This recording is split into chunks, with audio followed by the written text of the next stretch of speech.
Good morning, everyone. Hello. Can you hear me? I just let everyone know we're going to start 10:15. We're running a little bit behind. We've got some elevator issues, and people are struggling to get down here. So we'll start in about 10 minutes.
morning, everyone. Sorry for the brief delay this morning. We're going to get started. The mayor and Councilmember Reese are actually online, and if our clerk could bring up that page that shows them, that would be helpful. And then I welcome you to the City Council meeting. We have an enormous agenda today. We also have an evening hearing tonight that starts at 6. So we will be in our seats for many hours. We're going to try to take periodic breaks as appropriate. Probably the first one will be around lunchtime, just to let you know. So with that, let me check in with our clerk and make sure she's ready to go. Vice Mayor, we are all set and ready to go. Okay, very good.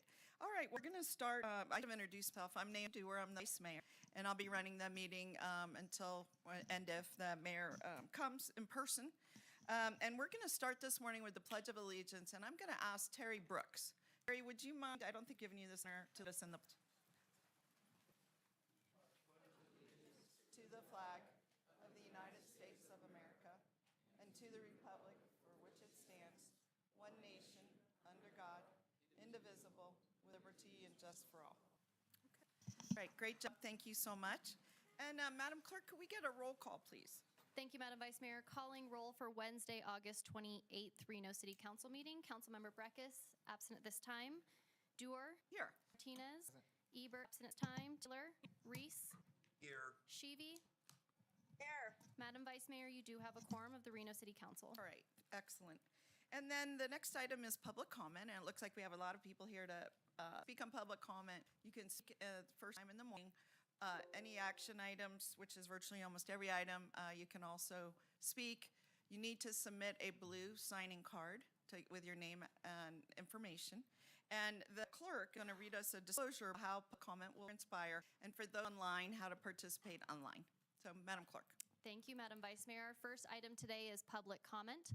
Members of the public may hear, observe, and provide public comment virtually by registering through the following link, which can be found reno.gov/meetings, https://reno.gov/Reno/Reno/Reno/Reno/Reno/Reno/8-28. It should be noted for those in the audience that comments are to be addressed in council as a whole. Comments heard under this item will be limited to 3 minutes per person and pertain to matters both on and off the agenda. Council may not take action upon any matter not agendized on today's agenda. When you're called on for public comment, please state your name for the record and begin speaking. The timer will begin when you say your name, and you will be afforded 3 minutes. For those participating in chambers in accordance with Council Rules 6.3.11, while in this room, please be respectful. Disruptive behavior from audience members like clapping, yelling, whistling, etc., which impede the meeting, may result in a warning issued by the presiding officer. If this behavior continues, you may be removed from chambers. If an attendee in the Zoom meeting would like to make public this time. Madam Vice Mayor, our first public commenter today is George Campione, followed by Terry Brooks, followed by Sharon Boersma. And as our first speaker coming up, let me just ask our acting city manager, interim city manager, for the benefit of the audience and before they begin public commenting, could you just tell us the order, and we'll come back to that item under A4. Can you tell us some item that you've decided should be time certain? Yeah, thank you. We have items C1 and C2. The Canyons PUD will be set for a time certain of 1 p.m. Item D5, Pembroke Field, will be set for a time certain at 3 p.m. On D7, the downtown updates will be taken immediately following consent. All pulled consent items will be taken immediately after item D7. Item D11, waste management, will move to September 11th, so that will not be heard today. Okay, so we'll go back over that, but in case you came to speak on one of those items, I just wanted to let you know when it's coming up on the agenda. All right, so our first speaker. Yeah, my name is George Campione, and I'd like to just direct this at council, but as I left the last meeting, Councilwoman Durr told me that she considered all unlicensed, unregistered vehicles abandoned. This right here shows the owner of these vehicles. They've been based around our block for the last 6 months, okay? Next comment, all right? They're not abandoned, by the way. They are illegally parked, all right? This here, I discussed last week or 2 weeks ago. This has been parked now on our street since June, all right? And nothing is being done. last week, as I left, I talked to Alex, or 2 weeks ago, and he said, oh, well, this has been transferred to the RPD. All right? If this is one of our RPD drug dealers, let me know. If he's undercover, let me know. Why is a piece of crap still in our city box? All right? That's what I'd like to know, because you don't do anything about it. This is the next thing. 2 weeks ago, there was some lady that was showing things at the park. Oh, guess what? You can't see here, the tree house. All right? Now, a couple of weeks ago, maybe last week, I saw an RPD officer walk through Yori.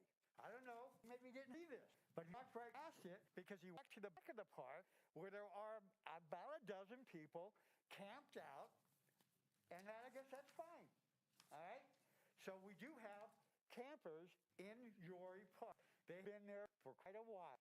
I don't care. All right? They don't bug me. All right? I walk my dog 4 o'clock in the morning. It's okay. It's not my dog. I'm a dog walker. All right? It's okay.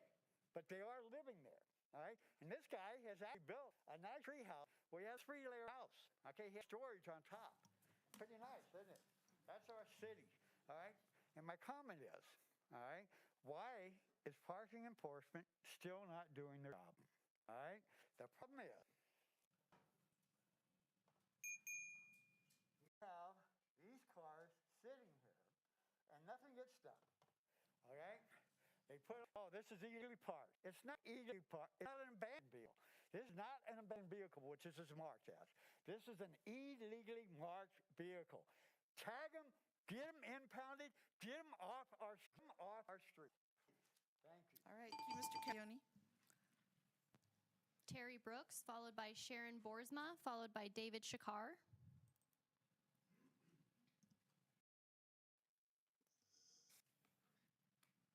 Good morning. Me, Terry Brooks again. And today's presentation is about so-called classes and employment when it involves discrimination. When it's easier for upper-class people to receive a better education, then it's also easier for them to acquire a higher paid occupation. And when they live in an area of higher class, they are more likely to acquire an occupation of a higher class. The better the occupation, the more they get paid. And as long as they do the job, the better it will be portrayed. The higher their position is in their job, the less likely they will be to ever lose their job. Some middle-class people may have a higher or lower education and probably end up with higher or lower occupation. Most of them, however, have received a middle kind of education and will probably acquire a middle-class occupation. They will probably acquire a job that begins with a minimum wage and might take time for an increase in their wage. And in somewhat rough times, they may lose their job and find it a bit difficult to get another job. Lower class people, a bit difficult to find any occupation. They will probably be hired for the lowest paying jobs and may find it difficult to keep their low class jobs. The lower class people have difficulty with rent and transportation, which can lead to difficulties in finding convenient occupation. And the lower class people are usually the last people to get hired, but because of discrimination, probably the first to get fired. I would like to thank you all for listening to me today, and I look forward to coming back because I still got a lot more to say. I bet you do, and we look forward to that. Thank you. Sharon Boersma, followed by David Shakar, followed by Stephen White.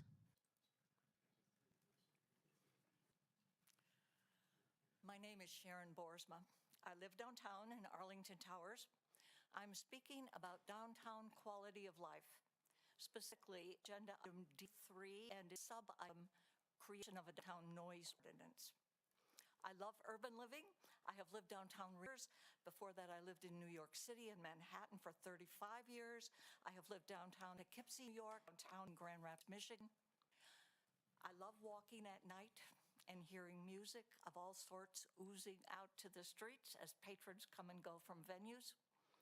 I do not appreciate clubs and patron propping doors open, blasting music out to attract customers from blocks away. I love the hot August nights when cars parade down downtown streets, crowding intersections with admirers. I do not appreciate it when half dozen motorcycles repeatedly on a block loop at high speed and high rev at 4:30 a.m. I love seeing the neon and watching the revelry at Jay's Glow Plaza, getting a bit free concert from my balcony. I not appreciate it when bass lines make my apartment vibrate, even with the windows closed and white noise on. Love seeing the happy groups and hearing the excited conversation on pub crawl weekends. I do not like when these spill over into mob screaming fests. We all want a vibrant downtown with activities of all sorts and happenings on the clock. We want a healthy mix of residents, young people, middle-aged professionals, local service workers, active retirees. For all this to occur, we need a rich and satisfying quality of life downtown. Two things. Please support friendly and firm policing downtown, especially during overnight weekend hours. And please adopt a wise noise ordinance and commit to enforcing it. Kathleen Diller and Angela Fudd have been very receptive to downtown residents' interests. I respectfully ask you, as you later consider agenda item D3 this afternoon, please authorize Ms. Fuss to draft a noise ordinance for the council's future consideration. Thank you. Thank you. David Shakar, followed by Stephen White, followed by Chris Sewell. Good morning. I would ask everybody to get a pen or pencil out and write in this article that was in This is Reno, that was August 25th of this year, 2024. The title is Opinion, Denying Reno Business Licenses for Ex-Prisoners Would Be a Crime. It reads thusly, by Smith Ewing and Darrell James for the Institute of Justice. People who do the crime should do the time, but Reno officials want more. Proposed code revisions would tack on additional penalties that hinder anyone with a felony record from earning an honest living. If City Council approves the current draft, about 1 in 12 workers, roughly 8% based on national estimates, would face punishments never imposed by a judge or jury. These collateral consequences would continue indefinitely, no matter what returning citizens do to make restitution or show rehabilitation. All crimes would come with a life sentence in Reno. No expiration. Sorry, I'm a visual deuce. I just lost this. We have until, I believe, October 12th for people to oppose this. What would happen is based on faulty prisoner, always a lawbreaker, and people who've served their time have a right to employment. If this ordinance gets passed, people who have been in prison would be very likely denied their right to earn a living, to open up a food truck, be a vendor on the sidewalk, and things of that nature. My suggestion to the city of Reno and the people who make the laws in the city of Reno is maybe look to other cities and states, find out if your proposed Reno municipal ordinance might be unconstitutional, and this one is, because it's a violation of the 14th Amendment's due process rights. You served your time, you've done your time, you have a right to make a living. If anybody is opposed to this, write to the Reno City Council, the city attorney, and tell them that you're opposed to this unconstitutional ordinance that would deny ex-prisoners right to earn a living. Thank you very much. All right, thank you, Mr. Shakar. Generally, we don't comment, but I thought since many of you may be here for this provision myself, I've already written a letter to our staff expressing my deep concern for that and other provision in the proposed ordinance. So thank you for being here. I don't know that other people agree with me, but I'm just telling you what I've already done. Thank you. Stephen White, followed by Chris Sewell, followed by Nico Salatis. Good morning, folks. I'm here to speak to you about the art in your city. I want to encourage you to stop and think about your kids and getting kids involved in the arts. You know, I've created programs all over the country in various cities. In Utah, we got the kids out early. At East High School, we got the artist kids out early on Friday afternoons so they could come down to the park and have a little art show. And we got our local art guild together out there to, mentor these kids. So we have senior citizens out there, kids, do art show in the parks. Out in Colorado, I built a little poet writer stage, and I had high school kids out there in the evening reading poetry to the public. You know, art's saves kids' lives. The boys did the shooting at Columbine High School with artists. They got into it with the jocks on the football team and the whole thing. And I was there that morning when the massacre started. And preaching the arts events, and if you really stop and think about creating family art in the park, start building venues in the parks that encourage community participation in the fine arts. You know, it doesn't take much to take a pegboard panel made out of it and put a couple pipes on it, stick it in a park. So all an artist has to do is put some hooks on it and have a place to hang their paintings. You know, get kids out there, get your families out there involved in doing the fine art. You know, the mayor was talking about the mental health crisis going on in America, and it's happening all over in cities all over America. This is happening. And this is one way city governments can deal with it, is community participation in fine art. It can also probably help a lot of homeless people. I remember when we first passed the Artist Codes back in 2014, I was down on the Riverwalk and I saw an old guy sitting on a bench over there, a homeless guy, and I went over and told him about the new ordinances. Told him, you know, you take rocks, form sculptures with and stuff, and sell them to tourists, make a little extra money. And that individual ended up becoming hobo art. Maybe you've seen him. He does his little rock sculptures down there along the Riverwalk. The way you can let people out of the home situation. To find them. Y'all have a day, and I All right. appreciate you. Thanks for being here. Chris Sewell, followed by Nico Salatis, followed by Sunny Allen. Good morning. My name is Chris Sewell. I'm a Reno resident, business owner, and family man.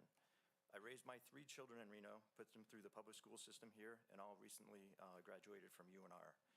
I'm here to express my opposition to the proposed creation of a down Reno ordinance to Reno Municipal Code 18. I suspect many of those complaining about the noise are living here because downtown Reno has become a compelling place to live. It's a compelling place to live in part due to the very reason they're complaining. Years ago, I've considered moving down Reno with my family. The revitalization taking place here and increasing entertainment options have made the area a more appealing place to live and to enjoy for families like mine. So much so that I'm currently in the process of moving one of my businesses to downtown Reno with plans to hire some more employees in 2000. RMD that limits development of new and alternative entertainment options for the various and diverse demographics of our city will only set us back. Having raised my family here and spending over a decade recruiting employees here for my business, I'm acutely aware of the need for vibrant downtown Reno entertainment district. Thank you. Thank you. Nico Salatis, followed by Sunny Allen. Good morning. My name is Nico Salatis, local business owner. I lived in Reno since 2010. I grew up in Minden, Nevada. I've ran and built a ton of businesses in a bunch of different cities.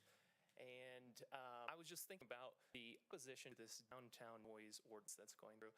And I myself have three children that I drove them recently through downtown.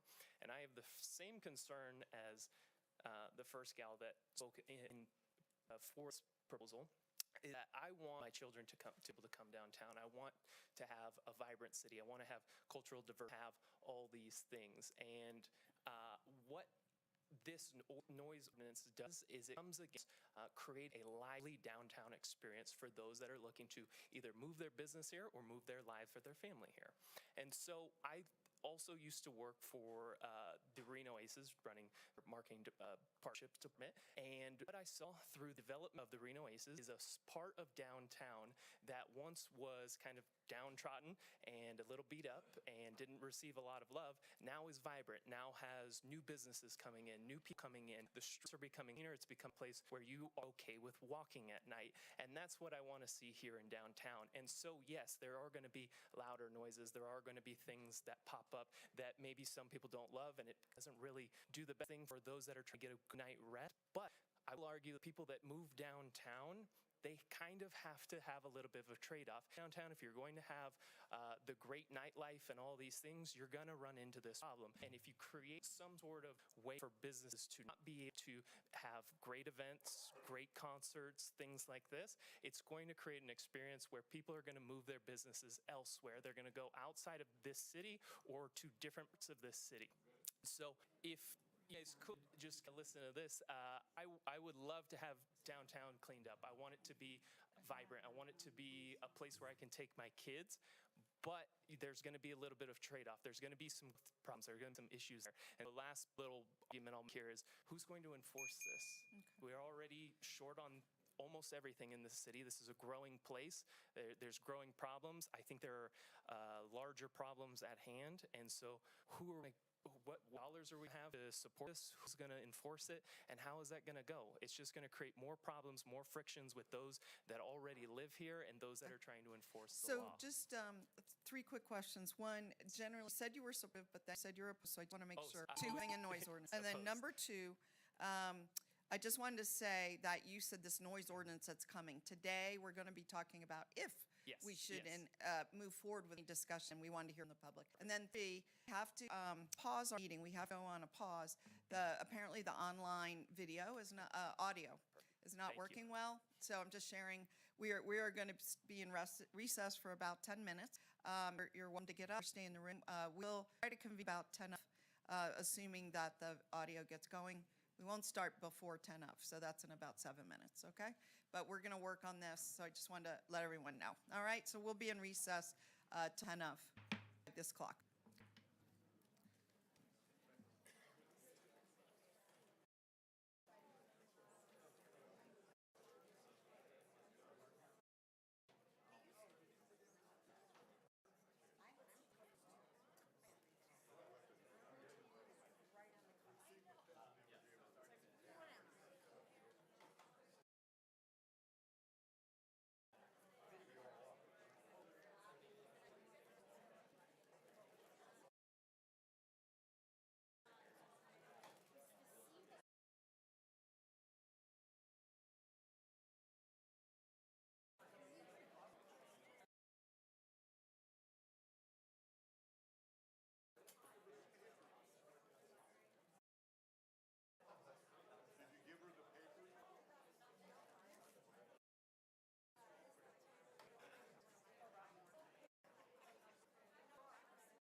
Testing, testing.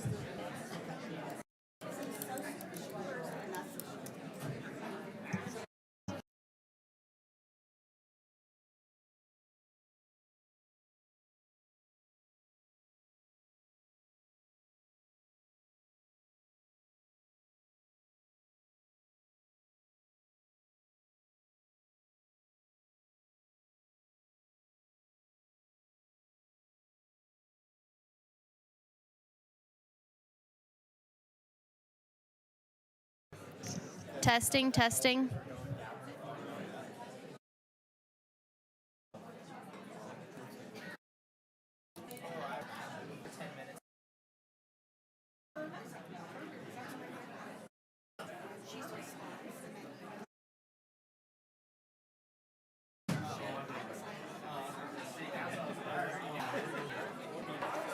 Podium test, podium test.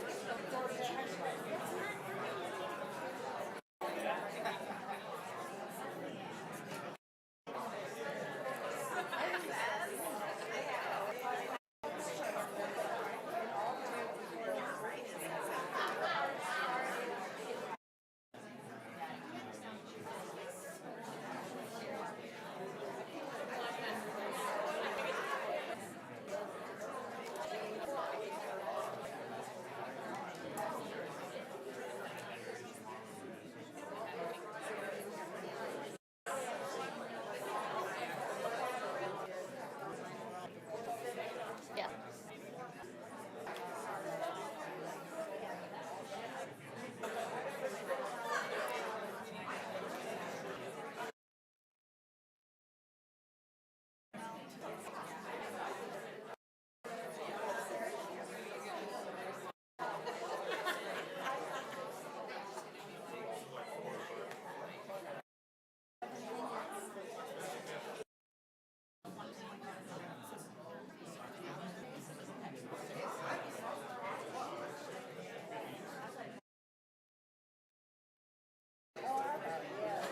Podium test, podium test.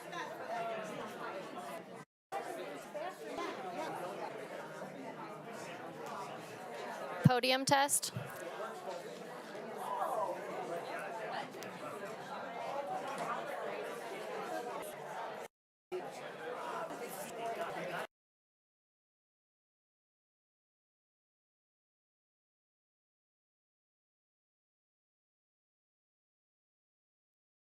Are we good on my end, Danny?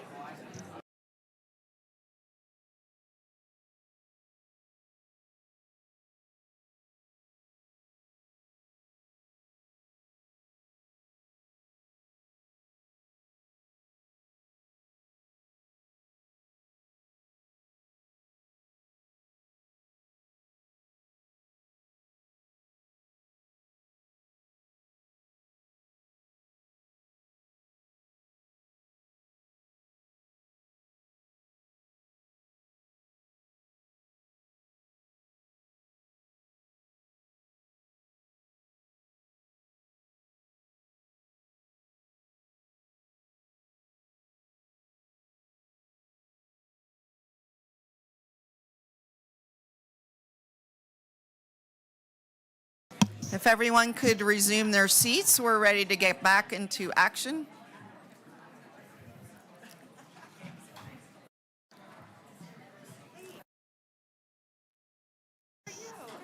You ready to take over?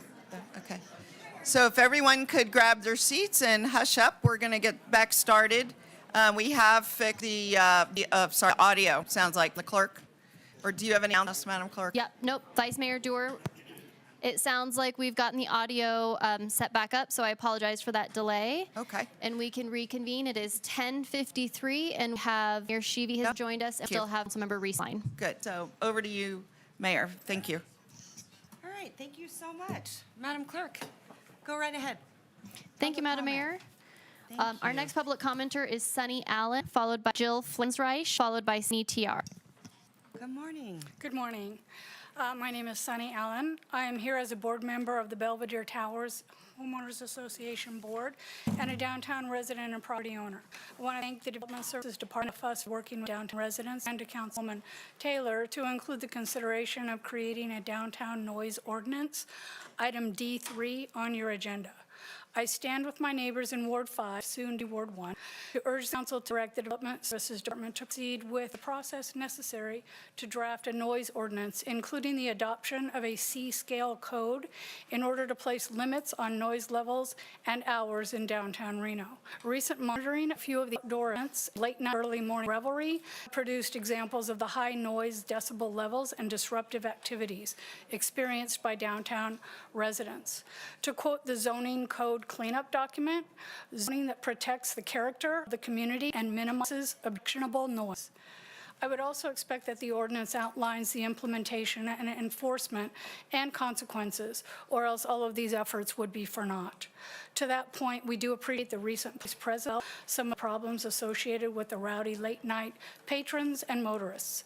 As downtown residents and property owners, we certainly understand that living in an urban downtown area comes with a level of noise and activity. However, excessive late-night noise has in place anywhere in our city.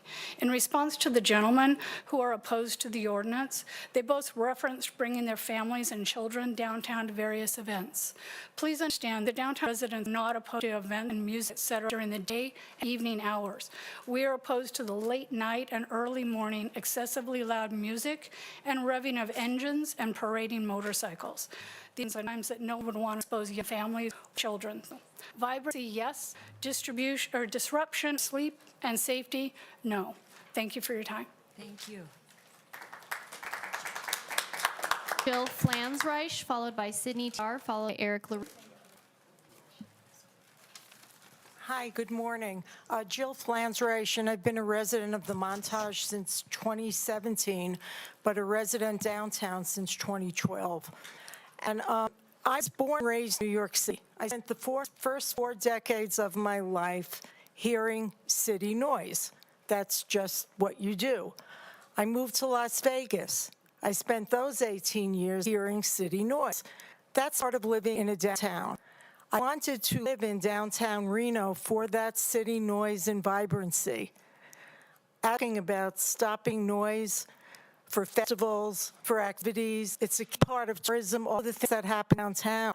I love hearing the noise coming out with the retrack when there's an outdoor concert. What we're talking about is excessive late-night noise that is in every single way interfering with the lifestyle of people being able to live downtown. I, for one, and I think most of my neighbors, are not saying that businesses shouldn't thrive and have all of their activities, but there needs to be a way to coexist. And I really am grateful to the council for wanting to even consider and discuss this issue.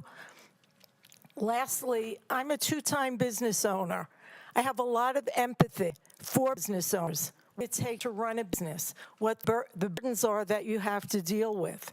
And I totally understand where you ask the businesses to understand where the residents are coming from. We patronize the business downtown, and there needs to be a way for all of us to figure out how to handle this together so that people are not up at 5 and 6 o'clock in the morning with an excessive booming noise that's not even music. So I thank the city for wanting to hear that. And I'll close with something that was done in the city of Roswell, Georgia, when they changed their municipal code. In that code, section 8.8.3, type of nuisances, noise, creating unnecessary noise. Excessive and disturbing sound is a serious hazard to the public health, welfare, safety, and quality of life. Substantial body of science and technology exists by which excessive and disturbing noise sound may be substantially abated. People have a right and should be ensured an environment free from excessive and disturbing sound that may jeopardize health, safety, or welfare, or life. And based on that, the city of Roswell did adopt an ordinance for noise. So thanks to the city council for discussing that later today. All right, thank you so much. I'm just going to go out on a limb and say you're Annie's mom. Am I right? I thought so. You both look alike. Sydney Thank you. TR, followed by Eric LaRude, followed by Trey Abney.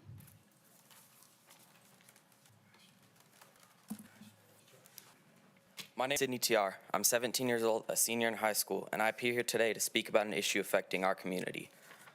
Not long ago, on August 17th, I saw the aftermath and scene of what I later learned to be a fatal crash between a pedestrian and a vehicle at intersection Kings Road and Donald Drive, Ward 5. Unfortunately, both the pedestrian and her dog lost their lives in this devastating incident. I'm here to advocate for immediate changes at this intersection. Specifically, I'm calling for the installation of 4-way stop signs rather than the current 2, and the addition of 3 crosswalks for a total of 4. The intersection is just around what is a blind corner as seen here. There's constantly cars parked, you can't see, and it is also an area of constant speeding. This has been the site of multiple accidents as stated from members in my community, and misses highlighting its dangerous nature. In response to tragedy, I started a petition advocating for these crucial safety measures. In under 24 hours, my petition garnered over 100 signatures. Today, it stands at 211 signatures. This demonstrates the significant support from our neighbor, as well as friends and family, all of whom agree change is necessarily needed. Regardless of the causes, whether it's jaywalking, speeding, or visibility issues, the fact remains that this intersection is exceedingly hazardous. The recent accident left our community in even further fear of this intersection and what tragically happened to our neighbor and dear friend. Let's address these dangers as soon as possible. Just 10 months ago, my mom submitted a request to Reno Direct for traffic changes and was told it's out of the budget until the next fiscal year. It is now almost 2 months to start of the budget with a change. After hundreds of signatures in the incident resulting in the loss of a friend, as well as her dog, I believe it's time for us to open up our eyes and act as a community. I urge you again to consider implementing a traffic system, including 4 stop signs and 4 crosswalks, Kings Road and Donald's Drive. This will address the city concern and potentially future tragedies. Thank you for your time and consideration. Thank you so much. Hey, future mayor right here, everyone. Future mayor. Thank you. I am so proud of you. Good job. And I love to make sure you get your contact information, Madam Clerk. Okay. And so I have to work with you on it. I appreciate Thank you. that. 17, everyone. Making a difference.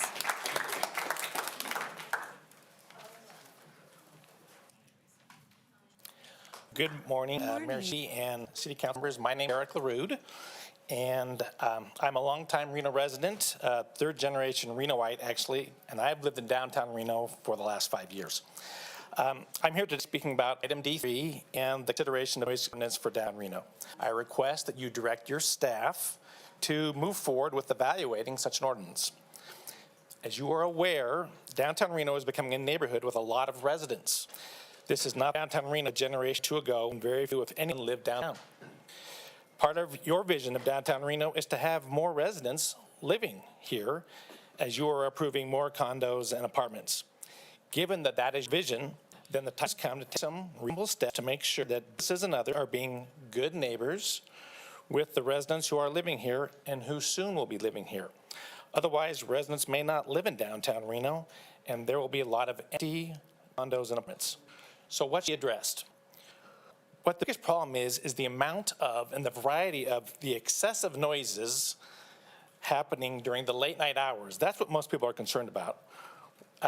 Mostly between midnight and 6 a.m. is getting worse and out of control. At minimum, please look into adding a C-scale measurement. That is the measurement that deals with the boom boom electronic dance music. That boom boom feels like the earth shake, and it makes it very difficult to sleep if you are living nearby. There is no C-scale measurement in the current code anywhere. Many other cities have C-scale measurements. Gary Sussel, who most of you know, who is a member of the Ward 5 NAB and a Montage resident, has done a vast enough research and has already shared that with your staff, even some of you. What is nice about a C-scale measurement is that also could apply to the loud cars and motorcycles who like to drive around not only downtown, but other parts of Reno. The excessive noises, the revving of engines, the screech tires, very disturbing, and it wakes you up every time. What else could be done for a downtown noise ordinance? Well, that remains to be seen.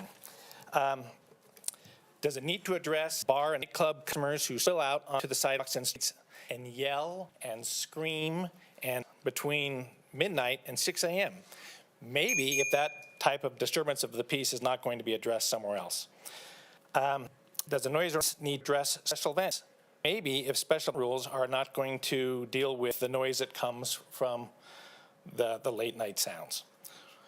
Today is not the day to let concerns about enforcement stop you from directing your staff to proceed with evaluating noise ordinance. What we need is for that be considered by your staff, and it's complicated. And I just also wanted to point out there's quite a few people here today who are in support of a noise ordinance and that discussion.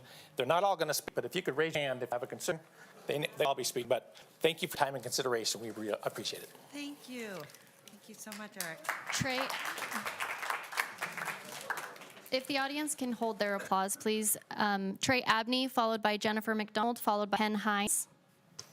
Good morning, Madam Mayor, Madam Vice Mayor, Madam Manager. Good to see all of you. For the record, Trey Abney here today representing NAOP, the largest commercial real estate advocacy organization in the region. I am here to speak about D3, not about noise ordinance. I've got to run around this afternoon, so I'm not able to stay with you until we get that. I just wanted to thank this council for having the foresight to direct your staff to update the zoning code. And manager, staff, specifically Angela and team, have been great to work with.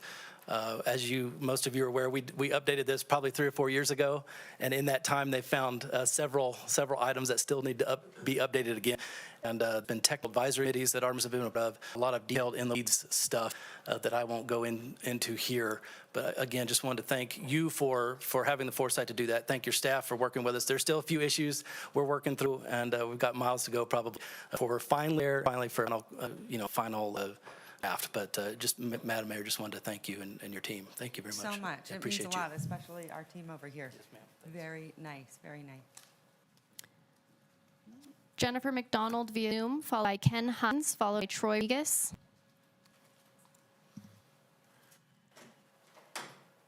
Council. My name is Jennifer McDonald, and I work for a national nonprofit called the Institute for Justice, where I lead our Cities Work Initiative, partners with cities around the country, help them identify and rectify the regulatory barriers that small business owners face, with the intention of just helping increase access to entrepreneurship for everybody in a city, and particularly those from more disadvantaged backgrounds.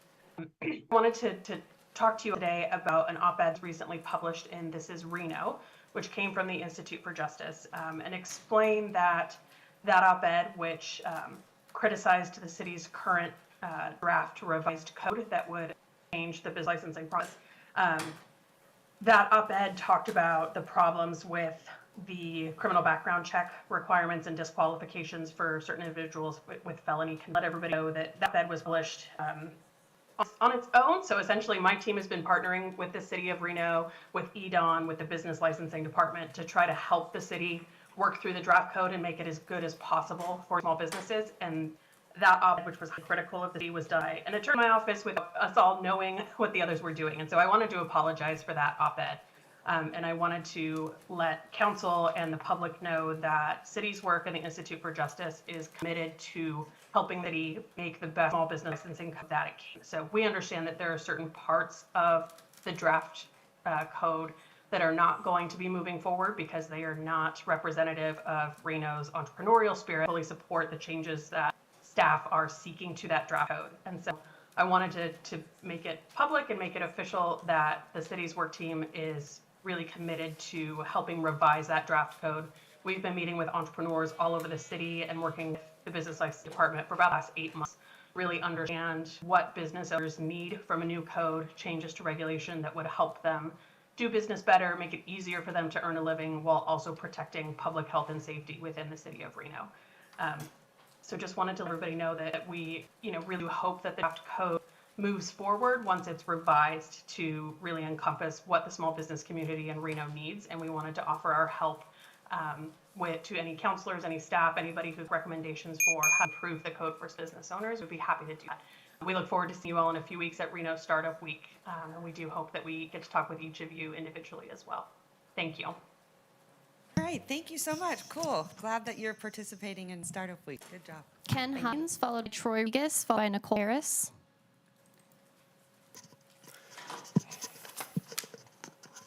Good morning. My name is Ken Hines. I live 2 blocks away on Sierra Street, and I've lived in Reno now for the past 5 years. I retired here. I lived in downtown cities my entire life, all over the United States, most recently Washington, D.C. I have never experienced noise any place else I've ever lived that's close to what we have downtown in Reno. For example, this last Sunday, 3:27 a.m., I'm fast asleep, as I'm sure all of you were fast asleep, and I'm bolted out of bed by rocket noise coming out of revving motorcycles that are going on for 10, 15 minutes. This is now becoming the norm.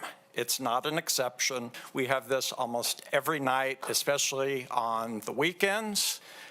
It's a control.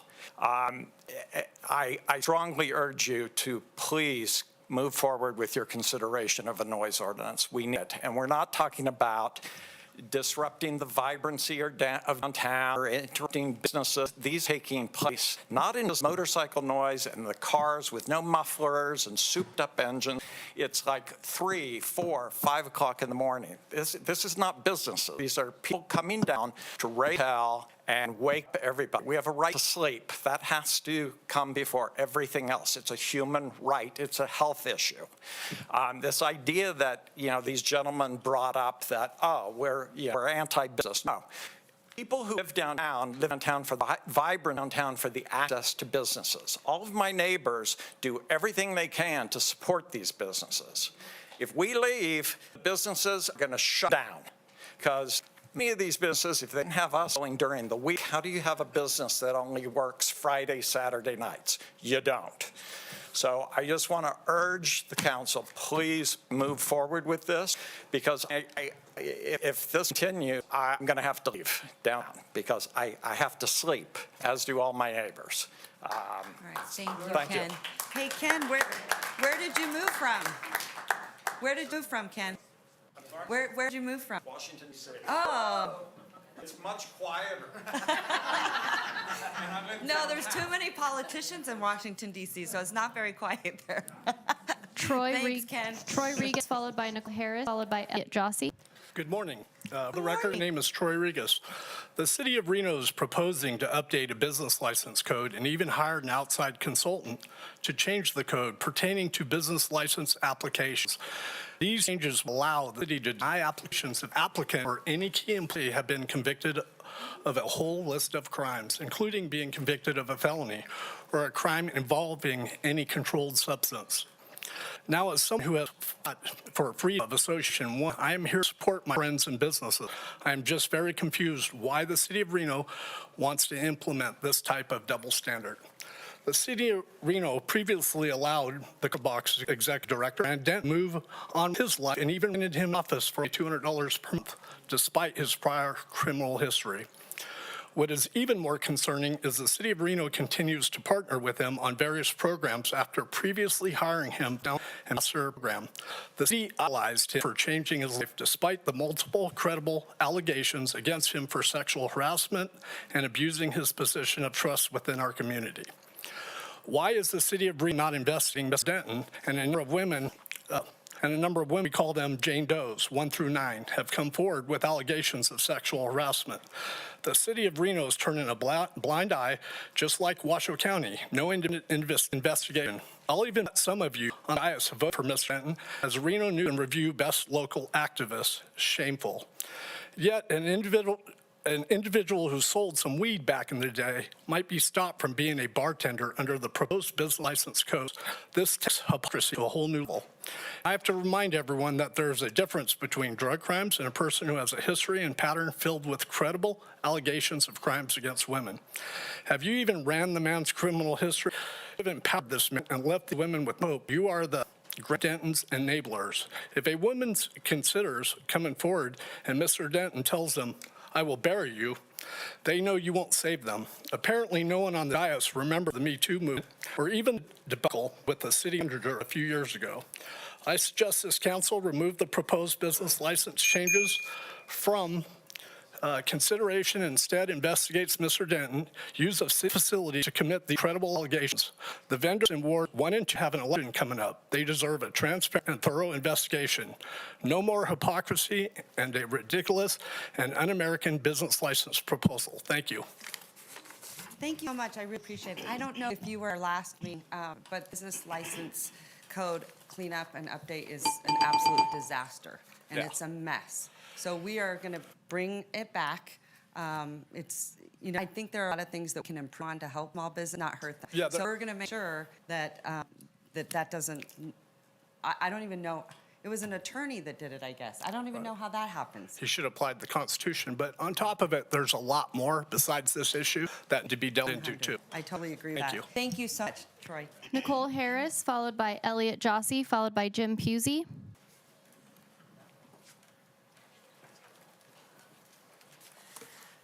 Good morning. Hey. City Council. I have 3 subjects I would like to speak about. Number 1 is going to be the signs that are on your parking structure. They're outdated, they're not clean, they're embarrassing. I parked on the 6th floor, didn't know which elevator worked, says to come down to the 2nd floor, come down to the 2nd floor, wants to go in, somebody says, nope, that's only for city employees. I go, okay, what do I do? Well, I need to go. I think you need to update that. Don't know where maintenance policy is. We are a world-class city, and I was kind of taken aback. So that's my first remark, even though I don't want to start off that. I'm sorry. Second is going to be talking about this proposed business license. I find it pretty disturbing that it is very hard to find documents available to the citizens. We, the city citizens, are the ones who help you govern our community to make it better. I believe transparency is number 1. All of us agree we like to be lifelong learners and we're all transparent. However, get documents on a timely basis available to everybody at the same time seems to be very difficult. I don't understand, so I want to talk about the business license. I'm kind of disturbed on number E that you're going to deny someone to work in the city or be an applicant for a business license if the person has suffered from a legal disability under state or federal law. Well, I'm not sure I want those to determine my medical status, whether I am legally disabled from speaking or acting or whatever. We're not in that kind of government. So I really question some of these things. So that's the second item. Third item is going to be talking about development. You know, I hail from Silicon Valley. I went to Homestead High School with Steve Jobs, Steve Wozniak. And what I'm seeing here is a pattern of becoming something like Silicon Valley. Development is a hot and heavy issue. Most of the people here, and probably those at home, are really concerned about developers coming in, not notifying citizens what's happening. I'm not sure what the current rules are for boundaries of notifying things. However, I think currently at the county, 750 feet is not enough. I have to see you review what the boundaries are for notification, and I really implore you to have community town hall meetings in your district. The city should have a state of the city address to our residents. Development is hot heavy. Would like to invite you to have a town hall meeting just on developments, bring all the individuals together with the developers and city staff to see if we can work together. Thank you. Thank you, Nicole, and please make sure you see our clerk if there's any documents you need. They should always be available to you and in a very timely manner, always. Thank you. And then I wanted to address if it was difficult to get in the building. Sometimes we do close that because we want everyone to come through the same way because we've had threats. Obviously, you know, we're living in a very divisive time, and so we're trying to keep you safe as well. So thanks so much, and I do agree with you. Pay now. Elliot Jossie, followed by Iris Gale Papard. Sorry, Madam Clerk, hold on one second. No worries. I'm going to actually turn it over to our City Attorney, Carl Hall. Guess we are having audio problems, and am I right, by state law, we have to have audio? So for the record, Madam Mayor, John Shipman. So because it is a technical issue, I'm under the understanding that the clerk's office and IT are continuing to work on the problem kind of real time. But because it is a technical issue, we can continue with the meeting for the time being. We can? Okay, perfect. Yeah. And the recording will be available? Yeah, the recording will be available, and people, if they need at the meeting, they're encouraged to go. Question that, can people on Zoom participate or no? Yes, they can. Question. Can they hear? And over yes, But Zoom? can they hear on The Zoom? Zoom audio is actually not the issue, it's the YouTube feed. So Okay. that is being addressed separately. So people, we make an announcement. If and they what want I to hear, suggest if could log on to Zoom, is that correct? They can absolutely register and log on via Zoom. And what I would register via YouTube is to close out the YouTube window completely and reopen it. They can't hear that. Is it something we get on the screen? There is audio playing. We're continuing to monitor and check it, and I have staff throughout the building who is monitoring and checking it too. So someone that's watching may be watching an old stream that hasn't yet closed out and opened. The audio has been since we came from break. Okay, so they hear it now. Okay, and the recording later will also include audio? Correct. Yep. Will it have the audio from the earlier portion of the meeting where you couldn't hear it? Has that been captured? Yes. Okay, thank you.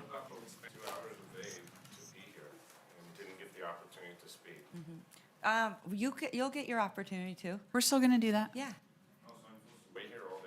Unfortunately, you know, I'm with you.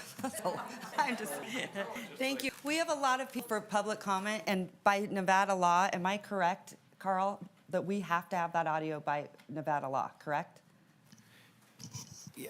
Again, for the record, so yeah, I mean, when the audio, we have a record of the audio. Yeah, okay. But I mean, based upon the representations of the clerk, I mean, I think we're totally good going Okay. forward. Yeah, we're going to keep going. So we're all going to sit here, fortunately, together. We're all going to do this together. All right, thanks so. Okay, Madam Clerk, go ahead. Thank you. Come on up, sir. Elliot Jossie, followed by... New and old screens, okay? Yes, come on up. Good morning, Mayor. And good morning, council members. This is my first time commenting. My name is Elliot Josie, and I do live in downtown Arlington Tower. And the subject of my comments is agenda item D.3, the creation of a reasonable downtown noise ordinance to achieve more reasonable calm downtown. I chose to live like many of us who are commenting from downtown because of the many local vibrancy due to the cultural, entertainment, and hospitality attributes, of course, the nearby Truckee River city parks. These unique features are powerful draws indeed to a growing population of downtown residents and their city tax dollars of this council. For similar reasons, I have enjoyed living in other downtown areas, but the noise there is much less of a problem.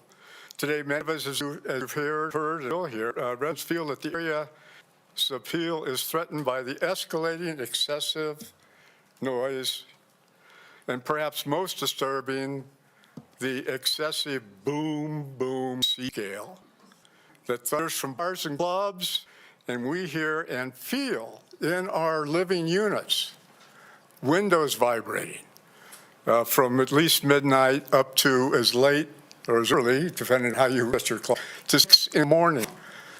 Just a vibration and vibrating windows and maybe your floor moving as well as an electronic persistent boom, boom, boom. Other cities have such a noise ordinance as you people are considering, including, we know, 16 cities with, again, that specific C-scale code. And they have seen their residential populations grow while their entertainment and commercial activities have thrived. And I, too, want local, vibrant, thriving business in this area, because that is one of the reasons that I and many others who live there chose to do so. So in closing, we ask the city to categorize and regulate the downtown in ways that do not sacrifice rights of downtown residents who have the reasonable neighborhood calm and public safety. Specifically, we ask the council to vote yes to authorize Angela Fuss to proceed with drafting excessive noise ordinance and to present the first draft to the council by October 31st. Thank you very much.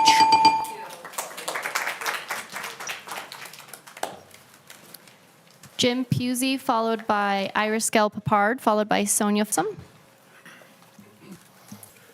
Good morning, council members. Good morning, Mayor. Good morning, Vice Mayor. Jim Pusey, and I am also here to discuss D. I'm a Hunter Dragon. I'm a Salt Panther. I'm a Reno Husky, University of Nevada Wolf member, and I saw in Bricky's Tavern at 706 West 2nd Street. And the things that I have heard that have been suggested to you today by the people who live downtown are certainly issues that need to be addressed. Absolutely need to be addressed. What I've heard, however, is a failure to enforce codes. I haven't heard from anyone that says, we have a code in the books that says you're not supposed to swirl your ties at 3 o'clock in the morning. We have codes that say you're not supposed to open your doors and play boom boxes. And somehow magically, because those are not being enforced, we'll act a new code that brings people like Bees Tavern has been here since 1956. And suddenly, magically, this new code will be enforced. All the peripheral damage that will happen to bars and taverns like Brick Tavern are just have to suffer the consequences of it. That's not the intended effect. The intended effect is to stop people from squealing their ties at 3 o'clock in the morning. The way that being suggested to be done has collateral effect that will absolutely make it impossible for small business in the downtown area to function. We haven't talked about what we're going to do to watch balloon races. We haven't talked about what we're going to do to watch these fireworks shows. All those things are going to have to be off the map because somebody's going to go out and enforce some kind of nose ordinance. Think about it. If Bricky's Tavern has to cut back its hours, 12 people stand, families stand to lose their jobs. I function based on the revenues make at 3 o'clock on a Tuesday afternoon. Friday nights and Saturday nights at the biggest little city in the world, living in refurbished casinos. That's what we're talking about, people. Those are the people who need to be afforded jobs. They need to be afforded their opportunities to do it. We need to enforce the things that are on the books, not rewrite things so they become draconian, so that I get to have to pay for background checks, I get to have to pay for security, I get to have to worry about ways, ordinances that I'm not creating, but every single person who is today, who wants to speak today, who lives in downtown, come down to Bricky's. It's the best burger in town. We don't have to worry about noise ordinances. We need to enforce them. Thank you very much. Thank you. Iris Gale Papard, followed by Sonia Folsom, followed by Gary Overholt. Hi, Iris. Hi. Hi, good to see you. Hi, Iris Gale Papard, the Executive Director of One Truckee River, and I'm here to fully support the Truckee River Vision Plan. A few large items I'm excited to see proposed is an overlay zone district for Truckee River, establishment of special parks district, and prioritizing the ecological function of the river. Use Specific items I'm happy to see is more public restrooms and trash cans, proposed new river access ways, re-naturalizing the urban river banks. And beyond the plan, I want to thank you for your partnership with RISE, and I want to thank you for recognizing and utilizing the One Truckee River Management Plan. Now the journey begins, the implementation of Truckee River Vision Plan, and I encourage you to focus on capital improvements for long-term success and explore the U.S. Transportation Reconnection Community Support. And so it's all together to make this plan come to be. And as you know, One Truckee River is here to support you in any way we can. Thank you so much. Thank you. I'm just curious, do you go to the other jurisdictions as well? I do, but I'm keeping busy here because we have a lot of collaboration and funding, and so, but I do. But you got to do that, please, please. Yes, Because I yes. need them to understand how important it is to protect this river. Yes, understand we have two board members that are staff members of Washoe County, and then also I am really getting a lot of headway with Tom Wharf that's under the city of Sparks. Okay, yeah, we got to do more work together. Okay. with Sparks. Thank All you so together. much. Thank you, Okay. thank you. Good work. Good morning, Sonia Wilson. I work for Truckee Meadows Water Authority, but today I'm representing One Truckee River as board president. And thank you. Lucky you. Oh, yeah. I have for the last few years and see all the work she's done in improving the Truckee River corridor.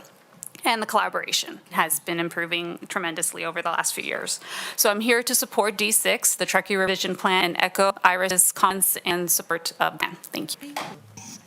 All right. Gary Overholt, followed by Magali Rivera, followed by Stephanie LaRude.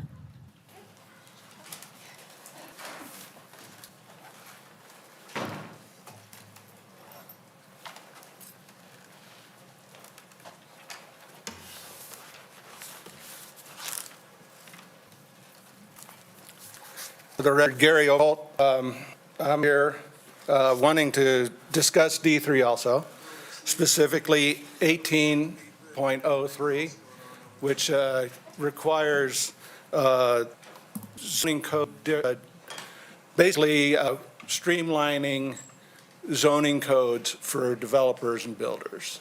Okay? If you look on the screen, that's my bedroom at night. Apparently that was a year ago. It actually enhanced more in the last year. So I can take some of that out, but as you can see, lights, pollution, noise pollution, 3 or 4 o'clock in the morning. Granted, individuals that live downtown have the same thing, but when these people are hooking up to their trailers, it's a boom, boom, boom also. So I have, we've gone to bat, went to Reno Direct. They actually cited them.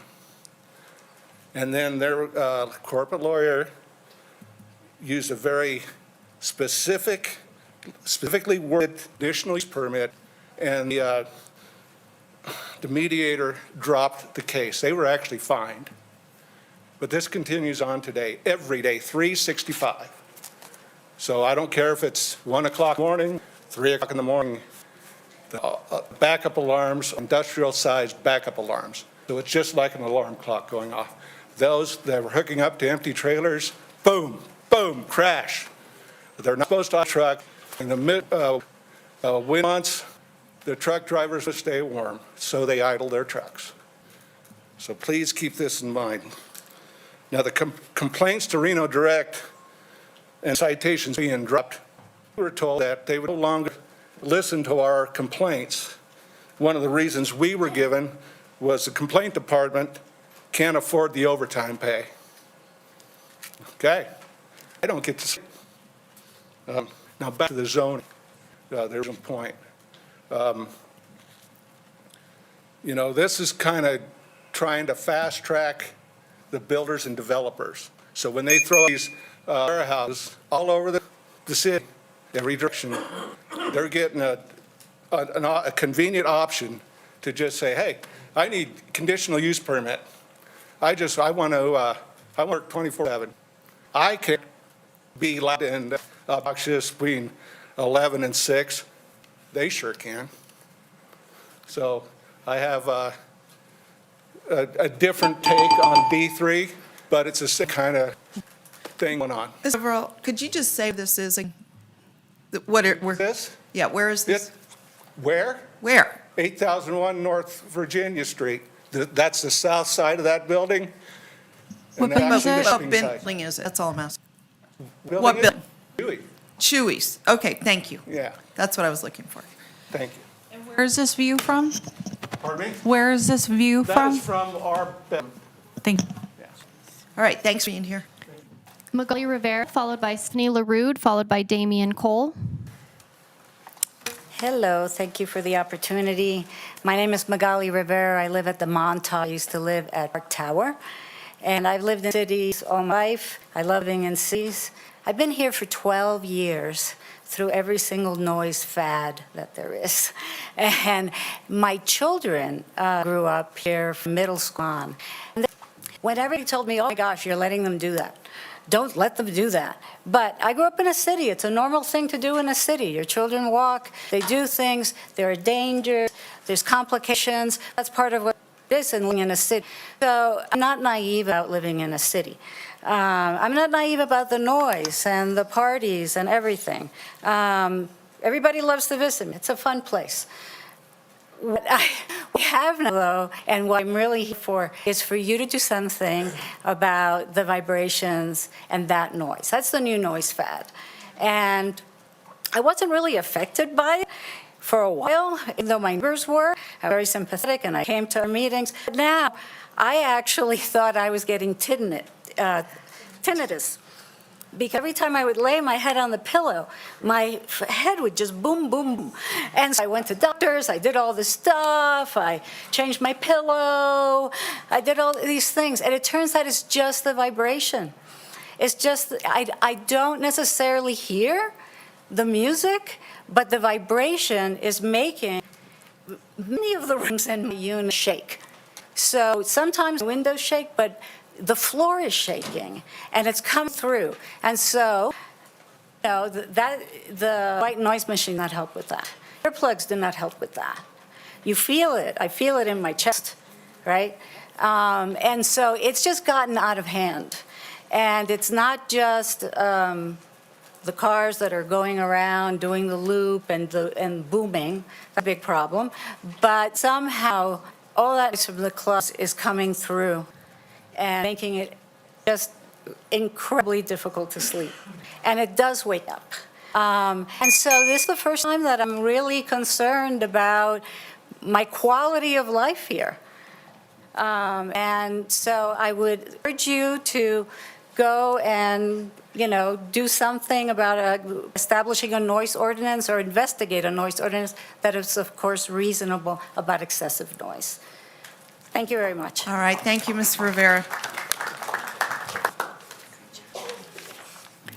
Hello. That was Hello. for your previous speaker. My name's Stephanie LaRue. I live downtown. I'm a long-time Reno resident, and I've been downtown for 5 years and love living downtown. I'm here to talk about change. That's the through line to all of this. Change is inevitable, and there are downtowns changing. Music is changing, and I wanted to touch upon one thing regarding music. The reasons we moved downtown is because of music. My husband and I love music. This EDM music is a different kind of music. It's a change in music. And as I think has been articulated so well, we all feel it in a very different, intrusive way downtown. So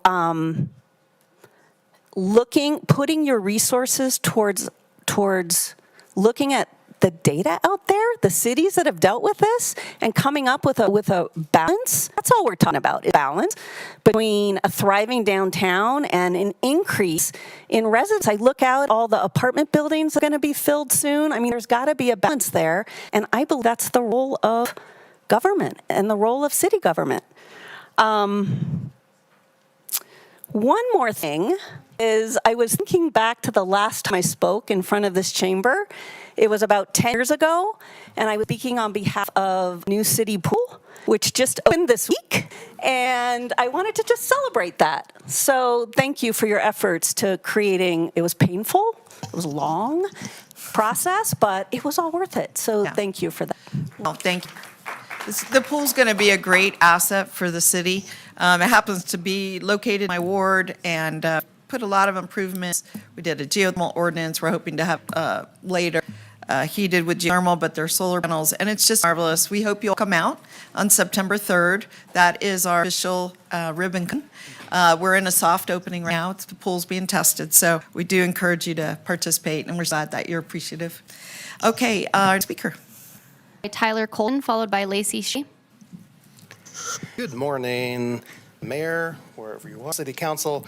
I'm speaking on D3 as well. I remember when the A was introduced and given a still conditional use permit, a sound test was made of the ambient noise, and comparatively they were allowed to have an overall ambient decibel level, a certain amount. Well, they have completely gone that pretty much every weekend amplified music with no walls to contain it within the entire Riverwalk district. So, but in short, I don't know whether to complain about them or to complain about what the majority of the issue is for the rest of downtown, which is it's not the businesses, it's not the events. Events have permits for those things. It's the cars and the pedestrians. Around 2020, people started modifying their mufflers. They have cheap cars, but they want to make them sound like muscle engines. So they went ahead and started modifying mufflers to, it reminded me of the Robot 6000 SUS model from Detroit, Anyone know that movie? They know what I'm talking about. In short, it's mainly the cars and pedestrians, and it's when they let from, I've lived downtown 17 years. 2:00 in the morning, cars let out. China Dine, that place used to be packed on Friday and Saturday nights. But the question was asked, who would enforce the behavior? Well, years ago, I was a mail carrier for 5 years, and I would do a top deck restaurant, and have a bite to eat, and I'd sit in the counter. And one night, I encountered this wonderful gentleman who was probably approaching his 80s, and he told me his life story. He started as a busboy for a bed and breakfast on Mount Rose back in the 40s, I believe. And I was talking to the former maitre d' of the Prima Donna Hotel, which is now the Montage. He told me, he missed days when the mob kept things clean and orderly downtown. And speaks to what I think is happening. There's a transition downtown.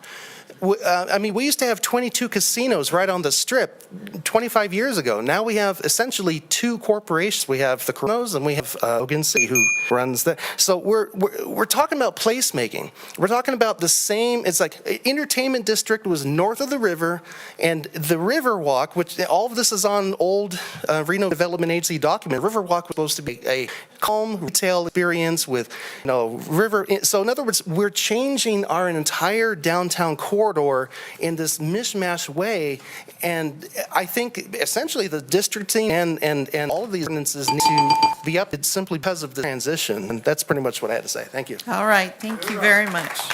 Tyler Colton, followed by Lacey Shea, followed by Deb Yates.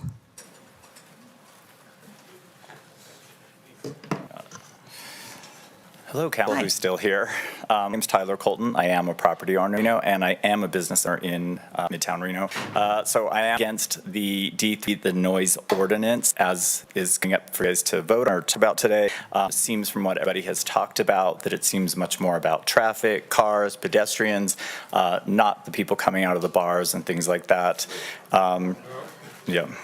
It's a small group of people that harm small business, I think, in our area. But I'd like to talk more about how business licensing has opened up their code to revise that and fix it. So has the Department of Planning. And within that is Title 18.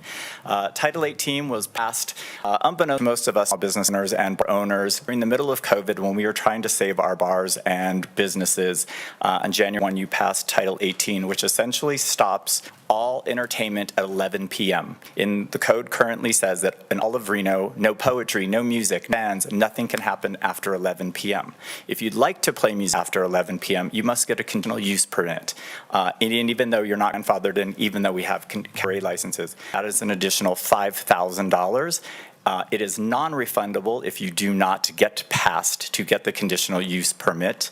It takes months and months, and it is an excessive burden that would be put on small businesses and just seems like it's to be done away with. So what I'm asking you of Title 18 in this planning zoning code update zones that Title 18 would not be applicable to, like a Virginia Street corridor that would go from downtown to Midtown, 4th Street, potentially 2nd Street, that there'd be entertainment district zones created within that code. When that code was created initially, I think that was the intent, but you did not have any input from small businesses, bars, restaurants, community events, because it was in the middle of the pandemic and there was little to no input, and that code passed, creating a blanket of entertainment stopping at 11 p.m. and it's hindering small businesses, it is hindering our ability to operate, and it is creating an undue burden on code to enforce that. You know, and going back to the music as well, how is code going to enforce that as well? It makes it difficult, and there's a lot of taxpayers' money being spent to get cars to stop, to get mufflers. And then there are a lot of people that's commented, so this is a different subject to get the code revision that's happening in business, and a lot of people have commented on this. So I'm showing up to all of these meetings for the last 8 months with the business department. I have been working with the business department as well as Chamber of Commerce, Reno Sparks Chamber of Commerce. We're holding weekly meetings at 3:30 every Tuesday. If people to join in, they do it by Zoom, get on the link, and you can see the code, how it's being updated in real time. They've talked about the felony and all these charges. That has already been removed, what will be presented from the council, that we've already discussed removing that. There's been many days to what everyone sees on already removed that everyone has so much concern about. Thank you so Yeah. much. Did I hear you say you've been meeting with our staff? Yes, Okay. yeah. Every Tuesday at 3:30. And did you express your concerns to staff at the time, looking at all of these? Oh, yeah. I was the only bar owner in all of Reno that showed up to all of these meetings. Good for you. Yes. That's tough Yeah. to do, especially Yeah. when you're trying to run a business. Yes, and I'm here again for But hours they just to heard speak your on noise concerns. ordinance until 18 is really hindering our business. I mean, kind of nutty that we think, hey, come to Reno, you're trying to build downtown, trying to build it, you're incentivizing these businesses by giving them money to come to Reno, and then what Reno's new model is, come downtown to Reno, let's be quiet. We close up 11 o'clock. We close up at 11 Okay, o'clock. hey, you guys, Yeah. we don't do that in here. Yeah. Everyone They has to do. respect each other. Please, please. Yeah. Just wanna- We did have they been hear- talking to them. There's a whole bunch of business owners and bar owners that are on these meetings. Lacey Shea's here. There's been other different, we have probably over 100 different bar owners now that are working directly with Lance and Alec at Business Plan. And I'm talking about noise, guys, what Yeah, I'm on talking the about business are road, egregious, yes. loop. Yes, or yeah. So it is hoops- being cleaned up. Hoops that you have to All jump of us through to get a currently right business now, license. yeah, we're comfortable currently with what they're doing, how they're working with us. Already saying what we removed, the workers permit, they've addressed saying that will be removed. And a lot of other code, what other people have brought up, said that it does actually violate some Okay. laws and rights. Thank you so much. I You're welcome. really appreciate it. Thank you. Thanks. Okay. Clerk. Lacey Shea, followed Deb Yates, followed William McLarty. Hello, my name is Lacey Shea. I'm for Shea's Tavern in Midtown. I am a building owner and a longtime business runner for the last 20 years. My family has been on the block since the 70s, so with our station Rock in the Block. I was to come a few weeks ago when I heard about the whole business recoding and whatnot, and realizing it was much more than recoding, that it was rewriting the whole thing. After the public outcry, Land has been great working with every week through Zoom to get the technology cleared up, and realizing a lot of what was proposed from an outside consultant firm was just a little bit outlandish. During our meeting yesterday, thankfully, Tyler had brought to my attention about Title 18, which we didn't know the severity of the noise ordinance, stating that people with a cabaret license couldn't have music past 11 p.m. What that would do to our nightlife in Midtown, which COVID hasn't already, was detrimental. Apparently, the planning did in 2020 and through in 2021 during the height of COVID, when we were just trying to save our businesses. I haven't gotten the chance to go over all of Title 18, but I believe that the biggest thing is zoning, or like an entertainment zone for that. it'd be wild for an outside company to come in, build apartments, condos, houses, et cetera, and then all of a sudden our neighbors don't want noise past a certain time. I've been on the block, or have been for 50 years, and continue to want to do for our generations to come with all business and keeping it local. So thank you, I appreciate it. Thank you.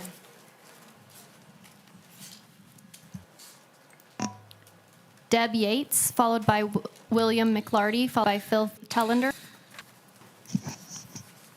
Council members, nice to see you guys again. My name is Deb Yates, for the record. I live in Damani Ranch. This has been fascinating. I haven't come to a meeting in a while, but this is really educational. I appreciate the diversity. I mean, there's a lot of common interest here, and my HOA has been before you guys before in regard to the Damani Ranch growth and the impact of the traffic, noise, a lot of the issues that we're hearing. I'm go off script a little bit because what I realize is that it seems like we're struggling with a lot of the same issues throughout all of Reno. So this noise ordinance that you guys are talking about, I think it applies to all of Reno because we're experiencing that out in Bonnie Ranch, and that kind of my global theme about all the things that are going on, specifically the noise that we're experiencing. So, and that C scale, I didn't even know what that was. Very fascinating, but we are experiencing the same thing. We've got people, like, for some reason, at 1, 2 o'clock in the morning, I know maybe they off at that work, but they'll literally drive up and down the road with this bam, bam, bam. It's really an issue, so I really appreciated hearing that from everybody. I did want to kind of talk about the floating growth in all of Reno and the mitigations that hopefully can implement to help us citizens have better quality of life. I think with this growth, I'd like to see more police presence. Go out in Damani Ranch, we really don't see much. The only time we see any police presence, unfortunately, is if there's a fatality, a death, or a serious accident. On my way here, there was a 4-car pileup coming up Steamboat. It's just getting crazy out there. So I would hope that we have more police presence to help quail some of this, increase in a lot of the things. About a week ago, I was driving to my gym, and I was coming down Carrot. It's locals, and I find the back way, how to get around this stuff. I'm down Carrot, and here was a driver coming at me, clearly exceeding the speed, couldn't stay in his lane, literally came into my lane. Thank goodness I was paying attention. I got over, and I'm like, whew, heart's racing. And it had been a head-on collision. We sat out into Monty now. Collected myself, started heading down, got down, a little further down Carrot, you come across Veterans. 4-way stop right before you get fleur-de-lis. And another car, flew right to that 4-way stop. And thank goodness people paying attention. So the compounding issues that we see with the growth are real, and they're really affecting all of us. And I wanted to echo what Nicole had said. I think Nicole Harris made some good points. I feel for the Breeze business owner, I agree with a lot of the things he said. So I think we're all saying the same things. And I think we're kind of more together than we're not. Anyway, thank you very much for listening. Thank you so much. Thank I you, really guys. appreciate it. Yeah, thank you. William Lardy, followed by Phil Tellender, followed by Miguel Angel Ochoa. Okay. Beverly Ellis.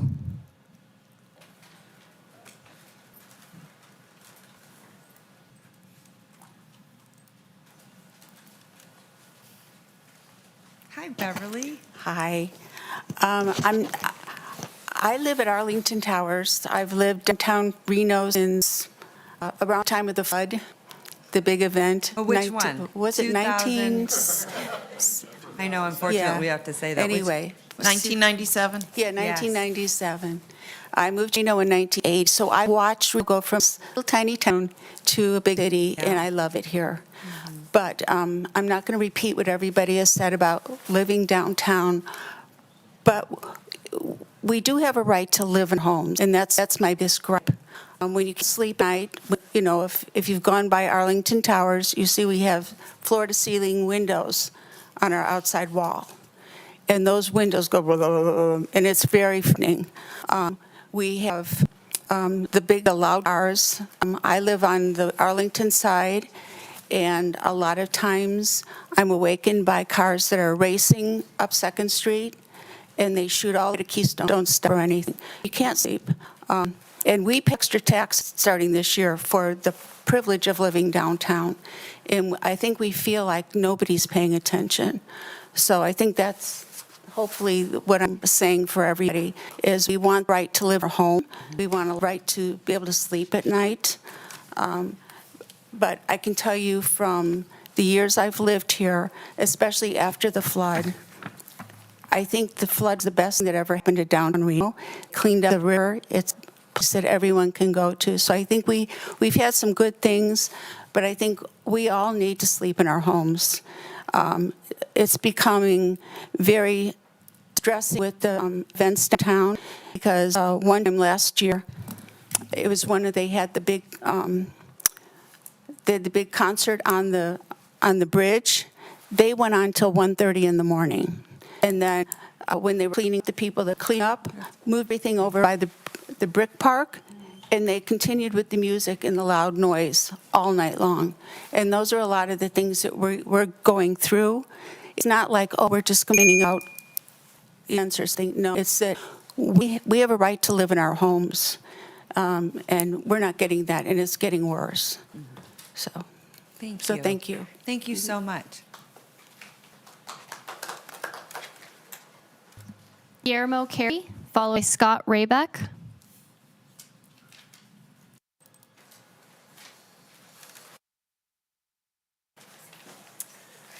Well, I was going to say good morning. Looks like it's almost good afternoon right now. I'm Guillermo Carey. My wife and I, we live at the Montage, 18th floor, corner unit facing northeast. Perfect view of the arch, perfect view of all the events that go on downtown. We lived in Reno for 20 years. Last 6 years, we lived in town and moved to downtown for a reason. And the reason was urban life, all the events, everything that goes on downtown. We love it. We love the restaurants. We like to spend our time in downtown. But I do agree with the no ordinance. I think a lot of our neighbors have pointed out there's some things that are just a little too much. And we're not talking about hot August nights.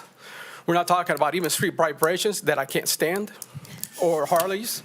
But I'm not complaining about those events. Not the complaint about the events. It's certain things that happen. And I think, let's give you an example. Motorcycles. The motorcycles, a lot of the neighbors have explained, you got all these motorcycles rubbing up all over the place, right at the arch. Perfect. We sit in our balcony. We see all things happen. It's not like it didn't happen. When you got, 10 motorcycles rubbing up little wheelies right in the arc, and there's no police presence anywhere, I think that is the problem. I think everybody agrees, right? Motorcycles, cars, all these ratings has become a problem. When it started in downtown with the motorcycles, living there is when the lights went off during COVID. I called our Reno PD because it's going for weeks straight. What I was told was we have more important things to deal with, repeatedly. So I think that's the problem, is how are you going to enforce this? Because obviously, we've called Reno PD, we've gone through your Reno Connect, nothing works. Same with another gentleman, I think everybody knows. He's asked amplified speaker, and there's two of them. One's a preacher, and one's, I think there's two that play music, guitar, sax, whatever they do. And they love to go stand right on Virginia Street, right over the railroad tracks, there's a sign that's free speech area. So I think you have concerts that go on, till whenever they need to go on, and we don't have a problem with that. They get done, then this preacher shows up, or the bar shows up, ample speaker that we can hear at 18th floor very clearly, 11, 12 o'clock at night. And you call Reno PD, you call Reno Connect, oh, he's in a free speech area. There's nothing we can do. That's all we hear all the time. In the last two, I think a lady mentioned, when was it, the chicken nugget, the chicken, whatever, the chicken barbecue fest that we just had a concert. We sat there, we listened, my wife and I listened to the concert. We sat there listening. But bothers us and woken up 3 in the morning, whoever's idea was to let people dismantle this whole stage at 3 in the morning with throwing all the metal pieces on the ground, on concrete, yelling, screaming, and their own music. So I'm not sure a great idea at the city was to allow them to call this up 3 a.m. That's it. Thank you. Scott Raybeck, followed by Art Rangel. All right, Scott. Scott, you're finally here. You made it. I know. Can you guys hear me? Sure. I apologize for being a little feisty earlier. That's good. That means you're passionate. I'm Italian by heritage, so I like it. That comes from a good place. I like it. I get the previous gentleman's comments, and I'm sure I agree with the next gentleman's comments. Art, it's just we have to. I don't know. I wrote all these things down that I wanted to say, And now I'm just like, I have no idea what I want to say.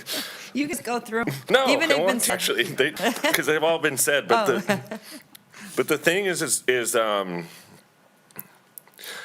the noise issue is a big concern, and I don't know if we need to approach it in a different way. I have great respect for the RPD. My mom was a police officer. My dad was an assistant district attorney in Douglas County. Is that there needs to be more enforcement in evenings downtown. And then I don't know if we need to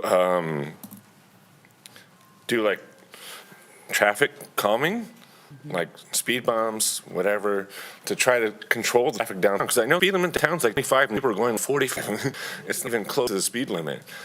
And my other concern is that we try to blame the row.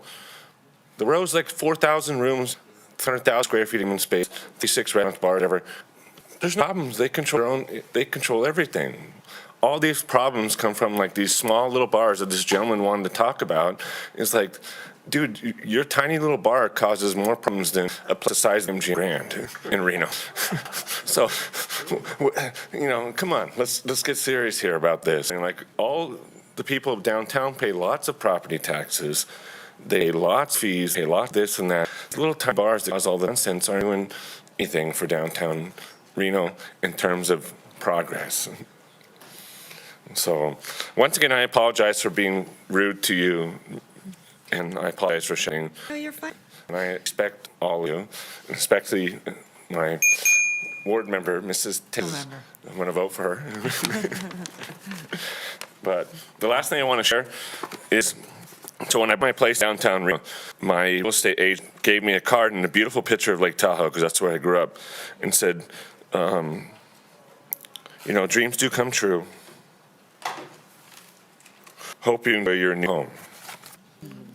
When did you move? 2 years ago. Oh, you've been there 2 years. Okay. At the Montage, yeah. I tried to move in there. It's too expensive for me. I know. I can barely afford it. They want me. But you and I But you live again. in a great building. Like I said, I tried to move in there. All right, Art. It's all you. Long time no see. Yeah, 2 days, right? 2 days. Right? I thought I'd wear my. We were at the this is last Rotary day I can together. wear this the light clothing. So, Madam Mayor, one of the things I wanted to talk about. Art Rangel, for the record, 25 Sierra Street. This is in reference to the issue of noise as part of the You can tell item D3. you have city experience. Yeah. Art Rangel, for the record. One of the things that, just to be clear, it's a lot more than the revenue of the inns and things like that. It is a few select bars. Mm-hmm. There's only a few bad players downtown. The rest of the bars really are not an issue. And one thing I wish Scott had said is he works for one of the hotels in town. And he said, I wish he'd said this, Scott, it's impacting the visitors to his hotel. And I've heard Whitney Peak has had issues, things like that. Well, you don't that because it affects your transit occupancy tax. So what I want to say is, regarding this ordinance, at the downtown NAB meeting, it was brought up by staff that you have limited resources to monitor and enforce the ordinance. Could you opt one? Shouldn't be an issue for the following reason. Downtown Reno has two revenue sources that the rest of the city does not have. One is Downtown Reno Partnership, that all property owners in that district pay for. Money by statute is required to be utilized within that district. The other is that the Reno Redevelopment Project Area 1. And as you heard from Revitalization Manager 2 weeks ago, there should be a significant amount of tax increment to be generated over the coming years. A fraction of that tax increment, new sales tax, new room tax, generated by the revitalization, hopefully soon, of downtown could be used to pay for enforcement of what we're talking about here. Because those funds, again, have to be utilized within that geographic area. Thinking of the town redevelopment program that was presented to you 2 weeks ago, Many more workforce housing units and hopefully new high-paying jobs should be created with the downtown area over time. If you want a vibrant, new downtown, the people that live down there, work down there, and have businesses down there need to have quality of life. So please direct staff to include this noise. Oh, and one other thing. As a planner, we always dealt with the A scale. You don't have the resources to enforce an ordinance on an A scale. You have to adopt the scale, which is very different. You don't have the resources. You don't have an ordinance that you can't enforce an ordinance that doesn't exist. So, we need to have an ordinance like that. Thank you. Great comments, Art. Thank you so much. Matt Clark, followed by Ilya Arbin via Zoom, followed Gary Seal. Hi, Matt. Hi, Council. My name is Matt Clark, and thank you so much for all your hard work. And Kathleen, you're my neighbor, so thank you. Gosh, my neighbors did a great job pretty much going over concerns on the noise ordinance. And I tried to open my mind, listen to business owners that sell great hamburgers and all that. And I get it. We all are in this together. We love downtown. But the stuff put up with can go on any neighbor. If you live in the Newlands or Cullen Ranch, I don't think you'd hear what you just, I guess you almost have to come on our balconies to see what we're talking about. But sometimes I think we're going to end up like Kramer and Simon and become jittery. But it's absolutely not music, noise that you feel more than hear. It's something that happens on a daily basis, but more on the weekends. And gosh, it's something I know we can enforce. I remember we've talked about possible if we're going to make laws, we have to be able to enforce them. But I don't think this will be that hard. I know we can do it. And I think we all need to work together. And all the bars that have concerns, they have probably some legitimate things. I want to say on a positive note, we met in June with RAD Committee. We talked about a lot of the noise that comes from the bar crowds that leave between 3 and 5, and we said, man, if you could just set an officer down there and they let out at a couple bars, in particular on 2nd Street, that seemed to cause us a problem. And by golly, the next week, the chief had set up some sort of extra patrol for 2 weeks in a row, and I mean, it was like a different town. I thought it was cured. It was beautiful. I mean, there was no streets and there was no yelling, shouting, physical altercations, no gunshots. It was amazing. So I made sure that I let her know how much we appreciate it. So we can do this and get Reno to be the great town that we love. And I think Steve be down here filming how Reno is. What a beautiful river. There's got to be a way we can start enforcing a few of these quality of life issues, but mostly that noise with the boombox noise. And boy, it only rattles windows, nerves. It's just hard to explain it. It's not that we all love music. I think that's why we love downtown Reno. It hurts us so bad to see some of the stuff that's been going on. But gosh, let's keep trying to work on this, and I hope we can move forward on some sort of thing that's fair to everyone. We want our businesses. We love it, and we'd love to see less city sprawl and more people living downtown where we don't have to add more snowplows and fire stations. We need the city grow and city like and become role. See that their cities look to Reno as a beautiful place to live that it is. So thank you so much. How long have you lived downtown? Thanks. Hillary, I've been down about 6 years in the Lincoln Tours. Yeah, it's just a wonderful place. The walk up the trail every day and the festivals, Reno Art Town. You can go on and on. Reno special. Thank you. All right, Matt. Leah Arbitman via Zoom, followed by Gary Seal. Can you guys hear me? Can, thank you. Ilya Arbman for the record. The railroad trespassing ordinance is being pushed through council with unusual speed. It has gone from introduction to potential adoption in less than a month. I'm asking that we slow down and engage in some substantial discussion before haphazardly adding another anti-homeless provision to our arsenal of laws that make it illegal to exist in Reno as an unhoused community member. What has been totally absent from these conversations, whether about the camping ban, the sleeping in your car ban, or now the proposed railroad trespassing ordinance, is any day's consideration of a fundamental question. Do types of ordinances work? In other words, do they either reduce the number of people living on the street, facilitate access to services, or in any other way help cities reduce homelessness? I welcome any research you all may have come across, but the research I did this week seems to quite clearly answer no to all of the above question. In fact, a very strong convincing study, 2019, that I sent along yesterday, seems to suggest that, to the contrary, anti-homeless laws such as this one actually perpetuate homelessness, which of course should give you all pause as you deliberate whether to adopt this new ordinance. I know what you may think, and staff have been persuading you to think, that encouraging more punitive action by law enforcement around the railroad tracks will help get people to services. But what evidence has staff actually provided that suggests any likelihood of this alleged effect? beyond a very strange, perhaps even delusional wishful thinking. Recall once again the Clean Safe report from June that's a whopping 0% for connect people with services. I'm going to quote passages from the 2019 study. Quote, consistent punitive interactions, including move-along orders, citations, and destruction of property, systematically limit homeless people's access to services, housing, and jobs while damaging their health, safety, well-being. End quote. So that most of these are new to Washoe County. They are not new by any means to the U.S. Quote, between 2006 and 2016, bans on sitting and lying increased by 52%, citywide camping bans by 69%, prohibitions on loitering and loafing citywide by 88%, and bans on living in vehicles 143%. This is around the country. Given what we know about the growing crisis of homelessness around the country, might our thinking be backwards on this issue? Rather than being a response to more people living on the street, is it possible that anti-homeless ordinances actually cause or perpetuate homelessness? A few more to conclude. Quote, every policing of homeless perpetuates the very urban disorder that such enforcement claims to reduce by increasing conflict among vulnerable people, nurturing mistrust of the law, and further disorganizing already chaotic lives by reducing access to services. Move-along orders and citations collectively work to dispossess people of their property, producing insurmountable debts, creating barriers to accessing services, housing, and jobs, and actually increase the vulnerability of the unhoused to violence and crime. This suggests that anti-homeless ordinances play an instrumental role in contributing to homelessness rather than reducing it, simply moving it around. And a final quote, general lack of services offered to this group casts doubt on claims that police contact provides any benefit to homeless individuals. This is not because the police do not wish to connect homeless people with services and shelter, but rather because there are simply not enough resources. So I urge you guys to take pause and try to study some data before you to adopt this ordinance, because it might actually have the opposite of the intended effect. I'll try and be back there later today, but if not, good luck. Thanks, Ilya.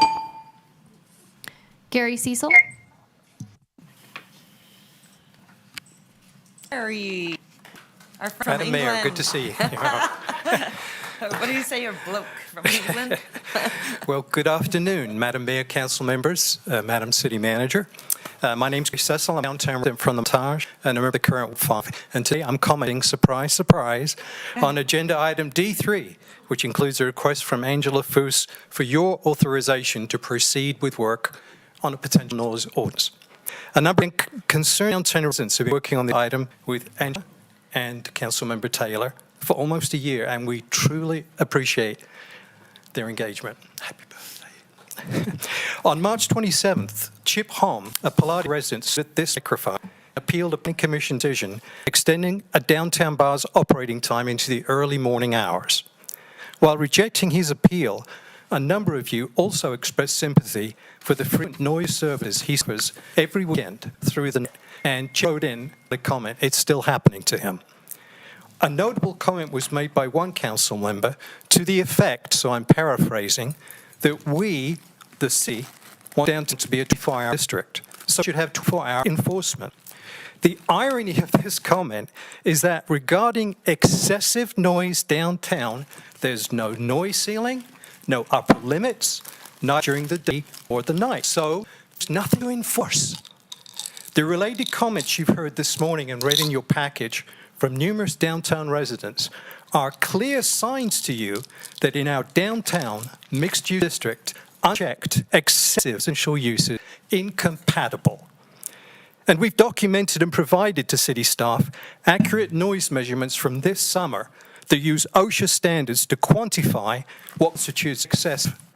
From my personal experience, such as emotionally stated by Mr. Holm at his appeal, I assure you this isn't an exaggeration. I respectfully ask you to take the first step today towards noise mitigation code like that implemented by other great cities. We're thriving on towns of both residents and businesses, such as Atlanta, Pittsburgh, and Orlando. I have great sympathy with the comments made earlier today by business. People want to work downtown, but it doesn't have to be a zero-sum game. We can work together with them, and we will commit to doing that in order to bring a sensible noise ordinance to you for your vote eventually. But please take the first step. Angela, not the work. Thank you very much for your attention. Thanks, Gary. Definitely sounds like a Reno accent. All right, Madam Mayor, for the record, we also nature or not directly associated with an agenda item prior to 4 p.m. yesterday, August 27th. These were voicemail, written correspondence, or emails received via our reno.gov online public comment form Copies of these have been distributed to the Reno City Council and are available to the public on reno.gov/meetings. 1 letter in favor, 2 letters in opposition, and 11 letters of concern. With that, we're closing general public comment and moving on to item A4, approval of the agenda. All right, Madam Clerk. Hold on one second. I have that there. We're doing a new system over here, so give me just a second. Hold on. Let me just. They want to keep me very organized there, and I love them, but I have a method. Okay, I'm going to ask for approval of the agenda. Can I give you some updates? And then after that, okay, wait, before we do that, because I cannot approve an agenda if we're going to change something around. So I'm going to send it to our city manager, Jackie Bryant. Take it away. Thank you, Madam Mayor. Item C1 and 2, Canyons PUD, set for time certain at 1 p.m. Item D5, Pembroke Field, will be set time certain at p.m. Item E7, July 2024 downtown updates will be taken immediately after consent. All pulled consent items will be taken right after D7. Item D11 will be postponed until September 11. All right, perfect. Thank you. Did everyone Which one is moved to September 7? Item D Delta 11, Waste Management, is moving to September 11. So, do you want to motion? Right. I believe that's all of our updates, correct? All right, perfect. Give me a motion to approve. Motion to approve the agenda as laid out by Thank you. Manager All right, Jackie I have Bryan. a motion. Do I have a second? I have a second. All those in favor say aye. Aye. All those opposed, motion carries. Thank you so much. All right. Item A5, approval of the minutes from July 24th. All right, thank you. May I get a motion to approve? Motion to approve. Thank you. I have a motion. Second. I have a second. All those in favor say aye. Aye. All opposed? Motion carries unanimously. Thank you so much. Okay, we're going to head on into consent agenda, Madam Clerk. Madam Mayor, and just for this item, for the record, I'd like to state that we did receive 2 comments which were associated with the items on the consent agenda, 2 letters of concern, and those have been distributed to the Reno City Council. All right, thank you so much. So are you telling me, I think, that you do not have any public comment? No public comment, ma'am. All right, thank you so much. All right. I'm asked council member at this time to give the items that they would like to pull off the agenda. I'm going to start with you, Councilman Martinez. Thanks so much, Madam Mayor. B12 is the only item I wanted to pull. B12, okay, great. Nothing, Madam Mayor. All right, thanks so much. Council Dewar. Yeah, can you come back to me? Yes. Councilwoman Ebert. Yeah, just 1 second here. Sure. Sure, this is my thing with the stuff notated. Okay, yes, I have B8, B11, Councilmember Martinez pulled B12, B13, B14, B15, B16, B17, B18, B19, and that's it. Oh, wait, no, also B21. Would we mind saying that again? Okay, so I have B8, B8, B12, B11, B13, B14, 15, 16, 17, 18, 19, and 21? Did you say 20 also? Oh, no, I didn't have 20. Yeah, you're right, B19 and B21. All right, thank you so much. Councilman Reese. Item B19, I think, was already pulled, Madam Mayor. All right. Okay, may I ask? And have been pulled. Yours have been pulled? Okay, great. All right, with that being said, can I get a motion to approve all other agenda items? Motion to approve all other agenda items. Second. I have a motion and a second. All those in favor say aye. Aye. Aye. Those opposed? Motion carries. Okay. We are going to head into the downtown update before we get into any consent items. So, because we have guests here today, and did we do a time? No, but we did say that we were going to be done. Perfect. All right. Councilwoman Jordan. Have it. Mr. McCardle. Okay. Madam Clerk, do you have any public comment on this item? We do not have any public comment on this item. All right, thanks so much. I'm going to send it back to you. Brian, take it away. Good afternoon, Madam Mayor, Vice Mayor, council members. We are here to give the third monthly update of the efforts within downtown now that a lot of departments are making quite intentional effort to address certain issues, concerns, and opportunities facing our downtown area. So I will invite the first presenters up, which I believe is the police department. All right, great.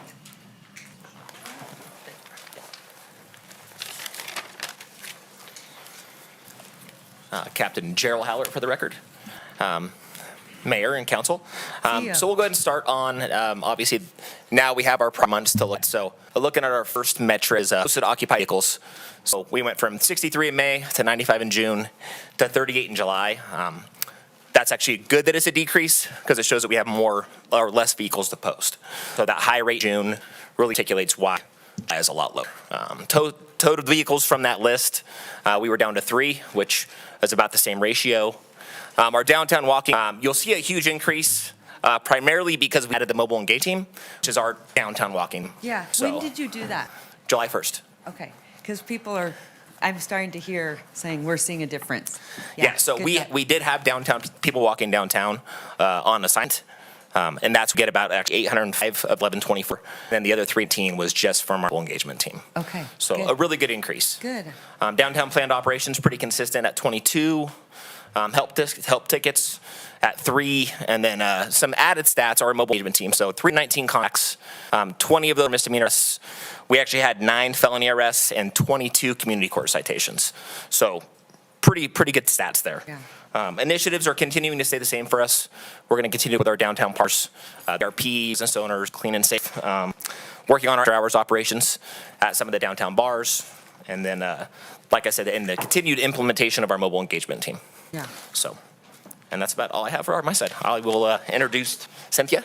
Okay, thank you so much. Oh, and then there's a picture of Officer Mullenberg on a horse. Who is that? Officer Mullenberg, she's one of our HMU officers.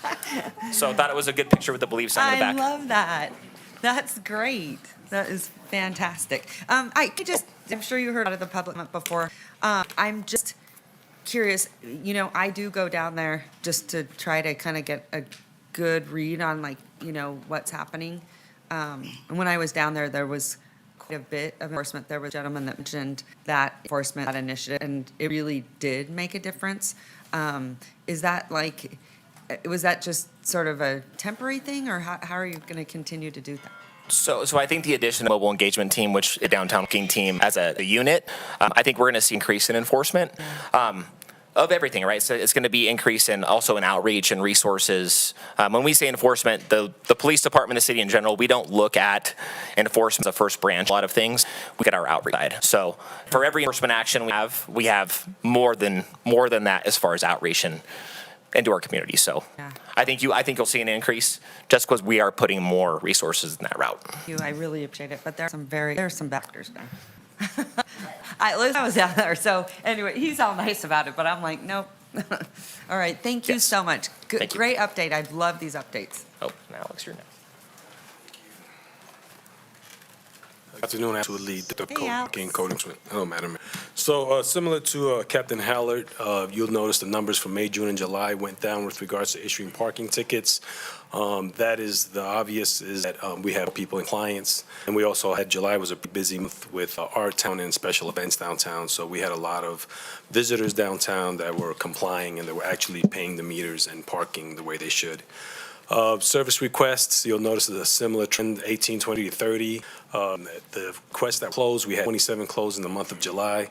With regards to code enforcement, you'll see an increase in cases that were opened in July. July 1st, we assigned a code enforcement officer to downtown in July. So you'll notice 19 is coming to 7 or 3. And then case closed with 17 from the officer. And then we also had the proactive cases. He opened 14 cases. And I'm sure we have more than that by now. But that's what we had for July. And then one of the things that's been concentrating on is addressing uniformly all the dumpsters that we have in the downtown area. We're trying to create a process to make sure that it's automated with regards to the permits that we issue and that the business owners we have identified, we know who the businesses are. We're just going to automate the renewal of the permits, and we're going to address any code violations related to those dumpsters. All right, now I'll defer to Clean and Safe. All right. Good afternoon, Madam Mayor, City Council Manager, Interim Manager Bryant. Cynthia is present for the record. I am here to provide a quick overview of Clean and Safe from the month of July, which was a very busy month. We had nice weather, and the river was very popular during that time period. There were a total of 262 contacts that were conducted by Clean and Safe Operations. That includes our city walks that occur with the Town Reno Partnership on Tuesdays and Thursdays of every week. So there were a total of 8 walks with the DRP, in addition to a couple other operations that were conducted by Clean and Safe in partnership with the Reno Police Department and Code Enforcement, Drake Street and Washington Street. We had a few service requests for occupied vehicles in that area, and in partnership with RPD's Deeds program, which overlapped with this space for the month. I would also like to highlight that the number of individuals increased because we deployed our work crew that is contracted via Karma Box to Record Street and 4th Street, 7:30 every single morning for the entire month of July. And with that crew, I do want to highlight that individuals that participate in that opportunity are from the CARES campus. So we are including them with the number of individuals that accepted services, because that is an experience that they could build off as they transition into housing. And that ongoing until this month as well, of course. Let's see. Number of individuals that were connected to service, so that we did reach 85 this month, which is a very significant jump. It includes, like I mentioned, the Karma Box crew, individuals were connected to the shelter. RISE assisted 2 individuals with getting new tires for their vehicles. And that, again, in partnership with the Reno Police Department as we address occupied vehicles, and received vaccinations. On the flip side, we did have 177 individuals that declined services in the month of July, and our team continues to serve the community and have those connections with individuals who want to help. Later on today, item D4, we'll hear about a pilot program, a rapid rehousing pilot program that our team helped connect individuals to a process. They're ready to move in. Monica will talk about it a little bit first. I don't want to get into too many details, but we're bridging those gaps. But what we are seeing is there is a significant number of individuals that we cannot serve, we are not equipped to serve because they are severely ill, whether it's mental health or recurring disorders. Our team is not equipped to provide those services. And I believe that the 177 connects with that population. So we'll continue to work with our partners in our community, but we want to be transparent in sharing that. And last but not least, the yards of trash collected, it was also 85, which amounts to and trash bags to provide that visual for you. And that, of course, includes Clean and Safe and Karma Box and our service provider as well. And just a couple highlights from last month. There was a pretty significant cleanup along the river on July 23rd, conducted by Clean and Safe staff, park rangers, in partnership with the Reno Police Department as well. Out was conducted in this area, so those 262 includes all the individuals that were provided outreach for these operations. In addition to that, we conducted an operation on Washington Street and 6th Street to address occupied vehicles. 9 individuals were provided outreach services. 4 occupied vehicles received postings, and 1 vehicle was towed as well. So just a snapshot of last month. And with that, I pass it on to Cynthia, Yes. really quick. So the reason why you're seeing such a higher number is because there has been more outreach out there. There In the more morning. outreach. There was a large cleanup conducted. Okay. And there were additional operations that the team participated in to occupied vehicles. Okay. Just one of my visions is, this is why I've been pushing for river rangers, so that it stays beautiful, walkable, Right. accessible, safe, clean, the whole entire time. Not just, we're just cleaning it up, every so often. It's always constantly maintained, so. Absolutely. We do have our partnership with Allied Security, who provides that additional support, but we do also see activity move quite rapidly. Yeah. So. Okay, Mayor, thanks. can I ask a question of Yeah. Cynthia? Cynthia, same topic. I didn't understand. So the River Ranger visits went from almost 200 in May to only 80 in July. And what's the reason? Do we lose people? I'm sorry, which? You were just on the slide. No, there was an that is- outreach team that started in the Yeah. morning. That's for Parks and Recreation. They'll go into their data. Oh, you haven't, you're not covering that No. yet? Okay. Okay. sorry. Thank you. Thank you much. Hi. Hi. Dan Massey for the record, Parks and Dan, nice Recreation to Manager. see you. Pleasure. So to answer your question, we had an issue with our reporting mechanism that has been fixed. That's why the numbers look a little bit. So are they not accurate, or is it roughly accurate, or? Yes and no. It is accurate based on what was recorded, but the mechanism we had was not properly recorded. But do you think there was more then? Yes, That's what I'm absolutely. asking. Yes, ma'am. Oh, okay. So do you think it's closer like the May number or Yes. the June? When do you think it stopped recording or properly? Just in? Unfortunately, I don't have that information. I apologize. Okay. But then public interactions, that didn't record properly either? So the whole form itself, our entire mechanism. Form, okay. Yes, ma'am. Yeah, it's digital, which technology is great until it isn't. And unfortunately, it just wasn't Well, in July. I'm a big supporter of your program, so. Thank you. I hope you can get it fixed and let us know how it's working. Yeah. So positive update that is we have our 2 rangers. They're going to start on the 9th. Since our last update, we have had 1 river ranger that has resigned his position, but we have also offered and have an extended offer from a 3rd one. So the lapse is going to be minimal at best. There is going to be about a 4-week onboarding process to get them familiar with the area.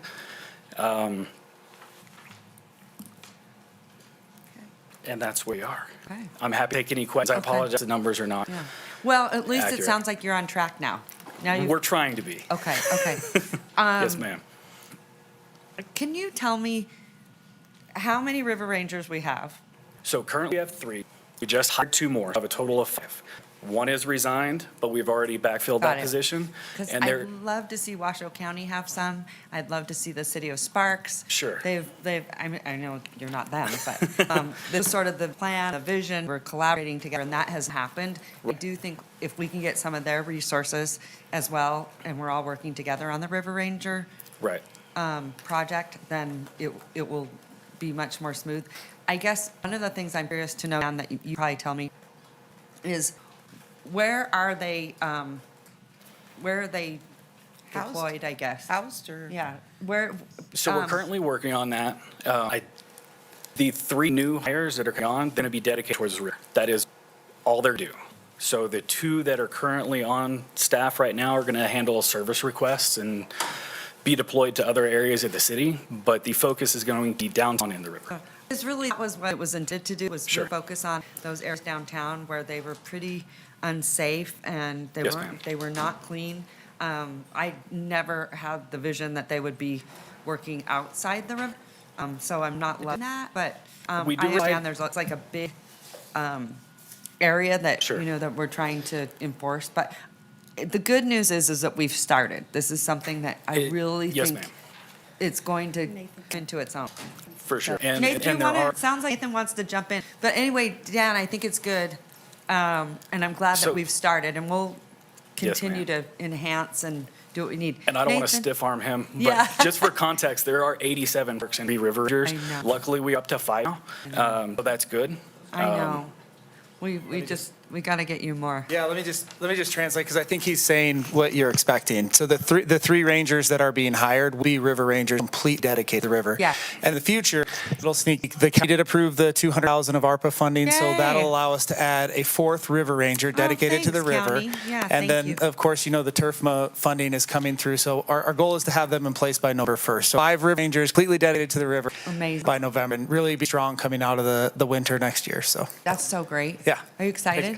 I'm pumped. really- Yeah. you're pumped. Nathan Olliott, Parks and Recreation Director, for the record. Last 15 seconds. Thanks, Nathan. Or I thanks, didn't Dan. get there. I was planning on it. He stole my your thunder. thunder, yeah. Like, that was like what I was looking for. He stole your thunder.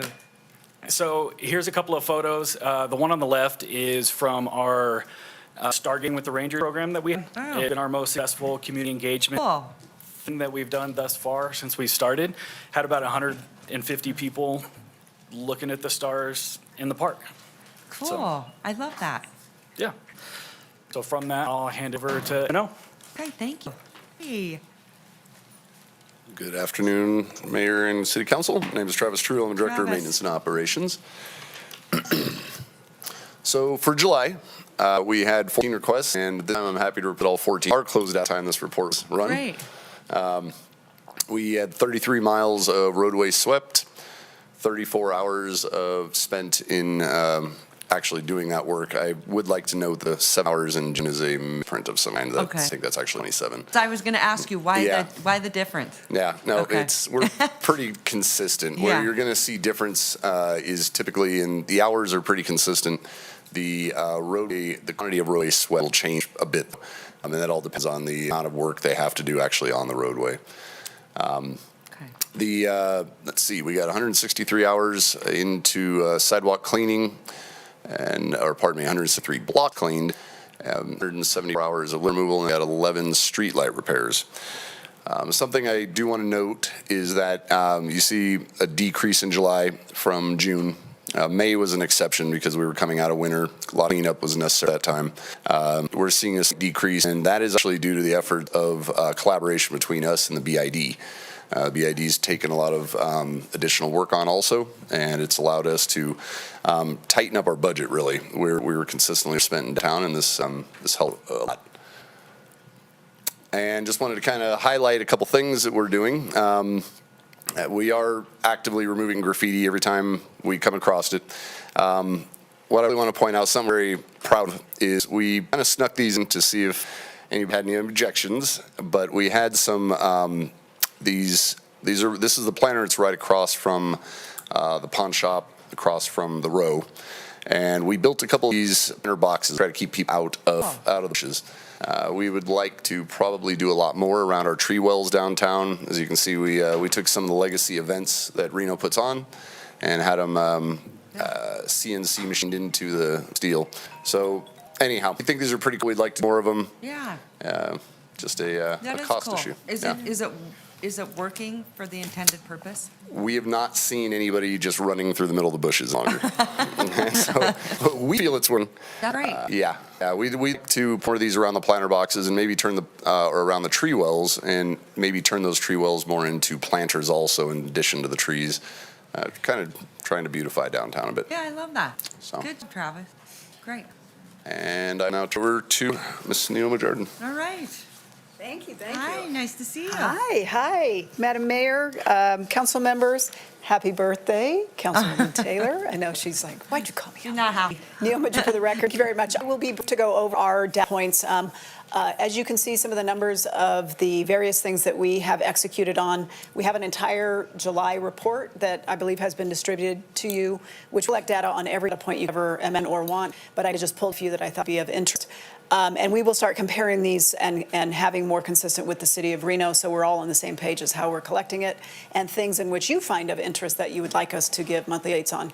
Of this, I just wanted to point out, right at the shelter, we're seeing May to July. An interesting point here is, even though the warmer months, the people that are needing access to services or requiring rides generally increases. We actually saw a little bit of it during June, July, what they thought was interesting.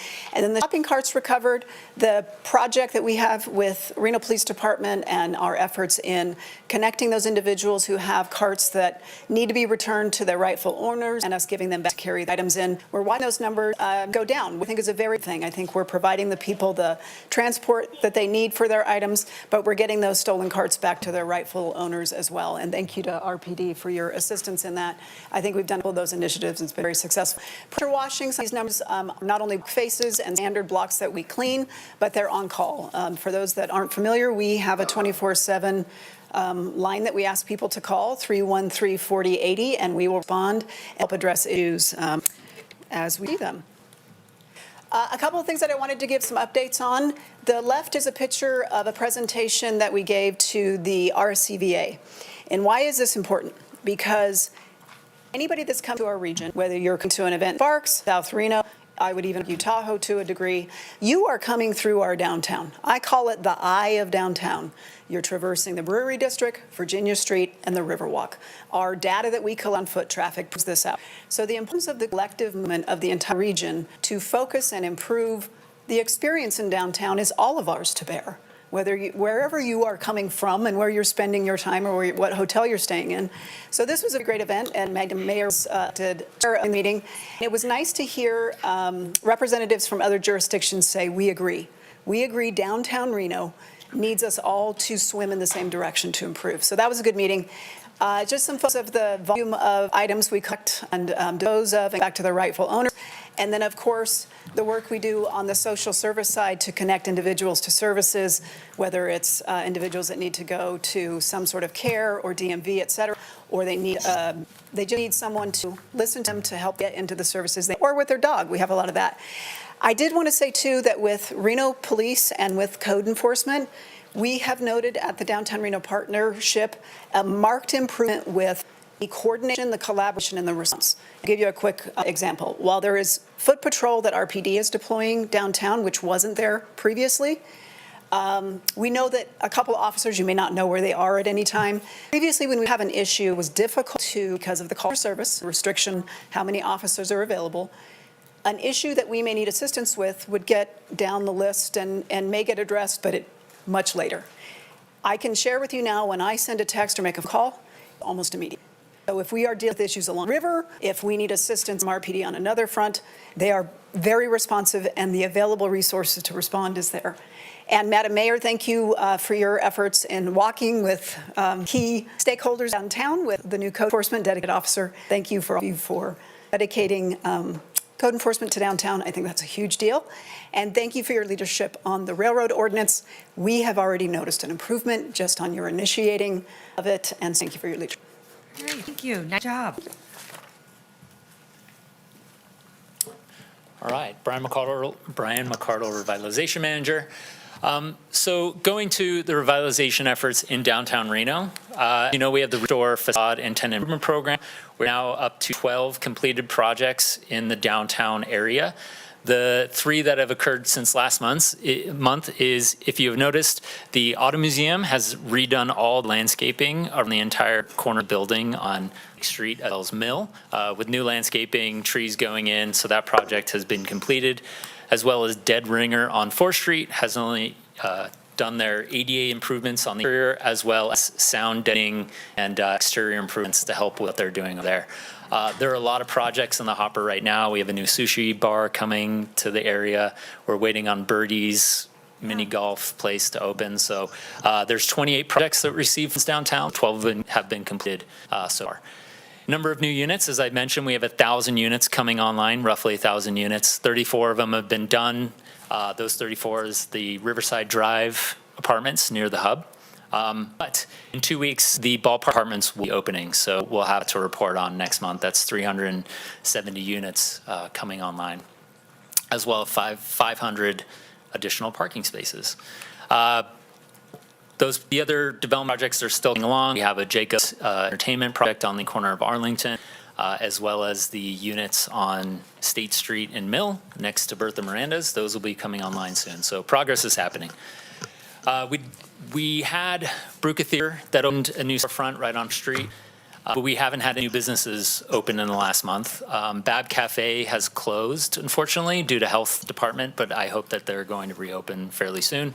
But again, we have new businesses coming on, probably 4 that we know of. So new business activity on its way. Property values haven't changed. This is usually an annual number. We'll try to update that quarterly.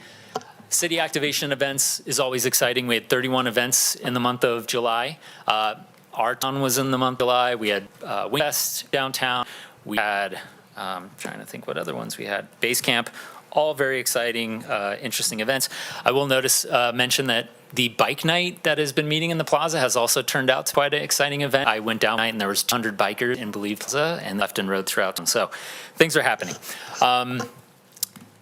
We didn't have a number on the number of participants. There was just so many events that occurred in July that we haven't done the data to show those. But I do know that our Auto Rails Con Series had about 500 attendees. Harmony on the River, which is the Philharmonic, had about 50 attendees. And Flicks on the Bricks, which I'll show in a second, had about 80 attendees, as well as Dancing on the River as well. So we'll play a quick video. We've gone out and engaged a videographer, Ray McIntyre, activating our public spaces, but also capturing content that we'll need for the future. So we have 2 videos we would like to highlight. The first being Harmony on the River. If you are not the biggest Philharmonic fan, but you like Nirvana and Radiohead, they have something for you. So I'd encourage you all to attend. Can we play that video on the left? Great. Is there sound? A is hard, but E is harder.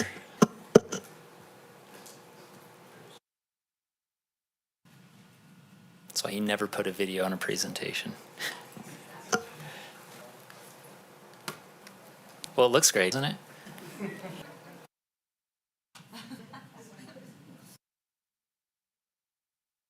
I can hum something.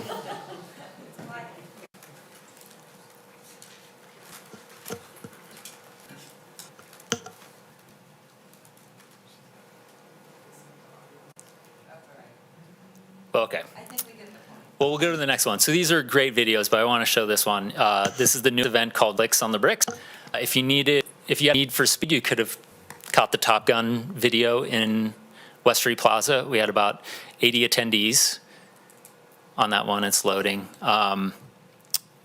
Next week, if you don't have anything to do on September 6th, there is Jurassic Park. And if you really have a need for speed, the first week in October, we're actually playing the movie Speed with Keanu Reeves and Sandra Bullock in that same plaza. It's great. People came out. It was, great use of the plaza. A partnership with Tap House, the Walk, and the Cordillera Film Festival. So we wanted to see activation in that plaza. These are the type of activations that hopefully continue beyond the city supporting these things directly. All right, thank you. Yeah. It's the one, though, with the bands. That is off the rails. Off the rails. There's one left. I think it's the third Thursday in September. There's one left. Those have been great. Use of the plaza, families coming out. As we say, families, moms with strollers is the kind of key to showing that the space is revitalized and safe. And they have been coming out. There's a bounce house. My kids have been enjoying it for 2 hours while I watch music. And we do plan to continue those in season with the ARPA funding through not only West Street Plaza, but the Locomotion ARPA funding allows us to continue these activations through the next 2 years. All right, good. Thank you so much. Come up. Thank you, Madam Mayor. You all, we wanted to take a lunch break. One of the things I forgot to mention, small thing but a huge thing, is if you've not driven up Virginia Street, check out the curbs. The curbs are all repainted. They're bright red, bright yellow, and contract partnership City of Reno have deployed. They are making their way out to a number of streets downtown. It's a very laborious process to remove that old paint. But drive up Virginia Street. They just finished it yesterday. So they're starting on 4th Street, I think started this week, and looks great. So, thank you so much. And that's also paid for by the bid, correct? We helped, the city is doing a lot of the coordination and the painting of the red. We helped with funding the removal of the paint, which is a hammer and literally a We've got to roll it grinder. off 'cause It's a lot of work. It's a going lot. to take them a while, but we're going to get there street by street. And if you drive up Virginia, it looks really great, so. Yeah, and I don't think people realize that, even the little things can make such a big difference. Those curves look terrible. Yeah, and then Matter, did want to say, I'm meeting at 1 today with some closed businesses that have reached out to say they want to beautify the exterior of their business. Great. So I think it's the collective understanding that whether you're open or not, exterior of your business matters. It matters to the field, safety, and cleanliness. So I did get a call from a rather large property today that they want to talk about it. So Good, looking forward thank to you. that. So, Awesome. thank Love to you. hear it. Okay. Are we finished? Brian? So it's one question I'm going to ask some members if they have questions, but one question before it slips my mind. Where are we at on the trash cans? We've got to have the trash cans, the ones, because people are continuing to pull them out. I've been walking, I don't know, 3 times a week now, and it's really, really evident. They don't look good. And then the other thing that I want to ask, which was really important, was the dog cleanup station with the bags. I can't believe how much dog we're seeing on there, and because we have the biggest little dog park, and it's a great park. Take their dogs home from there, and they don't pick it up. So, can you give me a little up? Sounds like Jack's maybe going. Yes, thank you, Madam Mayor. So regarding trash cans, if you recall, council approved us to order trash cans along the river. Those have been ordered and will be here in about 4 to 5 weeks. Our M&O team has been doing an assessment of the number of trash cans we would like to install the exact same design that council approved along the river within the area between the arch and down to the other side of the bridge near kind of Wild River Grill. We are waiting on number and cost, and we will come to council with some funding request. Yeah, and I really appreciate it, Jackie. You have been on this. She walked with me, and I would point this out, and she had taken care of it in a second. She is amazing. I got to tell you, Jackie, you are amazing. I am a little concerned because I would love for them to take more of an inventory of the whole area because I want to stay very consistent in the look. We need to, I guess, have it be conforming to Sure, what cross streets the are you whole thinking? environment. Otherwise, I think we're just kind of putting a Band-Aid on it. Are you thinking from the river all the way bid. to We should work on the changing entire the bid? Yeah. Okay, we can cross that out, Yeah. and then we'll have to identify a funding source and bring that back to council Even for if we approval. slowly have to get there. Understood. Yeah, thank you so much. Yeah. Okay, Councilwoman Taylor, take it away. Thank you, Madam Mayor. I know the time's at when. There's a couple of things I want to talk about. First of all, I need to say thank you to everyone who got up and presented in all of your teams and all of your divisions, because I know I call you, I email you, I text you, I send you all sorts of requests, information at all hours, and you guys are on it and you're taking care of it. I know it's constant. I know we work someplace and then we're working someplace else and then it goes back over here. I know it's a constant effort. And I am very grateful to you. And if I don't say it enough, please know I know I'm always sending your requests. Now on to those I don't like. Bennett Park, I know we're working on that. And I just want to make sure that it's on everybody's radar. We are working on the railroad. So we're starting to see people come over to Barbara Bennett Park and the other parks. And I keep reiterating, it's the only ground downtown for families. So the more that we can work on that, the more I'm very appreciative. The other thing is, I'm going to talk about noise under D3, but Alex, we love Zach, we love having a downtown representative, and he is perfect for the job. Thank you. Cynthia, I'm really concerned about the 177 folks that have declined services, and we'll just keep continuing to talk about this and what happens with those 177 people and where they go and how we get them services. And I'm hoping that under the rapid rehousing, we're going to see some of those numbers decline. Is that something that you think we'll see? I think a segment of the population, contracts, happen so frequently, and someone may not accept services on the first time that they interact with one of our outreach workers. But I think the piece that needs to be discussed is the mental health issue that we're seeing occurring, orders we're seeing that our outreach team, we don't have the resources to connect them to immediately. And I guess so the it's a bigger little question is, I'm sorry, I don't want to interrupt you, but I want to make sure that we move on. We're not saying with those 177 people, we're never going to touch you again. We're identifying them, and we're still working to get resources, getting services. We're just, it's in process. It's going to take a little bit longer. It definitely will. Well, the team, I'm very much appreciative for everything you're doing. Councilman Martinez, anything? Just to say thank you to all the departments and our partners with Downtown Reno Partnership for working in tandem to make downtown a great place to live and enjoy, not just residents who in our area, but those folks that live downtown too. And just echoing some of the thoughts about keeping our parks clean, especially if it's our only playground in our area. It's very important that folks have a place to take their children to recreate, and important that's for our families. So just want to echo the efforts. Thank you again for all you do. Thank you so much. Councilwoman Dewar. I appreciated the presentation, very thorough, loved the team effort. You heard my comments on the park stuff, the River Rangers, and I'm very confused about what's happening there, but my recommendation is show us numbers if you think they're maybe wrong, and then bring back it when you think you got them right, and so we're not confused. We don't want to. But thank you for keeping focused. I've enjoyed a walk and a lot of time with Councilmember Jordan, and we're working on the bank stabilization or revegetation with the folks that were here earlier from One Truckee River. So thank you. Councilwoman Burt. Yeah, can we go to the numbers? I believe those are yours, Thea, about the outreach and the number of people that accepted services. I apologize. I'm also trying to find this in your presentation. Okay. So it says interactions with unsheltered individuals. It went from the 40s to 262 in July.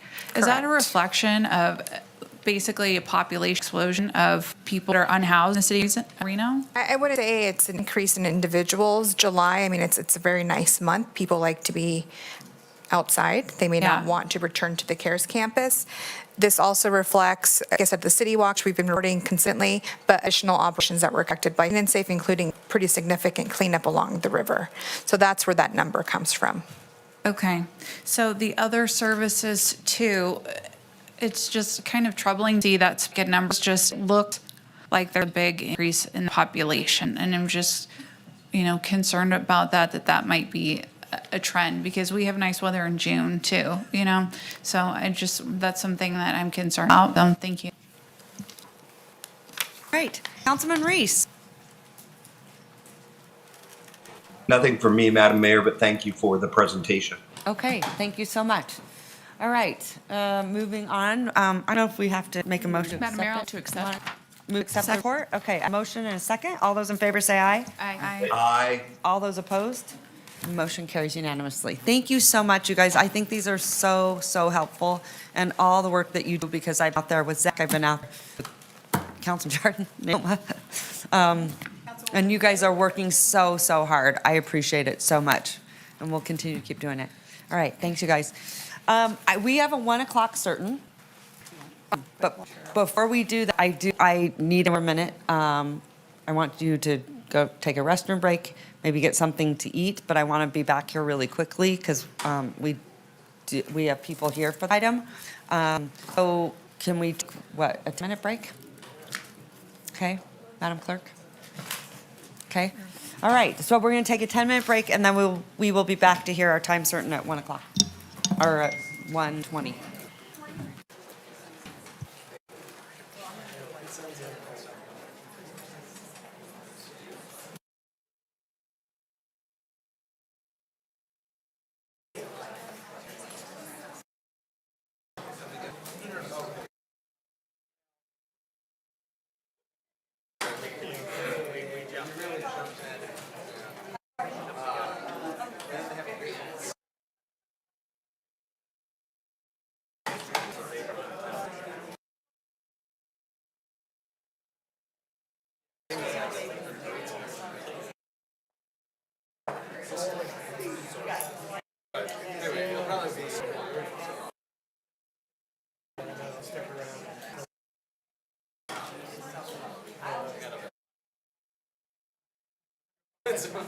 But good to see you. Yeah.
Okay, some need. Okay, man. All right.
You guys sitting up here all alone, huh?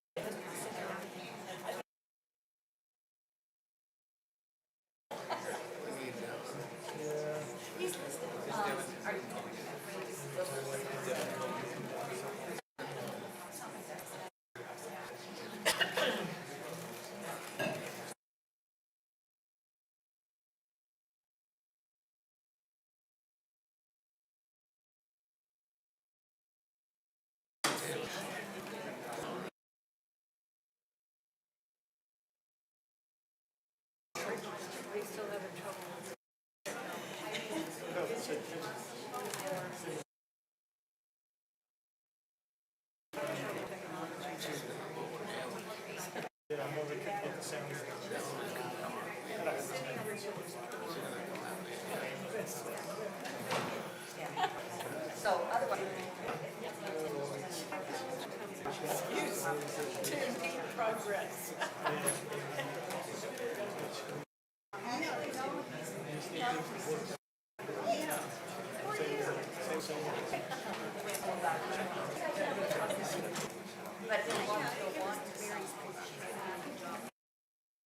how are you doing? So, you look awesome. So do you. I thought we were in general agreement, like, it sounds not in agreement on the letter I got today at 9. So, I want to keep working with you guys. I was ready to support the increased houses, road, everything. Okay. A lot of work, and so I want to keep working with you to see if we can, for let's say another 30 days, because we have to post it. I'm going to recommend this. Like you said, I don't think you go see this. And I had no idea, I mean, agreements that Jim told me, which attached to the few days. Letter on it. I got this thing, we're at the meeting this morning. So I want to make,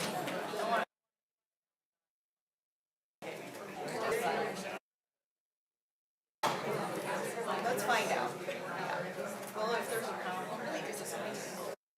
If there's not a problem, but the letter that you sent was very confusing. You did, which was the canyon mount, pulling back the development. I had 3 things. Even the EV charging, I'm gonna ask.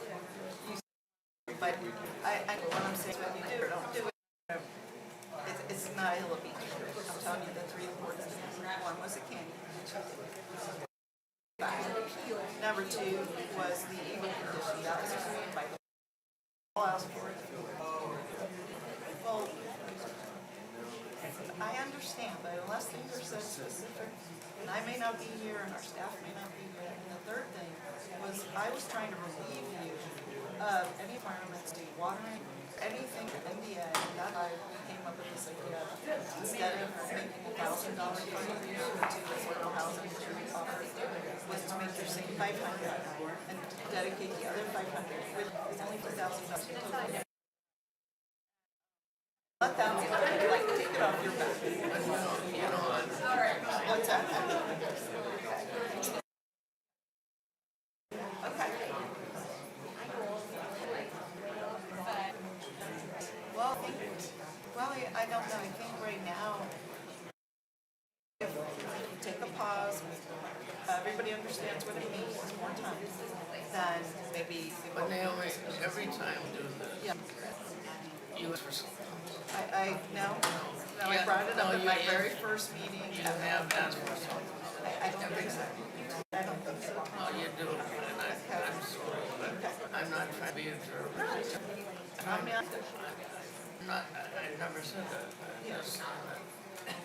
When does this parade stop? We have to get something going.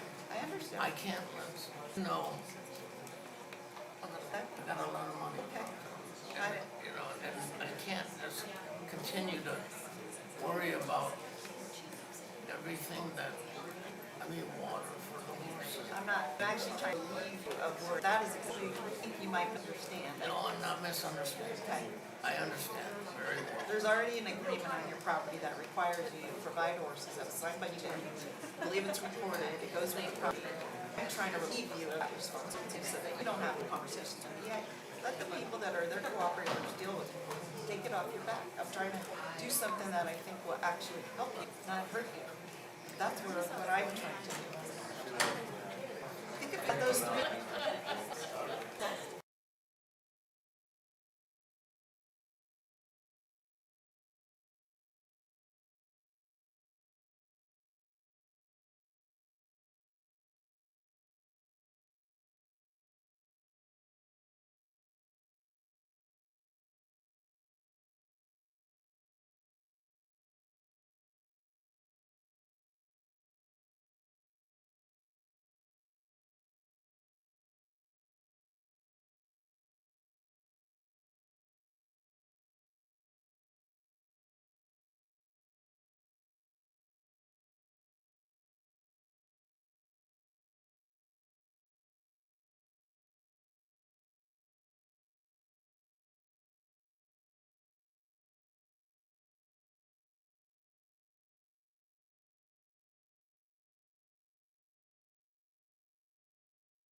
Okay, Madam Clerk, we are back. Let's see, we will now open, let the record reflect that we are opening the public hearing. Was proper note given and correspondence received? Thank you, Madam Mayor. So again, we're opening items C1 and C2. Proper notice was given and no correspondence was received on these items. Okay, But we do have a couple of public commenters. Okay, great.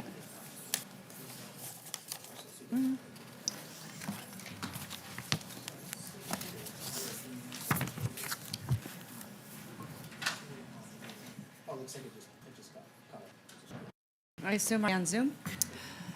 Oh, I'm sorry. Do you want to do disclosures prior to public comment, or would you like us to Public go comment, and then I'll come Okay, great. back to the body. Jay Howard, followed by Kate Tolles, followed by, that's it. Mary Harger. Good afternoon to the council, and thanks for taking my comment. For the record, my name is Jay Howard, and I'm with the Truckee Meadows Park Foundation, and so the program coordinator for Truckee Meadows Trails. Truckee Meadows Trails is a planning and support program for trails here in the region, and seeks not only to improve our existing trail work, but to create greater level of connectivity for neighborhoods. I'd like to go on record today in support of the Canyons project, the next item on your agenda. A key project for the program has been the Virginia Range Trail Corridor project. This is a planning effort that we hope will result in a regional trail from the Valley Trail System all the way down to Geiger Grade, or that area.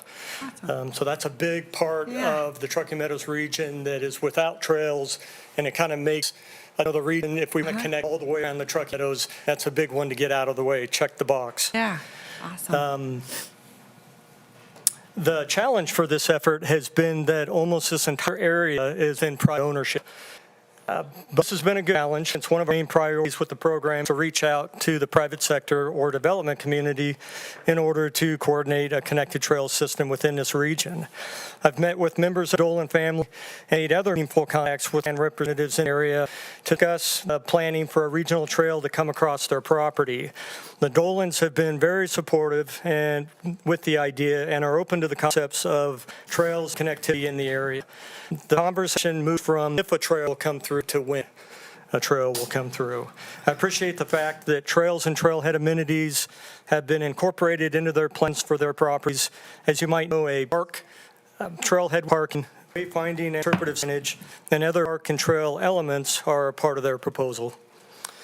The TMT program has just completed a regional trails program for Truckee Meadows, and the Virginia Range of Southeast Reno is an important area of trail connectivity and access in order to see a greater trail network that better connects our region. Nice. You've been working on all that, huh? Yeah. Good job. Well, and Madam Mayor. Love that. Yeah, We're that's going actually on. paying for it with our ARPA project, just to connect the dots. Yes.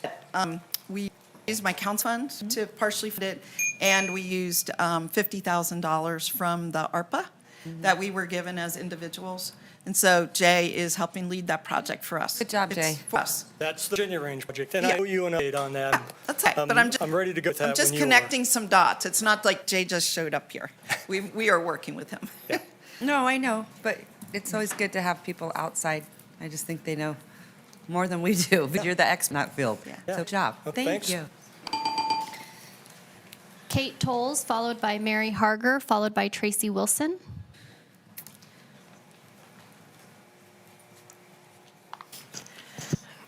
Good afternoon. Thank you for giving me your time today. Listen to my concerns about proposed canyon amendments. And I'm a resident of the Palisades development immediately west of the canyon parcel. I am here representing myself and my husband. We moved here a few years ago for our retirement and to be near our daughter, as a UNR grad and resident. Yay! When we purchased into the neighborhood, we understood there was a proposed development in the canyons that included about 80 homes, most of which would not be seen from the hillside due to the road that leads into it, go around the initial hill of the parcel. I also found that there was a PUD was approved that created higher standards than the city of Reno codes required for architectural design elements, along with the preservation of wildlife and access to existing trails. The quote, new owner of the land is now requesting a significant change to this POD. In reality, this is not really a new owner, it's more of a family change of management. So what's going on here is the original owner negotiated the original PUD through extensive meetings and agreements, are now coming to you for amendments wrapped up in a pretty package that make it look like it's an improvement of the property and the development process.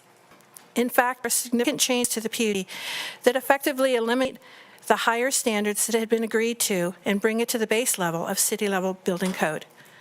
They have now included an extension to the original road, so it will now wind into the front side or the facing side of the hill under the guise of added access to trails and emergency services for the new development.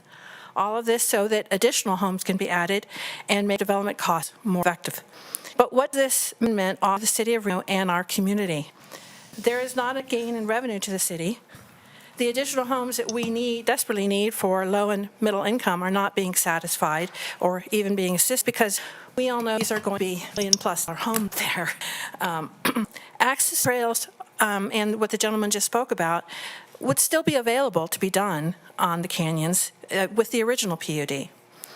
If a road need for emergency services, can't it take one existing trails that's out there and just expand it enough as a one-lane asphalt road, like you see in other hillsides, that's closed to regular traffic but needed there to access, that type of thing. Having a two-lane road there will just add additional traffic on top of the homes that are going to be up there, the traffic for those homes, and increasing traffic. I appreciate that there will be development canyons on the original PUD. That is not my disagreement. I am requesting the city to take time to look at this amendment more closely and hold the owner to the original standards. There are a lot of people living here in this community who work hard to be in our homes, and we just would like to not know that our surroundings are being diminished in the process. Thank you so much. Thank you for your time. Where did you move here from? Pardon? Where'd you move from? I moved to California. Oh, okay. All right. I love our California residents. Well, we gotta all live together, and they open great businesses here. There was a lot we loved here that and we kept visiting water and realized I like it here. So. All right, thank you so much. Okay. Mary Harger, followed by Tracy Wilson. Before I start, I just want to make sure that this shows up correctly. Okay. Give us just a second, Mary.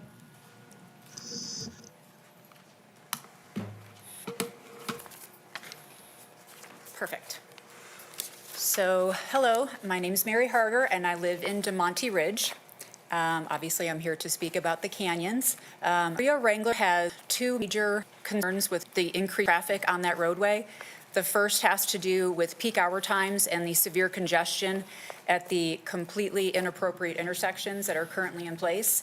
And the second has to do with the non-peak hours, which in the area creates also a drag strip and super high flow of traffic with excessive speeds that create safety and noise issues. But I'm talking today about the one issue with the congestion. And when it comes to the canyons, I'm concerned that this is going to add an already broken intersection. I'm going to bring your attention to the actual traffic study that was submitted by the canyons. And you can see that they excluded Life Church School traffic and AM because they're claiming that it is not within the study hours. The study hours are at 7 a.m. to 9 a.m. But you will see that in the Life Church study itself, which was also conducted by Headway Transportation, and Lauren, I guess, is to address this afterward. The study hours are 8:15, 9:15 a.m. Sorry, I'm trying to point by looking up. So there's actually 45 minutes in that window for this study that is not included, and it's heavy AM traffic. So that data is missing from this study. The next issue with this study is the fact they make a statement that the roundabout is actually programmed by RTC for the McCauley and Rio Wrangler intersection. And I can tell you it's not. I had a conversation 2 days ago with Graham, I'm going to say it, Dollaride at RTC. He is the administrator of RTP. And he gave me assurances that they are nowhere close to being finished with it. It will not be rolled out until the end of the year, and it probably will not even be implemented at all until early next year. And at this point, he gave zero assurance that this intersection is even going to be included. I say that because, in addition, what was analyzed in this study was that the existing control, which is here, for Wrangler and McCauley, is a roundabout, and that's true. It's actually a stop sign right now. So this gives the false impression that it's a level service A, which it is not. but also information that was from Headway, which was presented to City Council on April 24th, is this graph that shows during this time, it's currently level F, the stop sign, during the Demonte Ranch High School time.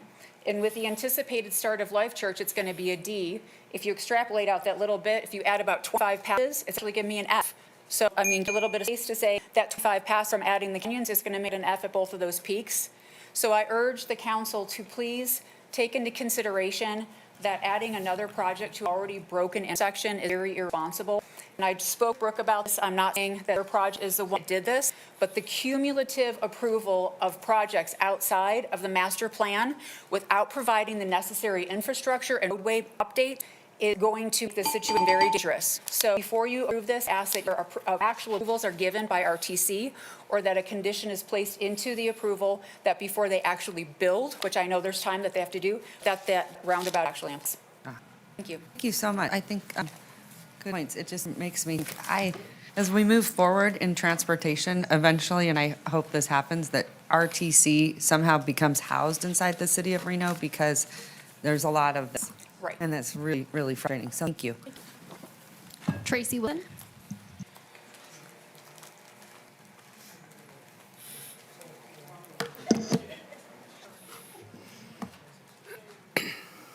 Good afternoon. I'm Tracy Willen. I'm the State Director for American Wild Horse Conservation Volunteer Liaison for Wild Horse Connection, and I'm also an Assistant Supervisor with the Technical Large Animal Rescue Team.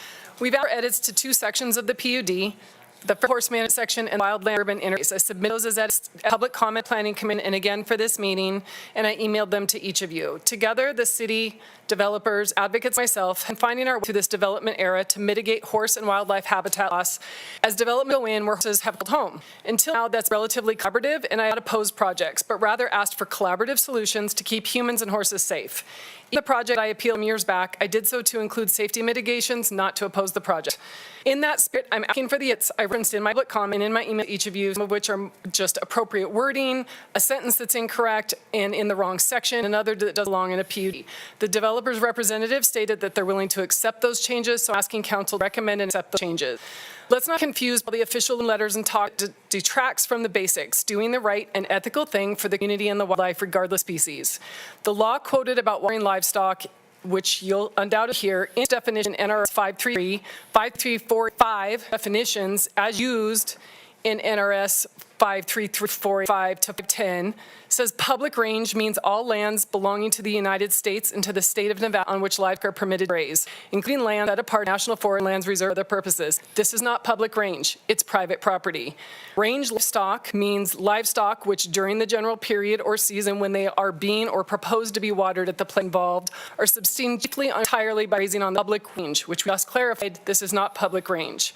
These horses are on private property, there's no green permit, does not apply in the way that it is quoted. One thing you won't find mentioned in any of this material is the law that prevents a nonprofit organization from entering into a private agreement with the developer, because that doesn't exist. I simply ask a developer that the previous agreement be honored. The agreement was not intended, as a letter suggests, to draw horses into a development, go through a residential development, or otherwise draw horses to residential areas. As anyone who looks at hills see, the horses are lived there. The agreement's intended to keep horses out of residential areas and actually draw them to the east and away. It was never intended to prevent the developer from fencing their property in entirety. That was due to the terrain, and the developer agreed with that. We have put considerable effort and cost into not only stopping population growth, but reducing the population of horses in this area. We didn't create the population numbers, but we are doing something about them while allowing horses to freely range outside of the residential developments. We need to remember a couple things. Reno is a wild horse country. We're the gateway. We are where people come and spend their money to view wild horses. These Virginia Ranges horses have historical and cultural significance for our city, and we need to find ways forward for coexistence rather than continual opposition that benefits horses and community. Thank you. Madam Mayor, for the record, I apologize. We did receive correspondence on item C1 as 8 letters of correspondence, 7 in opposition, 1 concern, and item 2, we did receive 4 letters of correspondence, 3 in opposition and 1 of concern. All right, thank you very much. I'm going to bring it back to the body, and I'm going to ask council members, do you have disclosures to make? None? Well, only the usual, that I've met with the applicant several times, and I have spoken with a couple of people, and I've read the letters that came in. All right. Same disclosure that I've met with the applicant and red mills. Thank you so much. Thanks. Right. I'm going to send it to the infamous Carl Hall. I think do you have to read the ordinance? Yes, this is item C2, ordinance introduction, bill number 7276, case number LDC 24-00050, the Canyons PUD amendment, ordinance to amend Title 18, Chapter 18.02 of the Reno Municipal Code entitled zoning to change the text of land unit development PUD book to A, increase the number of residential uses, B, reduce the number of land use categories in villages. C, modify the allowed uses within the land category. D, make changes to various environmental standards, including grading, feral horse management, and open space requirements. And E, make changes to other development standards, including site building and roadway design, among other modifications, together with matters which properly relating thereto. Ward 3. All right, thank you so much, I appreciate it. Okay, we're going to have a presentation. Before we have a presentation, I'm going to remind council members so that you understand that I'm going to follow process. I usually try to give everyone ample amount of time, but we do have a process up here. And because we have such a jam-packed day and night, I think we'll be here probably about midnight tonight, unfortunately. But the reason I'm saying that is I just want to let everyone know that when you exhaust your 3 minutes, I'm going to let you know. Okay? All right. Moving right along. Take it away. It's all you. Madam Mayor, members of City Council. Carter Williams, Associate Planner for the record. Before you today is an amendment to the Canyons Planned Unit Development. Just to give a little background in previous council action. And so in 2016, these two parcels, the westernmost parcels, were annexed to the city of Reno, and a zone change was approved for single-family residential and open space. In 2020, there were two more easternmost parcels annexed into the city, and a year later, the Canyon PUD was first established on the westernmost parcel, the first two, and an approval for 71 residential units was approved by the Planning Commission. In 2022, the Canyons was then expanded to include the two easternmost parcels that were later annexed into the city, and 10 additional units were added to a total of 81. The property is located east of the Palisades development. This is around the Monty Ranch High School, north of Valley View, which was just before this council recently. The total property is 2.16 acres across 4 parcels. Specific changes, and overall this is significant. The handbook is effectively rewritten, but the highlights include an increase in the residential units from 81 to 126 possible, changes to allowed uses, and changes to general development standards. The implementation of the plan is proposed to be over 15 years. So they're required to implement it within a 15-year timeline. I'm really showing this are the challenges the site faces for development and the care that the city and the Planning Commission have to take in implementing policies relating to major drainage ways, open space, hillside development, and more. So those are all master plan policies implemented in code. All those will remain in place, that process, and I'll get into that in a minute. The property is zoned planned unit development, so it's a overlay zone that established a handbook for it's special. It doesn't follow state city thing. And the master plan designation is single-family neighborhood and parks, greenways, and open space. It is located within the Foothill neighborhood. The structure plan establishes policies related to these fringe neighborhoods that consider protection of these open space areas that are on the edge of the city. Generally, staff has found that the project as proposed does still support housing incentives and options for projects with areas, and provides a project that uses cluster development that helps protect open space and hillsides better by clustering those homes together. So this is current land plan that is adopted. This is in the handbook now. There are 5 villages with site-specific standards and open space areas. The developable area is about 42 acres, and 119 acres is required for open space. The open space area is derived from standard code. Proposed land use plan does simplify things. It goes down to 2 villages, single family and open space. So it allows for a lot more flexibility than that single family area. But we maintain that 109 acres of open space. That doesn't change. With this plan also, which was there before, there are identified park areas and a trailhead area. And what is maintained is a comprehensive trail plan throughout the development that integrates with a potential regional trail in the future. So staff's analysis really focused on the balance between residential density, increasing density, and the protection of open space and our natural environment in that area. So the proposal is for a potential of 126 units. That's an increase of 45. Full unit potential, at least 16 of these units must be attached. This encourages a more dense product that, again, allows us to capture more reserved open space with the developed property. Accessory dwelling units are also allowed by right. These tools are used to promote a mix of housing types, which is supported by the master plan. From an open space and hillside development perspective, those 119 acres are proposed to be preserved as open space. In addition to that, I believe 30% of that 119 acres is required to be enhanced, store habitat, and areas that may be in degradation that will be identified late in the process. Minimum of 20% of the home sites are constructed adhering to hillside development standards. This is already a process we do, but this is setting a minimum implementation. Generally, these are minimums. They could be more. When we go through the process, our major site plan review, through the map process, we have more site-specific details. The Planning Commission has the opportunity to review and condition additional protection when we have more information. Traffic access installation. So for there was a roadway that dead-ended effectively the north end of the property. The proposal now includes a loop road, which improves access throughout the development. Staff did receive a traffic access and entry study that demonstrated, and this is the engineering division agrees with this, that it does not the amount of increase in trips for the development does not trigger a traffic study and is not a traditional improvements. They are required to pay regional road impact fees that will support regional initiatives for traffic mitigation. From a fire safety perspective, closest fire station is Station 12. Generally, this area is located outside or greater than 6 minutes away from that station in response time. So that requires all houses be sprinklered.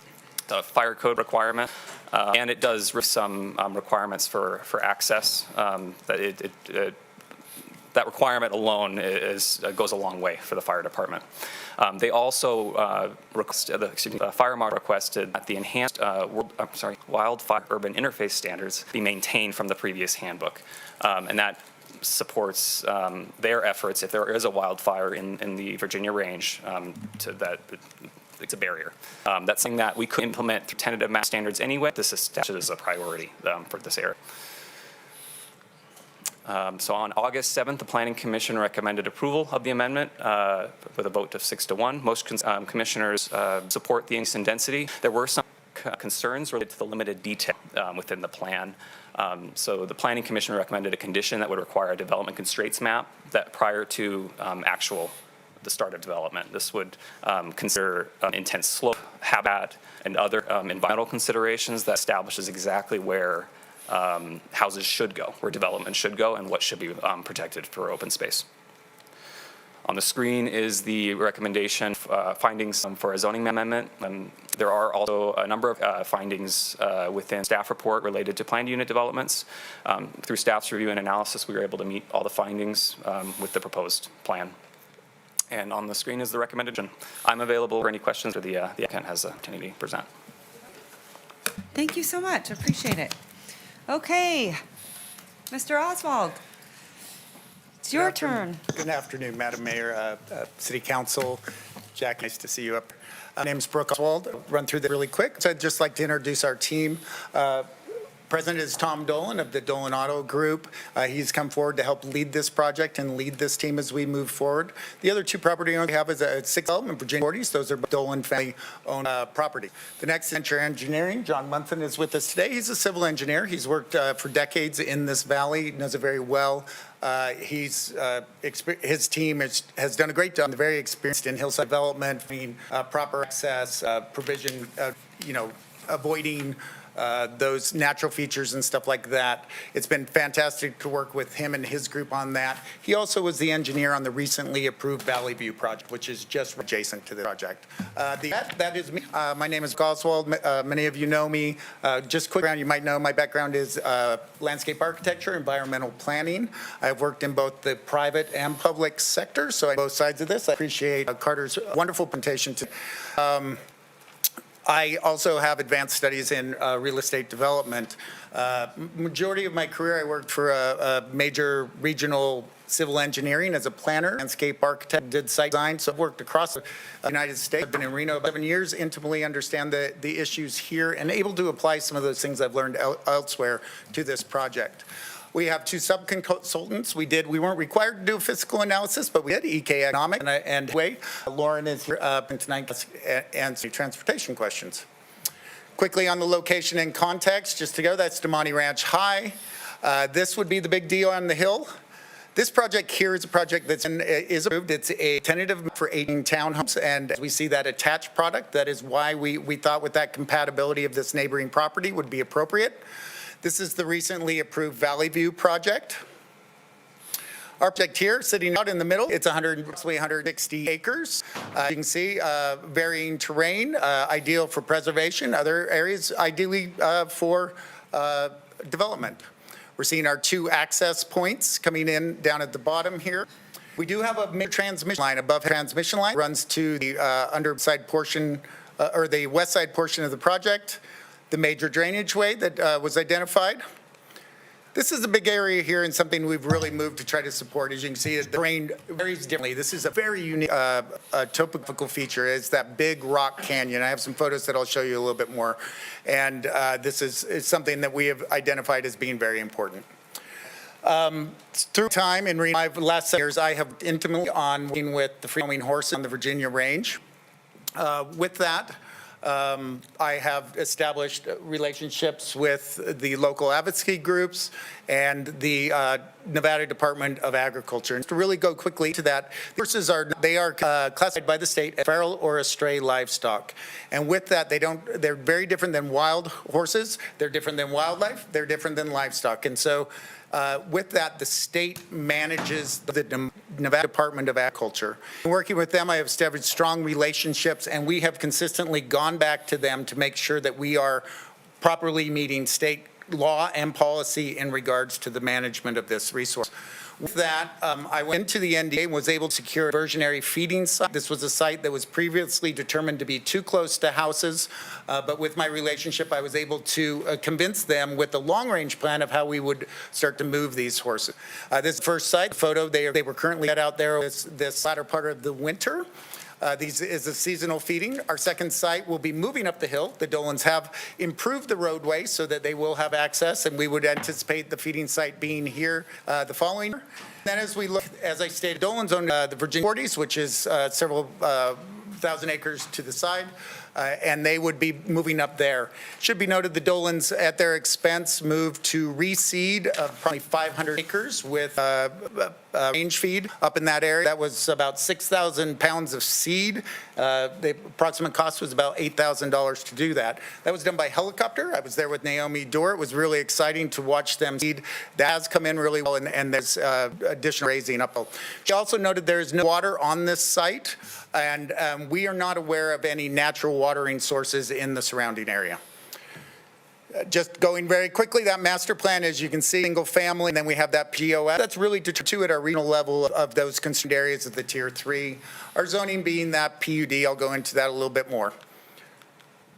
Let me head back one. Just quickly, you can see the big canyon in the project. You can see those flat areas that are suited for develop, our roaming horses and that transmission line you can see there. And the bottom is a bit skewed, but you can see the amazing views and the beautiful Sierra Range. So the current approved was done back in April 21. That was all had a tentative map. The map to the right, you can see both of those 5 villages, and you can see all the lots. As you can see, those lots are sort of all over the place and different sizes of lots and different conditions related to that. An amendment was also done in August of 2022 that brought in the additional 80 acres, and those got in 8 10-acre lots. So why are we doing this? One is the market conditions. We are in a very different place 3 to 4 years ago or when this initially started. We've seen interest rates rise, we have inflation, our supply chain, labor costs, land costs have all increased. And so to make something pencil, we really took it right back to the drawing board to see how we could make this and use this land most effectively and efficiently. The other is that challenge of access and connectivity that mentioned by staff. You can see we have some dead-end roads. We have the ability that we go up, but we don't further come back and connect. As we look at all these different villages, these were custom lots. We really felt there's an opportunity there to really bring those on. They would have had private sewer pumps going up, a number of things not on city utilities. Additionally, you see those long-term grading impacts with that, where you're not able to, you don't know the timeline. That has impacts on neighborhoods and surrounding neighborhoods. And then 10 acres, we see the acre at the top, which I'll briefly mention in our next slide. We also are seeing the complexity of all those villages in standard. We brought it down to 2, attached, detached. It makes it very simple. It's a very approachable product and understandable. We also see impacts to drainage way. This is something that was up by Councilmember Dorr and Councilmember Reese in previous. As you can see, there's a substantial impact through the roadway, through the center. We're also seeing that drainage way being in within those private lots. And then we looked at this really as an efficient use of land. This plan requires about 200,000 yards of off-haul. That has tremendous impacts environmentally and to surrounding neighborhoods. Finally, as I mentioned, that big canyon area, there's another area note and was brought up prior. And in this, you can see they have development lots moving up into that area. So we took this right back to the ground. We took it right from those master plan policies that were brought up from services, environmental, and as Carl mentioned, our housing initiative. We simplified the standards so they're very easy to understand, to administer, and to implement. And staff just did a great job of helping us do that. We have strong stakeholder engagement through parks, through state agencies, local. I spoke most of the people who spoke today prior to this hearing. We've improved that connectivity and safety, and that's the big one. As you can see, we've created this ability to create this road. This creates many opportunities for us, and we're not only looking at strengths on a property, we're looking for opportunities. As you can see, that road necks and narrows. We consider that coming down to a 20-foot roadway. There would be no side parking there. That will reduce overall impacts, and 20 feet is what is required by fire code. Our utilities and service that we're seeing, our current plan, we have our utilities up at the top here. Tumwa has changed their sort of plan and dynamic. They now go to a 2-tank system versus the 1-tank system. So, and that connection to that. Additionally, our way and connection provides those loops that they look for that provides alternative systems so they can clean tanks and do things. So this alternative roadway also serves to function as for those city and other utilities.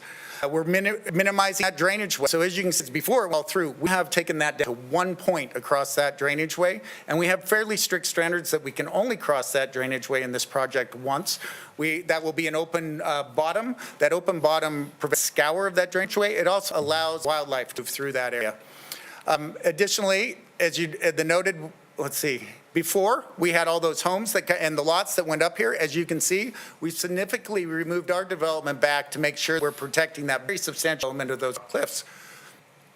Really, this is about that efficiency and appropriateness. We weren't required, but we did go forward and do a fiscal analysis with this. This current configuration shows an additional surplus of funds in 20-year time period. So we see it advantageous not only to the developer, but to the public on moving this forward.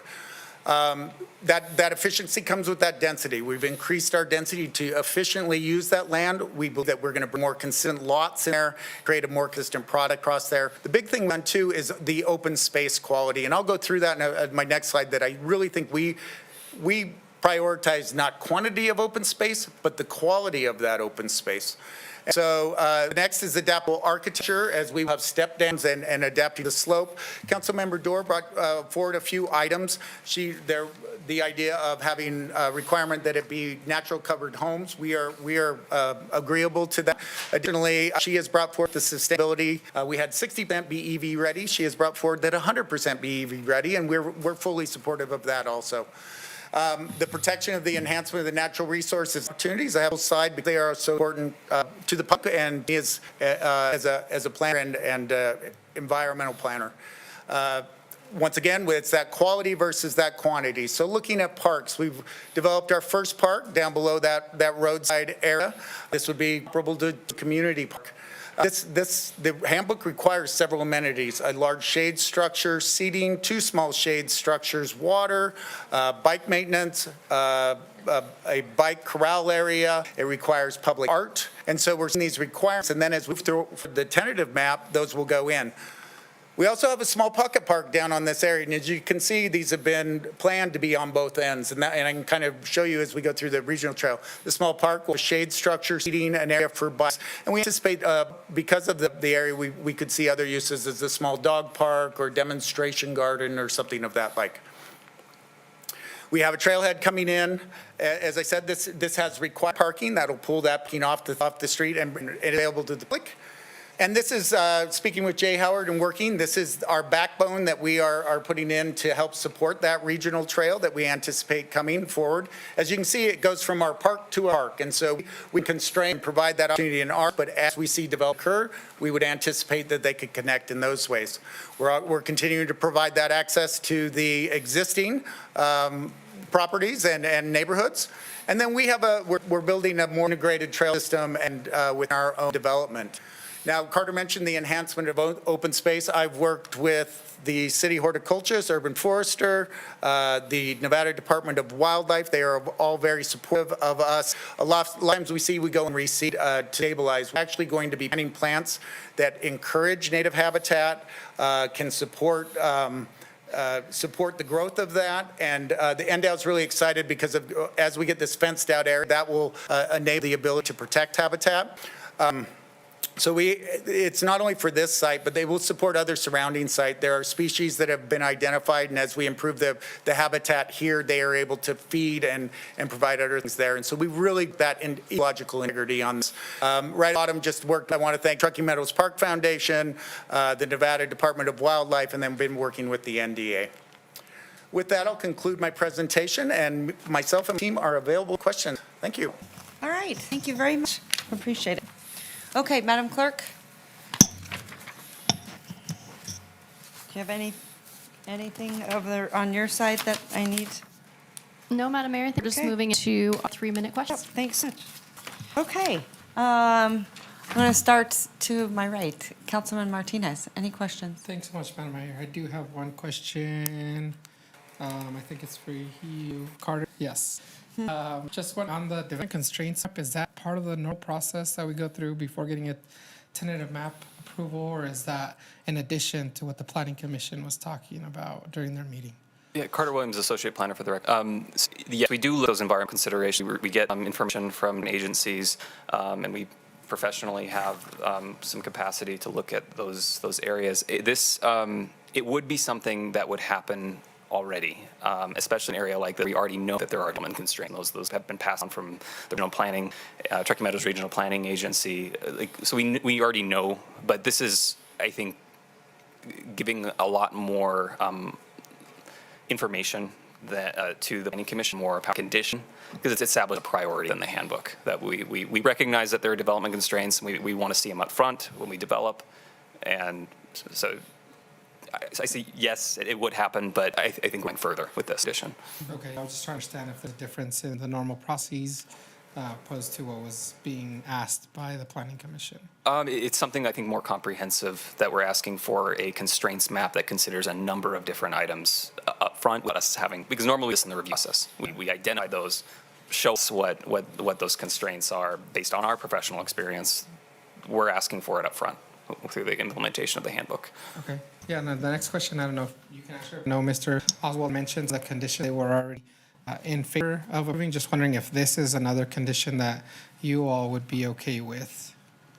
Just trying to get that on the record. Yeah, as I showed in the first slide, we've done a lot of that work already, and it's something that we are more happy to include and help along the transparency of the public. Okay, thank you for that. Those are all the questions I have at this moment. Okay, thank you. Councilwoman Taylor.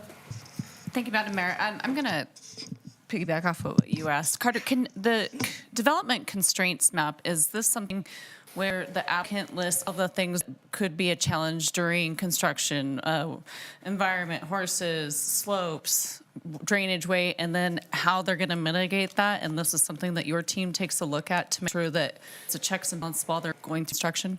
Yes. Okay, Yeah. making sure on that. And then my next question is for Mr. Mike Michelle. Traffic.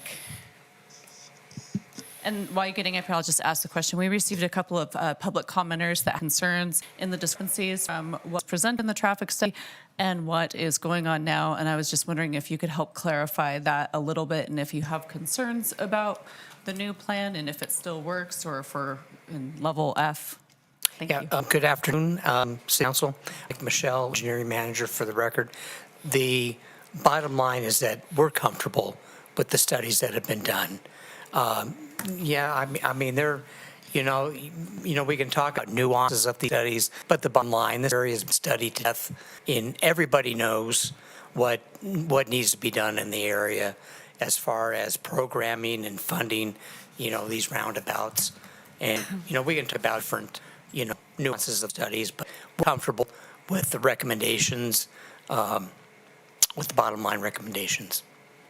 And in your experience, do you typically see the improvements come before the development, or do the development help, or the improvements, or it's of a partnership in how those work? I mean, there needs to be a way to pay for these improvements, right? So the development helps pay for the improvement. Yeah, and development pays for it. And, when we talk about these roundabouts, and these are multi-million-dollar projects, that is more that no one project can support, building that, by themselves. So, you pay into a fund. That's what RTCs work. And, we put money and program projects. And the RTC looks at a regional approach, so they're looking at the cumulative effects of all of the projects. That's their job. Okay. Thank you, Mike. Thanks, Madam Mayor. Okay.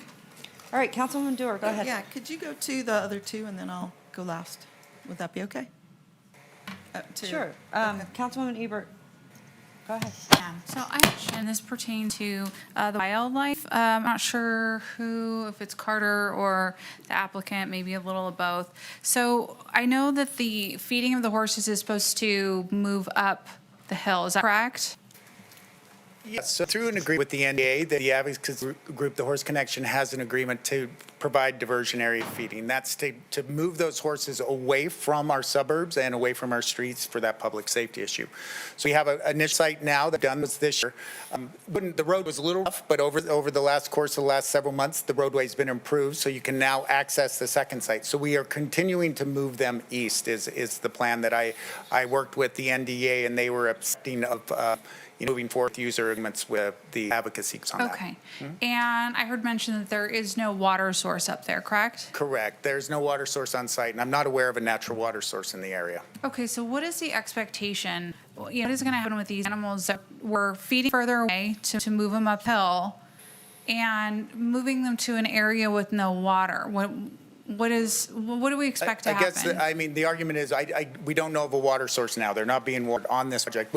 I'm passionate about this issue too. There are a lot of challenges on how to do this. You were provided a letter from the NDA. I apologize that came in so late. It came in and I got it at 8 o'clock last night, moved it to the clerk. The NDA, we as a developed property want to make sure that we're meeting law and policy, right? So they outline some water and feeding and things like that. At this point, we've reviewed it. Legally, we want to review it some more. We're hesitant to agree to additional conditions related to the horse until we understand how it may impact our liability, a nuisance. There could be a lot of things that could come when we accept certain conditions, and we are not working with the NDA and the state at. Additionally, we have concerns. Sorry, lost my train of thought. Anyway, I'll end with that. Yeah. Well, and speaking about liability and where responsibility falls, this council had to make a vote a few months ago regarding paying to put in a fence to keep horses off of a road. It was a really big cost to us. It's something that the city needed to do for public safety. So that's something that on my mind as a council member, this is something that we've just recently had to do. So I'm concerned about the liability for the city of Reno when it comes to these horses and what's going to happen, because from what we've seen from other people that have come forward when we were listening to public comments regarding that fence, was horses will go where they know go, especially if they need water. So I'm concerned about horses trying to get through fences, injuring themselves, potentially injuring residents to get to water. I can't imagine that they would just be okay with going up to an area with no water and just dying of thirst. Something going to happen. They be moving further to the north for water. I'm not aware where these horses are currently gathering water. We were approached by the advocates if we could provide some troughs on the water. Did reach to the NDA, just make sure we are. There are some issues with water rights, and water rights are king in Nevada, and through the water engineer and stuff like that. And the advice through the NDA was not to provide water on the site. We also are hesitant to start providing water. Does it hinder property in the future when we're to do that? Yeah, and I understand that. I understand this is private property and private development. But what happens is it's kind of like not it, right? Like it's not the private property owner, so who does it end up falling on? It ends up falling on the city of Reno, right? Potentially. Yeah. Also, I believe that the state, being the management authority, has some responsibility in that. I would just like to add, they recently received $500,000. They hired someone specific to range. I hope to do a letter of support they are asking the federal government for an additional $1 million to help to start manage that. What we're seeing with that money coming is they have started down there, very environmental sensitive area in Watt Valley. They are currently preparing that to be fenced, and they'll be sending the money to fence that area. Then I think they're looking more around the Geiger Grade area. I had heard they maybe have some NEPA and it's currently working. As they work their way, I believe that we would, operation the city and the state, that there could be additional funds that would help to support these areas that need to be fenced. Okay, thank you so much. All right, Councilman Reese. Madam Mayor, I have questions for Mr. Williams. Go right. Thank you so much for coming to the podium. I wanted to go to the presentation that you gave, which I thought was excellent. Can we look at the slide that sort of goes through the stage we're at now? Because I want to make sure I understand that whatever decisions we make today, there are still significant other review processes that are in place. And so I wanted to understand, if you could please just explain that again, because I know that we have still the map application will come later. Sometimes I think that we get very much ahead of our skis on what things to fix now and what things to address later. And so can you, there are different slides than this one. Yes, I might have a few slides that maybe explain this. So this is, again, the background where we've been, where there were previous processes to establish the PUD and then establish a tentative map. So that happened previously. So with this, moving forward, if this were to be approved, next step would be, and I'll move to kind of this to use it as a reference. So there was a major drainage way on the property. The property includes significant slopes. And there likely will be cuts and fills, like significant fill and cuts that could have some environmental impacts to the property. These all trigger a major site plan review. So with moving from here, a tentative map likely paired with a major plan review to establish where the lots will be, and then that will move on, if that is approved by the Planning Commission, to a final map, and that is a staff review to implement tentative map, and there could be street acceptances moving from public streets. So that's probably. So it would only come back to us if it's appealed from a decision of the Planning Commission. That is correct, yes. Okay. Look, I think Councilmember Dewar has spent a great deal of time working in this area, seen this project in various iterations over time. My concern is simply that we eventually arrive at the best project. I think it is inevitable when development occurs here. And so what I want is best project. So I'm most interested, I suppose, in hearing from my colleague in Ward 2.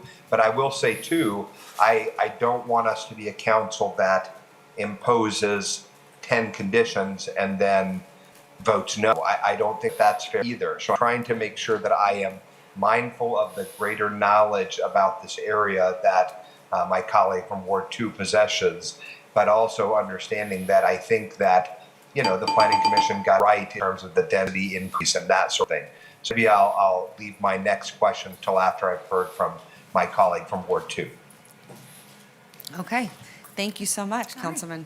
I'm going to now send it over to Councilwoman Dewar. I don't have questions because I had a lot of time to meet with the applicant, several very lengthy meetings. The most recent was almost a 3-hour meeting just on Monday. As a result of those meetings, I would trying very hard to get to yes on this proposed change. And I did support a number of things that are done, but it's also caveated on some conditions that I felt needed to be added. So the things that I thought I could support were increase in density. We always need houses. They included ADUs, thought that was good. And they worked hard on the trails and parks, and I thought that was an improvement. The challenges, and if you could put up, Carter, your drawing again. The challenges were that Councilmember Reese and I had great concern where this dotted line is. That indicates a road going off the property.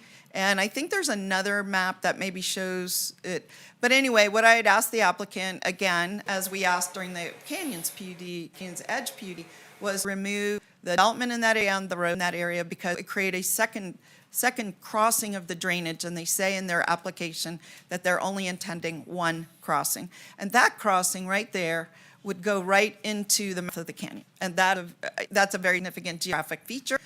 You don't want to block that. Number two was this council, and I understand it was a prior council, asked the applicant legal condition that the conservation plan would be developed with the Fish and Wildlife Service because we know that there are active eagle nests in this area. Construction may or may not affect those eagles. And it's very important to have that said right up front that when it comes to the tentative map, we know what is expected. And then lastly, the wild horses. You heard from Tracy Wilson today that prior to the Planning Commission, she spoke with Carter and asked for the language to be modified. A letter I have in the record from Brooke saying that's fine, that language is fine to be modified. And then there was a letter attached when we did Canyons Edge from an agreement was signed between the Wild Horse Connection, Tracy Wilson on behalf, and Dolan on behalf of Virginia 40. And it lays out a number of requirements. And one of those is watering facilities. It says the applicant intends to install watering facilities within the northeast portion of the project, right here. It's appended, it's expected, it was discussed in front of council. That's the expectation. Here we've heard me not. And so it's important to me to understand whether this letter, if they're supporting this letter that they already signed in a previous iteration of the project or not. And the other thing was there was a horse trail. One of the challenges you can see from this map, it's not a topo, if you give me 30 seconds more, Madam Mayor, is that the yellow area backs right up to a cliff. We were concerned in a previous iteration, there was no place for the horses to get around between a cliff and the development. The developers assured me that they expect to do an acre developments only 7,000, and they are having room. I thought we should relieve them of the requirement to build a trail as long as they lead a wide enough area and it's a reasonable slope. It's good enough for me. I think it would be good enough for the horse advocates as long as it's something like 25 or 30 feet and the slope is reasonable. So I am supportive as long as we can put in those three conditions. They mentioned putting in some other things like the color of the house. I'm fine with that. The 100% EV, fine with that. But the ones I mentioned are the most important. And I can cover it when we come back on second round. Okay, thank you so much. All right, I'm going to, Councilman Reese. You did speak. Did you want to, because you said, I think you were asking a question based off Councilman Dewar. Maybe he's not there. Okay, Councilman Martinez. Any questions? Yeah, just a quick question. I know I was watching the Planning Commission meeting that was talking about the sustainability effort that were proposed by the applicant and some of the reduction, I guess I'll say, from staff and some of the efforts. And I understand that it was mostly aspirational and there wasn't really any teeth that we could reinforce or enforce any of those things. But just wondering if there is anything outside of the 100% EV that we can do in this project to try to help more of the sustainability efforts in our region. Carter Williams, Associate Planner for the record. EV charger is one. There are a number that are still maintained. Some of the ones that were removed are totally within the right of the developer to implement, like sourcing materials locally. That's fantastic. But there is a point where we have to question where can we transition those aspirational elements to something that can be implemented, and also what is staff's capacity for tracking those sustainability measures when not a city policy we're implementing. We would love to implement some of the, we had to look at those our city, but I can, if the applicant wanted to discuss other. Sure, yeah. I don't know of others that we have. I think we're comfortable with what staff has proposed. They said they're comfortable with what staff has proposed at this point, so. Okay, I just wanted to double, because I know that was a lengthy conversation during the planning commission meeting, making sure we followed up. The only point I'll make at the end too is making sure that we highlight your collaboration with Truckee Meadow Parks Foundation, including that trail here. So appreciative of expanding that trail network in the region. Thank you. All right. Councilwoman Taylor. Thank you, Madam Mayor. I fully appreciate all of the work that my colleague from Ward 2 has done. I am comfortable with horses because it is not our purview. It is not that I don't like horses. It is not that I don't want people to be safe. But we received a letter, it was copied to us, and it says, the NDA has significant concern over watering and establishing a horse trail. This is not our jurisdiction at the city of Reno. I understand there's safety concerns, but when we get into things that we aren't fully aware of or understand, and I am not fully aware of the Department of Agriculture, I've never worked there, I don't know. So when I get a letter that says, basically, stay out of our business, we are going to handle it, I have to respect that to a certain degree. I understand the work has been done, but unless somebody in our staff or our team can come up and tell me how we manage horses or what our expertise is in, what do we do? Angela, are we, somebody help me understand what our purview is here, and we have the expertise to do it. Just think when we get involved in things that we don't understand or research or know, we make mistakes. Thank you, Angela Foos, Assistant Director for Development Services. I think there's a couple things we can do. Definitely should not be managing horses. Like that, or said, we shouldn't be managing things like dictating who waters them, how they're watered. So when I think Councilwoman Dewar was asking, one of the conditions she would be okay with is establishing a horse trail and possibly some water. And I'm just No, I said I would take that out. Oh, you would take horse trail water out? Yeah, because we proposed a horse irrigation fund that would have nothing to do with these developers. And I think some of the things that we can do is manage how we are keeping the horses out of private property. You know, we've put a standard in the code that talk about fencing and guards, and that's within our purview because, again, we're trying to protect our residents and our streets. That's a public safety issue. Correct. It has to do with fencing, and so we have some of those standards built in. But specifically, what the NDA has said, please do these things based on that letter. I think Councilwoman Dewar is saying she's also agreed to take those things out. Okay, perfect. Thank you.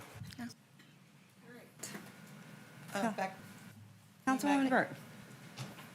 You just, again, have concerns to Council Member Taylor's point, we're not experts on this. So we are making plans here and voting on development that will have an impact on this.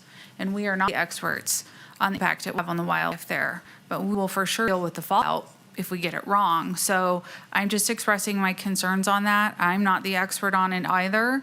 I just know that we, as a council, this group in particular, has had to deal with the expense of the fallout within the last 6 months. So something that I'm really just apprehensive about. We aren't the experts on this, but we are voting on something that will potentially cause a problem. We need to acknowledge that. Those are my biggest things. You know, I also care about the eagles, and I also care about we need housing. I also care about having trails. But, you know, we need to be careful because one shot to do this. So thank you. Councilman Reese. Madam Mayor, I don't think I have any questions, but I would like to make sure that we're clear. I didn't understand if Ms. Dewar had made other proposals or conditions. My 3 minutes was up, so I couldn't explain it. I'm sorry, Mr. Oh, okay. It sounds like, though, Ms. Foos described some set of conditions which you have said you were going to offer. With one issue that we can get to. Okay, then I'm going to defer any time that I have to hear those. Okay. I think that would be helpful because we're somewhat concerned. I do want to say, Councilwoman Dewar has been eating, breathing, and sleeping, and I so appreciate all your hard work on this, and especially, you know, for your kindness, compassion. And listen, you guys, this is tough. This stuff is really complex and it's really tough. And I have not seen one probably housing project, any development project in this city where someone comes and doesn't oppose it. That's the world we're living in today. It's it's really difficult. And I would just say, try to understand, you're living someplace because a council previously before us approved that project, right? And so we have to be able to provide a great quality of life and allow for other people to live in this incredible region. You can see what they do, all of you do. So we get up there and it's very, very difficult. So I want to say thank you from the bottom of my heart to Councilwoman Dewar for all the work that you have put into this. I got to say, we went back and forth on a similar project, obviously sort of connected to this, not connected, specifically in the area. And Councilwoman Dewar and I, and actually Councilwoman Taylor, I'm sure all my council members are, but the three of us up here, crazy animal work. Councilwoman Dewar and I have rescued dogs out of hot cars and things like that. And so I appreciate, her thoughtfulness. And I got to tell you, so your point, Councilwoman Taylor, it is really hard because I had to dig into it and figure out, well, what really is the solution? What is the right way? We are not the experts. And that was hard for me to learn because I went into the first project, Councilwoman Dewar, do you remember that? I do. And it was like, we need this, horses, we need this, we need this. Then I started to think about it, and someone brought it up to me who is an expert, and they basically outlined it. The reason why you don't want horses in developments, A, it's incredibly dangerous, but also you start to get them rely on the food and sources, and then when that either goes away, but it also causes them a lot of danger with humans and to interact within, cars and things like that. You're seeing them in the RC Willey parking lots. They equated it to like the bears. We put locks on our trash cans because of the bears, right? And we don't want to be feeding them, and we're always said, do not have them in the neighborhoods. And they were saying it's really the same concept. And so that has been it's really, really tough and challenging.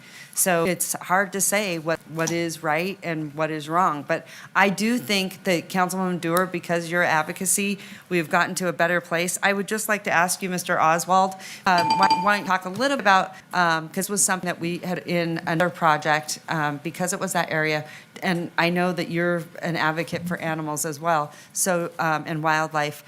Why don't you talk a little bit about the request for legal study? Certainly, that's very important. I think one thing, there's a sensitivity of certain species, and so one of our initial concerns is that you put them on public document. What we'd like to do, once we engage on a tentative map, and now the National Ocean Fish and Wildlife, they will all be notified. Then they can actually provide us comment and back. Right now, it's hard to get written comment because we are just engaging and seeing. So we know this is coming. Yeah. We make those determinations. If determined they need to do a wildlife management plan that would include all of these species, we are more than happy to do it and think it's the right thing to do. So it's the state. You're welcome. I appreciate that.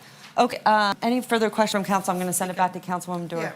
Thank you. So just to be clear, there are only two federal acts about animals. One is on the eagles, and one is on wild horse and burro. Trying to do them both. That is why I put it specifically in here, why it was in the tentative map, and why the condition that I had proposed was just that you would submit that plan as part of your tentative map application, not have it now. But that would be the condition to follow up, Madam Mayor. I want to clear. So there is a signed agreement between the Virginia 40s that requires them to put in water, that requires them to build a trail. What I'm suggesting is that, and it also does other things. Okay. I'm sorry, what did you say? There is currently a signed agreement, and we discussed this at the Canyon's Edge, that requires this applicant to provide water for horses and requires them to build a trail behind the development. Today, it's signed. I know. Okay, go ahead. So rather than have them do that, what I've suggested to them was that, and they would be the first, and this would be a change, rather than have an applicant develop water or trail, that we have them provide contribution to either the Wild Horse Connection or another nonprofit to take care of that business. They are on contract with NDA. They have to coordinate everything with NDA. They know the rules. It simplifies everything for the developer, simplifies things for us because we don't have to get involved, and it keeps it with the people that are doing the thing. And that is what I've proposed. So let me just go over what I've proposed, and I shared all of these. I sent them 8 proposed conditions. I'm willing to fall back to 3. That are very, very important, I think, to move the project forward. One is removing that dotted line and development right at the canyon's mouth. The second, as I said, is to add in a specificity that the eagles will be addressed with Fish and Wildlife Service at the appropriate time. And the third is a series of horses which would correct the text, correct the text that you've agreed to, Brooke, already in writing. That would set a wild horse contribution. This would not be an additional contribution from the developer. The developer's already, when this was approved prior, they made an offer to do $500 for affordable housing per home. In this conversation, they've offered to increase that to $1,000 per home. I'm saying rather than increase that beyond what they already committed, they take that other $500 a home and just have it go to the wild horse mitigation and be done with it. That only adds up to $50,000 roughly. It's not a ton of money. Number two was that they ensure, they've told me orally, but that they ensure that they allow passage between where their houses end and where this cliff begins at a greater than 6 to 1 slope, so the horses can get around. I think it's much better than the trail, having to do signage, all the things that are in this existing agreement. And then the last thing is, the agreement still stands. Take the parts that work. But again, delete the watering and extend the width between canyon and the development by 30 feet instead of 6. So I'm willing to make a motion to approve it with those changes, which I think actually relieve the applicant of responsibilities they've already signed up to. Okay. Thank you. I appreciate that. Come on up, Carter. I just wanted to clarify, the Valley View project that was approved recently, I did check this morning, the access that is shown here is a connection that is contemplated in their plan. So I'm not saying that it can't be removed, but it is something that was contemplated in the property to the south. I know they took out their houses on Valley View that are on the other side of this line. Yes, but the access is still there, so I just wanted to put that on the record. Yeah. The other thing I would ask Carl or Shipman, because one of the things is I know we have, and I don't even know if we have put it into adoption, but one of the things is putting money on each door. And I think, those are really good things, but I think it has, I'm not so sure when you make that a condition or not, they just have to agree to it, because then I was told that, that's sort of like a tit for tat. Yeah, so. Is that how that works? Yeah, for a general comment, and if staff's to correct me, please, but I think the city's policy has been to request that, and if the developer agrees to it, they agree to it, but it hasn't been conditioned on a per project basis as far as I'm aware of. But staff has information that Well, just to ask, the $1,000 or $500 per home for affordable housing, you're saying it hasn't been included as a condition? No, I'm saying, as I understand it, that is already something that the developer has agreed to on current project, the $500. Yep. And maybe Ms. No, Foose I has- guess my point is, last time I was having this conversation with another city attorney, they were saying, you can't make it a condition. It's something that they have got to agree to. And so, just legally, so, because I know we've done it on affordable, so thank you. I appreciate the clarification. Angela, did you want to chime in? Just Angela Foose, just to agree. I think we've had probably 6 projects that council has added the condition, and the applicant agreed to pay it. So it's not a standard thing. It's not something staff has proposed or the planning commission. It's really something that council has asked as a volunteer kind of contribution. Yeah.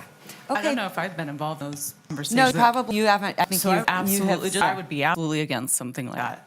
Well, Just saying. and that's But- why I bring it up, because it does, can be seen as a legal challenge. So I would ask Brooke, give me a rundown where you guys at. Listen, I think the project is better. And I know Councilwoman Dewar feels strongly about some of those things. So tell me what you're comfortable with, because I think you've already, quite honestly, I think you guys have done a lot here. I'm so excited about work that you've been doing, Gary. So, on the Certainly. trails, and you seem to be open to, whatever needs to kind of help everyone, feel a little at ease. So, Brooke, Certainly, go and we ahead. looked at them, we've spent a lot of time with Councilmember Dewar, and her response to these issues that we were looking through and how we were looking at concerns. And I think the first thing I said is she makes our community better, right? Yeah. To that level. So we know the thing to do with there was $500 before for affordable housing. We raised that to $1,000. It's something I think is needed. It's very important to our community. It's one of our council's strategic elements. May I say more? Yes. Okay. Two, we've paid dollars a home to go to the regional trail. We believe so much in this. The Dolans, as those homes come in, $500, which could be about $500,000, will be helped either construction plan or to help implement that trail along the Virginia Range. We are. Sure.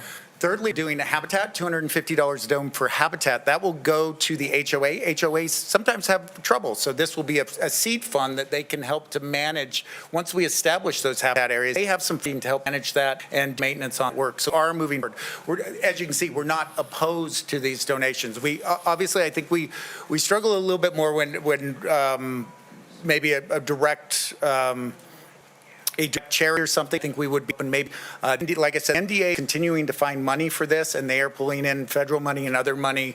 I know that they have a fund for the Virginia Range. That could be something. Although we're giving a lot of money now, we would not sacrifice our affordable housing. We feel strongly about that. Can I ask you a question, Yes. Madam Mayor? We say that this council says that we're supportive of affordable housing. I'm really excited that you guys are doing all this stuff. What does that do to the price of the house?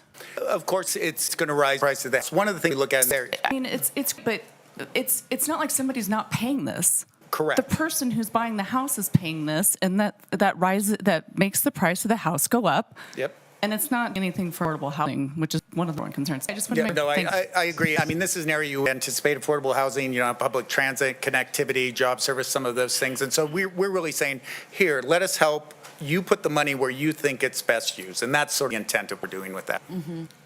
And just correcting, you said $500,000, but Oh, so sorry, it's only 50,000. Sorry, I misquoted.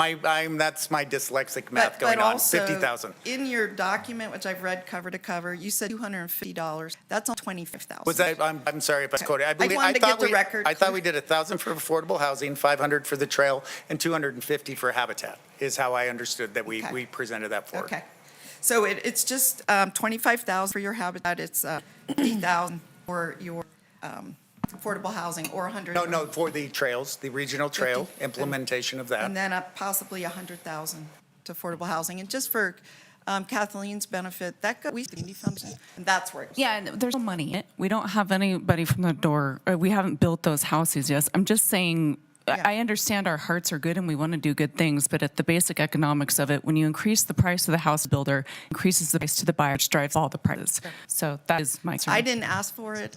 They volunteered. Well, let's stop asking them for things and let them build. All right, you too. So then, Knock it one off. last thing, the wildlife mitigation, I just want to remind the council, while we don't deal directly with any animals, whether it's mule deer or antelope or horses, we do have in our master plan requirements that these animals not be blocked by development, that their migration routes be allowed. And that is why, for example, over San Lucas, there's kind of trails going down water for, it's cross, to support those animals. Sure. That is the basis of this. It's not some brand-new idea. We adopted that in 2016. May I speak to that, please? Yeah. So these horses are considered feral or stray livestock, not wildlife. What, of course, was mule deer, elk, bighorn sheep. That we are seeing competition from the horses, and that's why we do have some of the challenges with native animals in this area. They moved from what I get from the director of ag, who was the state veterinarian on a ranch, very passionate about horses and animals. He said horses in this condition where they're feral or stray, they don't have migration corridors. They move from food to water. Yeah. And so it could be considered arbitrary if you decide they're moving here today because we have water. So we have that sort of, and once again, the horse stuff, it's challenging for us with that new letter and we are hesitant to accept anything outside of what we've accepted until we really see the full ramifications of this. The verbal agreement, what I kind of can take from what is going is that the state is maybe saying that these two parties never had the authority to enter into this agreement about something they don't manage in the first place.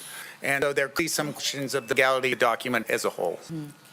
And it's really, really tough because I have tried to run down what's the answer, and everyone gives you a totally different answer. I got to do, like, my mind was set one way, and I met with a lot of the advocates for a long time, and then you hear other things. Good intentions sometimes. We don't know. We need to, I think that everyone needs to come together, the advocates, the NDA, the city, and really start work on this. The issue is we don't know what downhill consequences, liability, nuisance. If a child gets hurt because we create a trail, now who's liable? Is it the homeowner? Is it the HOA? Is it the city? Now, how do we start to address that, right? Yeah. And those are the challenges I think we were seeing with this recent. Tracy, are you working with NDA? Are you working with the NDA? Do you talk to them, communicate with them? We try. You try, you mean you don't? I mean, until recently, have not been communicating. Just recently.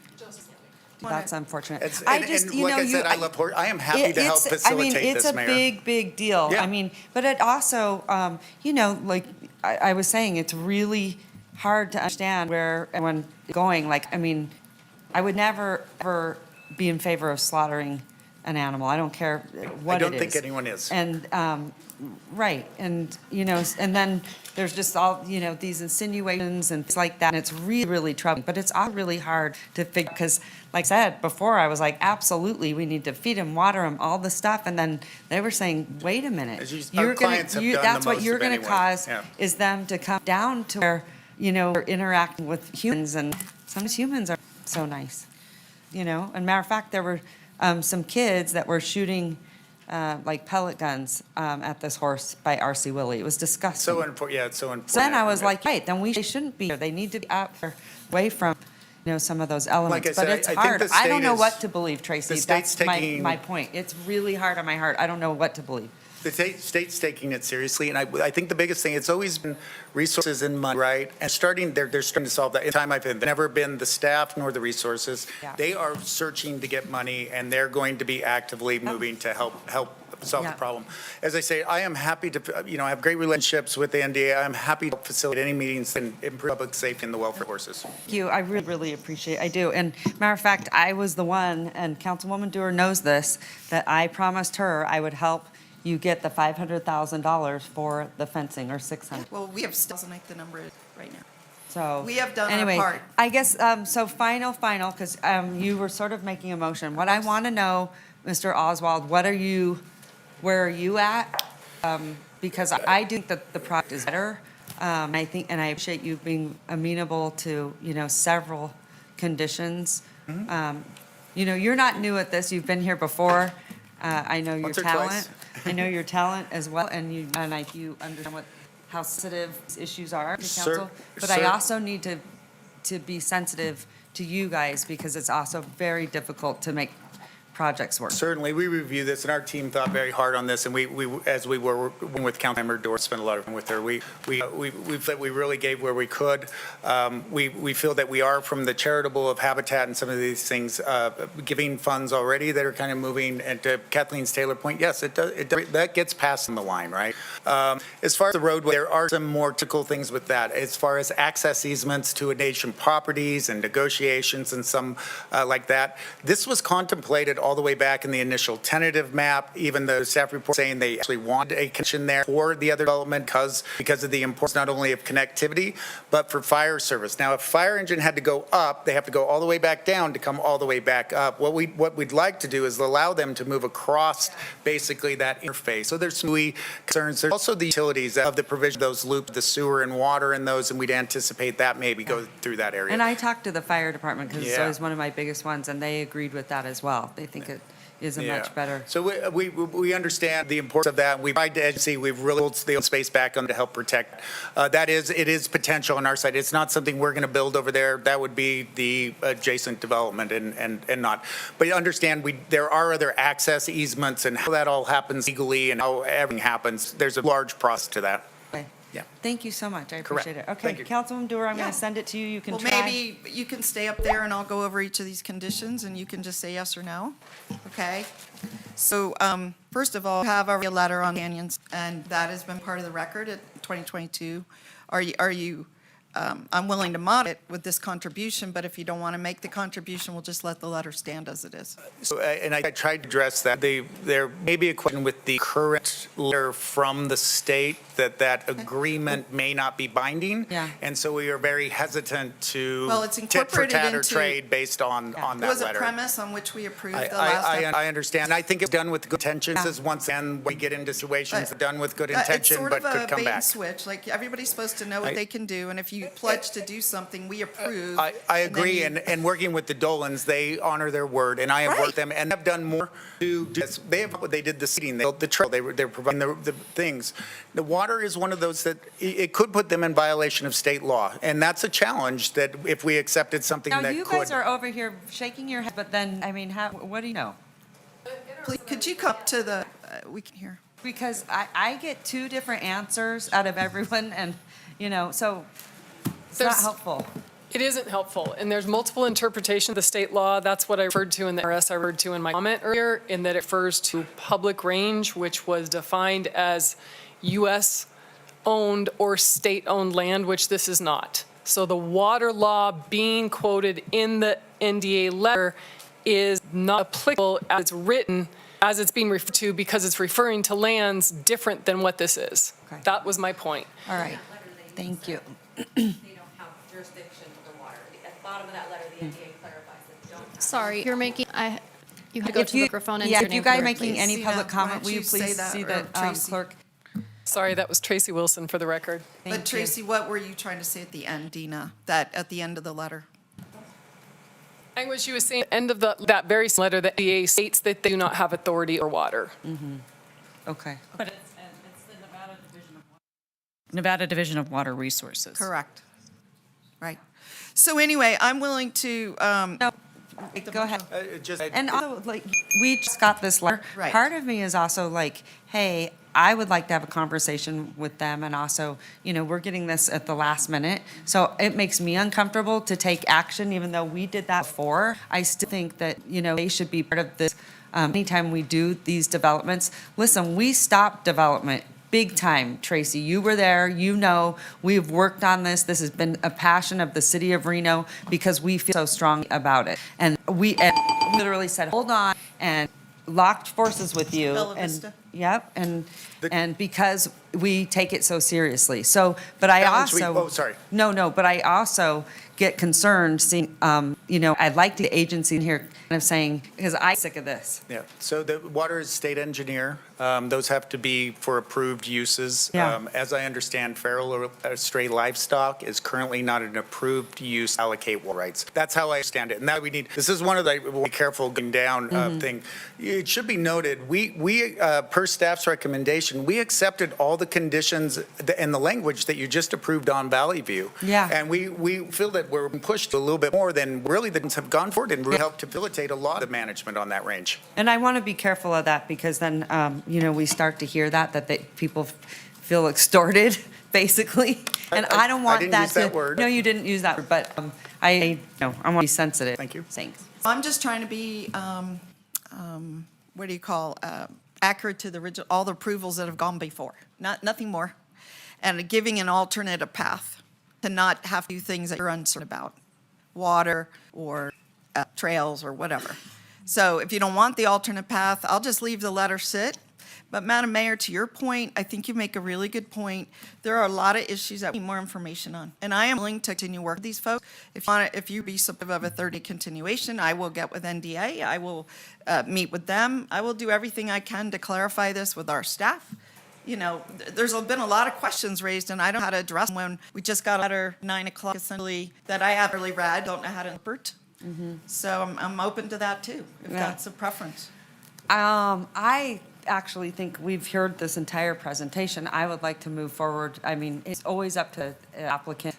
We believe we provided substantial evidence to make a decision. We have staff recommendation, we have planning recommendation. We have to obviously try to work with Councilmember Dorr, but we are in a position, we have done what is equivalent to what's been required of joining I would neighbors. just ask that you continue to work with her because she's a great advocate and. So I want to have a get deep clarity. respect for Councilmember Dorr. I'm willing to make a motion to Go even ahead. to move forward. Go ahead. But I want to get clarity because we've skirted around the issue. Yeah. You agreed to change language in the feral horse discussion prior to this. That That is language that was proposed. Staff's reviewed that also. There was a letter sent. I Are said, you I do. agreeing to that Yeah, or and not? I've already agreed through it through You an are email. agreeing. Yeah, Okay, all right. I just need to The check that language, box. the language that was sent, we don't find it to be, that's substantial to the overall management. Yeah, it was and- submitted and a so- month yep. ago. Carter Yep. had said yes, you said yes, but it didn't show up in this Well, I application. think what happens is it has to be brought forward, right? I don't have control of the handbook. But it goes you're to the agreeing with commission. that language. We Okay. agree with this. Are you agreeing? Could you read the language, just so I can, into the record, so I'm sure what is You have being numerous copies proposed? of it, but it changes a few words is all, but I hesitate to go spend a lot of time reading. I can give you. Okay. What saw through stuff, and maybe Beth would Councilwoman like to Dewar, speak can you, about this also. we also, the rest of They the may council have doesn't know what concerns. that is. It's right in there. Okay. It's in their attachments, in the, I know, but you know how those are. Condition number 6? it's part of condition 6, the language that would go into the PUD descriptive language. It's all in black, there's a few red words changed. Do you know what that is? I think everyone has a copy at their desk. Does it include A, B? Does it include all of We're it? just talking about A, Okay. okay? We're just talking about A. Go ahead. Do you want to put it up on the board?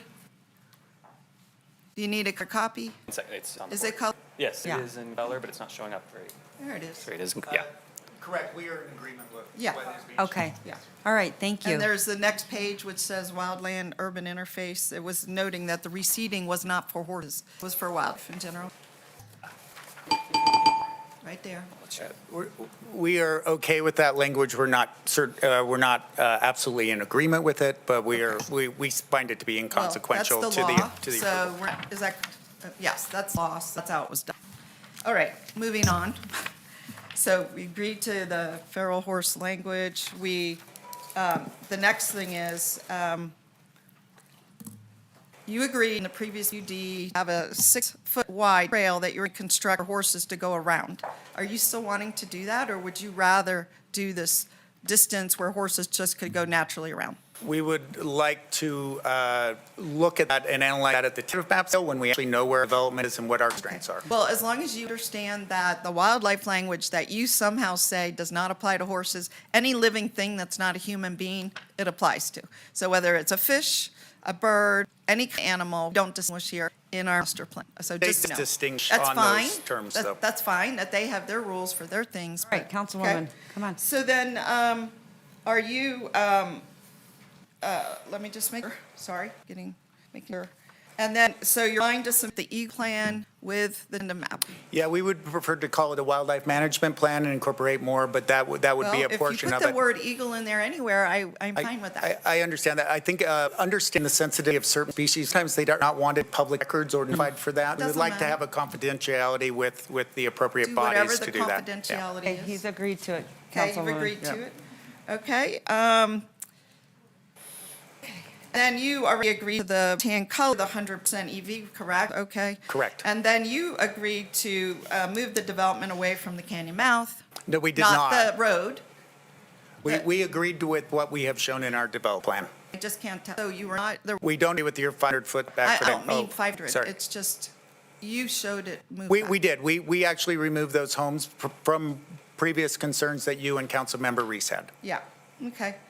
And then just note, the horse guard need to be on the interior of the fencing, that's come up lately, but just to be aware. We'll work with that, and then Okay. obviously that's always a game in motion, right, of how Okay. we build those. All right, so, and I'm just going to stipulate, and you don't have to agree, but you have a signed letter, whether you want to do it or don't do it, it's expectation you will. do it. I know the word of my client is very true. They've accomplished many of that. If it becomes that they are in conflict with state law, they would not be able to finish out what it has been to. And then finally, for the people that are very concerned about traffic, I just want to let you know, I'm not putting a condition, but I have pledged on the previous project to continue working with RTC on these roundabouts, and they're critical. Yeah. And you guys will be donating money as part of your RIF funds, and We are highly supportive of that, Yeah. see how it fits our project. Yeah. Certainly. And we support the city, where we can support the city, and speaking to RTC to dedicate that, we will okay. uphold that. And so the only thing that you're saying you're going to deal with in the map is how horses get on your property. Well, we are saying we will look what's appropriate at that time. We're not necessarily agreeing that horses can move or cannot move. What we're saying is we are going to work with the state and determine what is the correct method here and what we try and accomplish. That's what we'll do, continue to do. Right, and I think that is, I think that's it. We won't have your contribution for the horse. I wanted to relieve you of that, but, you know, if you have to deal with this letter somehow, and whether you go fight NDA or with somebody else, that's. Yeah. We believe that funding be coming through the state, and we're not opposed to it, but we have given it to other priorities that Okay, we've well, prioritized. That's my motion with the additional conditions. Your motion is very confusing. Okay, you want me to read it again? I want you to, Summarize. yeah. Okay, all right. Mr. Oswald? Yes. Because I need to make sure that you also agree with what Councilwoman Dewar is going to propose. All right. And then we're going to bring you up. Okay, you confirm you're moving houses back not a certain distance from the canyon? Is that correct? Yeah, I don't know if that's a condition, but we have demonstrated that in our land plan. Correct. You are offering to, I am not, Yeah. full conservation plan, we prepare in coordinating with Fish and Wildlife and submit it as part of the tentative map? We will work at the tentative map to provide a wildlife managed plan if determined by the governing agencies that it's necessary.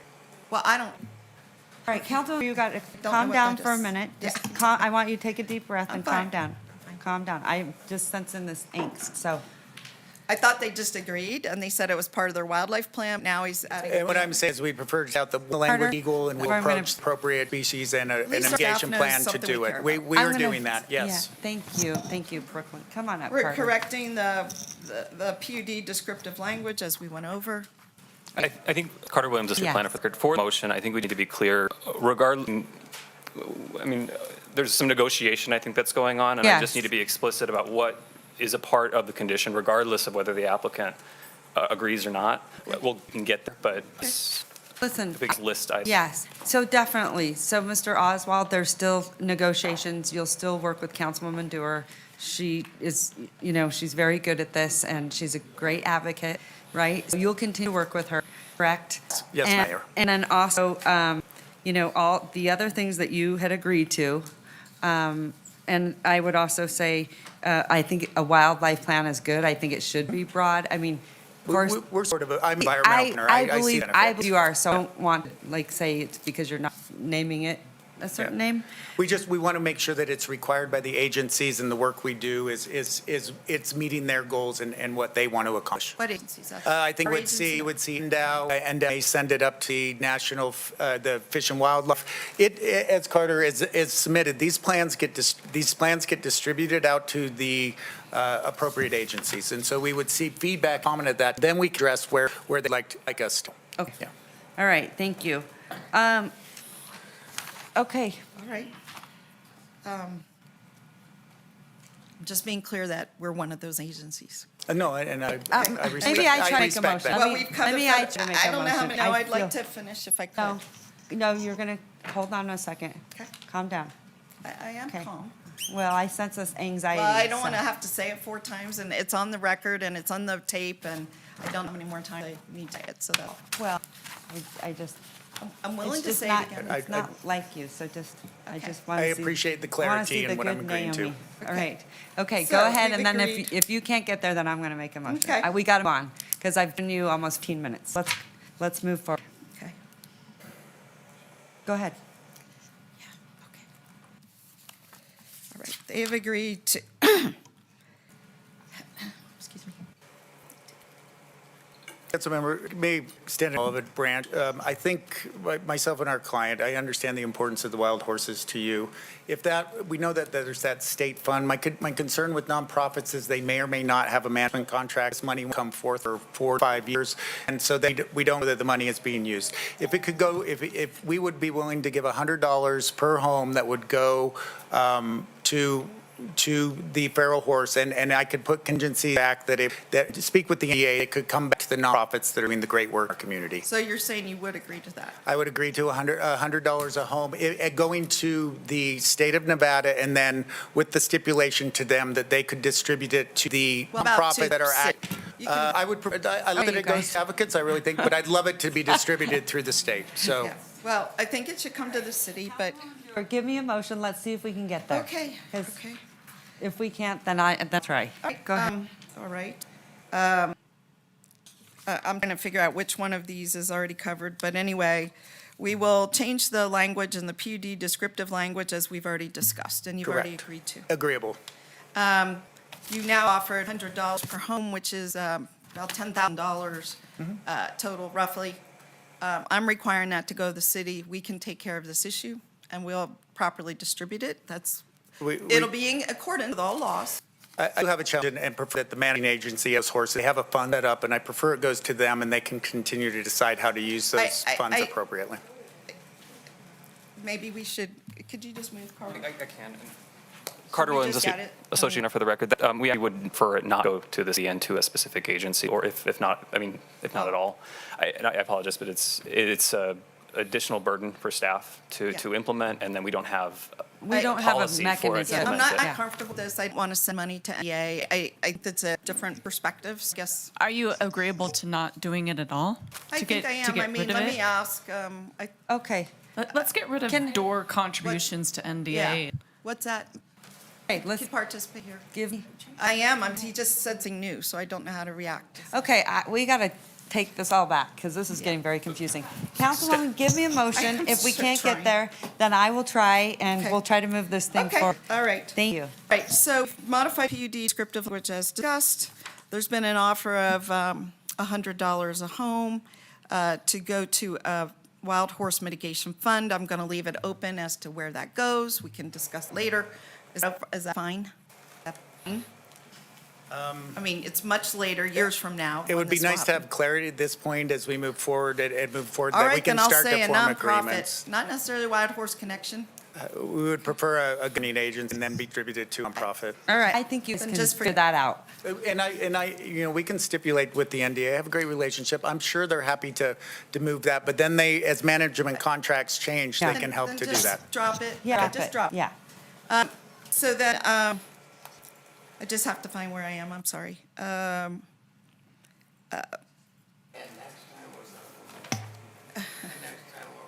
I have lost place, I'm sorry. Okay, so, what do you else have? So here, I'll read off what I have so far. So the number one is the language that was represented up here Yeah. that was submitted by Tracy and then provided with your updates. The wildlife mitigation plan that is to submit, it's in coordinated with the All you might- agencies, all including agencies. us. Perfect. Yes, absolutely. Okay, 100% electric vehicle charger ready for all Right. homes within development. It was noted tan color, but I think neutral tone Newton colors Desert, or whatever. for homes within development. Horse guards to be installed on the inside interior. Can I just add, I'm quite understanding that condition. As far as interior, what do you mean by interior? Under the development.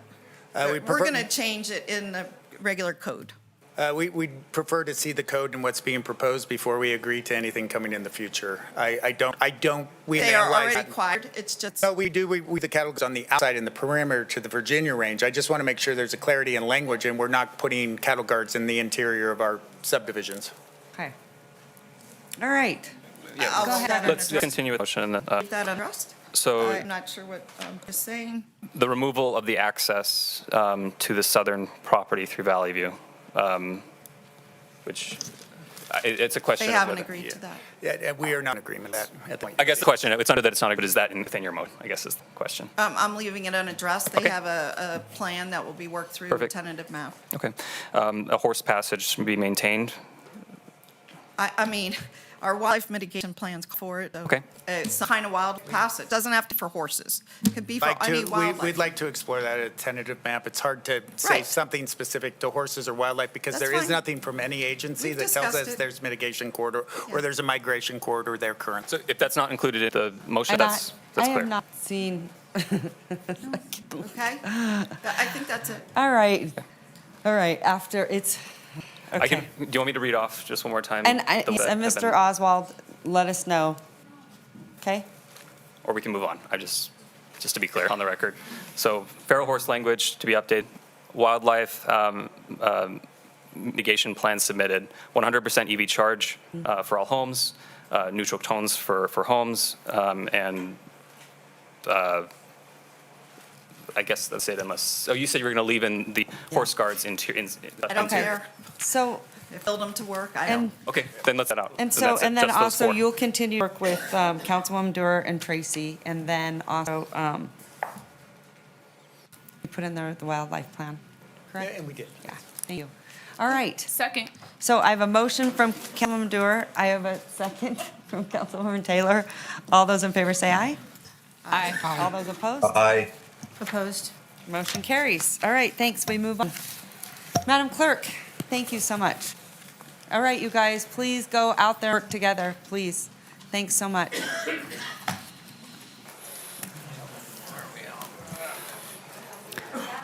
All right, Madam Mayor, we did have a time certain for 3 o'clock, on item D5, the flat field, so if you'd like to go to that next. I'm gonna. Me too. I never eat. Yeah, you guys go. Fine. Yeah, we are going to take a 10-minute break. We'll be right back. Because I'm losing my quorum. Okay.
Madam Clerk, we are now, where are we? Aren't we? So, Madam Mayor, we'll reconvene the meeting. It's 3:40. And just for the record, Councilmember Reese and Vice Mayor Doer are on Zoom with us.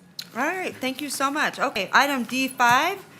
Madam Clerk, do you have any public comment on this item? Madam Mayor, we do not have any public comment and have not received any correspondence on this item. Okay, thank you so much. At this time, I am going to send it back to you. Hi. Hello. Karina, nice to see you. Nice to see you too. Good Karina afternoon. started in my office, and I have not seen her ever since you left. So it is wonderful to see you. I've been here the whole time. I know you have. I know, but you don't come to council often, so I don't get to see you much. Anyway, go ahead. The floor is yours. Thank you, Madam Mayor. Good afternoon, everyone. Thank you for your time today. For the record, Karina Mercier, Project Manager and Park Planner for the Parks and Recreation Department. I have for you a presentation regarding the Pembroke Flatfields project. Last time this item was before council directed staff to pursue an RFQ. So we have the results of that RFQ today and are seeking direction on next steps. So the Pembroke Flatfield project is well aligned with Council's adopted strategic goals. It touches on community and economic development, environmental sustainability, as well as arts, parks, historical resources. This is a look at the project timeline. It all started back in March of 2023 when Council allocated Tranche 2 of the ARPA relief funds. They dedicated $2 million for Flatfield support. In September of the same year, an agreement with CFA Inc. CFA is a civil design company, and this is an agreement for CFA to conduct an initial site survey as well as a conceptual site plan. In April of this year, Council directed staff to pursue an RFQ. Response to a letter of interest was received from the Great Eastern Youth Soccer League.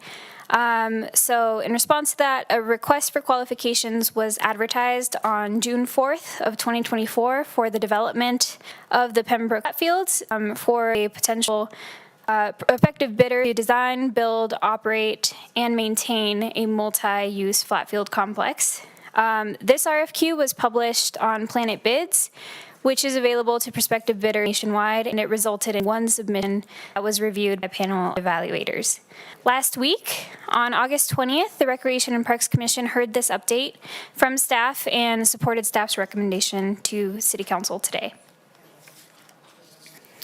This is a gap analysis that illustrates our need for flat fields in our city. In the first column, you can see, and this is information that's in the pros plan, these are national standards that are developed by the National Recreation and Park Association for an agency of Reno size.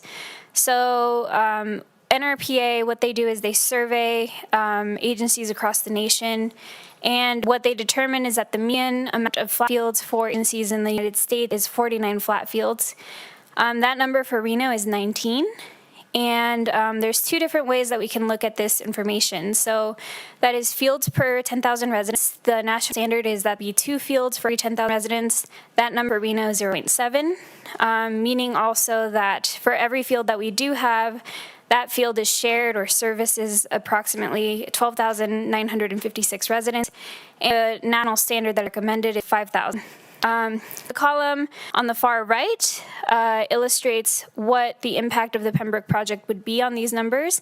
It would bring our fields per 10,000 residents to 1.2 and decrease the amount of residents to 8,488. So it would lessen our gap from 30 fields needed to 20 fields to reach the national standards. And something that is important to note when looking at this gap analysis is that as the population continues to increase, our gap will continue to increase as well if we don't take any action. So as a reminder, this is the project site. This runs along Veterans Parkway at Pembroke Drive. And this is the site plan that was provided by CFA. This area is 60 acres and could accommodate approximately 10 fields.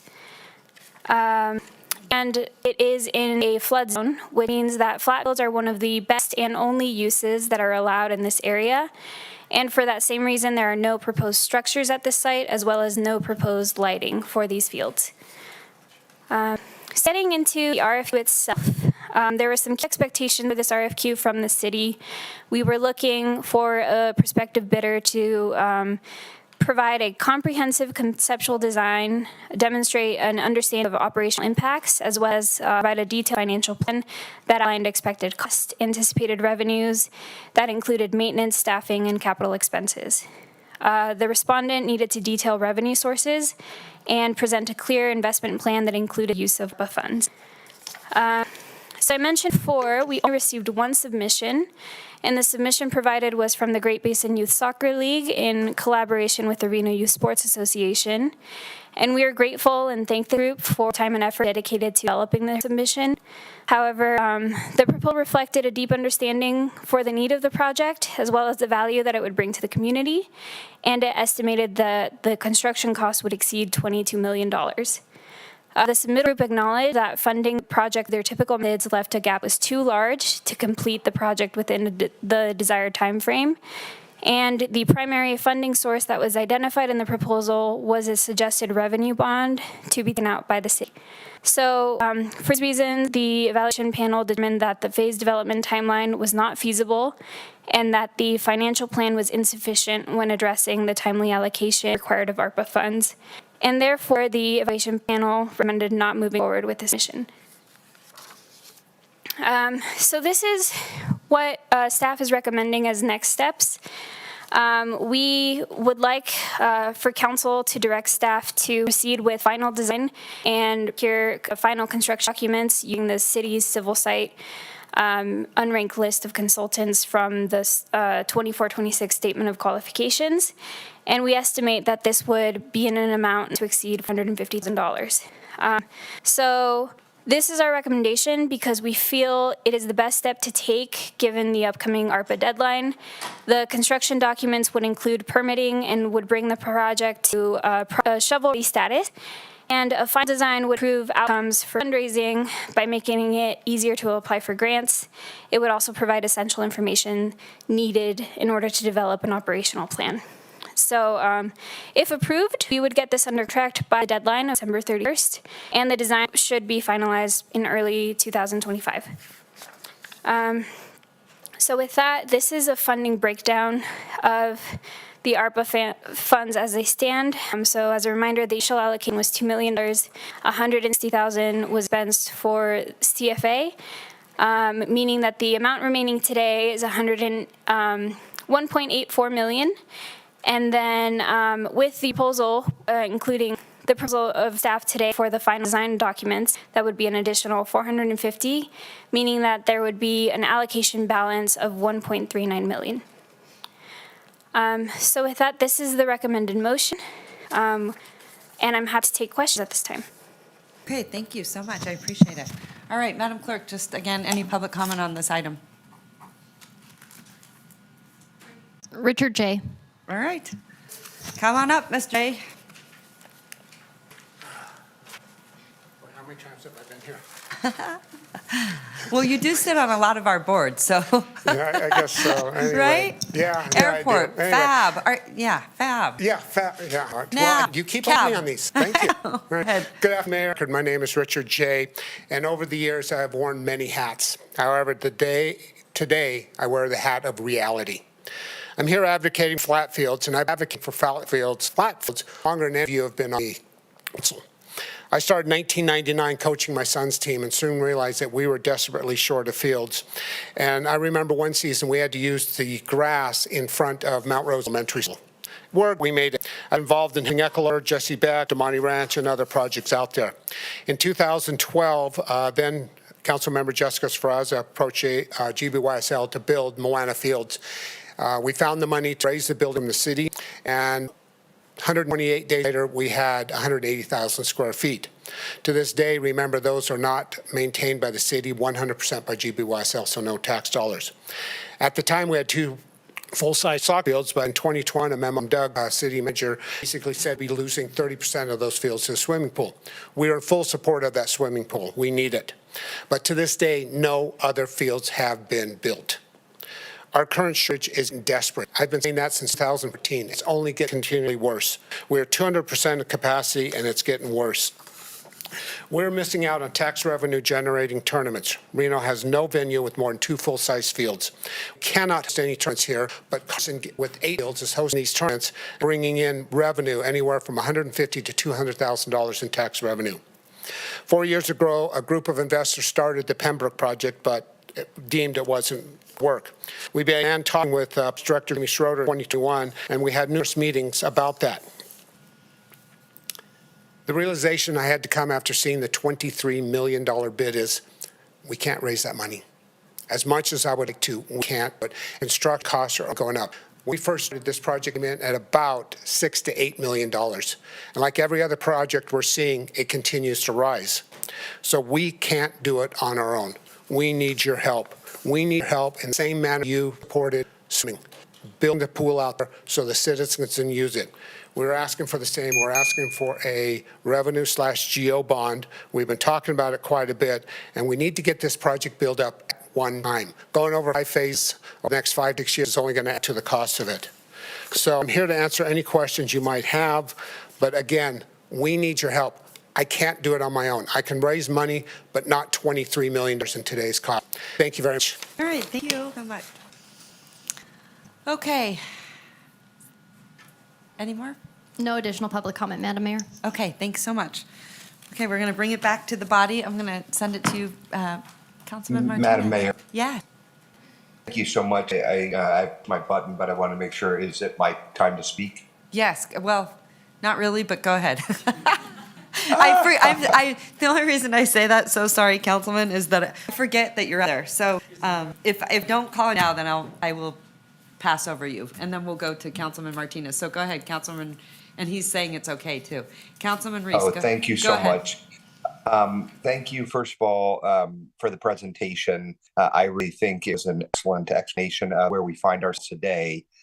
I think it was probably something that we anticipated might be likely, meaning we had the right idea to go out and start the process of planning for the eventual fields here at Pembroke site, but knew that the money we were going to allocate would not be sufficient to get us there.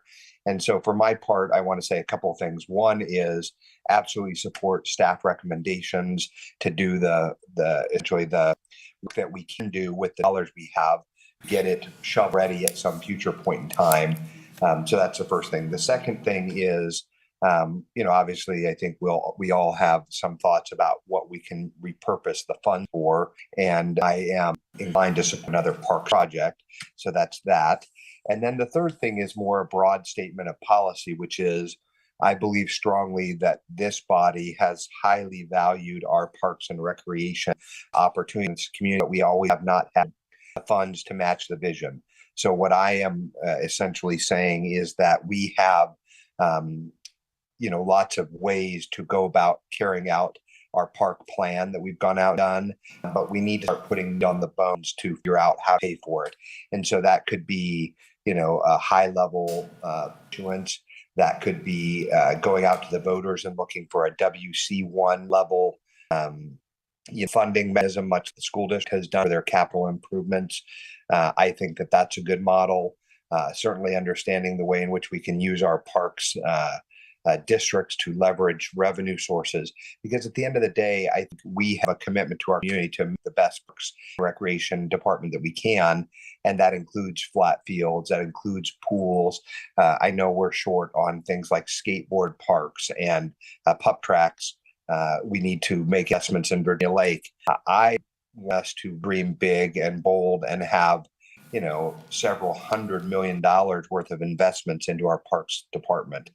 So however we get there, I think we should be big and bold about making and doing that core for ourselves. I think councils of yester and past times made strategic investments, whether it was the bowling stadium or the event center, retrack, all of these things. This is our strategic time to really invest in this community, and we need more lacrosse fields. We need more, baseball and softball fields, soccer fields. And I don't think anyone's going to dispute that we need all those things. Now the question is, how do we pay them? I want this thing to be shut for very long. We've got to go out and build more parks in this community. So whatever we have to do, I'm inclined to support that vision for it. And again, support staff recommendation on this, but just each one of us has got to dig very deeply and decide that we're going to invest very long-term and very heavily in our parks. Yeah, good. Okay, go ahead, Councilman Martinez. Thanks so much, Madam Mayor. I also like to echo some of those sentiments and seeing if there are ways that we can help support what came from Parks, Recreation, Open Space Master Plan. And I don't know if I can ask Mr. Uliat to come and kind of mention, I know you and I had touched base a little bit about what some of the folks said during the Rec and Parks Commission meeting. So I'm just wondering if you can share with us the comment that they made when they're talking about fields in the last meeting. Nathan Olliott, Parks and Recreation Director, for the record. Thank you. It was very much an echo of what you've already heard and kind of what Councilmember Reese said. This is a resource for the potential of our Parks and Rec Department. So, and I think Richard, in his statement, kind of acknowledged it's not something that can just be pulled together or pieced together.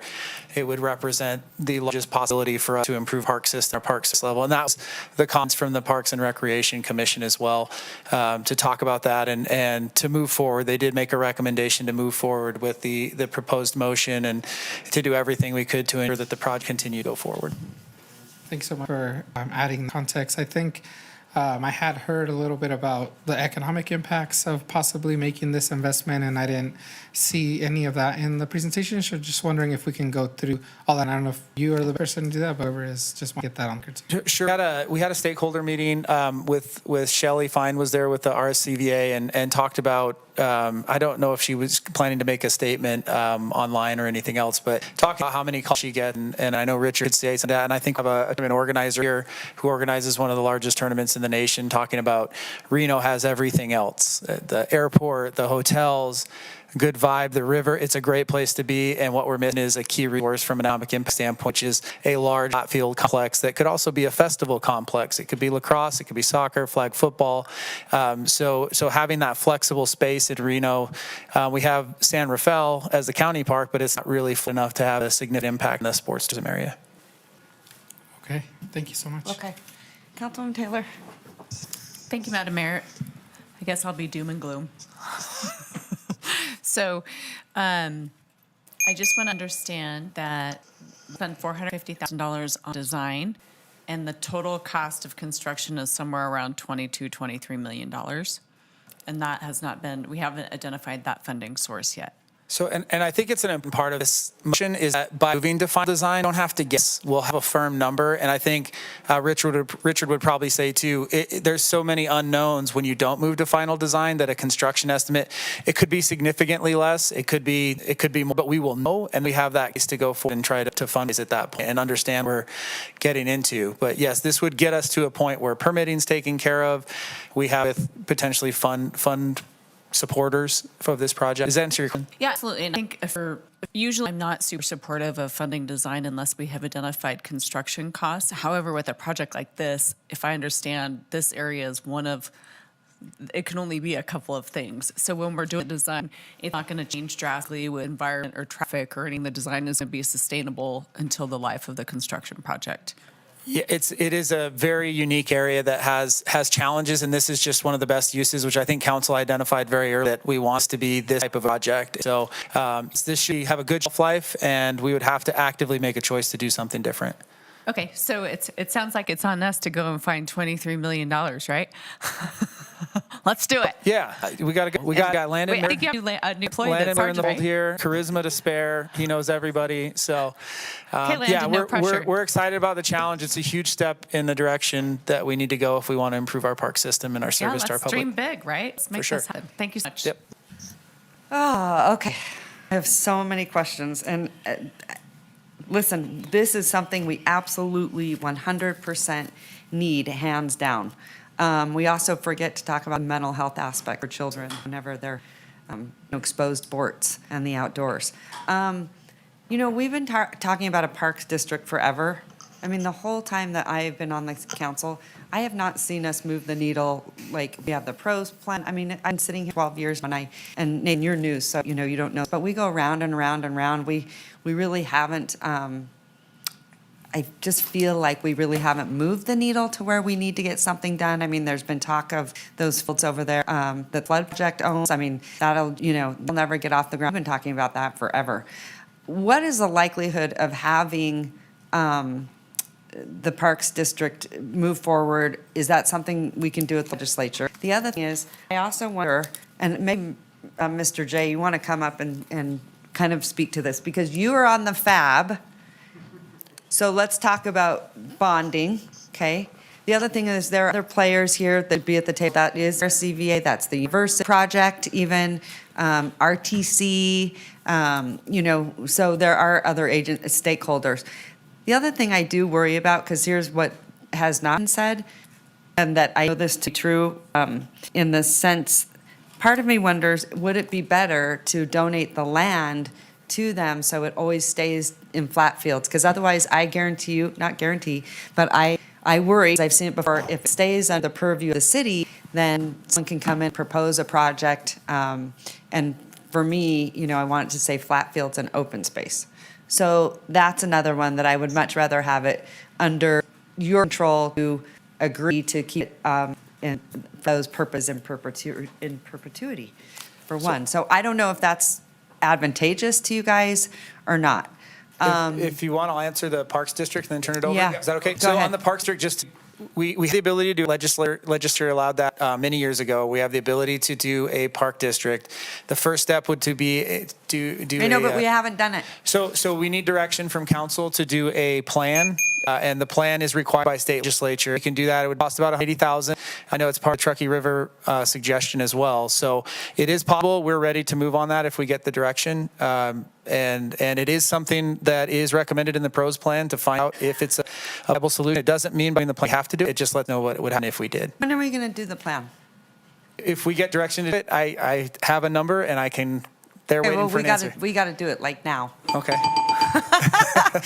Because I'm hearing that we're doing it, we're doing it, but I mean, I don't know, this council didn't understand that we have to have this plan. I thought we were working on, I mean, I don't know, I get so tired of plans, Nathan. I understand. And this one's actually required. We have to do it. Or the Right, state well won't then let us let's create it. go, let's go. The other thing is, wanted to say, was that Amy, Councilwoman? Yeah, Are you there? I'm Okay. ready to comment as well. Okay, just one more thing, because I see it all the time. I also get concerned if we do this, what are we calling this? Design? Final design. Yes, final design. Because what I've also seen is if you don't have a project that's completely funded, ready to go, this will, and it will sit and sit. Then it gets pulled off a shelf a few years later, and it's totally obsolete. Or they want to change it because someone else came in and had a vision. Let's just say, you know, for some reason you decide to move to Africa tomorrow.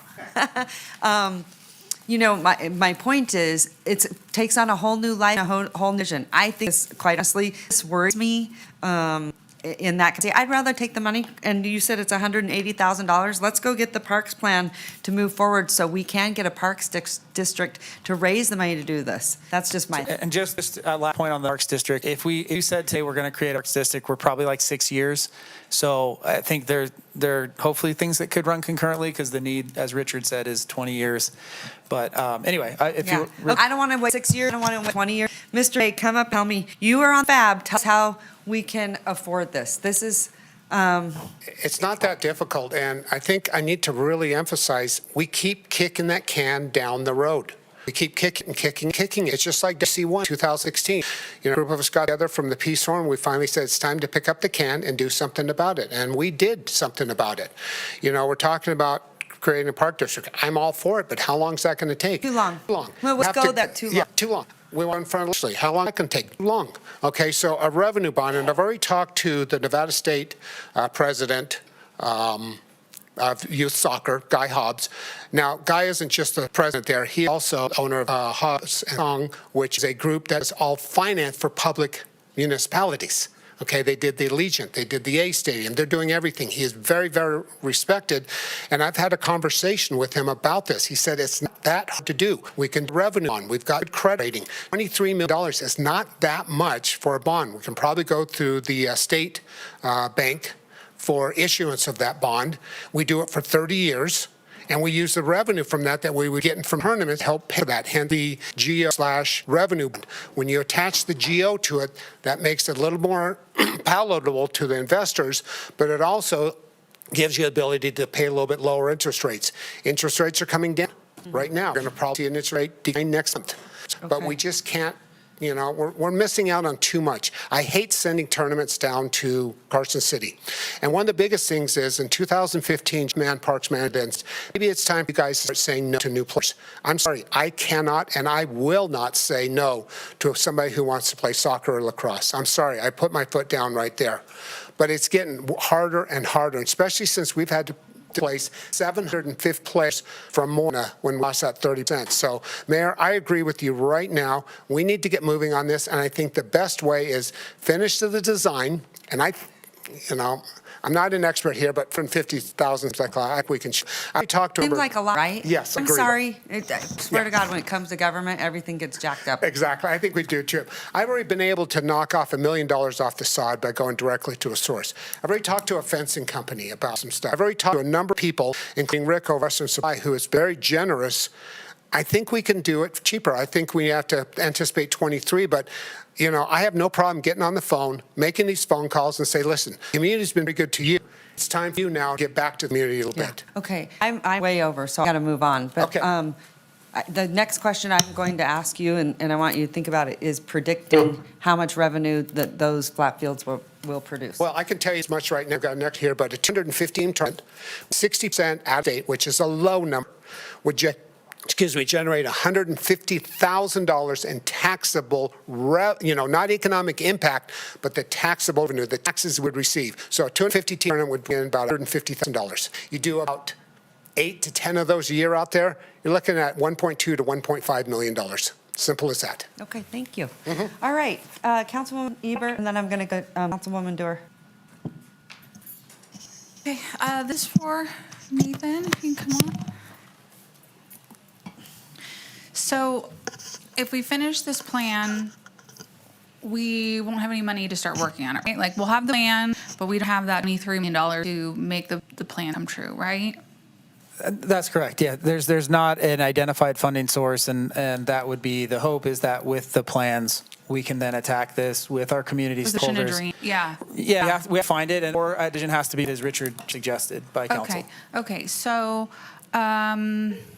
what does this area look like now? If it just stays, if we can get it designated as a park area, what is it currently like? It's kind of a marshy, high water table, grassy area along Pembroke Drive. Is it an area that people can hike around on? Like, is it usable as a park space if we don't do anything with it? No, unless you're really into getting muddy and waiter on. Yeah. Okay. Just trying to understand what the base looks like. Right. Okay. So I have some concerns about a lot of different parks, and we've talked a lot, you and I, about different things, and I think it's a good idea to this plan. I do concern about spending money on a plan that we might not ever use, to Mayor Sheevy's point that it'll possibly sit on a shelf, and then by the time we have the funds to do something, it's kind of obsolete and it doesn't really fit into what we're looking for anymore. So I'm a little worried about that. I'm almost more interested in using those funds to designate it as a park area, and then look for that funding source to complete the plan,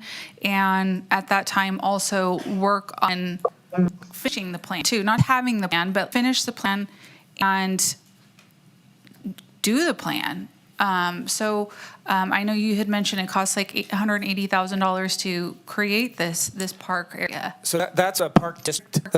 So it's this plan that have to do create a park district, which would then be kind of that one of the solutions to funding our parks and rec in perpetuity. Okay. And it could be capital, it could be maintenance. So it's one of the options that's in the pros plan. Step of that is to do service plan. Okay. So it's separating the project service plan versus the Pembroke project. So what we're asking for this is a final design that makes this space shovel ready.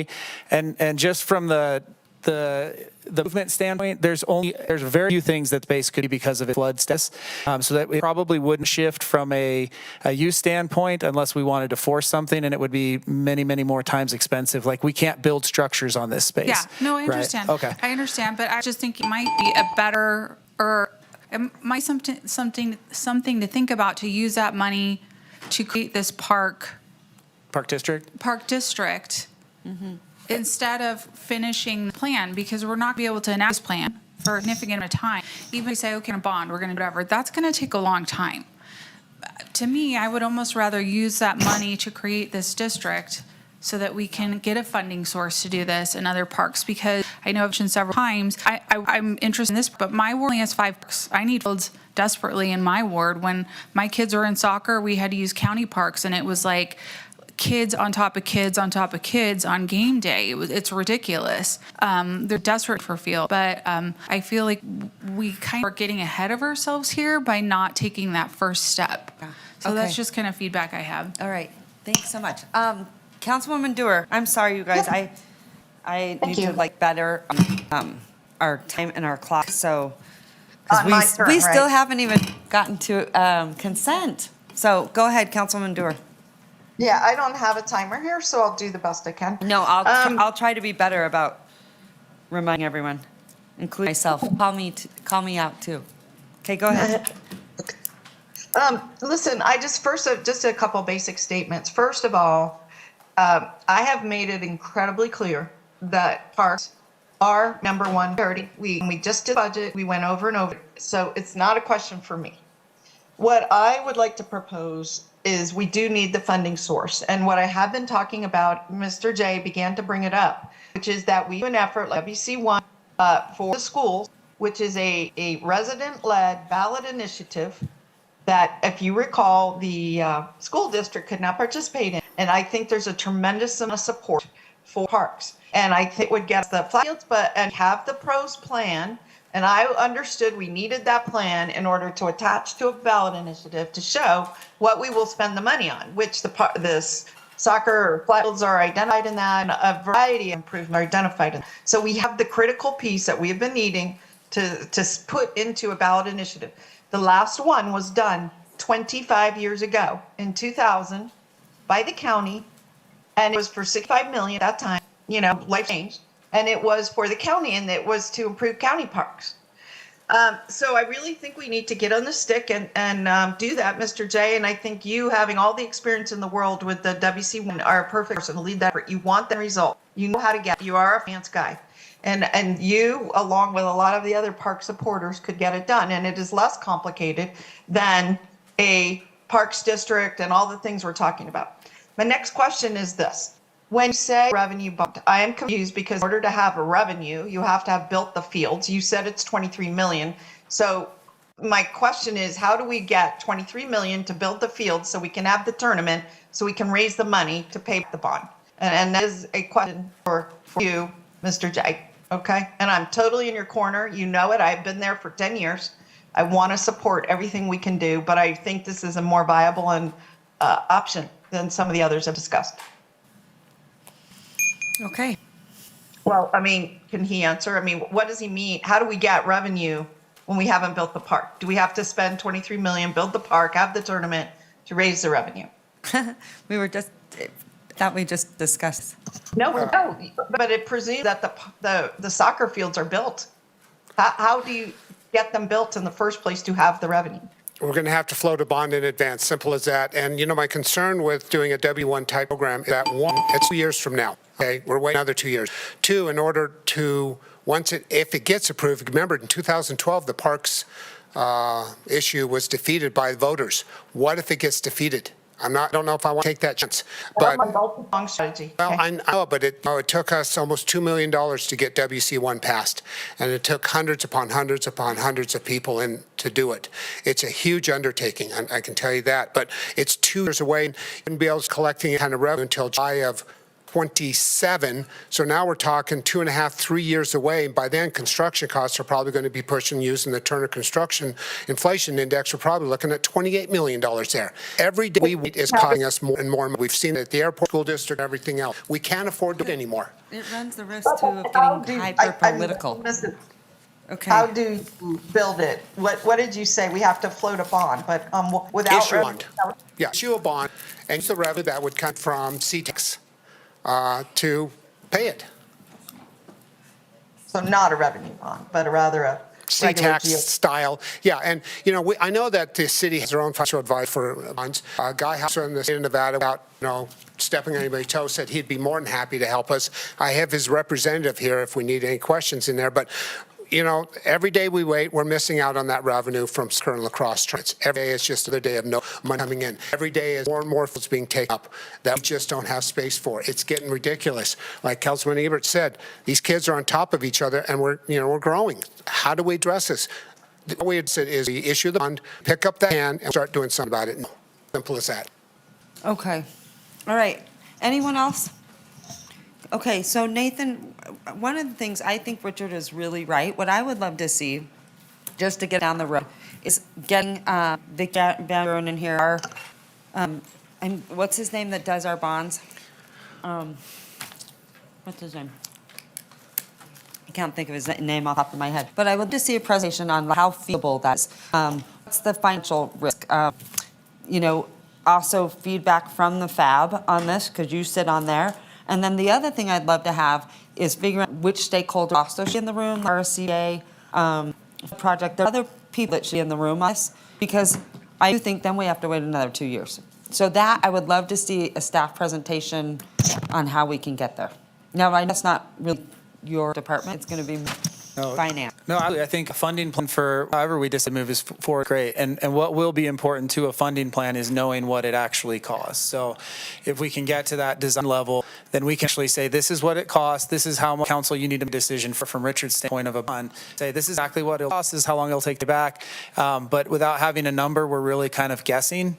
And so this is a practical next step in the process. We're committed to continue council's goal of improved flat field capacities. And then we're agrees that this is exorbitant, I guess, is that what the word? So important on this one, it's a not to exceed. We hope it won't, but we are going to ask for more than probably a bait. We're going to ask for the exhibits to show possible funding partners, things like that. We're cast the vision the same way the school district is showing schools coming out of the ground.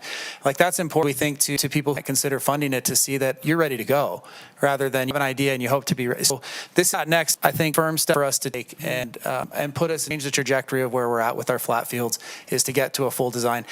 It may not come close to that amount, but we want to make sure we have everything we need.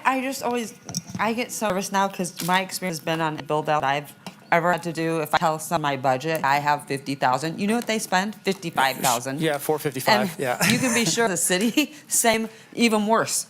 You know what I mean? So I worry about that. And you think we could do it cheaper? I would like to see that. And then the other thing I would like to see, and I'm happy to make these in motions. Everyone's good with me making a motion. But the other thing I want to see is I actually want to see that land given to you guys for that project, so it remains flat fields and it doesn't get developed. Because like I said, if it stays over here, the vision for someone else could easily change when we're all not here or even when we're here. So that's the one thing, is that I feel strongly that should remain open space, because it's floodplain and very, very challenging. We have had people come into the city already and want to build there, and big projects. Sure. Big ones. Yeah. So that's another thing I'd like to see. So anyway, any questions for Nathan? Let me ask you, Mr. J, how do you think that we do this more affordable with the plan? Simple. Tell them I have $2,000 to spend. That's what your budget is. Right. I have no problem, like I already did with construction company, basically say, listen, you've been you've made a lot of money off your projects here. That's great, but it's time for you to give back. So some of these people, I have no problem saying, I need you to come cheaper than you normally would. I need some pro bono work. CFA has done, and I'd like to shout out, CFA Inc. has done a great job. They provide us all the marketing material at no charge. They're providing us with a grant writer. They've knocked off $40,000 in pro bono work, plus they did that to reduce these. So that 160 we paid would have been well over $225,000. $25,000. So we already knocked some off. I have no problem asking people for a discount. Yeah, listen. Worst they could do is say no. One thing I know about Richard, he can get it done. He can always get it done a lot less. You put money where your mouth was Absolutely. on Moana Field. You have proven to be successful. You've proven to get it done and accomplished. So I value We'll do your it. opinion and expertise more than you know. Yeah, well, I appreciate it. Get it done, and I have no twisting arms. You know how All I. right, I'm going to make a motion. Thank you. Okay. Just, Madam Mayor, just for the, apologies, City ahead. Attorney's Office. So the item in front of you is for specifically what the recommended motion is. So to the extent that if we could keep the motion relative to the funding source that we're talking about allocating, because that's what the discussion Okay. is. So then how do we bring back the motion if I want to add to this motion? Well, whatever you add, to the motion has to pertain to the item that's in front of you. So if you want to do things that are not on the agenda, then I would recommend that you bring back an item later. Okay. Then I'm going to make a motion to not approve this. And then I guess, I have a question too. I guess because I want to see something completely different than this motion. So what you're saying to me, Jonathan, is So that this motion, what this item is about is allocating $450,000 worth of ARPA funds to fix this design, and that's really what the question is. And if you want to do that, you would approve this motion. Yeah. If you want to talk about the broader plan for the area, if you want to talk about potential bonding and all those sorts of things, that's a different discussion that we'd recommend that you bring back and as a separate item. okay. Sounds good. Gotcha. All right, go ahead, Councilman. Yeah, I just have a question too about only getting one bid. Like I know only one place responded, but shouldn't we maybe try and get at least one other bid? So the bid, Nathan Elliott, Parks and Recreation for the record, it did go out nationally, and I think we're looking for a unicorn. We're looking for somebody who wants to build something for the community, have their money to do it, and can do it, right? Wants to do it. And so I think our best chance was the submission we got was with GBYSL and RYSA, and essentially in the document they said they cannot do it, and Reed said that it's too big of a project, and frankly we were looking for that perfect opportunity, and we can keep looking, but Well, I mean, if we're going to have to pay somebody to do it anyways, I mean, why don't we go out to bid for somebody we're going to have to pay to do it? well, so as far as construction, that's I think what we would do after design and finding funding resources, but as far as going out for bid, we're asking somebody to bring their money to the table to build it because that was the direction from Cal. Okay. And we had the one mission. That said they can't afford to do it, so we have to pay for it. That Okay. was the gap analysis that they led with. Okay, Yes. so can we go out to bid and see if we can get somebody to do it for less? I mean, we can. There's time issues with the allocation. If we open it up for 45 or 60 days with no guarantee anyone would come forward, we get closer and closer to that deadline, and then really challenged with getting it. So this was the next step we felt like could take that put us in position to take another step after. Okay, thank you. Okay. Madam Mayor? may I Yes. speak? Okay, I do believe that we should move forward with the design, and I think the proposal was that we do design, so we actually have hard numbers in which to go out with any I kind of bid. get that. I hear you. Not you. Sorry, someone else is screaming at me over here. Oh, do you want me go to ahead. stop? Go ahead. No, I want you to go ahead. Okay, well, my point is like the staff made a compelling point, which that just like when we did on the 5 million on the the health center at Neal Road, I think that we need to spend the money, do the design, so we know how much it costs. I understood our staff to say that they have on-call engineers that are on a list that are ready to do a design for us. And we would pay for it with ARPA money. And I think that's a very straightforward process. And it gets us where we want to go so that we do what Rich has asked us to do. We not go out for a bond to build something if we don't have a design and a cost. I get that. I understand. But there just a lot. It seemed like a lot of confusion about this. That isn't the proposal really to use on-call engineer that we already have on a list that can go out and do this design. Yes, that's the proposal. Yeah, The and I'm recommended fine motion. with that. Yeah, I want to get done, and I want to go raise money, and I want to build it. So this is the next step. So I'm supportive of moving forward. Okay. So I guess I'm trying to make sure that I understand that you need this in order to raise any money or move anything forward. I guess, I mean, is someone here from, who is this? Who bid on this? Or is- GBYSL Richard and GBYSL Randy Ritter here. Oh, if Randy still, Randy had But to. it to cost $450,000? So Khalil Wilson, we talked about this as a not to exceeds number, but yeah, that was the number that we felt comfortable. We wouldn't have to come back in a month and say, whoops. So you mean this is the number that you threw out there? Well, it's an estimate from our public engineer. I don't know why you chose this number, right? Maybe that would help us, Carrie. Yeah, Carrie Koski, your Director of Public Works. So the reason why we landed at $450,000 is this in alignment with other projects that we have done for this type of work. So I took some of the other estimates or other work that other contracts from consultants, and that's where we landed on the $450,000 for this type of site design. Do you think it will be $450,000? Yeah. You do? Why is that? It seems a lot. And then I get worried if it sits there. So It's in a floodway. May I answer that? Oh, yeah. It's in a floodway. There are a lot of complicating drainage things that we have to evaluate, and not just that simple. Yeah. Okay, how long? Environmentally. How long have they given you a timeline? No, we typically go out about 8 months. We give them about 8 months for the design. We could ask them to shorten that up. Yes. Okay. Because here's what I want to do. I want to do this under 2 years. Okay. I would be in favor of approving it, but I also want it to come back like as soon as possible with finance department on the possibility of bonding. And then the other thing is the possibility of donating the land that it stays. I mean, we already had offers of hotels in that floodplain.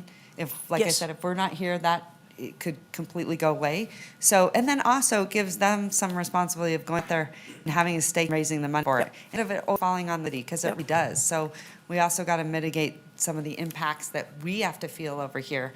But I would like to see this done in 2 years, and I think we could do it because I've seen you do a lot of projects, which is very uncommon, under budget and time. And well, even before.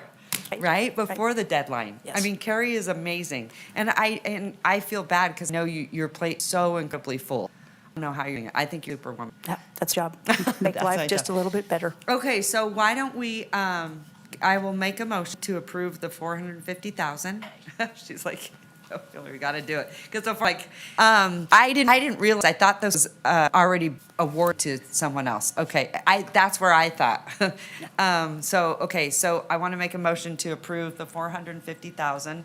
And I would ask City Manager Jackie Bryant to bring back as soon as possible a presentation from basically in conjunction with the FAB, RSCVA, stakeholders, Vicki Van Buren, and also, and the other one's probably Laura Miles on possible donation.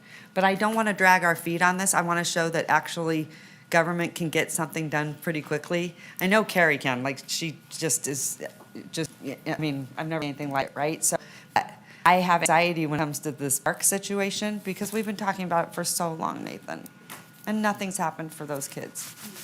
Second. So can we do it? Okay, I'll all right. second that I motion. I have a motion and a second. All those in favor say aye. Aye. All those opposed? Aye. Motion carries. All right, thank you so much. Madam Mayor, may I speak? Madam Mayor? Go right ahead. Oh, thank you. I appreciate that motion. I think we're on our way. So I think to your point, there is remaining money, and it seems like we could contract to continue this discussion on the park district or whatever else we need to do to get the Yes. funding wrapped Yes, up. let's- So why not bring back a future agenda item to take the remainder of the money to put towards process and financing, whatever we need to do to get where we need to go. I totally agree. So And so, Madam Mayor, I mean, that's going to have to come back at another agenda item. I know what I'll do. I'll have. An send an future email agenda to- item, I'm just not saying it Or a at 8 future o'clock agenda. tonight. Could we bring it back to discuss that with the remaining funds? What? She wants to come back on a future So the agenda. question is, can that money back be discussed about its relocation? And the answer is yes, but that just can't happen today. That's going to happen on a separate agenda item. Correct. So what I'll do is I'll send an email with the request for a future agenda. Sound good? Yeah. Okay, perfect. All right, we are going to now go back to consent. So we're going to head to item B8. Who was B8? Orange tabs. Oh, yay. The orange. Where's my orange? Nikki, do we have any public comment? We did public comment on the consent agenda. Yep. Okay, who's Councilmember Ebert? You are 8, 11, 13, 14, 15, 16, 17, 19, and 21, and Councilman Martinez is 12. So take it away, Councilwoman Ebert.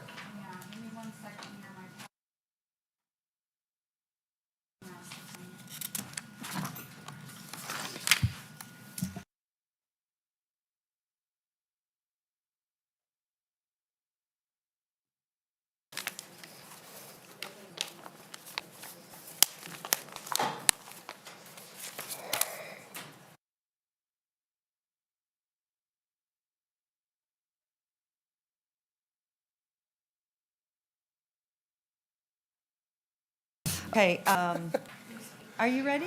No, I'm not. No? Okay. Let me go to Martinez, and then we'll come back. All right, Councilman Martinez, go ahead, take it away. Yeah, I Item think- B12. B12? Yeah. Yeah. Going to B12? Yeah, sorry. I get a reprieve? Stay right. Okay. Mrs. Weisman, I think Miss this is just- Wiseman, nice this to is see just you. Thank you. Great, Good to see great you. project. Thank you for waiting while we got through all that to highlight this. I am in support. I just want to make sure that we highlight efforts to bring more affordable housing into our region and making sure we highlight the great work that you and the hand department are doing. Thank you. I appreciate that. For the record, Elaine Wiseman, Housing and Neighborhood Development. Yes, it's very exciting to be able to support an affordable housing project such as Arrowleaf at Harvard. It's 168 new units. It's an infill development.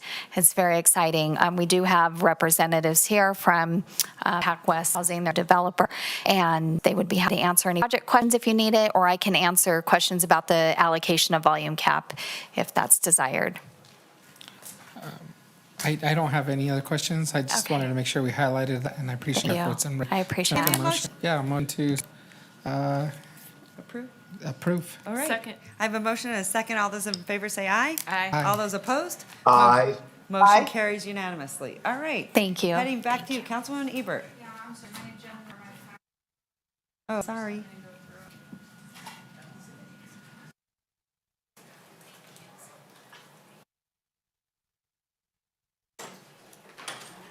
Madam Mayor, I'm ready with IB 19. Yes, please, go right ahead. I just feel like we can just jump around. It would be easier. Totally fine. B19. Totally fine. Go ahead. B19. Take it away. Hi. I'm not sure I need a presentation, but what I want to understand is I had asked for something which I have not seen here on the represented group, or I'm sorry, the unrepresented. I asked to make, we included some protections for our assistant city managers in like a severance type arrangement with their salary and benefits. We discussed this a few months ago, I think, at council meeting. I think it's important because our employees who are at that level need to understand that although we're going through a transition at the manager level, I think that it is important that they understand it reduces anxiety for them and their line level employees who are happy with the current management team. So I just not seeing that included here. Jesse Pewitt, Labor Relations Manager in Human Resources, for the record. That's correct. We didn't include it here. And what we brought forward was just a cleanup and a clarification piece in this resolution for management staff. And that includes the assistant city managers.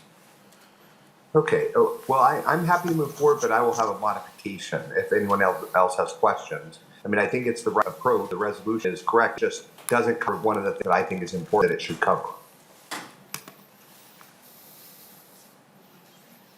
Madam Mayor, I'll make a motion. I'll move to approve with the addition of 6-month salary and benefits for termination without cause for the ACM employees. Second. If I could just add, this is Mark Dunnigan, City Attorney's Office, for the record.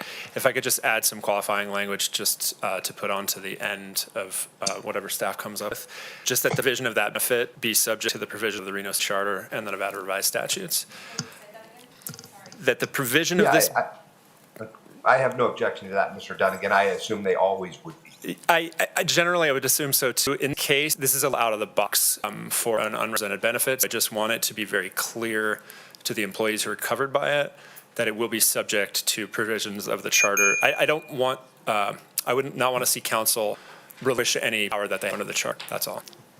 Understand. Okay, thank you. Madam Mayor.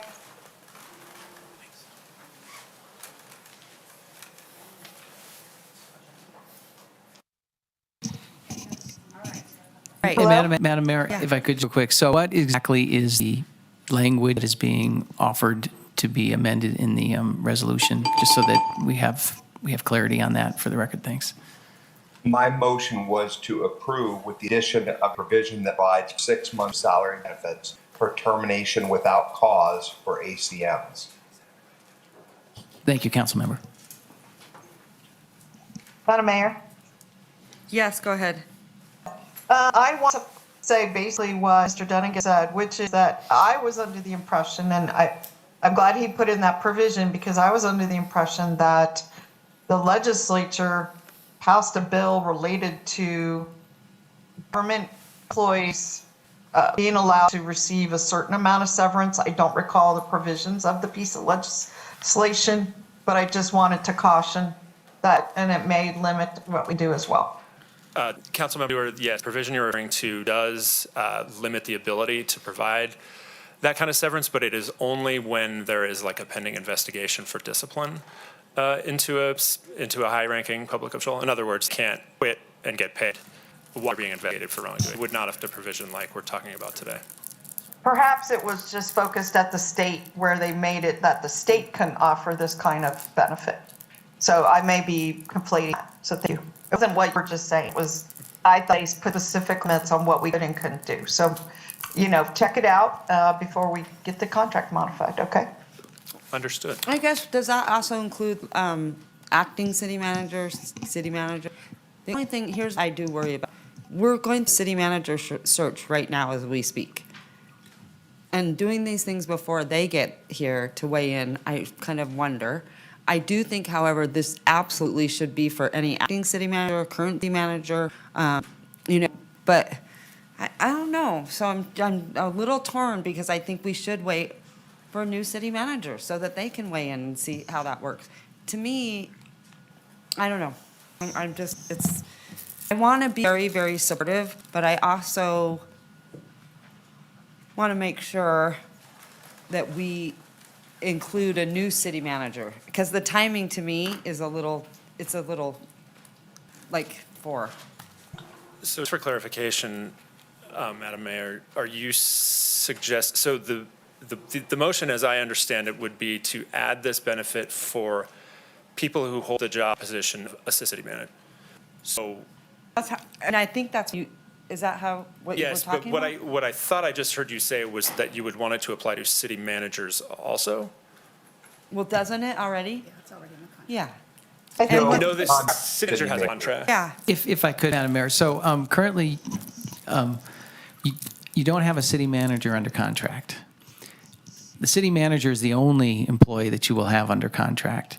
The law that is being referenced, and Mr. Dunn, correct me if I'm wrong, but the law that is being referenced, real employees of the local governing body. Yes, that's correct. So what has been offered by Councilmember Reese is a severance benefit for 6 months. It's not, and I heard Councilmember refer to a contract. There is no contract here, because no assistant city manager is under contract. And at this point in time, there is no current city manager under contract. It's kind of will at this point. So I want to make sure everybody's looking at the same thing. And yes, if and when another city manager comes in, that would be an employee that you would get under contract. That's where you would potentially negotiate a severance benefit, similar to what you've seen. So this Just to is be your clear, I was assistant not city managers? referencing a contract. If I said the word contract, that was an error. Madam Mayor, can I ask a question? Clear. May I ask a question, Madam?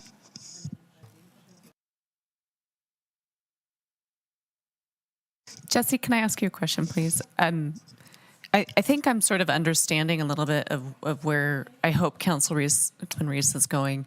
with our city manager vacancy, there might be some concern that if a new city manager were to come in and try and clean house or get rid of everybody, that creates some anxiety. And this would offer some sort of protection to our CMs and hopefully throughout the organization that we are a stable place to work. Is that kind of what I'm understanding? Jesse Pewitt, Labor Relations Manager, for the record. Yes, that's it. And I'm super happy with our ASIMs and our interim city manager, so I'm okay with supporting this. Thank you. And Councilman Reese, I didn't mean to put words in your mouth. No, you have described it better than I have. I am essentially concerned about current ACMs and what we were not able to accomplish in the past meetings. We had some legal advice that suggested we shouldn't do a certain thing. I'm trying to get us to a place where we provide that core stability for our team. That's all about. We'll resolve whatever issue we have with our manager, our new manager, when that person is hired and they have a contract in place. Okay, Calvin, make a motion, please.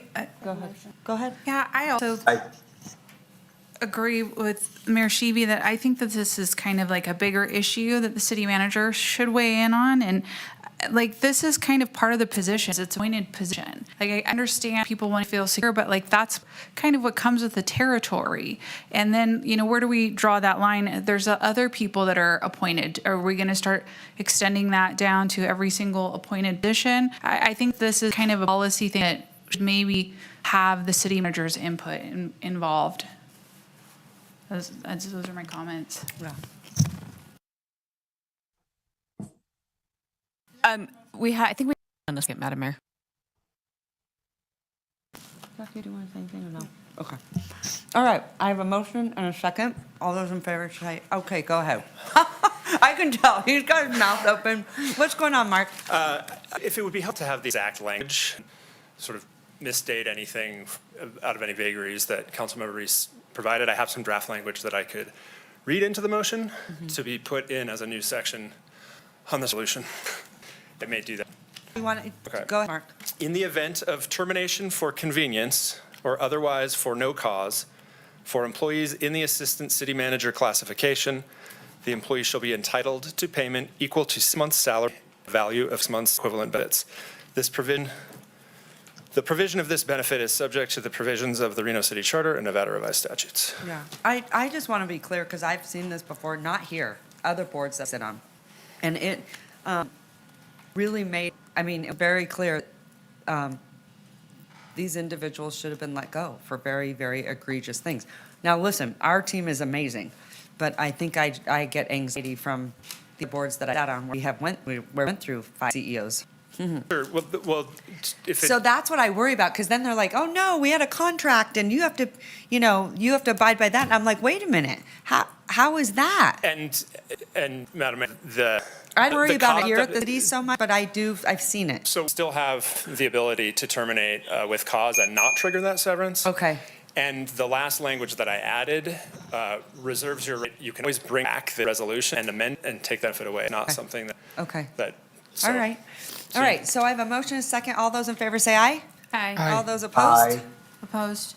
Motion carries. Okay. Moving on, Madam Clerk. Thanks, Jesse. Are you staying with us? No. Yes. Yeah, Madam. Okay. Madam Mayor, if you'd like, Councilmember Ebert also pulled 17 and 18, and they're sort of all associated, so if Jesse would like to just. The floor is yours. I just accidentally closed out of my thing. My packet is not in order. I don't have numbers on it. If I could just get help really quick. I'm sorry.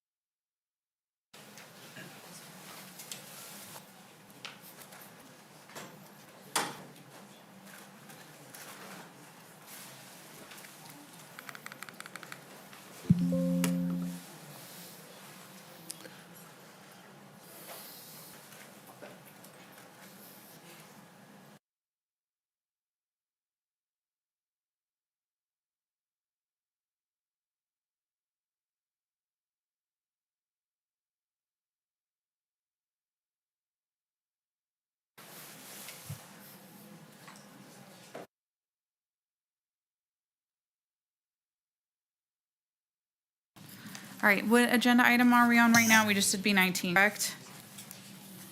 17 and 19. 17, 19, okay, just one second. 17, 18. We just did 19. Duh. Okay.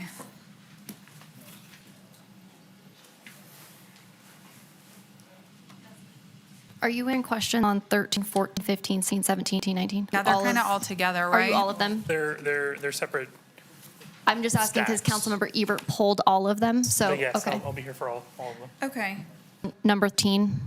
So I just want to kind of go over these. I just think that we should have these as consent items. I thought they should kind of be reviewed. So I don't really have specific questions yet, but I would just kind of like to go over them. I think they're important to talk about. Sure. Jesse Pugh, Labor Relations Manager for record. Can we get, thank you, I appreciate it. Okay, so here to talk about the unrepresented cost of living adjustments. These are for items B13, 14, 15, and 16. Will align with our strategic plan, governance, organizational effectiveness. These provide retention and recruitment opportunities for staff. Just a little bit of background before I dive in, though. Our city's workforce includes about 900 employees, a little over 1,900 employees. 60% of the employees are in collective bargaining agreements. 27% of those are part-time temporary employees, and 11% of those are full-time and not under a collective bargaining agreement. Largely, that's folks out of the manager's office, HR, the city attorney's office, and then your department heads and your assistant department heads. And then we have a municipal court and then a sprinkling of folks throughout the city. B13 really is for the municipal court, and this is a resolution that offers the annual 3% increase. This is in line with the CBAs that were approved by council earlier this year. So 3% increases, one in July of 24, again in 25, and again in 26. We've also implemented the classification and compensation study through this resolution in this report. And it's about 40 employees for item B13. The year one cost, a little over $613,000, a little over $854,000 in year two, and a little over 1.1 million in year three. It's important to note that all these costs, the cost previous year's compounds as we go forward. And does this include like PERS contributions too? Yes. Okay, Yeah. thank you. Yep, it's in total. B14 then is for your unrepresented hourly folks. These are your clerical staff, largely, again, out of HR, the attorney's office, and the city manager's office. Again, here, this resolution is for three annual 3% increases, one in July of 24, 25, and 26. We're implementing classification and compensation study through the resolution and that report. 57 employees, year one costs, we're looking at 350, a little north of that. About 538,000 for year two and about 741,000 for year three. And again, these costs are counted. D15 then is for mid-management. These are analysts, deputy city attorneys, managers, assistant department heads, again in the manager's office, HR, and the attorney's office, and the assistant department head throughout the city. Again, here we're seeing three annual 3% increases. Same time frame as the others, July of 24, 25, and 26. We're implementing the classification and compensation study for this as well. There's about 75 employees, it is 75 employees. About 976,000 in year one, a little north of 1.5 million in year two, and then about 2.1 million in year three. And again, these costs are compounded. B16 then is for management. This is your department heads, your assistant city managers. Here, we're only looking at three annual 3% increases with that same cadence, July of 24, 25, and 26.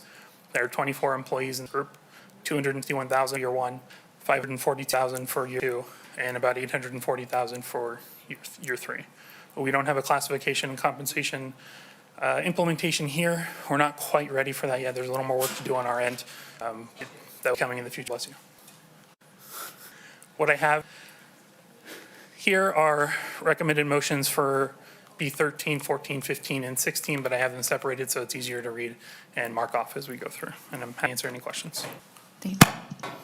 I actually don't have any questions. I just wanted, like you said, a presentation to review and for anybody watching this to see what's going on because this affects our budget at the city of Reno. So thank you very much for your presentation. I appreciate it. Anybody have any questions, anything? No? Okay, motion approved? Second. Aye. Aye. And Madam, just verification, that was for all the items that were provided? Yes, Correct. Thank you. B13 through 18, I believe. No, we still need Oh. 17 and Oh, I'm sorry. Yeah, that was a motion to adopt for B13, 14, 15, and 16. We're now looking at B17 and 18. Got it. Sorry about that. Know if you have that. Got it, thank you.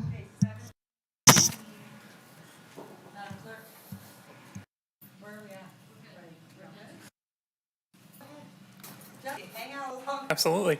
CPO Labor Relations Manager for the record here to present on items B17 and 18.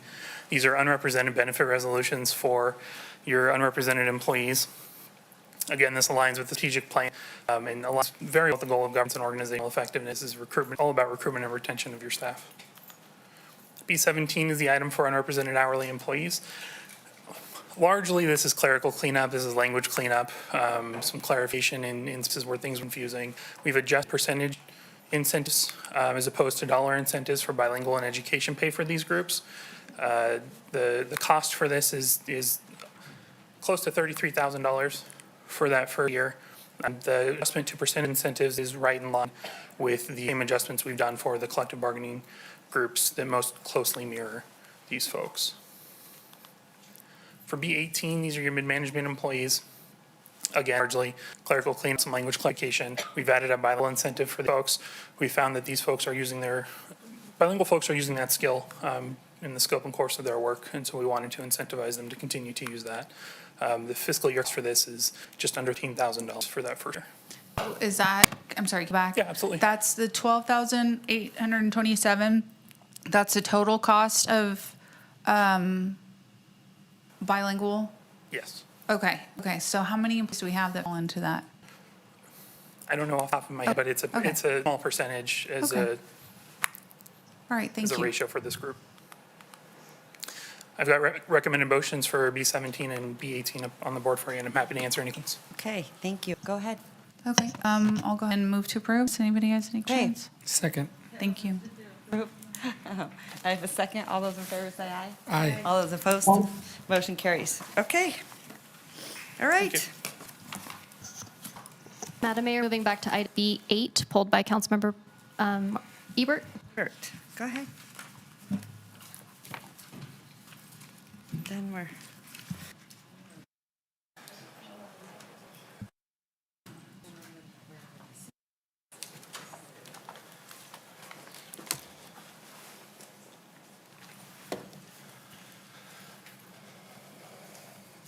Okay, so just wanted to go over the increase in costs here.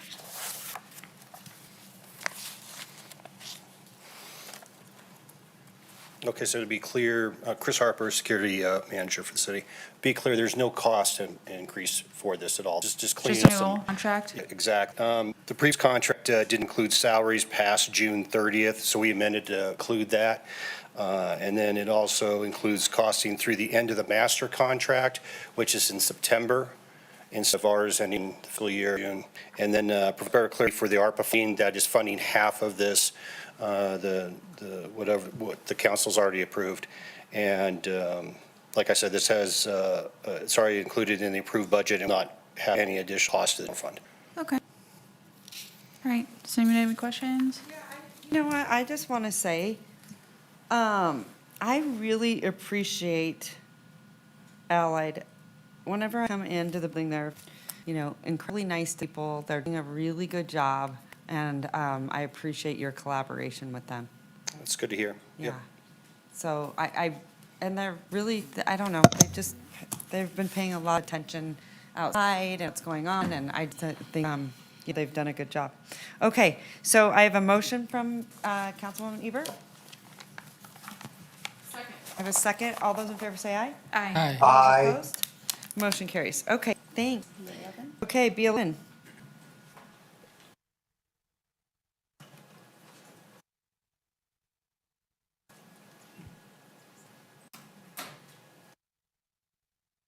Megan. Hi. Come on up. All right. We're going to talk about your fiscal year work plan. Go ahead, Good evening. Councilwoman Ebert. Megan to Megan. Go ahead. Yeah, the Megans. All right. Just wanted to see, what the plan is, what was going on. Absolutely. Good evening, Mayor, City Council. Megan Burnt, Arts and Culture Manager. For the record, I have a quick presentation. for this. This is a approval of the Reno Arts and Culture Commission's fiscal year 2024-2025 work plan. And this is in alignment with our Arts Park Historical Resources, part of the strategic plan. So Arts and Culture receives a portion of the room tax budget each year to fund arts and culture in the city of Reno. The Arts and Culture Commission, the Advisory Council, make recommendations on how to spend this funding on arts and culture programming. And based on that allocation, the RAC creates this work plan to present to council for approval. Really quickly, I want to go over some of the accomplishments from last year, what we use this funding that we had last year. So every year, there's a grant, arts and culture grant program that goes out. This includes our project grants, event grants, and this calendar year, the Arts and Culture Commission did an equity expansion grant program as well. Through those funds, there were $213,672 granted out in 29 grants. There were 46,329 audience members served and 585 artists paid through those grants. For the public art side, we have our galleries, we have our Metro Gallery and some in McKinley, as well as around town. We exhibited 260 artists through 17 exhibitions in those. We did 30 signal boxes. We paid 26 artists. Funded our City Artist Program and our Poet Laureate Program through $332,000 of supporting funds. And some of those major projects that were completed they're all at Taglia's Paradise Park Activity Center. The East 4th Street artwork was completed this year. Selection for Moana Springs, Audi Art, and the Barbara Bennett Park mural. We also completed 5 projects through our long-SEER grants, those neighborhood public grants, in parks and community spaces. So this year's allocation from room tax to arts and culture is in the amount of $245,267. Made a little type in that part of the report. An additional $40,000 is allocated to public art. So the arts and culture allocation, this is how the arts and culture that be spent through $150,000 to our annual arts and culture grant program, $2,000 for our city galleries to support that programming, $1,500 to the Poet Laureate program, $7,500 to the City Artist Program, $5,000 Equity Expansion Grants. They're recommending this $20,000 for the Light and Tech Art Festival that you all allocated some funding for, specifically for local artist installations. And then they have to pay for their administrative portion of their meetings. And RTC is working on a project to create roundabouts along West 4th Street for a safety corridor project. And so they're recommending allocating funding towards putting artwork in that area. For public art allocation, this funds our Lake and University Way windows that we program yearly in the amount of $1,500. The painted utility box program in the amount of $10,000. We had to do another round of the Artistic Banner program, the Air Gallery, for $7,000, and those can go in various spaces around town. And the public art allocation, they've also allocated another $10,000 for those grant local art installations, the Light and Art Festival, and then another $11,500 for artwork in the roundabouts on West 4th Street. I wanted to add in here, so that is, this is specifically the budget Arts and Culture Commission makes recommendations on. There's other funding, other projects. I've added this special project of the California Avenue murals because you all allocated $100,000 for that for this fiscal year. Just so that's on our radar. Yeah, when are we doing that? Come on, go. go. Okay, so we have so much going on right now. Can we go? I cannot so I take think that. we're going to start it in 2025 so that we can complete it, you know, in the summer, early. And how are you going to select what we're doing? So we have a process for doing that, which generally without a call for artists. We can put parameters and guidelines around that. Yeah. And so we'll work with the neighborhood around there as well Okay. to do that. But just include us. Yep, Because I don't want that absolutely. one to get down Yes. to the rails and then like, what? But We always love have input. Yes, we I'd will. like to see RTC give you money for that too. So remind me. Okay. Okay. And then this does not include the major capital improvement projects that he does where it is our 2% for our ordinance, and those funds are tied to specific sites. So things like the Public Safety Center, which we're working on 5 separate calls for art right now at varying their various stages of the process. So that is what this item is about, and there's a recommend motion there. Okay. And I'm happy to answer questions. Thank you so much. Any questions? Councilwoman Ebert, go ahead.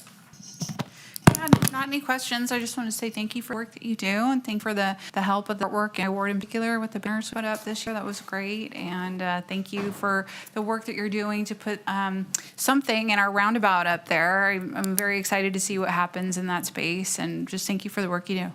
Absolutely. All right. So, All right. Motion to approve? okay, I have a motion and a second. All those in favor say aye. Aye. All those opposed, motion carries. All right, good. Thanks.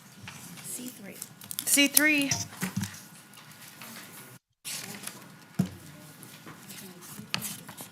Jackie, you're missing one. Sorry, Mayor, we're actually on B21. Boy 21. My fault. I don't think they're here. I just wanted to acknowledge it's called Sleep in Heavenly Peace. They're a nonprofit that's dedicated to building beds for children that their parents maybe can't afford it or not able to do that for them. So just something to kind of shine a light on. It's a great group, so made a discretionary donation. Thank you. Yeah. Go ahead. Thank you. Motion to approve. I have a motion. I have a second. All those in favor say aye. Aye. All opposed? Motion carries. Good work. Okay, next, Madam. Now we're on items C3 and C4. Okay.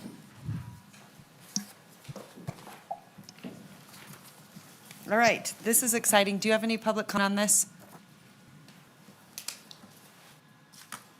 All right, this is good work. I do not have any public comment, Madam Mayor, and for the record, we did not receive any correspondence. Okay, thank you so much. Okay, Monica, take it away. Evening. No, Madam Mayor, can you open the public? Yep, sorry. Oh, sorry. I now open the public hearing. Has proper notice been given and any correspondence received? Thank you. Proper notice was given, and as I stated, no correspondence was received. What purpose are we bringing an agreement? What? Sorry? Can you mute? I think she's just talking to someone else. No, Okay, it was a random noise, sorry. okay. Go ahead, Monica. Thank you. Good afternoon, Madam Mayor, City Council, City Manager, Jackie Bryant, Monica Kirch for the record, Housing and Neighborhood Development Director. I'm here, request approval, to read this because several items that we're doing. Approval of a resolution to purchase property from RTC, establish the fair market value of the property, approve the terms of a purchase and sell agreement, and adopt a resolution to sell property to the Northern Nevada Building and Trades Council Development Corporation for the purpose of affordable housing. This project aligns with the economic opportunity, homelessness, and affordable housing initiatives of the City Council. This slide, sorry, this is awkward. This slide shows the rendering of the project that the development is proposing. It's a 27-acre RTC surplus property located at 0 Clear Acre. As you can see in the parcel, it's ideally located for affordable housing near 395 and Clear Acre and Scottsdale Road. The proposed project would create 400 affordable units and 240 workforce housing units. That's 640 uses. I just to say it, it's like so many. In addition to 2,400 square feet of commercial. The Building and Trades Council is also interested in developing the property while also training their apprentices. So that is very exciting benefit of this project also.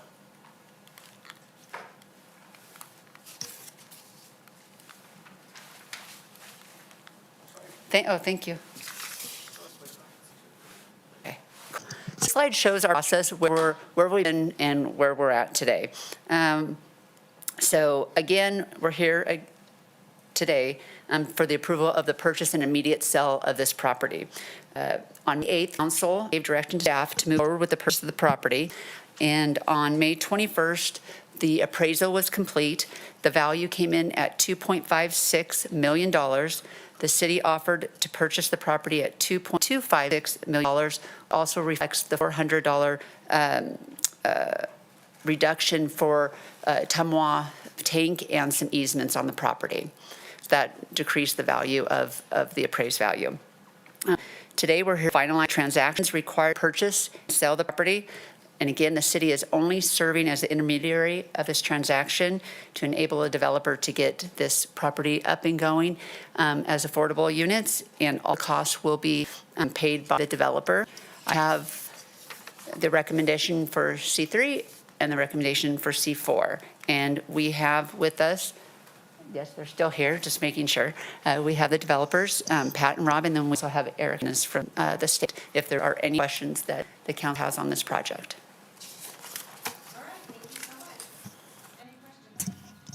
I'm excited to move forward. Go ahead, Councilman Martinez. Thank you so much. I just a quick one. I was looking at the appraisal we got, and I think it's 2.56, and maybe I misunderstood why it's going to be 2.2, I think, that we're receiving. So just if you could clarify that again. Sorry, I might have missed that. No worries. Was the value, but in part of the transaction is part of the property is going to town for a new water tank, and there's some easements also. So the 2.256 includes a $400,000 reduction for the value of that to town. Because loss of property. Yes. Okay, just make sure I understood that. Thank you. Okay, I move to adopt the resolution. Second. I have a motion and a second. All those in favor say aye. Aye. All those Aye. opposed? Motion carries unanimously. Okay. We have five Then items here. I move to determine fair market value of the property to be $2,256,000. I move to approve the purchase and sale agreement with Northern Nevada Building and Trades Council Development Corporation. I move to adopt resolution. Second. All in favor say aye. Aye. All those opposed? Motion carries. Monica, you seem Yay. so comfortable up there now. I mean, you used to hate getting up. Are you used to it now? You seem like you're just, I feel like it's like as I easy. get less young, I hate it more. Isn't that the truth? But you do it so well. Thank you. Like you really just seem like, no problem. You'll see me in a few minutes, so. Okay, good, perfect. All right, good job. All right, moving on. C5. Madam Clerk, do we have any public comment on C5? Madam Mayor, if you'd like to open the public hearing for item Yes, C5. I would. Sorry, I have a new agenda and I'm just trying to, and it's amazing. It's just not used to it. So, and it's colorful and it's organized. It's beautiful. Anyway, okay. At this time, we will now open the public hearing. Was proper notice given and any correspondence received? Proper notice was given and no correspondence was received on item C5. Okay, Jesse, nice to see you. Long no see. Back. Go, take it away. Jesse Pewitt, Labor Relations Manager with Human Resources. For the record, I'm here to present the collective bargaining agreement for the Reno Fire Department Administrators Association, or RFDAA, item 5. It's aligned with the strategic plan and your goals of public safety and governance and organizational effectiveness. We've reached a 3-year agreement with the RFDAA. They are getting a 6% salary adjustment effective July 2024, a 3% salary adjustment effective in January of 2025, 0% effective in July of 2025. However, there is a reopener in the case that the PERS contribution rate increases, and 0% while in July of 2026.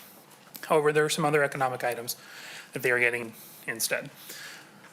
In July of 2025, they're asking for various special teams incentives really to help with recruitment and retention of their staff. The career path from a firefighter up into one of the positions in RFDA. Without those incentives, it makes it hard to incentivize people to move up and on. July of 2026, there's an increase to the FDAA retiree health insurance fund each year, and as well the implementation of the classification and compensation study. With regards to cost, in year 1, we're at 1. Year 2 is about 1.55 million, and year 3 is about 1.57 million at compound of the previous year. Up on the screen there, I've also got a recommended motion, and I'm happy to answer any questions at this time.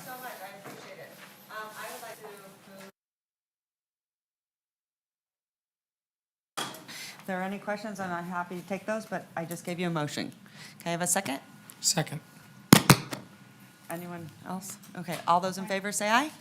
Aye. Aye. All those opposed? Motion carries. Thanks, Jesse. Thank you. That's it from D3.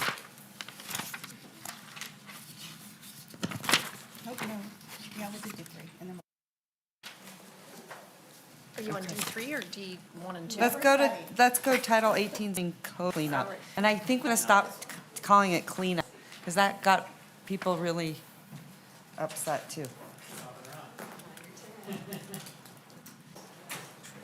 didn't it? Let's not do that. All right, good afternoon for the record. Don't. Okay. Great to see you. See if we can find one that works. Not that one. Okay. There we go. All right, so just as a kind of a recap of what this is just a cleanup effort. So we started this about 2 years ago. Council initiated this back in 2022. And we spent the last 2 years really taking a look at every section of our zoning code, not creating new sections, but looking at what we have today and saying, what makes sense? When we look at our code from 4 years ago versus today, we had a completely brand code back in 2021. So there were a lot of things that we knew were going to miss when we completely revamped the code. We were working with a consultant at that time, so again, this was expected. So this is where we're at today now, cleaning those up. Just to specify too, just for the more so for the general public to understand, well, what kind of things are we changing? A lot of it's the basic thing. You know, we used to call community development as a department. We got rid of that. Now we're called development services. That's basic. That's no big deal. But there was probably 50 places in the code where we were still called community development. So a lot of those basic things cleaned up. We also went a little bit hearing from council things that we need to take a harder look at. One of them is protection of residential neighborhoods. As our master plan is promoting infill, we're starting to see a lot more infill. But the negative side of that is that, well, how to protect those neighborhoods that already have development, and now we have this new infill development impacting them.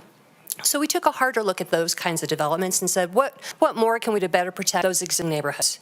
We also looked at things where we said, if our staff, our city planners, have a different opinion of how something's interpreted, we're doing something wrong. We need to go back and reword it or relook at it. So again, things that maybe from a general public perspective, you may say, why did you change that?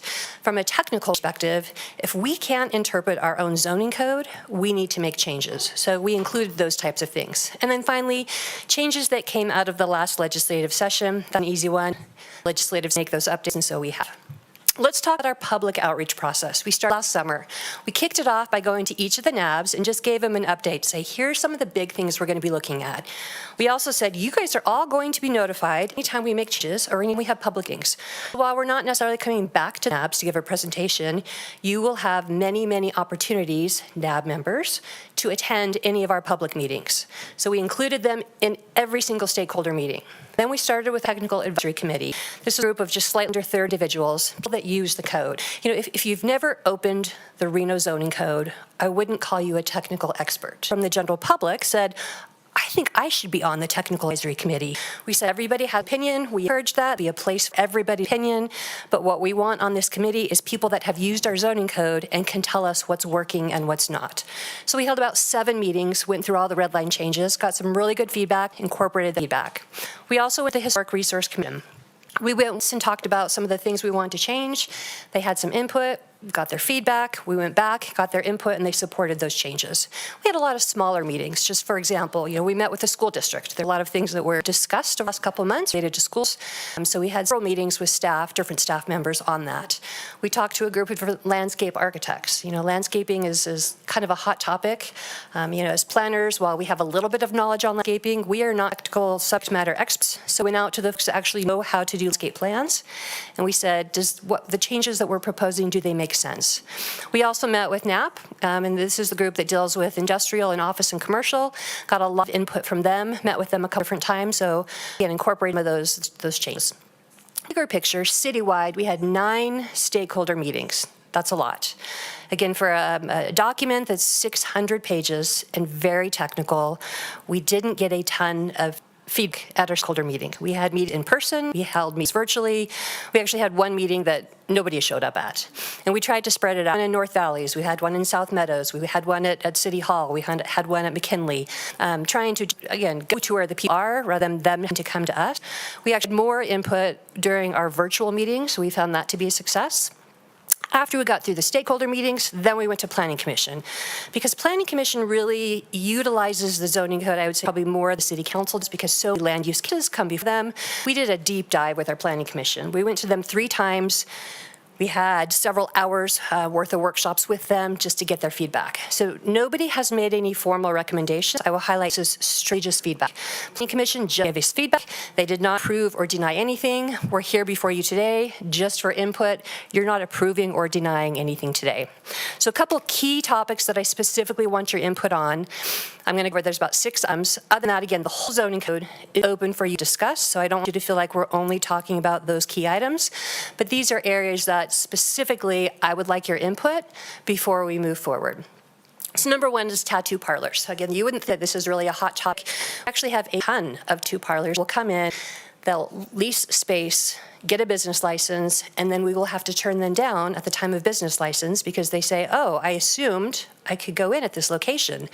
It seems like this is where other tattoo parlors are. Why can't I go? So we did get some public feedback at the Planning Commission. Planning Commission specifically said this seems like something worthwhile changing.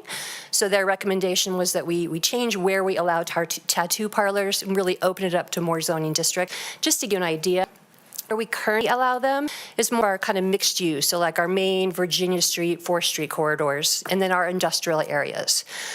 Where we would like to open them up to is more of our kind of downtown area. We currently do not allow tattoo parlors in any of our downtown zoning districts.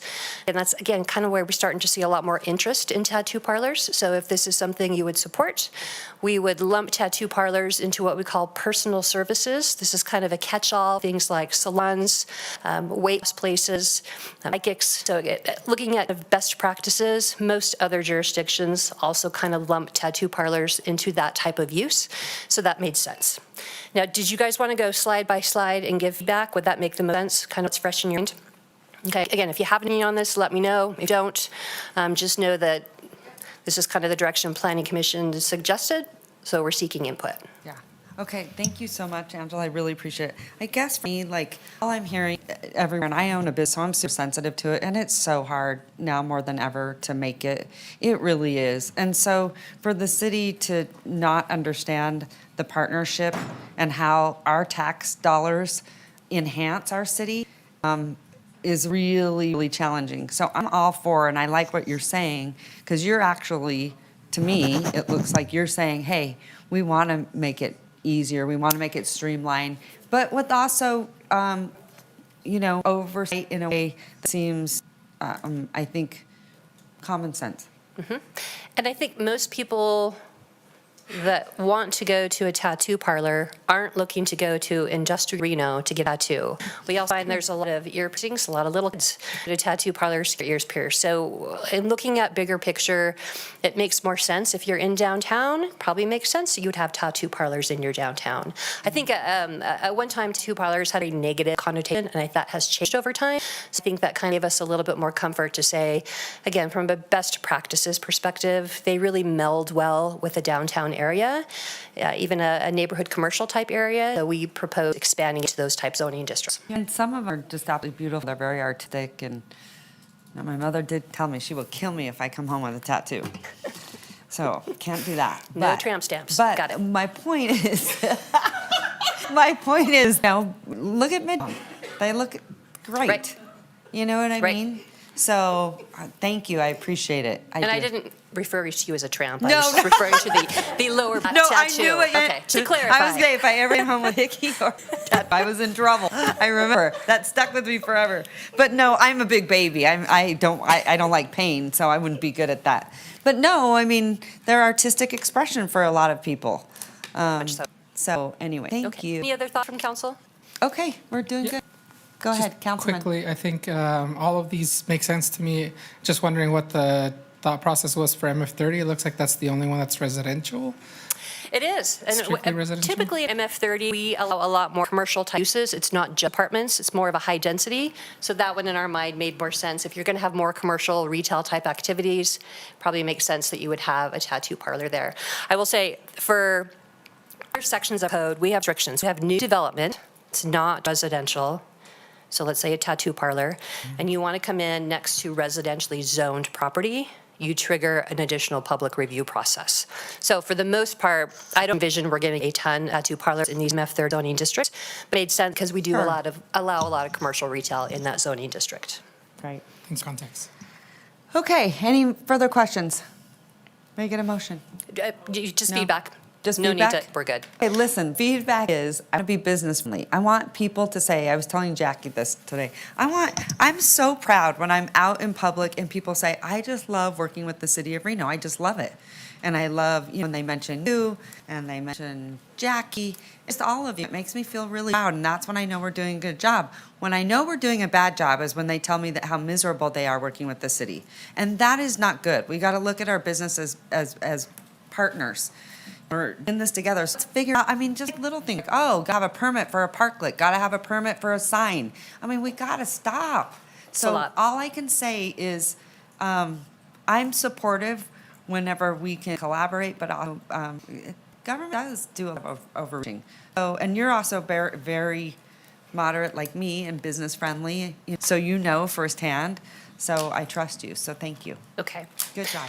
So this next one's really a big topic. For the last, I think, 8 years, Councilwoman Dewar has been working on a tree ordinance. And the last time it was brought to the Urban Forestry Commission, the items that they were talking about, they agreed on, were our tree protection standards. So we went back and we looked at the areas that, again, everybody was in agreement and they were not contentious. And we said, well, if everyone's in agreement for the most part, these are good things. Let's put them in right now as part of the code cleanup. So high level, these are the trees. Anytime you have an existing site, let's say you're going to demolish a building and put something new there. So we want to look at which trees on that site we want to see protected.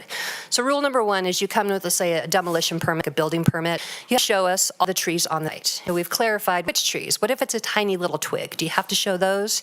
So we've clarified anything that has a tree caliper that's 2.5 inches or bigger. So that made it very black and white. We know which trees you have to show that are there existing today. And then you're allowed to demo trees, right? This isn't saying you can't take those trees down.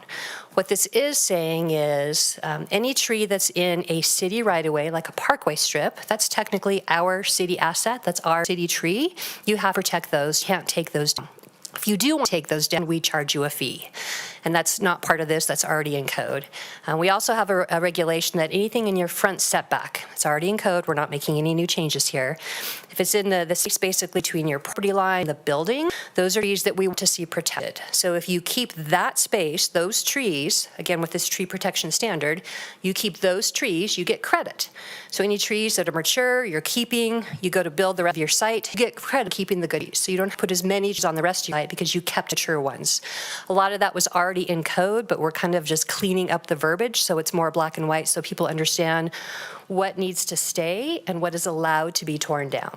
There's a couple things that we have exempted, and again, this is something the Urban Forestry Commission had agreed on. So any tree that's in a single family or a duplex, we're not going to look at. You guys have jurisdiction over your own single family homes or your duplex. You're not required to be under these tree protection standards. In that defensible space is a big one for fire safety. So if you have trees and you're in a high wildfire area, you can take those trees out. We're not going to make you protect them if it's an area that's close to your house and you're trying to kind of create that fire buffer. So that, again, is a good thing, fire safety. Anytime you have a tree that has overhead power lines interfering, you can take those down. We would consider that to be a safety threat. Again, from a safety perspective, from a fire perspective, we're okay with you taking those down. We're not going to penalize you. No, anything on our prohibited list and trees we don't want, or trees that are considered a nuisance, like cottonwoods or for instance, if you've dealt with cottonwoods, they're big trees, but they tend to break easily, very brittle, and so they're dangerous. So those trees are not going to make you protect. You can tear those down. We provided additional clarification on examples of how we calculate tree credits. Again, nothing new. This was just already in code. We cleaned it up to make it easier to understand. And then we talked about if you have trees that we're trying to protect, if you're out there pruning them, you're not allowed to damage them. We've had a lot of concerns from existing parking lots in some of these shopping centers where somebody will come in, an urban forester type person, not our urban forester, but somebody that is an arborist, and they will say, oh, well, the trees were pruned, and they completely take the limbs off and they just naked and they look horrible, and we think, how did we allow that? So we added some language to say, no, these are trees we need you to protect. Don't damage them. If you're going to prune them, do them in the right way. So again, all this stuff hopefully is clean and simple. We did run this past the landscape architect community. They were in support of it. A lot of this is existing, so we're not creating any new standards. We're just cleaning up the language so everyone kind of understands now, which trees are protected, which areas are protected, and what size of tree we need to get. questions on this one? Madam Mayor, I do have some questions. Yes, go right ahead. Okay, well, first I wanted to thank the staff for even including us. It's really welcome. I really appreciate it. I really appreciate the fact that you to the landscape architects. But what I think we need to do, because it's been so long, is I really think we need to at least. I guess what she's saying is we go back to urban forestry. Yeah, that's what something happened. Can you hear me now? We can. Okay, yes, this with the Urban Forestry Commission, because it's been a number of years and this may change. Then I did the one, and that was well, maybe two. You talk about prohibited trees, but there actually are no prohibited trees. You use the example of cottonwoods. Those aren't prohibited.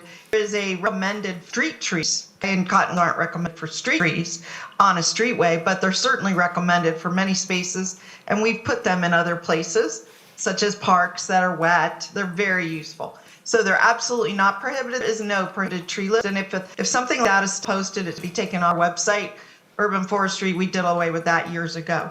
The other thing is you have a protected tree, and I read the whole thing, but I didn't see a definition other than in the purpose. And I think we actually need a separate definition for what that is so people know what we're talking about. And then the last thing I wanted to ask you was, at one time, we talked about a tree inventory, to your point, about just having to worry about ones that are 2.5 inches and bigger, but you never specifically said in this new drafted section, prior to submitting plans, you need to do a tree inventory and identify where those 2.5-inch trees are, right? So that's the kind of thing that urban forestry would probably catch. I happen to catch up, but there might be others. And I really appreciate you including this. I want to make sure the timing jives. So if we could get that scheduled for urban forestry at their very next meeting, that would be much appreciated. Perfect. We can do that. Okay. Other comments on this one? Right. Yeah. Go ahead. So were some of these areas to remove trees, were these permitted before, like in duplex, single-family areas? Was there penalties there before for removing trees? This is where I think there was more confusion than clarity. So this has been specifically called out that single family, we're not going to make you, if you own a home and you want to take the tree down in your front yard, your backyard, don't make submit anything to the city. You can do that today as you want. Okay, so that's currently happening and that'll continue to happen. So this clarifies that. I will say, I think there was some confusion as to, well, if you're single family, does that count? If it's in the front yard, does it count? So we now call out from having to provide us with a tree protection plan. Okay, and if somebody takes out a tree, you said in a city of Reno right-of-way, they have to pay a fee? There's a completely separate process and application. You have to go to our urban forester to remove any tree in public right-of-way. And he has there's basically a mathematical formula for the size of the tree and the type of tree, and then there's a fee associated with that. And where does that fee go? I couldn't tell you. I think it goes to the urban forestry, beer fund. I'm kidding. No, I don't know. Okay. There's a fund for it. Yeah, I mean, I'd be curious to find out, because we're supposed to be a tree city, so it'd be nice if those funds would go into an account to trees, We right? do have a tree fund. I can double check and see if it goes into that or Yeah, I'd something like to else. find out where those funds go and see if we can maybe, have those funds go to the tree fund. Yep. So- And again, something that we, as the zoning administrator, have zero control over, but we'll follow Matt and find out where that's so we Great. can get it for you. Wonderful, thank you. Okay, any other questions on this one? Okay, next topic is school standards. Back in 2013, the state legislature came forth and said, hey, we're building schools, Reno, Washoe County, you all have different standards for schools. And there was, I think, a lot of kind of infighting going on at that time. So the state legislature basically put in some requirements into state law that Reno, Washoe County, you guys to come up with AIM standard. And they were very specific. You have to have the same parking requirements for schools, the same landscape requirements, the same height requirements, and the same setback requirements. And that was it. So those 4 things, we all had to do the same. So Reno, Washoe County staff all got together, I guess it was back in 2013, 2014, and we put all those standards in our code to match. Now, what we have found is that over time, as our code has been updated, ours wasn't matching what we'd all agreed to over the years. We went back, cleaned that up, and now we're consistent with the other jurisdictions. We did add one additional thing. One of the challenges we've had with all these new schools coming forward, whether they're public or private or school district, is circulation, it's drop-off pickup, it's these bright flashers need to go, crosswalk need to go. And so every size school that doesn't fit comes all. in, we're kind of battling these same issues. And so we put something in the code that says, hey, as a heads up, for a building permit or a public review process, we're going to ask to show us how you're addressing these items. And it's more of clarity. We're not telling you how to do it. We're saying every school that comes in, we want to see how you're addressing these things. Again, we talked to the school district about these. They helped us come up with that language that they were comfortable with. Everyone's, I feel like okay on the topic.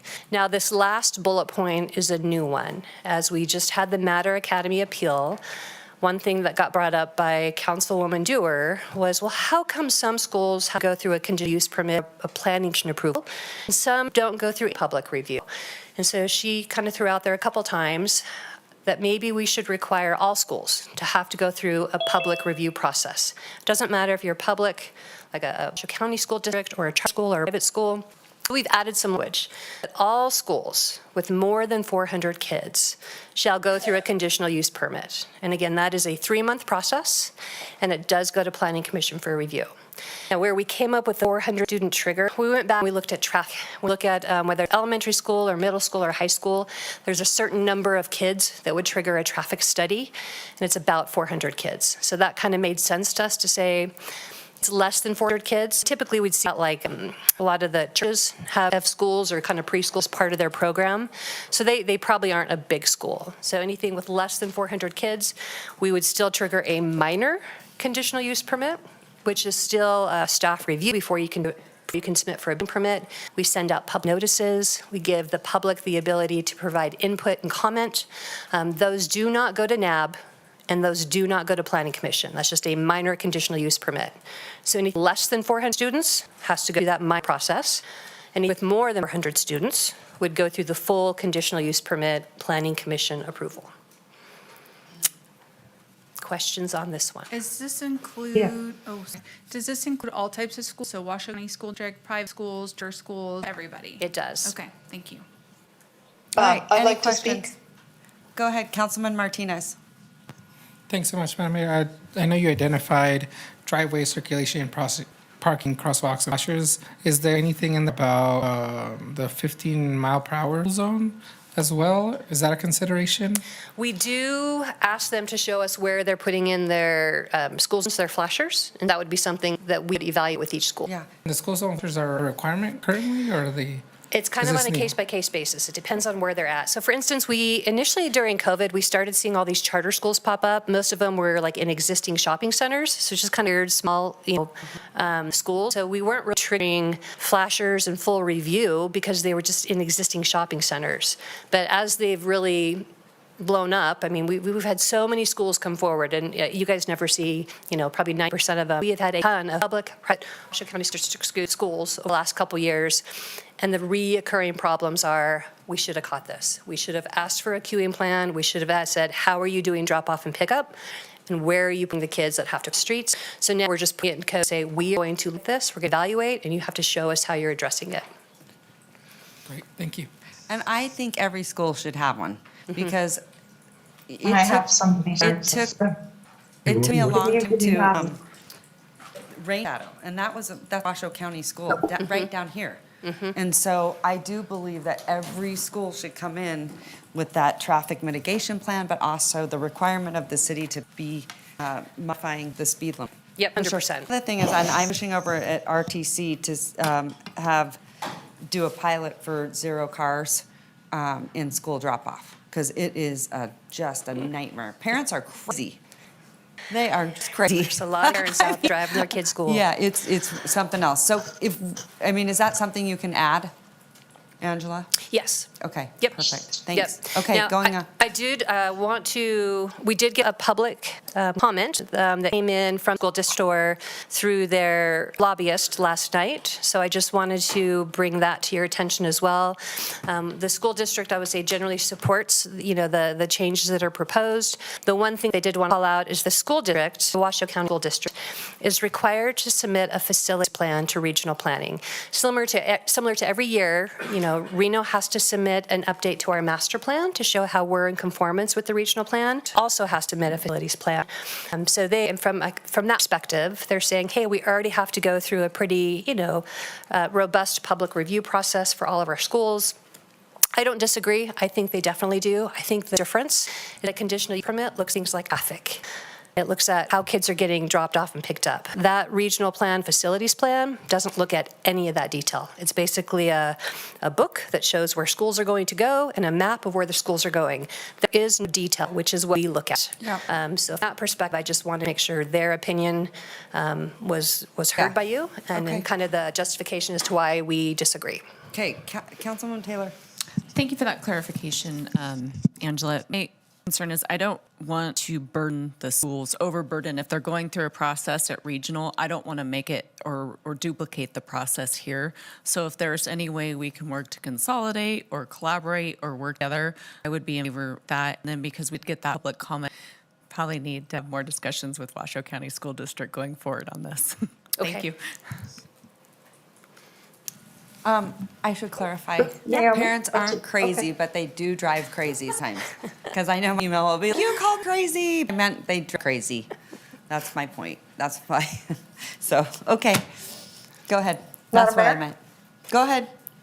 Yeah, thank you. Hey, staff, Angela, thank you so much for bringing this forward. I've been champion for this better, review, because so many schools do come near borders, Reno, Sparks, and Washoe County.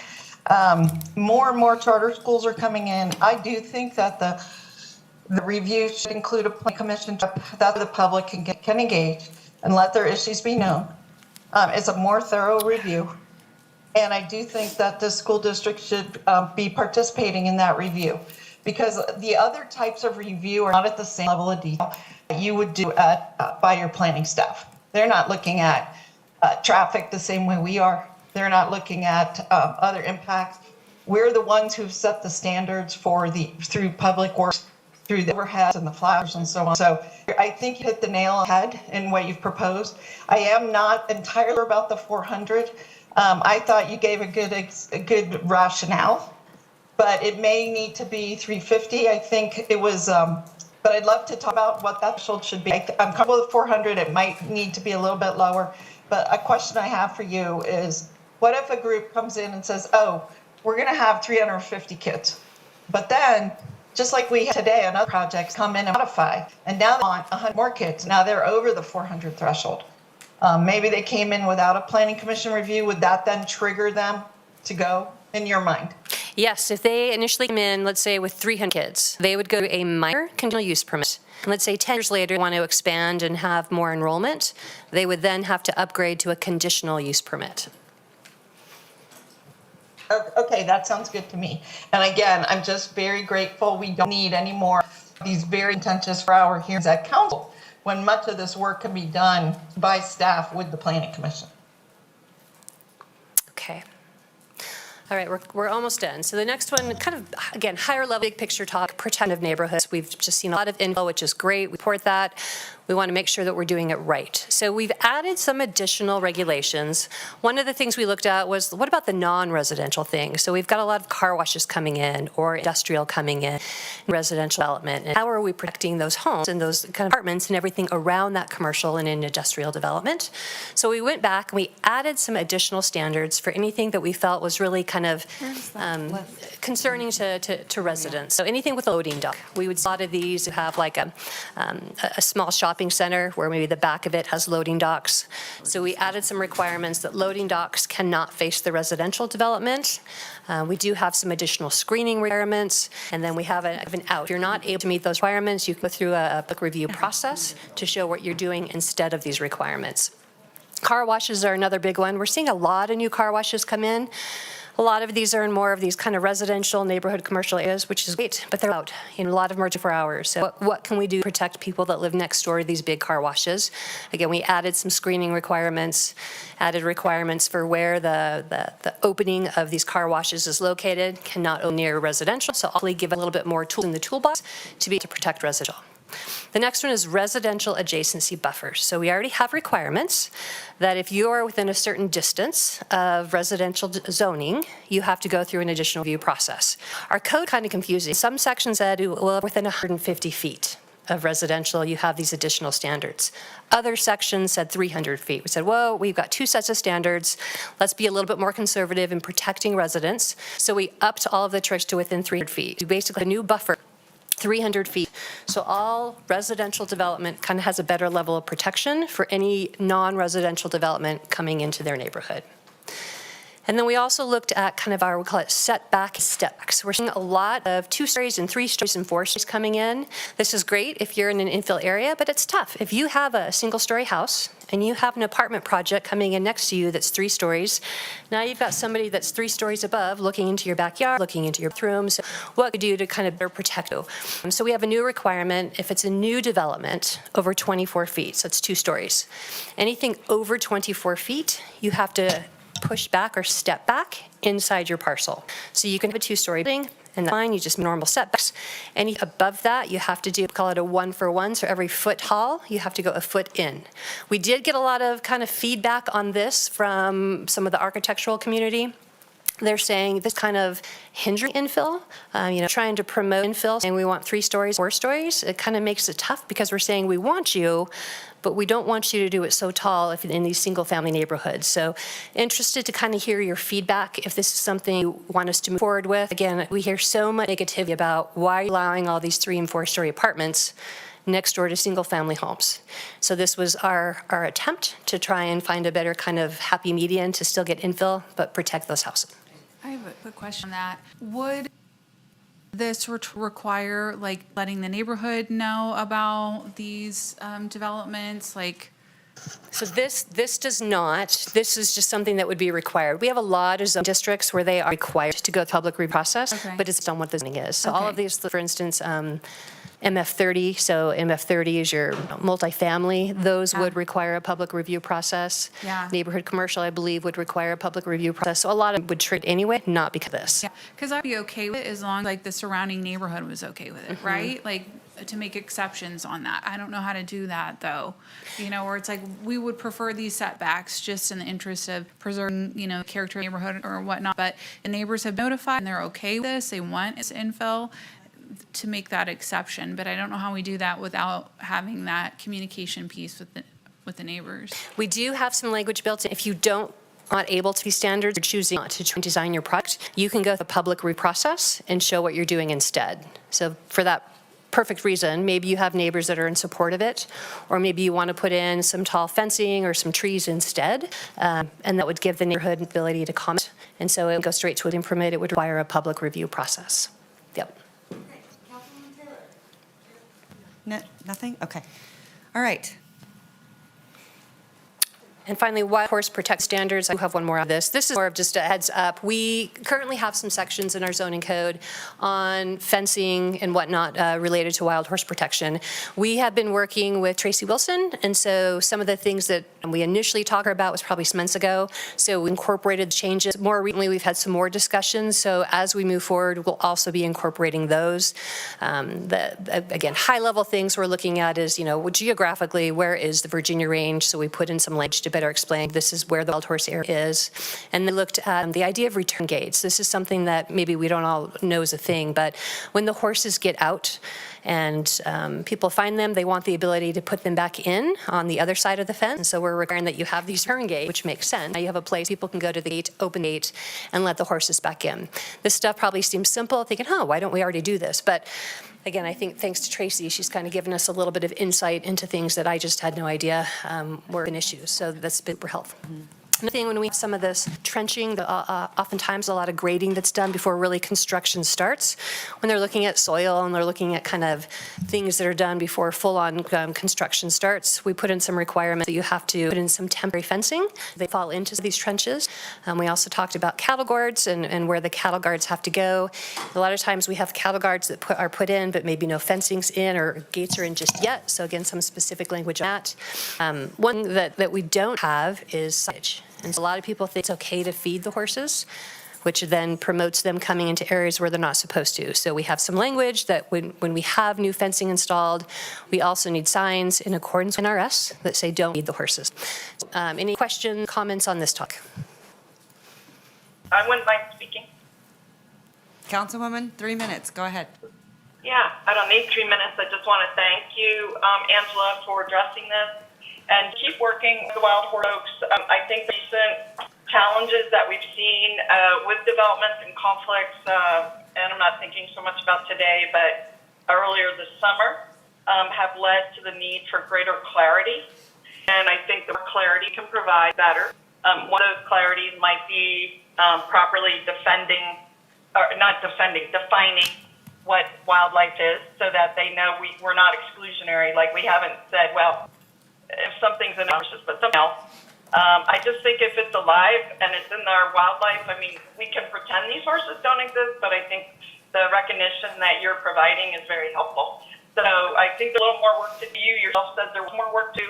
So I don't know the timing when you bring this back, but I assume it'll allow for a little bit more wordsmithing and making sure everything's in there. Absolutely. Yep. And we have a couple more months before this will be back before you as an actual ordinance. Okay, excellent. Thank you. Madam Mayor? Yes, go ahead. Sorry about that. If we can, I missed my opportunity in the last slide. I had a quick question, one more. Yeah. There is a development on Moana that I had heard about, and I'm just wondering, we're talking about protection of neighborhoods, especially folks living in maybe one-story homes. There's a few mobile home parks that are just north of that parcel, and right now they're zoned mixed-use airport, but some mobile parks are zoned general commercial. And so wondering if these protections would apply to these areas, or are we just looking at single-family residential areas? So they would look at any zoning that's still family zoning or MF14, that family 14 zoning. That's when it would apply. It's not citywide. Again, when we're in a mixed-use zoning district like downtown, very different standards. But we're in a single-family neighborhood. That's the neighborhood we're trying to protect. I think you bring up a point I had not about in some of these mobile home parks. We can go back and look at how we can kind of capture maybe some of those areas to provide them with protection as well.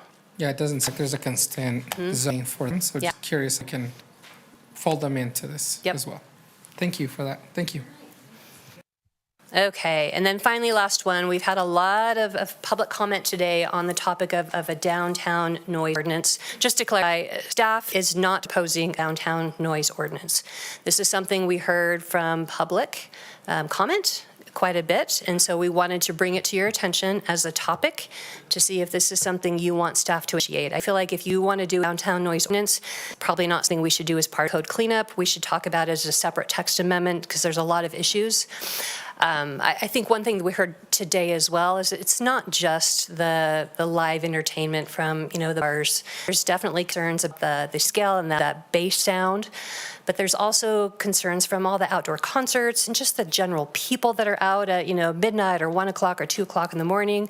We heard a lot of comments even from someone that spoke in South Meadows saying, the cars and the stereos, it's loud. What can we do with that? So I think while a noise ordinance is maybe one thing we could do, I think we probably need to have a broader discussion about noise in general and kind of look at the different causes and maybe get some different solutions. Some of it's enforcement, some of it's just citywide. What can we do to help address some of these issues? So I will open it up to kind of get some input from council and see where we want to go. Madam Mayor, I know rushed, and I would love to give this more time because of all the public comment we had, but I'm going to be as quick and concise as I can.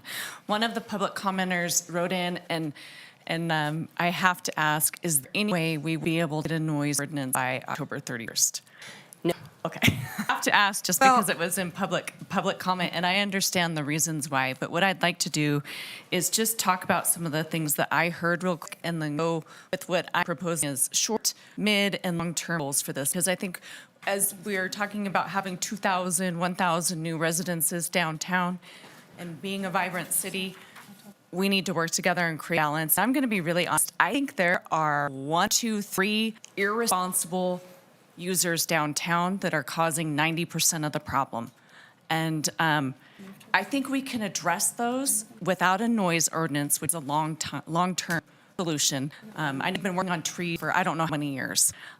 So I don't want to give false hope for anybody, but just to reiterate, I heard my neighbors talk about quality of life, excessive noise, a trade-off of balance, collateral impacts, enforcement, C-scale, health and wellness. We need to coexist, vibrancy, it's intrusive, and an entertainment district. So you're going to be challenged with taking all of those things and trying to find something that works for everyone. And I will be with you every step of the way. So for short-term goals, I'm wondering if it's possible if we could, and I'm going to ask our interim city manager, step up our enforcement and through code enforcement and through law enforcement to work with some of those irresponsible users that we're seeing to help get some immediate relief.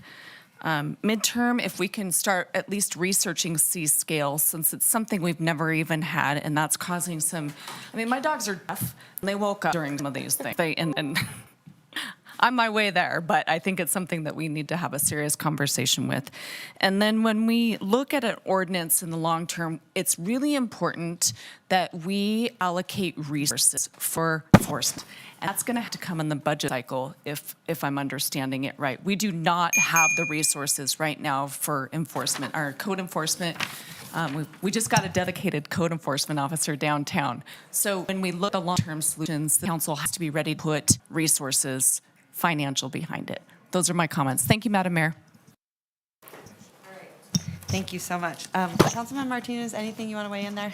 Some of the comments were made by Councilor Taylor and acknowledging the lack of a mechanism to actually capture this noise and looking at, is it C-scale? Correct. C-scale and see how we can review the impacts of that to our residents in support of continuing those investigation efforts that y'all have been doing. I think where we're getting really frustrated, Art Ringel did a phenomenal job. Matter of fact, a lot of them did a fantastic job.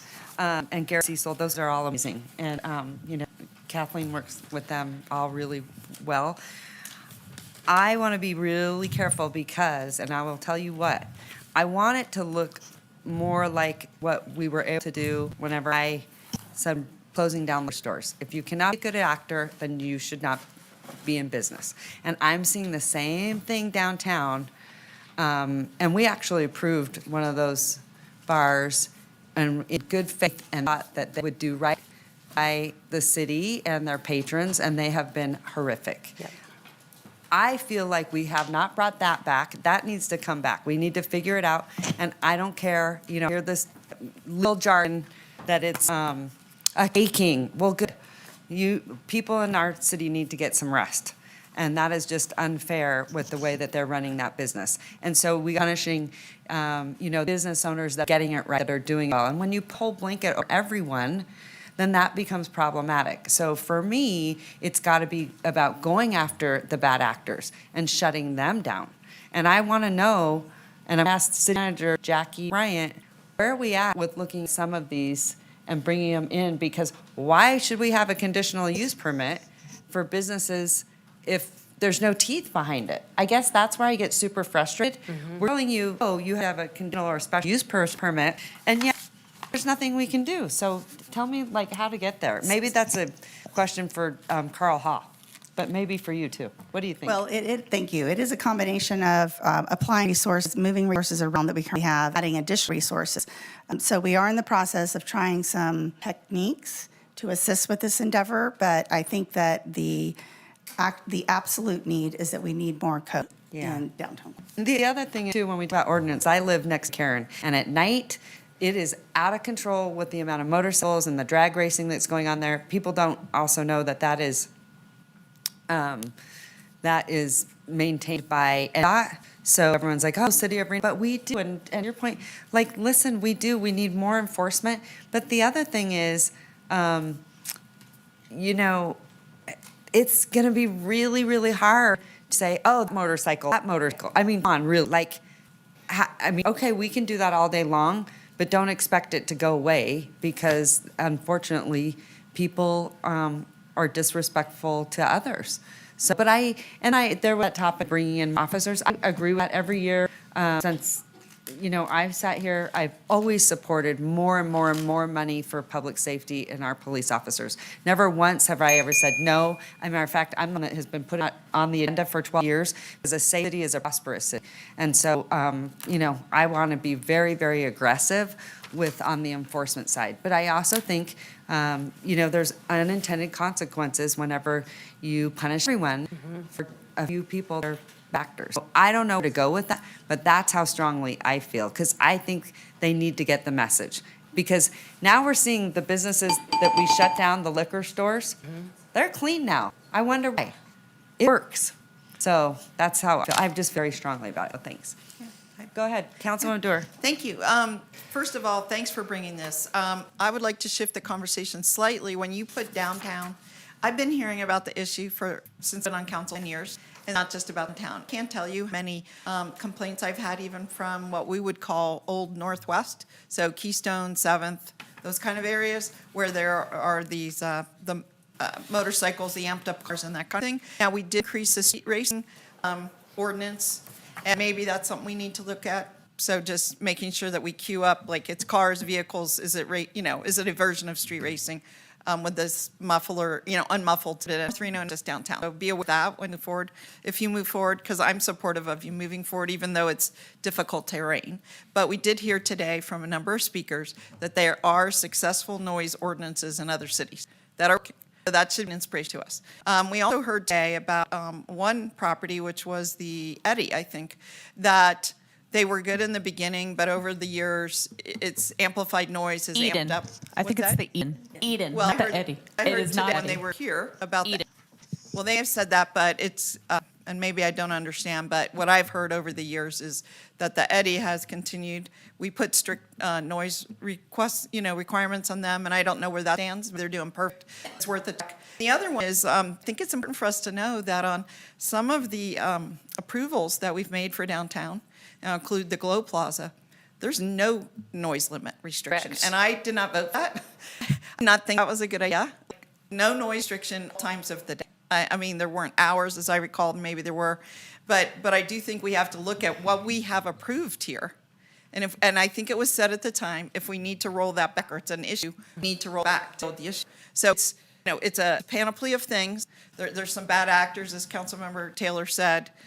Maybe she said 3, maybe accounted for 90% of the problem. But I'm also telling you there's problems in other parts besides downtown. Our own permit have allowed this proliferate, and so we should take a close look inside. All right, thank you. And then there are just some other noises too. The one where I got really sideways was the whips. I know everyone laughs at, but it is scary. Yeah. And it sounds like guns. So, I don't know, it's. But we did away with that, right, Mayor? Yeah, we did, but it's still happening.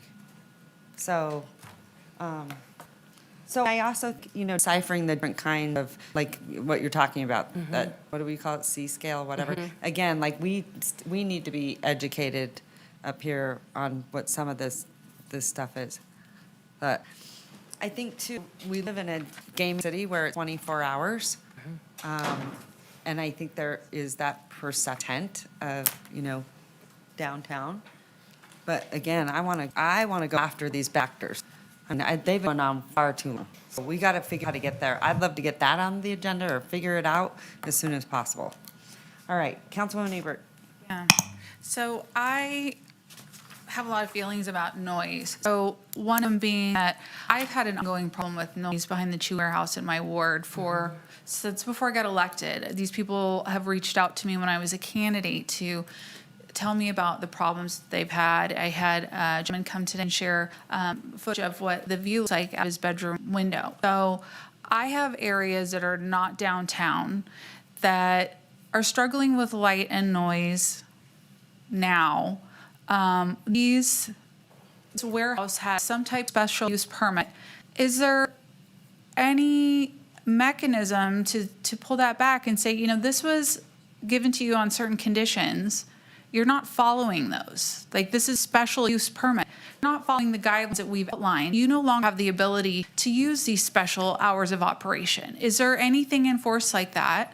And if not, can we have that set up so that we don't have constant nuisance for people who don't live in the downtown area. So that's comment number one. Comment number two is, I think that we should have a downtown district, and I think that we shouldn't have a noise ordinance there. Our downtown should be a downtown, and we are supposed to be 24/7 town. I'm sympathetic to people that are upset with noise, but we have, last time I asked, 70% vacancy of our shops and things downtown. I don't want to make it harder for our businesses to thrive. I want to help them better. And if a business owner is in here telling me that they're not doing their business at 2 p.m. on a weekday, they're doing it at night and on weekends, then I want to be supportive of that so they can stay open, so we're not at 80% vacancy. Our downtown should be these activities happen, and I want things to be available for people to do when they come downtown. Otherwise, it's just going to snowball, right? If there's nothing to do here, people aren't going to come here, and the existing businesses are going to go out of business too. You know, part of what makes Reno special and unique is that we have this area that is supposed to be a 24/7 town. We have, game down here, have the river, and the area is different. Maybe we come up with a specific zone where we say, we're not going to have a noise ordinance here. This is where people are going to come to listen to music late at night. And we want to kind of encourage that, because that's kind of what Reno was built on. And if you don't want that, I get it, but then don't live in this area. And then to the people that live way out in the sticks, they shouldn't have to deal with the warehouse that is making constant noise and shining light into their back window. I mean, it's really kind of hypocritical to say, on one hand, you really need to worry about the light and noise and sound downtown, but then, we have a gigantic warehouse that has destroyed people's quality of life and property values, and say, that's okay. So anyhow, All thank right. you. Sure. Councilmember Reese, or is there anyone else? Oh, Councilwoman Breckus, I think, is on there too. Nope, Councilmember Breckus dropped off, and I was going to tell you that Councilmember Reed also dropped off. Okay, great. So I think this has been a lot of good feedback. Yeah. If you're looking kind of maybe for next steps. Yeah, it was a whole day of it, right? Yeah, so maybe, go ahead, again, kind Angela. of separate from the zoning code, let's take this, not as a downtown noise ordinance text amendment. Let's take it first as, here's all the issues that we've brought up. How can we solve them? So maybe the next step is, maybe talk about initiating a noise ordinance or creating a downtown area that we own noise. So let's talk about bigger picture, some of those things first. And one of the other things I don't have a good answer on is, if we create a C-scale noise ordinance, what number do we use? We have a list of all the different 16 cities that was mentioned earlier, of those ones that have a noise ordinance with maybe C-scale. A lot of those are not enforced by code enforcement. They're enforced by the police department. So I'm kind of interested in that perspective. Is this something we want our police now enforcing? So again, lots of things to talk about. What I can do anytime, I'll together maybe table some of the big topics and then give you guys some options of things that we as a city can do to address them that's outside of a noise ordinance, or if at the end, then that's initiated at that point. I would also like to hire a noise consultant to just do some base level noise study. I can pick a weekend, Thursday, Friday, Saturday. He'll put out some equipment, tell us what the noise levels are. I sure don't want to go down the road of saying we're going to create a noise ordinance when we're already exceeding it and it's noon on a Tuesday. So that to me would be a problem. What are we enforcing on a noise if every day the noise always exceeds it? So I think we need to understand what the base level is today, so we can understand what would be appropriate noise ordinance if we were to go down that road. And I would just say there are a lot of stakeholders, I think, in this space that we need to pull in. So, I mean, there's going to be a lot of work to do, but I would say, from code to PD to, the businesses, everyone that's living down there, the residents. But I appreciate you. Okay. Madam Mayor, just real quick, I would say that I did receive some public comment that there is, because there's a 2 period we had increased enforcement and code within the 2nd Street. And we did. Really went down. I happened to walk that night. So I am going and it was to great. Additionally make my plea for please help us in we need immediate help along that corridor. Thank you, City People just Manager. watch themselves. It's no different than when you see a police car on the side of the road, and a police officer might not be in that car, but you sure as GLL see them put on the brakes. Right? So sometimes that can be very, very effective. And when I was down there, like I said, I try to get out and do it every 3 months, but it's usually past my bedtime. But, and boy, was it fun. I was like, wow, I remember what this was like in college. It was such fun. But I was impressed with what the police department was doing, and it was working fantastic. And they were also enjoying themselves too, so there was a balance. Great. Thanks. So just, so the public's aware as well. So this topic will not be part of our zoning code clip. We'll take this as a separate topic and have more discussions with council and stakeholders to figure out what direction to go. I did also have a couple other things I just wanted to call out. If you have Absolutely. a second. Okay, so one of them in our packet was buildings exceeding 500,000 square foot in a zoning district currently require an approval of a conditional use permit and are required to have multiple tenants. This standard was modified to now require a minor site plan review instead of conditional use permit and are no longer required to be designed for multiple tenants. The industrial commercial zoning district is intended for warehousing and manufacturing type buildings, and the existing regulations are an impediment to the intended use. Can you explain what that means? Right now in our zoning code, if you're in this industrial zone district and you want to build a building, a big warehouse, for instance, more than 500,000 square feet, we would require a conditional use permit. A conditional use permit is supposed to be intended for uses. We look at uses. More of a site plan review is looking at site design. So we changed everything in our code that triggers a conditional use permit where it probably wasn't a use. It was more of a site design. That was just a entire zoning code sweep of should a use permit or more of a site review. And so it's a cleanup, just making things more consistent.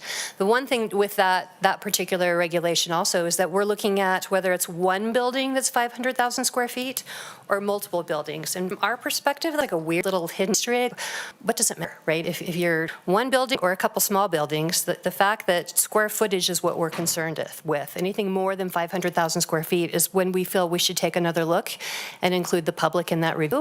That was the big trigger that we include. It doesn't matter if it's building or multiple buildings. Let's just say the square footage is the thing we're concerned about. Okay, so it will require anything 500,000 square foot or more will require a conditional use permit now? or Not a review conditional use that? permit, change that to a site review. Site plan review. Okay, so what's involved with that? Does it need to come to planning commission? Does it need to be neighbors notified? Does it need to come to city council? So that, this is just a minor site plan review, so it's a 30-day view. We do send out public notice, send out postcards, we let people comment, provide input. Just staff reviews it, we write a staff report, we do conditions of approval. That does not go to planning commission, but anyone can appeal it, and that appeal would go to city council. Okay, I would recommend that we not do that. Particularly my ward is going to be a huge problem. If we're building a warehouse or a series of warehouses with over 500,000 square foot, I think that it should come to planning commission and I think it should be voted on. I do not support that, going site plan review. We can do That's a way too major, big of an major site impact. plan review, which is planning commission approval. So that's an easy change. Okay. Yep. Okay. I would also like council to review it. Can we have that come to council as well? You can. Okay. We typically don't council review any of our land use intents, so that would only be a step above what we do for any other entitlement. Well, that's a pretty intensive use, right? If something is over 500,000 square foot, that's big. That's significant. I mean, if we're talking about we review schools of 400 students, I would say that this is a fairly, or more significant impact. I would imagine over 500,000 square foot, we're going to have a lot of trucks and vehicles coming and going. I would think that we want as much review as possible on this, as much opportunity for the community to talk about it. I'd like it to go to the NAB. I'd like it to go to Planning Commission. I'd like council to vote on it. Okay, we can make that change. Thanks. And I just wanted to weigh in support. I don't know if it needs to come to council, per se, to your point, that nothing comes to council, other PUDs and zoning approvals, and everything else is appealed. I'd be comfortable at least if the planning commission has a crack at it, which involves public comment. Yes. It's very, very important to me. I saw this too, and I wasn't comfortable with one, so thank you for flagging. There's another one I think I wanted to ask you about, but it's just. On that same, I was just going to add something. It's not that I disagree with my colleagues. I just want to make sure that we are letting the people that are users in this space weigh in on it too. So don't say up or anything. And again, it's not I disagree. I think it's a big deal, but I want to make sure that we have all the people at the table when we're making decisions. Thanks. Well, I'm sure NAAP would show up for the council meetings to give their opinion at that time. I just think before we put a layer of restriction, like we did everything, we asked for everybody to be at the table. Thank you. Well, the council makes that decision, what requirements we put on. We're not going to ask NAAP what requirements we're going to put on development. Well, let me just weigh in. I think it's important that today it requires a planning commission review. Is that correct? As a Conditional DUP, use permit, correct. Conditional use permit, today, that is the requirement. And I think that Councilmember Bieber, I don't want to misspeak, that it should at least retain that same level of review, if not more. Okay. So she's, I know that she's saying change it, she's saying definitely don't reduce it. Yeah. Angela, is there anything else you need from this body? There's not. I did have a couple more, if we just have a minute here, please. This is a lot of information.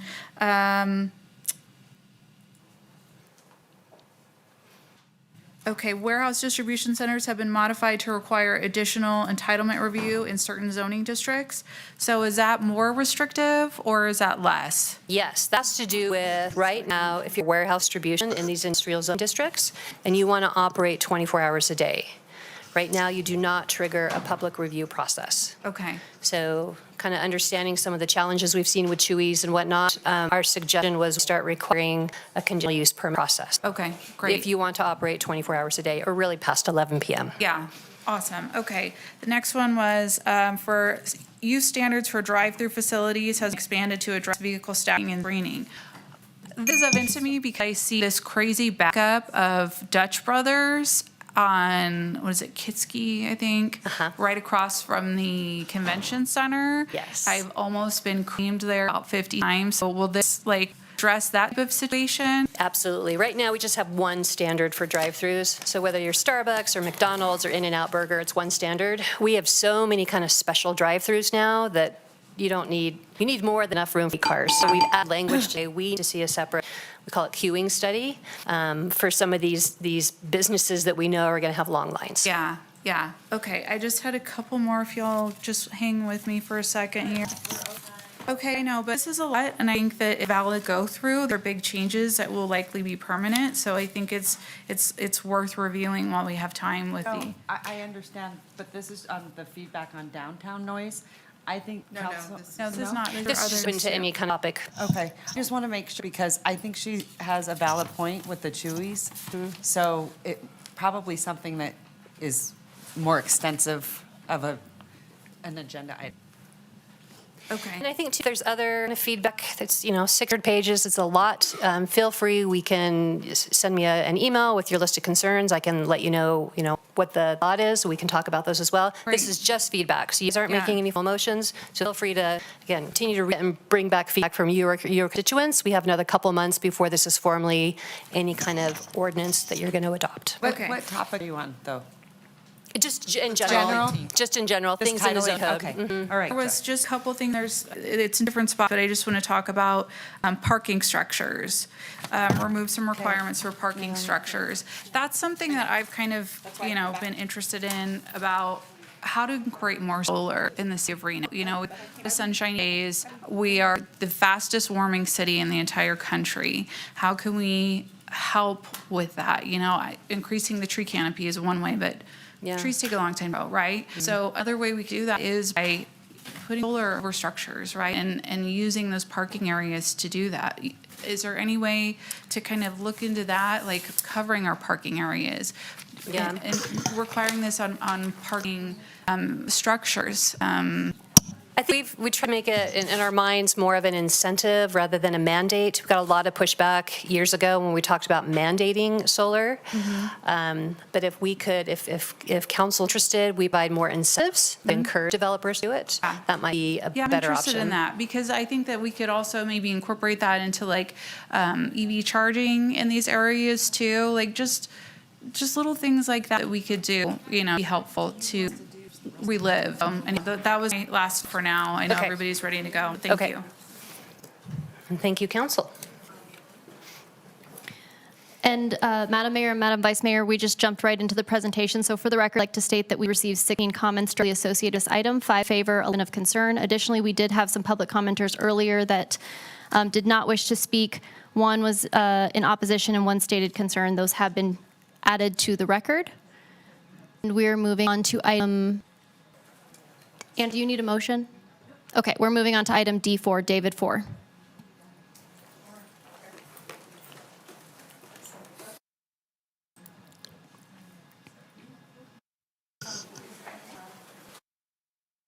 All right, thank you.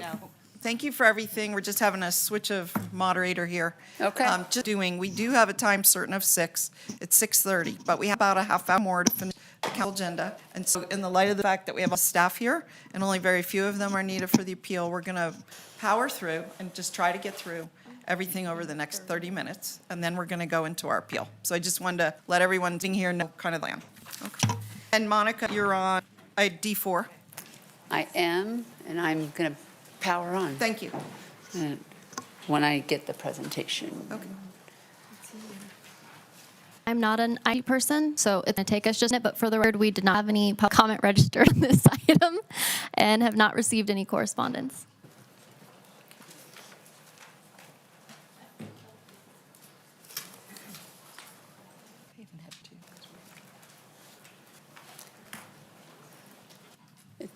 It's pretty short. I could just go through it without the presentation. I'll just smile and wave.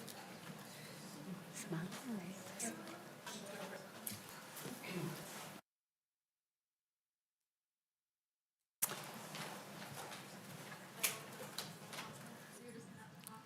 Okay, that's cool. Good evening, council members. Yeah, thank you. Monica Kirsch for the record, Director, Housing Neighborhood Development. I'm here today requesting approval for an agreement with Volunteers of America to partner on a new housing pilot program.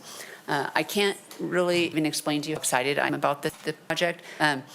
Most of you know that I use a term a lot saying that I want to stay out of HUD jail. So when Jackie and I are discussing projects, she usually looks at me and says, I think that you need time to think about this concept that I'm telling you about today.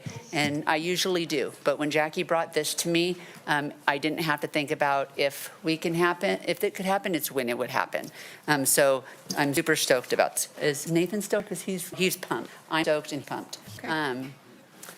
There we go. This project will align with our economic opportunity, homelessness, and affordable housing initiatives.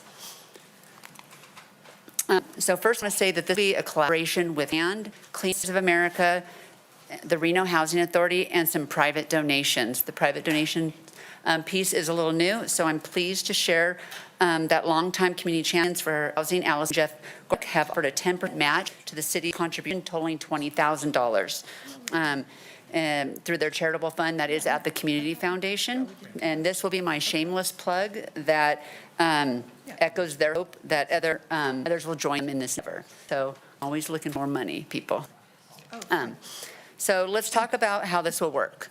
To be eligible for this, individuals must be experiencing homelessness. They must have income. Their acuity must allow them to live without needing supportive services.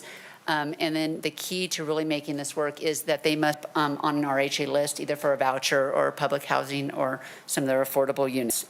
So the first clients will be contacted by the Clean and Safe outreach with Clean and Safe outreach efforts. This could be, as Cynthia described earlier, it could be 1 time, 2 times, 20 plus times. Sometimes it takes years to get folks to agree to take services. Once the time comes, they will be assessed to make sure that they reach or that they are within our program requirements. Sorry, it's been so long day. I have some words in my head after today. And currently we have about 20 folks that have already been assessed and are on the list and waiting for this program to start. Then folks will be obtain housing in the unit at the Villa, where they will be no more than 30% of the income towards their rent.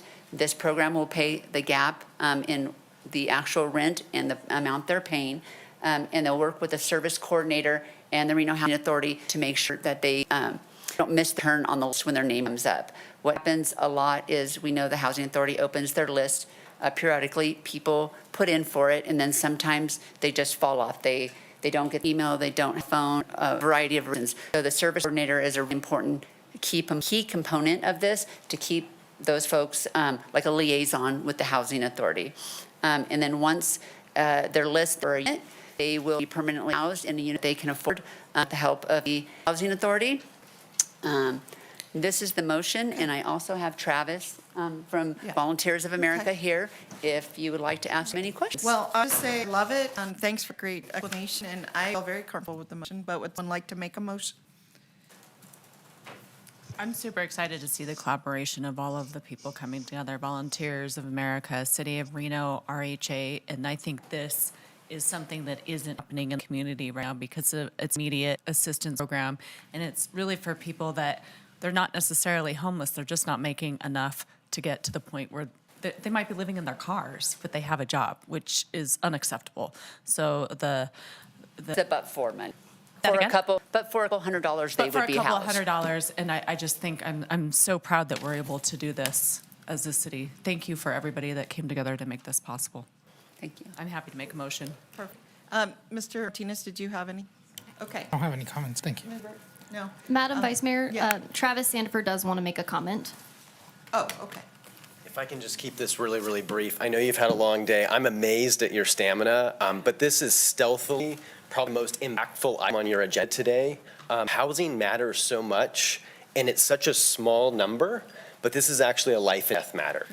Research shows that you have a 3.5 times higher mortality rate if your house is just being housed. It adds 20 years to your age. And so the Village on Sage is so innovative at baseline, but this project, if we pull this off, I can't express to you the real impact it's going to have on real people in a very short period of time. So I hope you can end the day on a really, really positive note, and I know your day's not done, but I just appreciate even considering this. And I want to express, and I hope somebody can share this with the mayor, I heard her say earlier, we want the city to be easy to work with. My colleagues in California were blown away at how we were able to pull this program together in such a short period of time. And I've never felt so listened to and able to work through our issues and our concerns. Something in the nonprofit space, you feel kind of just had to take what the process went. So I wanted to make sure you saw that and heard that. Well, thank you so much. And I have to, while we're giving shout outs, give a shout out to Jackie Bryant, because I know you and Monica have done this up and then worked to make it this quick. And then you found the money this quick. And on the money piece, I just want to encourage you, if we do have ARPA funds left over, this is a perfect use to expand the program. I mean, amongst all the priorities, but if we get there, we have money, we should nap back and have a conversation. I am confident this is going to be a very effective and very successful program. Thank you. Okay, so we had a motion from Councilmember Taylor. I move to approve the agreement with Volunteers of America. Second. Yeah, and a second from Ms. Martinez. Any further discussion? All in favor, please say aye. Aye. Any opposed? All right, motion passes unanimously. Congratulations. It's truly remarkable. All right, we're moving on to, let me just make sure. I think we're moving back to D1 and 2, which are legal item on Riverside Drive. And while they're coming up, or you're already up, I just want to share that the comment's been made. We've been here a long time. And after we finish this agenda and we're transitioning to the appeal, we are going to take a small break then. And we have to plan it because there's only 4 of us. We'll lose a quorum and they leave. So I want to just program in a break for everyone for about 10 minutes in between the end of this agenda and the beginning of the appeal. So over to you. Thank you so much. Jasmine Mehta with the Reno City Attorney's Office. For the record, I'm speaking about item D2 because I think it makes more sense to go first, even though they're together. So about a year ago, council approved a disposition and development agreement with Built Investments to develop the Zero Riverside, which the city owns. And the city had obtained that from tax lien foreclosure, essentially from the county. And what we found is in trying to, the statute is supposed to wipe all liens, but the title companies won't do that without a quiet title action. And we have exhausted multiple title companies, and we even to an underwriter that specializes in tax lien sales and foreclosures and had them certify that it was all done properly, and the title companies still won't, except they're asking essentially for council's approval to prosecute a quiet title action so that we can move forward with the sale of this property, because the developer can't take it unless they can get clean title. Right, okay. Any questions on this from any council members? Do you have a motion, or do you want to go over D1 before we take a motion? I think it's cleaner to take a motion on this one, and then we All can. right, I'm looking for a motion on D2, which would enable the attorney's office to initiate a quiet title action. And Madam Vice Mayor, for the record, we do not have public comment on this item. Great, thank you. Move to approve. All right, so I have a motion from Mr. Martinez, second from Ms. Taylor. All in favor, please say aye. Aye. Any opposed? All right, motion passes unanimously. And we are now moving on to D6, the Tree River Vision Plan. And Moving on to item D1, David I 1. apologize, I was thinking we had done them. So D1. We mix it up fairly quickly. Brian McCardle, Revitalization Manager. So Jasmine just explained we have to go through the quiet process, but part of this is that the developer has gone through, expended a ton of work on this property, and without a clean title, we would like them to essentially put pencils down for the moment. It's called standstill agreement. And give it about, hopefully it takes about 6 months, but we're giving it up to 18 months. They're willing to still pursue this property. We just don't want them to expend any more funds in the pre-development activities while we figure this quiet.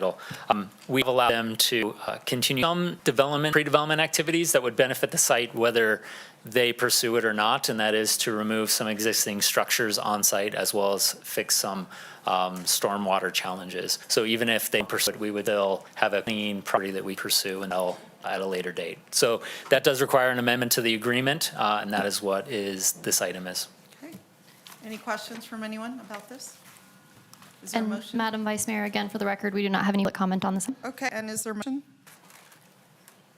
I move to approve the amendment to the Economic Development and Purchase Sale Agreement. Oh, second. Second, all right, we have a motion from Ms. Taylor, second from Mr. Martinez. All in favor, please say aye. Aye. Opposed? All right, motion passes unanimously. Let me ask a question, because I think we're up to the Truckee River Visioning Plan. And I could I see a raise of hands of anyone in the audience here for that? Wamson? And 2 people? Okay.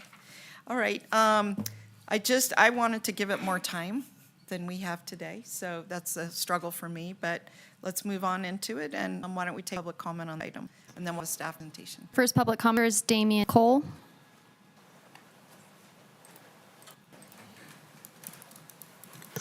Hi, Damian Cole for the record. Before I continue with the public comment on this, I just want to clarify for the record earlier, yes, I was speaking about Eddie. I thought so. Yeah. Okay. Open beer garden, no sound walls to contain, and gas powered generator going most of the day, amplified music. Problem. Oh, Anyway. that's what I heard you say, and so that's what I've experienced since I've been on council. And the other thing too is I think people need to realize that the reason why the entertainment district had no sound ordinance is because at the time it was created, there were no residences. It was hotels and things changed. That's, I think, the reason why there's a problem growing. But I just want to speak toward D6. I think it's a great initiative. I've spoke with Digstio in actually pretty good length. Amazing how open they are to listening to it, and I really feel it's a positive move forward. I want to stress that I think all of this, although it is kind of rekindling and reinventing the wheel that happened 40, 50 years ago, I think it's great that it's happening because in 40 or 50 years, all of the culmination of various agencies, some of which are not even active currently, specifically the redevelopment agency and the Regional Planning Commission, which I don't even happen to them. They were a 1970s thing. All of this information, I think, is really good that it's culminating and put into a single portfolio way we can kind of get moving forward. And from my understanding, this is just what's happening tonight is something's being approved to get the ball rolling, in that it's not a finished plan, so to speak. I mean, there's so many details, so many little pieces of information. For instance, we were talking earlier, me and Brandon were talking about the Gateway Park that never got finished on the Reno side, only the Sparks side of it. That was to be the park that was welcoming visitors by bicycle to the GR back in 1980 when it was the MGM Grand. That land, that strip of land that's dedicated to the city for $1 by the MGM Grand never got utilized, even though it was paved. And there was supposed to be a park on both north and south side of the river that used Gregg Street as a cloverleaf interchange for the bikeway. So, you know, everything fits into the master plan if we just keep our minds open, look at everything, and yeah, just go forward. I think it's a wonderful idea. All right. Thanks. Thank you so much, Damien. Let's see, anyone else, Madam Clerk? No additional public Well, commenters, there Madam. was another person raised their hand. Are you part of DIG? I mean, yeah. Madam Vice Mayor, for the record, we did receive 2 comments that were written, letters of concern, and those have been distributed to the Reno City Council. Okay. When you come up, will you tell us what the concern, if there still could be concern? That'd be good to know. All right, so we're going to close out public comment on this and then go to presentation. So I'm confused. You were doing the visioning plan. I thought it was you. No? So, Together. yep, so staff didn't prepare a lengthy presentation. We wanted, McCardle for the record, we wanted to give Dig as the consultant much time as they could to really go through this plan. It is a big plan. Well, here's my challenge. I really, could I do a screening of some of the other issues? I mean, let me ask you, 'cause I don't want to, I think it deserves its time. But I also know that I have an appeal. What is your recommendation? Would you like to continue the item? I would like to continue the item. You have concerns with that? We have brought Dig in to do a presentation today, and they likely may be able to go back to it again. So Long it do would you be a think this- presentation. It's 16 minutes. Yeah, we probably should continue the item Yeah. if council agrees, and then maybe it is not a Dig presentation next time, it is a staff presentation. Are you concerned there's not enough funding to bring them? Yes, Okay. yes. That's Or what- maybe it could appear on Zoom. That could work too. Okay. I I'm just think in the sorry. interest of proper attention to and making sure we really hear you, I don't want to squeeze it in and short sell it. That's how I feel, but, okay. Is that okay, Brian? You could look at that? Okay. Yeah. So we have a motion. I'll make a motion to continue this item to a future meeting. Anyone I'll else? second the motion. All right. Can I ask a quick question? Please. Is there anything with our funds or any sort of funding that we need to approve today that would be delayed by pushing this out? I will refer to Amy. I'm happy with a continuation. I just don't want to miss any deadlines or lose any money because Monica will be very mad. Generally, no. There could be money that we allocated to the Truckee River that is like left over from the projects that you already approved. Just yes or no. Are we going to lose money if we continue? We're not losing money, no. Okay, perfect. Thank Can you And we please, could bring this in 2 Amy, weeks. Should I say? can you I'm please certain- do title for the record, please? Amy Pennington, Special Projects and Outreach Coordinator for Public Works. So could we continue it for 2 weeks? Be very short time. So Dig Studio is saying that we could, after the appeal day, they did plan for this, if we need. How do people feel about that? Just feel free to speak. I'm okay with staying as late as we have to Okay. stay to do the job. Miguel? If they're willing to stay till after, I want to hold them tough with you, but if Neither they're do I. into, What yeah, then that's about you? okay. You okay? Okay, well, tentatively, let's see how long the appeal and everything goes, but we'll tentatively plan to have you after the appeal. Thanks for your flexibility. Okay? And then what we're going to do next is I'd like to open D8, D9, D10 together. They're all audit follow-ups. And I think yeah, please.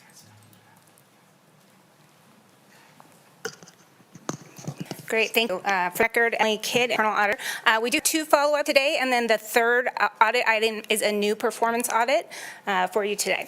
So for the record, I'm here to summarize this second and final follow-up to the external performance audit initially reported in August 2023. If you'll recall, the purpose of the audit was to assess compliance with the laws and regulations and report on the adequacy of the payroll division's processes.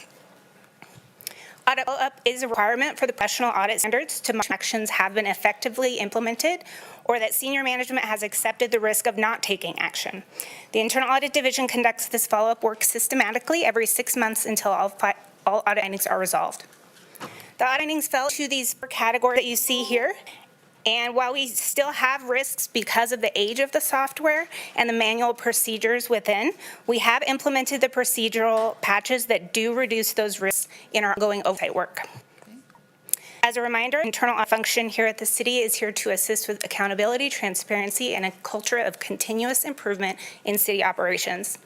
With that, I have the recommended motion for you here on the screen. All right. And the departmental management is here any questions that you may have. Any public comment, Madam Clerk? We have no public comment on these items. Okay, I'm looking for a motion, please, to approve this, accept this audit follow-up. Motion to accept the follow-up reporting document. Second. All right, I have a motion from Ms. Miller, second Mr. Martinez. Any comments on the motion? All in favor, please say aye. Aye. Any opposed? All right, motion passes unanimously. And then we have civil service audit. Follow-up? Rob Miller, for the record. This is a follow-up to the civil service audit that you heard in February. I'm not going to repeat the things that Emily had said. We got the brief, so I appreciate it. So we'll just go into the audit findings. We've got 3 of them here that have been completed. Clarifying program administration is only partially implemented. There are still some items outstanding that we're waiting on for the legislative session. Under training, we've got staff training completed. The partially implemented trainings that we are looking for from internal audit's perspective is a city-wide program to implement these training across the board. And with that, the internal audit function that you just heard and the recommended motion. All right, is there any public comment on, Madam Clerk? We have no public comment on this item. So I'm looking for a motion. I appreciate that presentation. Anyone? Motion to accept the audit follow-up reporting document. Second. All right, so I have a motion from Councilmember Taylor and a second from Councilmember Martinez. Any comments on the motion? All in favor, please say aye. Aye. Any opposed? Motion passes unanimously, and I thank you both, and I think there's one more. a There third. is, if you want a Please presentation. go for on it. So this is 2402 fire inspection fees. As you know, the purpose of the audit is to provide an analysis and assessment of the Fire Prevention Bureau's inspection fees. This provides you independent, objective review of this program. So just some background, the Fire Prevention Bureau has 4 main programs: fire inspections, fire plan review, public education, and fire investigation. That's your arson investigations. For the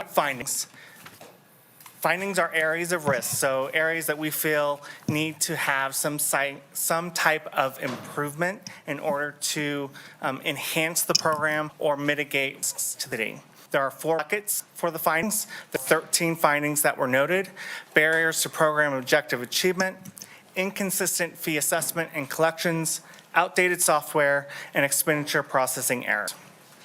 Our first 2 findings, inconsistent inspection policy and metrics. When we began our field work, we found that there were inconsistencies in how the program was being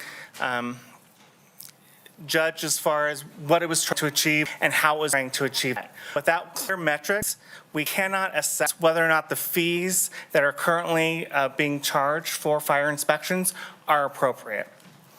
Permit issuance, we noted that during field work, some permits were given to businesses before fire inspection fees were collected, which is a violation of the fire code as adopted by council.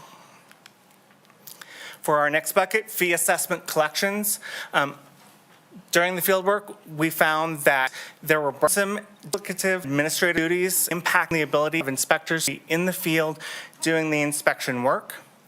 For nonprofit, for the next 2 findings, this has to deal with whether or not we're assessing these fees. We found that even though there is policy to not assess fees on nonprofit businesses, these fees were not being assessed. For the workflow, nonprofit businesses under RMC are not required to have a business license. The problem is that business license application triggered fire inspection notice. That workflow, fire inspectors don't know that these businesses are operating within the city. Under government agencies, we provide fire inspections to other governmental agency facilities, and we're not assessing an inspection fee on those inspections. There is a lack of late fees. Even when inspection fees are assessed, if they're not paid, there is no late fees assessed by the fire department, even though there are additional administrative burdens in trying to collect those fees. And then on credit card processing, this is dealing with PII compliance and ensuring that we are taking care to cure all these credit card transactions. Under outdated software, it was noted during fieldwork that most of the work that the inspectors were doing was on paper. They would have to write out inspection forms before going out. They would go out, fill out, come back, and then enter it into 2 different software systems in order to finish the report and assess an invoice. That also created a duplication of effort because multiple people had to write in make multiple efforts to get these inspection reports into the system. I do want to note that there was a new software system that the fire department is implementing. They were implementing it during field work, so we have no way of assessing what it does, how it works, how they're going to use it in the field. That's something that we will look at during follow-up. And so on the fourth bucket, authorization errors, we found that there were expenditures paid without proper authorization signatures. Some of that was during COVID, but some of it was not during COVID. Then also signature verification. These were findings that aren't related to the fire department. This is record keeping in other departments. We were missing some signature authority documentation, and then there was some language in the record management policy that needed to be cleaned up. And so for our recommendations, we want updated policies and procedures to provide defined reasonable metrics. That way we can then define the appropriate staffing levels and fee assessment levels need to be to achieve those objectives. Formal policies on nonprofits and governmental agency inspections. A formal policy for late records management policy. Further recommendations, we need to up administrative functionality to eliminate that duplication of effort, as well as to provide more administrative support to inspectors so they can be in the field doing the actual inspection work. And then to implement that new software system and to determine whether or not it's creating those efficiencies that we would be looking for. The management responses were included in the audit report in your packet. The fire department responded to findings 1 through 11. Finance department responded to item 12, and the city clerk's office responded to number 13. Timelines were included. Departments are responsible for these implementations, and then the internal audit division will go back and follow up to see how the implementations are progressing. We did not include public education or fire investigations within this audit. Those were outside of the scope, as those are not fee-generating items. We did not assess the system, the software system, because it had not been fully implemented yet. We didn't look at an appeals process. Fire violations can be appealed. We didn't look at that process at all in this, and we didn't do an equity analysis in this program. With that, we do want to thank Chief Cochran, Fire Marshal Beck, and all dedicated individuals within the Fire Prevention Bureau. Sometimes it's not fun when the auditors show up, and honestly, and so their effort and their work and their cooperation was greatly appreciated in getting this audit complete. And with that, I'm available for questions or a motion. Can you go back 2 slides to where you said what you didn't cover? Yes. Okay, so I want to know, you don't do programmatic audits, correct? That's what would be covered, these would be covered in that thing. Is that true? I'm not really sure what you're referring to. Programmatic audits, how well is this program working? The fire prevention, the fire investigations, the appeal process? We would. Those were outside of the scope of this one, so if we were looking at those programs, that would be an audit. Okay, so I'm just putting in a pitch. I would like to see those things evaluated in a future audit. I know the audit program as a whole come before us, or did come before us in the budgeting process, or are you still coming? Thank you for the question. For the record, Emily, Internal Auditor. The annual audit planning process in the spring, and we finalize that at the end of the fiscal year. So while that process and the emails you're probably thinking about, it's finished for now. I haven't always all the time, and always email us or find us in the elevator. We'll add it to that list. And I'm requesting it, and there might be other people that support that, but this item's not on that, but you've listed it. So I want to make sure we do cover it at some point in the future. There's always something to audit, yes. Well, like you said, nobody enjoyed it, but I think these areas do some attention because public safety is so very important in our city. Fire is constantly in the news. I just think it'd be useful for our citizens to know how we're doing and areas we can improve. And especially since we're looking at consolidation efforts, it's right. Okay, so are any other questions about, Ms. Keller? Thank you, Madam Vice Mayor. I just have a question for our city manager, and I would probably have more questions, but wanted to go right and ask, do you have the resources that you and your team need to make sure that we're getting this taken care of? Is there anything that you need from council to make the changes happen? I think, thank you for that question. It's really a matter of how long it takes, given the list that the audit division does have in front of them, and we prioritize it. So I too thought this was an important area. I've already sent an email asking to keep it on our radar. And so really it's more a function of, will it get done in 3 weeks? No, but we can do it within 6 months. So okay, thank well, you. please just keep us posted if there are things that you need from us to where you need to be. Thank you. That was a lot to be. Anyone else? Mr. Martinez? Yeah, one of your findings was that you recommended permits not be issued until the fees have been paid in compliance with the fire code, but there was a note about lack of staffing levels currently. I'm wondering what the encumbrance is and be sure we address that finding. Thank you for the question. This is one of those balancing areas. We want to be able to expedite the ability for business to be operating their permit, and the inspector have gone, they've done the inspection. As a convenience now, those permits are taken, because they're in paper form, they're required to be posted. And so those permits are taken with the inspector and then given to business if they're approved for the permit. No, with the software system, there's going to be some possible changes to that program.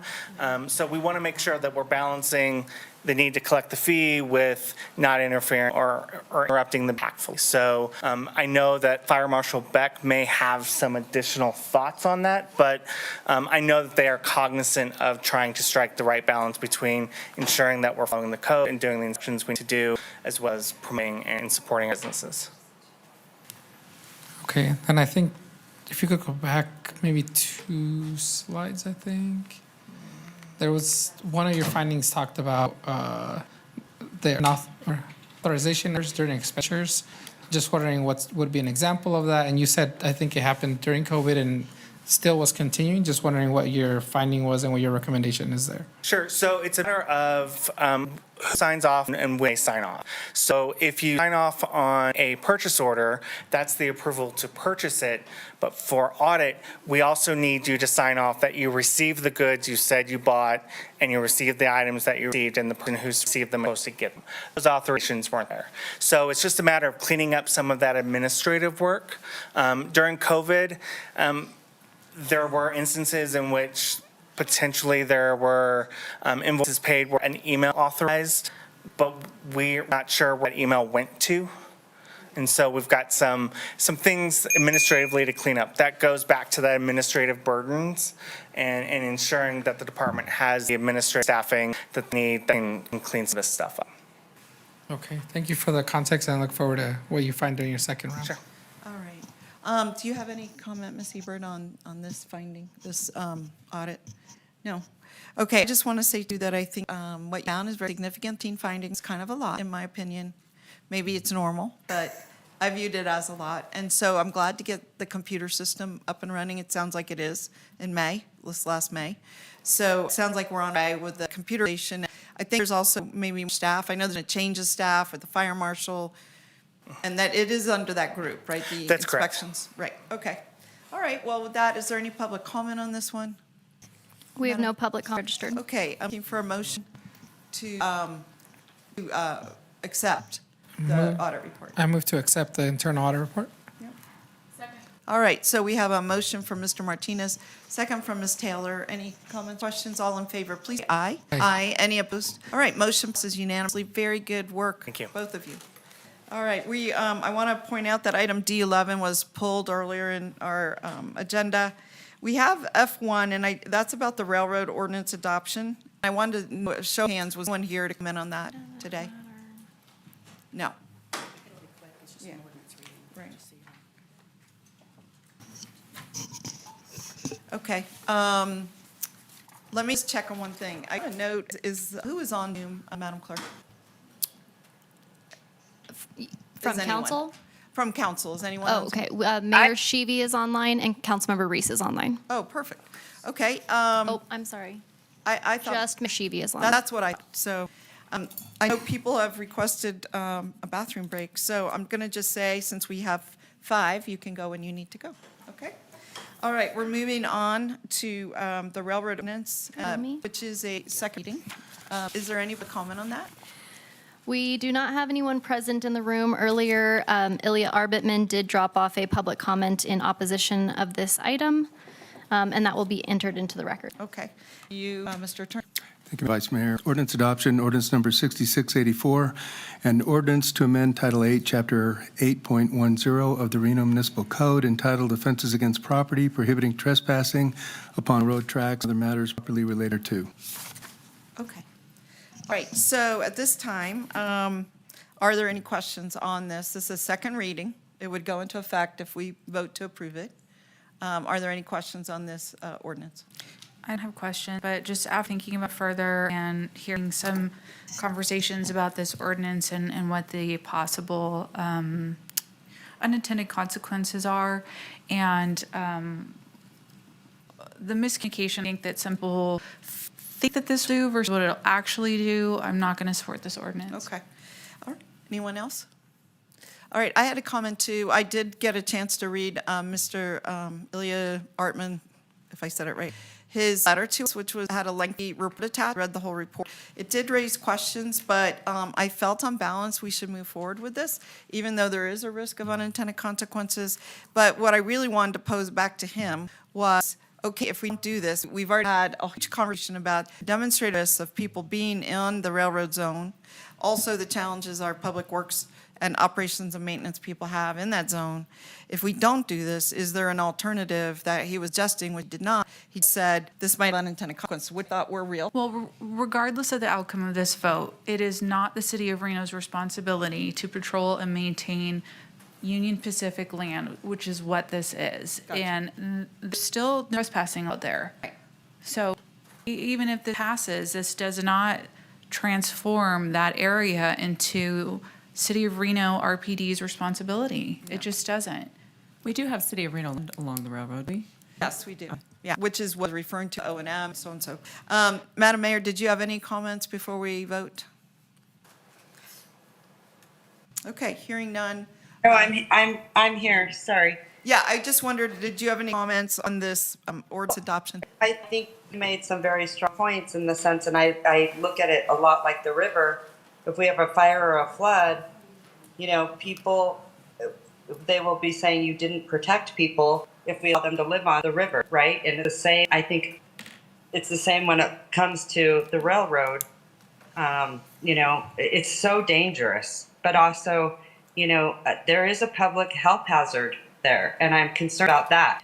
Listen, this is a complex issue when it comes to, you know, finding the balance with people that are struggling.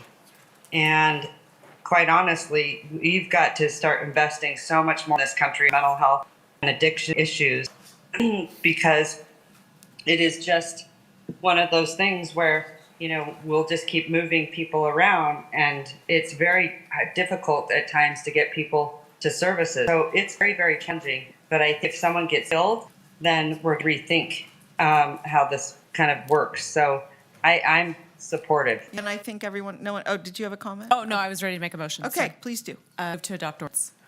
Second. All right, so I have a motion from Ms. Taylor, second from Mr. Martinez. Any final comments? All right, seeing none, all in favor, please say aye. Aye. Aye. Any opposed? Opposed. All right, so we have a motion passed 4-1. Thank you, everyone, and I think you're, just, you know, Councilmember Ebert, I think your concerns are very well taken. I have balanced it and voted yes, but I hear you. And Mr. Arbitman. Okay. Pardon me, Vice Mayor, do I think the motion passed 5-1? If I could get clerk. No, I don't think so. It was 4-1? Yeah. Mr. Reese is not online. Got it, thank you. Yeah. So that's okay. What we're going to do, we have final council comments. Anyone? Yeah, Mr. Martinez. Just very quickly, I'd like to thank Chair Abbott and Vice Chair Hill from Truckee River Flood Management Authority for helping us negotiate an agreement with the Pyramid Lake Paiute Tribe. And Councilmember Durr and I were in Nixon to witness the celebration of the signing of the agreement. And it was $17 million that we agreed as a flood management authority to give the Pyramid Lake Paiute Tribe for their mitigation efforts. So just want to highlight that impactful work and the collaboration that we did to get that along. Yeah, that was years in the making. We did get it over the finish line. It's going to clear the path for the Truckee River Flood Project to move forward with the promise of some level of support, or at least not objection, from the Pyramid Lake Paiute Tribe. Really critical. I had suggested that we do a secondary signing ceremony here because while the tribe down there knows that we did, I didn't, and we had two media partners down there. I don't know that it got the widespread awareness up here, but thank you for bringing it up. That's awesome. All right, anyone else? Something good for the auditor? Okay, well, that we are going to be in recess for about 10 minutes while we use the facilities and change out the team here, and then we'll begin the appeal. All right, so be in recess for 10 minutes. We'll see you back here at 7:30. Okay?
Okay, welcome back, everyone. Madam Clerk, could you confirm that the mayor's back online as well? Madam Vice Mayor, so we're reconvening at 7:32, and at this time, only Councilmember Breckus is present on Zoom. All right, great, but that's good. That's 5 of us. So let the record reflect that council opening the public hearing on item I1. Madam Clerk, was proper notice given and any correspondence received? Madam Vice Mayor, proper notice was given, and we did receive correspondence on this item. I'm so sorry, let me get pulled up. 3 letters of opposition, 1 letter of concern. Okay. And do any council members need to make any disclosures? And I'll start with you, Councilmember Breckus online.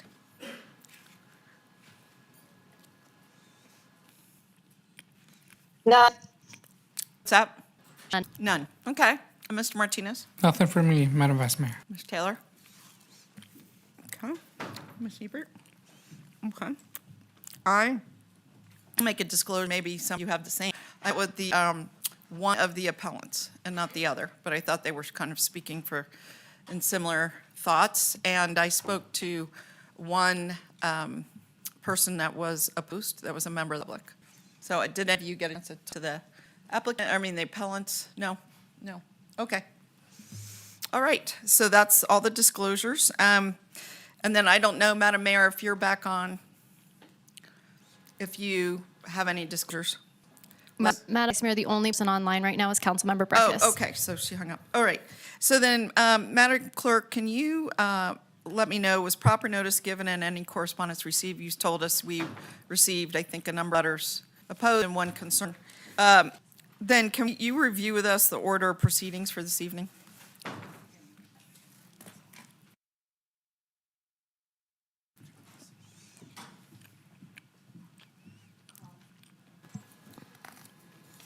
I apologize that I was not prepared for that question. well, I So will. first, the way Okay. that we will process tonight's proceedings is that we will first go to staff presentation, followed by appellant presentation, followed by the respondent or the applicant's presentation, and then we will take public comment, and then we will move into the question period. And each of those are provided 10 minutes. Okay, so you said we'll start with staff, and then we'll go to which appellant?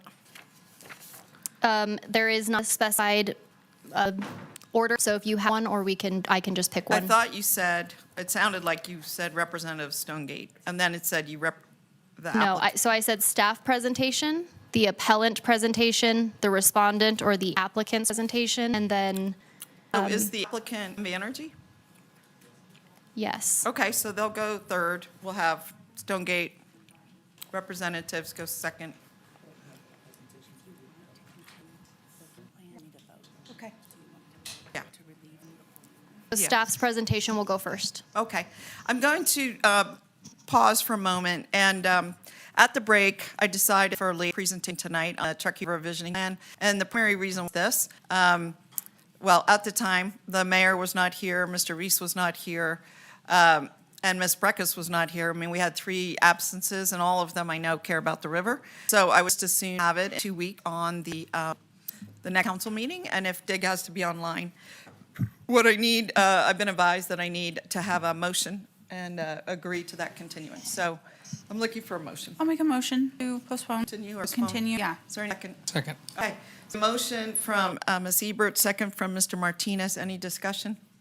All right, all in favor of postponing to the next council meeting the Reno River Visioning Plan, please say aye. Aye. Any opposed? Motion passes unanimously. Okay, so just to let everyone know, this will be the end of the today, and we will take up again in 2 weeks. We'll go back to, we had completed our closures, complete discussion of the order. That you were frowning though, Madam Clerk, I want to make sure that kind of fit with what you were thinking.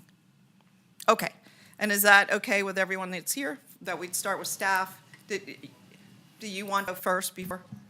Yeah, that's not a problem. Okay, so we'll reverse that order. Well, so just for point of order, that is the order that's outlined in council rules, and so that is why we do it in a specified order. So are we changing that? It's just that we have two appellants. Oh, so you're While just we said may be preference one of them appellants. applicant and one of them not the applicant, they're both appellants, and I'm fine to have MB Energy go first before Stonegate. Okay? Okay. Okay. All right, so with that, if I could have staff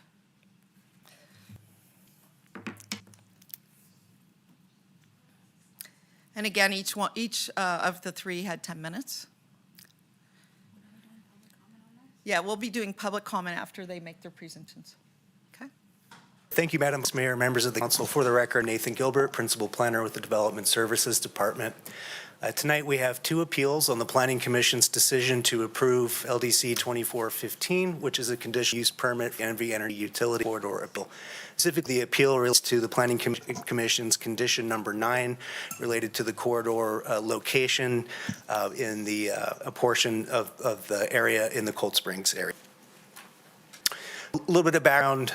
The Planning Commission approved the conditional use permit to construct a 120 kilovolt overhead electrical transmission line. This is considered a major utility and allow for hillside development. The overall line length is 12 miles, 10.9 miles in the state of Nevada, and 4.1 mile section are in two areas of the city of Reno, in the Verdi area and north to the Cold Springs area. The line runs from the California substation west of Verdi Springs and west of Bordertown Station. This is a project of regional significance and will require a regional plan amendment from the Regional Planning Governing Board. So the purpose is to increase the overall reliability of power service in Reno and avoid system-wide failure. The American Electric Reliability Corporation is the federally authorized standards agency, and they are requiring an additional line for our regional grid resilience. To facilitate that, the Forest Service was the lead agency on the environmental impact statement. This was a 7-year study, started in 2011, completed in 2018. The environmental impact statement evaluated 5 alternatives, including no action, in various locations. Ultimately, at the end of that 7-year study, with all the agency and community feedback, the Peavine-Poville alignment was selected with significant mitigations, and that's the corridor route that this CU follows. That alternative was selected after analysis of cultural resources, wildlife habitat, private property concerns, visual resources, public comments on numerous drafts, public safety, and use of existing regional utility corridors. It was a federal process and is quite extensive. In 2019, the Forest Service issued a record of decision. I want to make clear that is applicable to federal properties, but the environmental impact statement itself evaluated the region as a whole, public and private properties. So the project scope, this is a 120 kilovolt above ground transmission line. There are about 111 poles through the length, 60 within the city of Reno's jurisdiction. It's ranged from 70 feet to 105 feet tall in various locations. Span distance between poles average 800 feet, but can range 200 to 2,000 feet depending on terrain and obstructions. Major utilities are allowed in all zoning districts with an approved conditional use permit. And the hillside development is really not applicable. The technical triggers for the review, but there's very minimal grading required for the pole structures. So in the Verdi area, it utilizes existing regional utility corridors, which is the regional and city master plan priorities. Whole length in Verdi is located within an existing utility corridor. There'll be a net pole reduction. 18 poles will remain, 21 poles will be removed, and 10 new poles added for a net loss of 11 poles within the existing core. So it extends all the way to the West Meadows subdivision in Verdi and heads north through county jurisdiction and into the open space portion of the Stan Lucas parcel before heading north through county and federal lands leading to Cold Springs. In the Cold Springs area, the line runs through undeveloped land in the Stonegate planned unit development and lifestyle home parcels. And this is the area proposed variation from the FEIS alignment, the final environmental impact statement. So forgive my typo here. This graphic illustrates in the red, that's the alignment in this area that was a part of the approved FEIS. And the yellow, which the Planning Commission was calling the ZAG, that's what the applicant, NV Energy, is proposing how the line deviate. It's about 0.4 miles east-west of the FEIS line, red line. The majority is in the Stonegate PUD. The Stonegate PUD was adopted after the FEIS. The zoning at the site before it was the Stonegate PUD was large lot residential 1 acre, and it remains large lot residential 1 acre in the Stone PUD. The PUD identifies this area, it's planning area 4, as environmentally sensitive, and before any residential development grading requires tree preservation plan and wildlife plan among mitigations. So again, the proposed deviation, that's the yellow line here, straddles 4 existing parcels, 1 developed. It'd be establishing a 40-foot easement that would be clear-cut, clear vegetation for safety reasons. It runs about 6 feet higher in elevation and is forested. And condition of approval number 9 that the Planning Commission adopted would maintain that FEIS alignment. That's, again, the red line on this graphic. The City Council can deviate from the FEIS alignment private property. On federal lands, that's the record of decision, that's the alignment here. With that, while Council does have that ability, the FEIS incorporated rigorous public and agency comment to minimize overall environmental impacts when choosing the location. So there's really only one master plan policy on providing policy guidance on how to locate these utility corridors. It's consistent with the regional plan policies. It creates a hierarchy of 1 through 8, with 1, the priority location being in existing locations and that existing utility locations. This does that to the maximum extent practicable by utilizing the Verde corridor and paralleling the Alturas line in the Cold Springs area.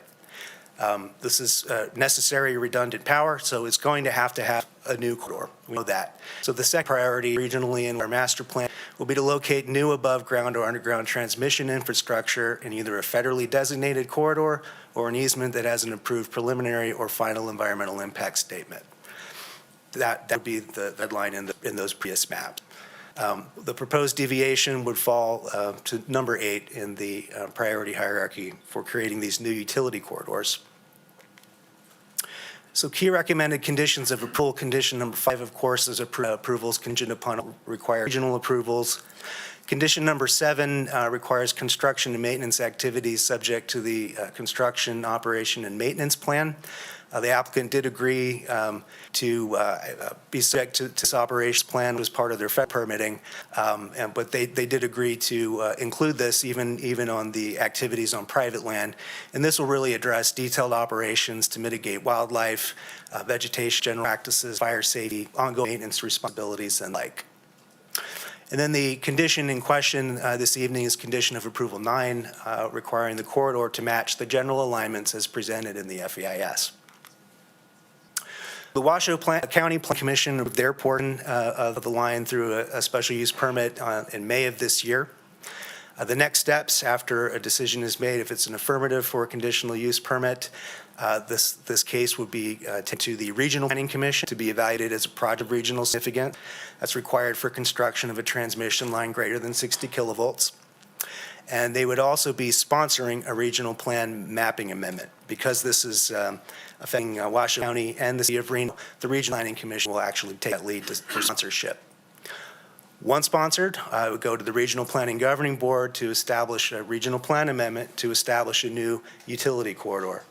And I want to highlight, once a utility corridor is established, it's not just this line. I mean, we would be prioritizing future infrastructure needs to be going through these locations moving forward. So just some highlights on the appeals, some concerns addressed. Of course, applicant and appellant will provide more information.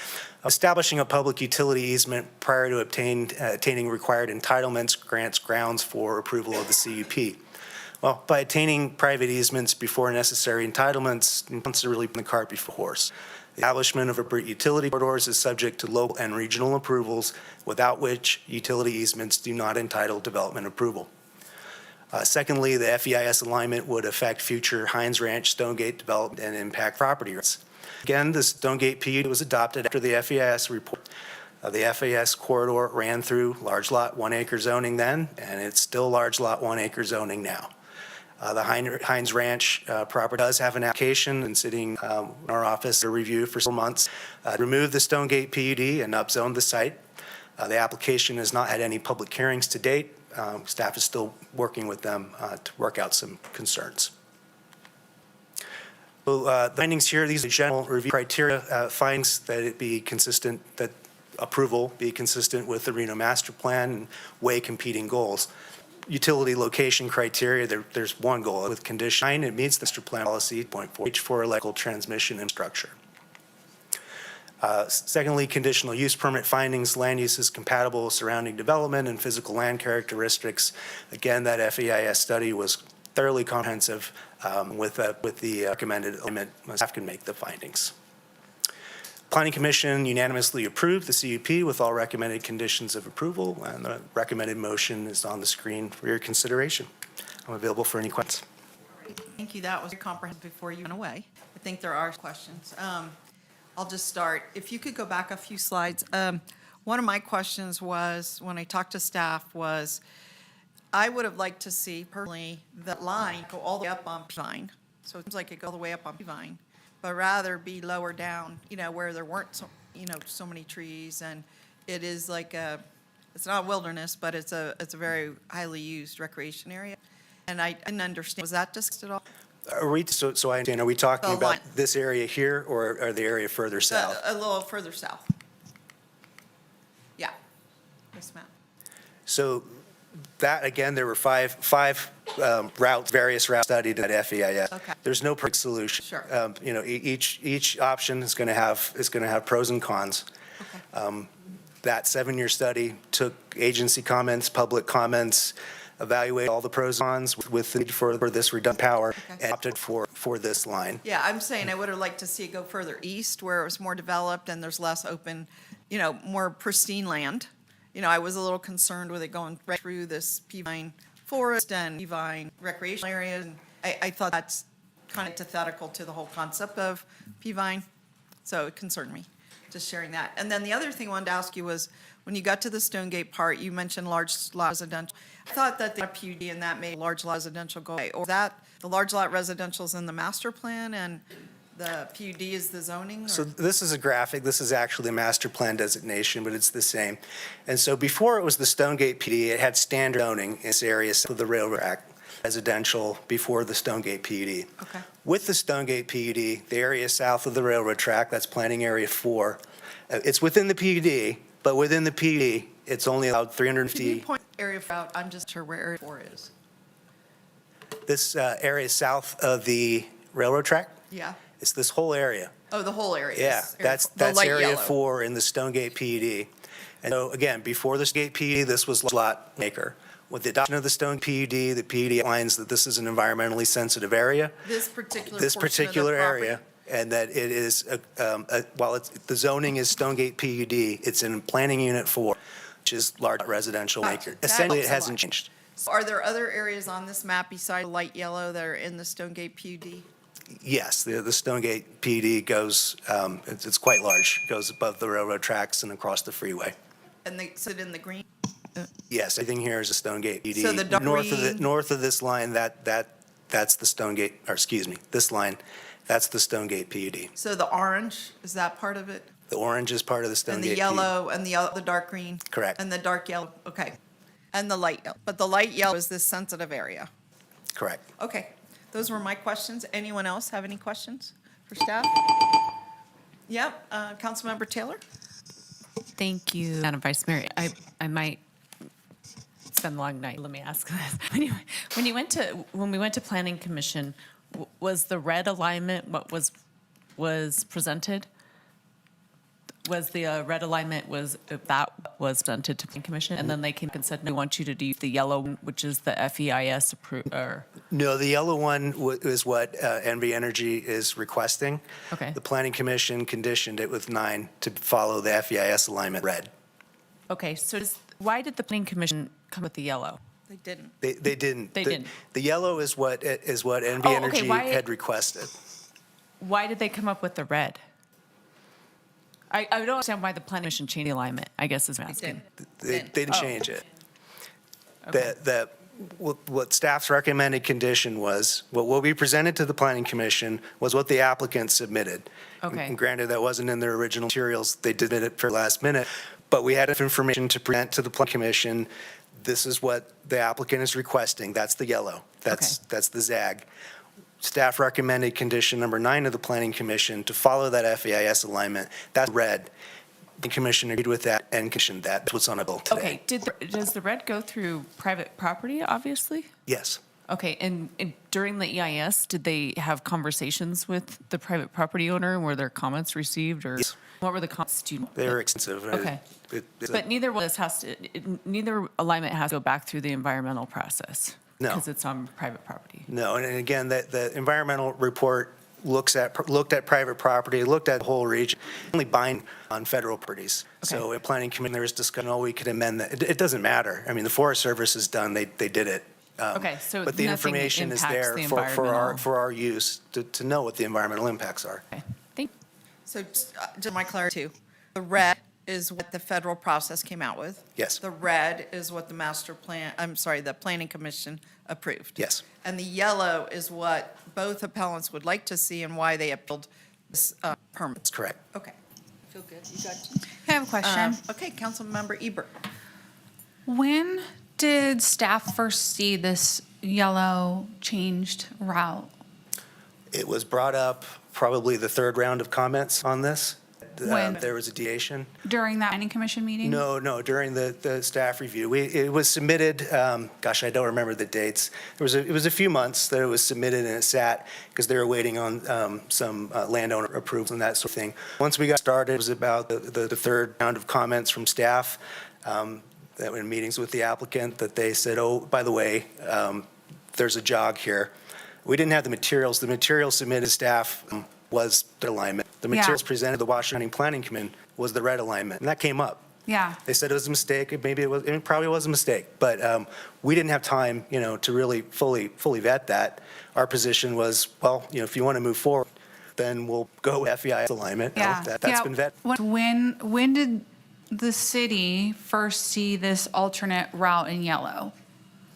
Do we have like an idea of a time frame, or when did planning first see this? Like when they submit and when did it come in? I don't recall the dates off. It was a few. Because it sounds like everybody was looking at this red route, and then now we have a different route. So I'm trying to find out when that deviation happened.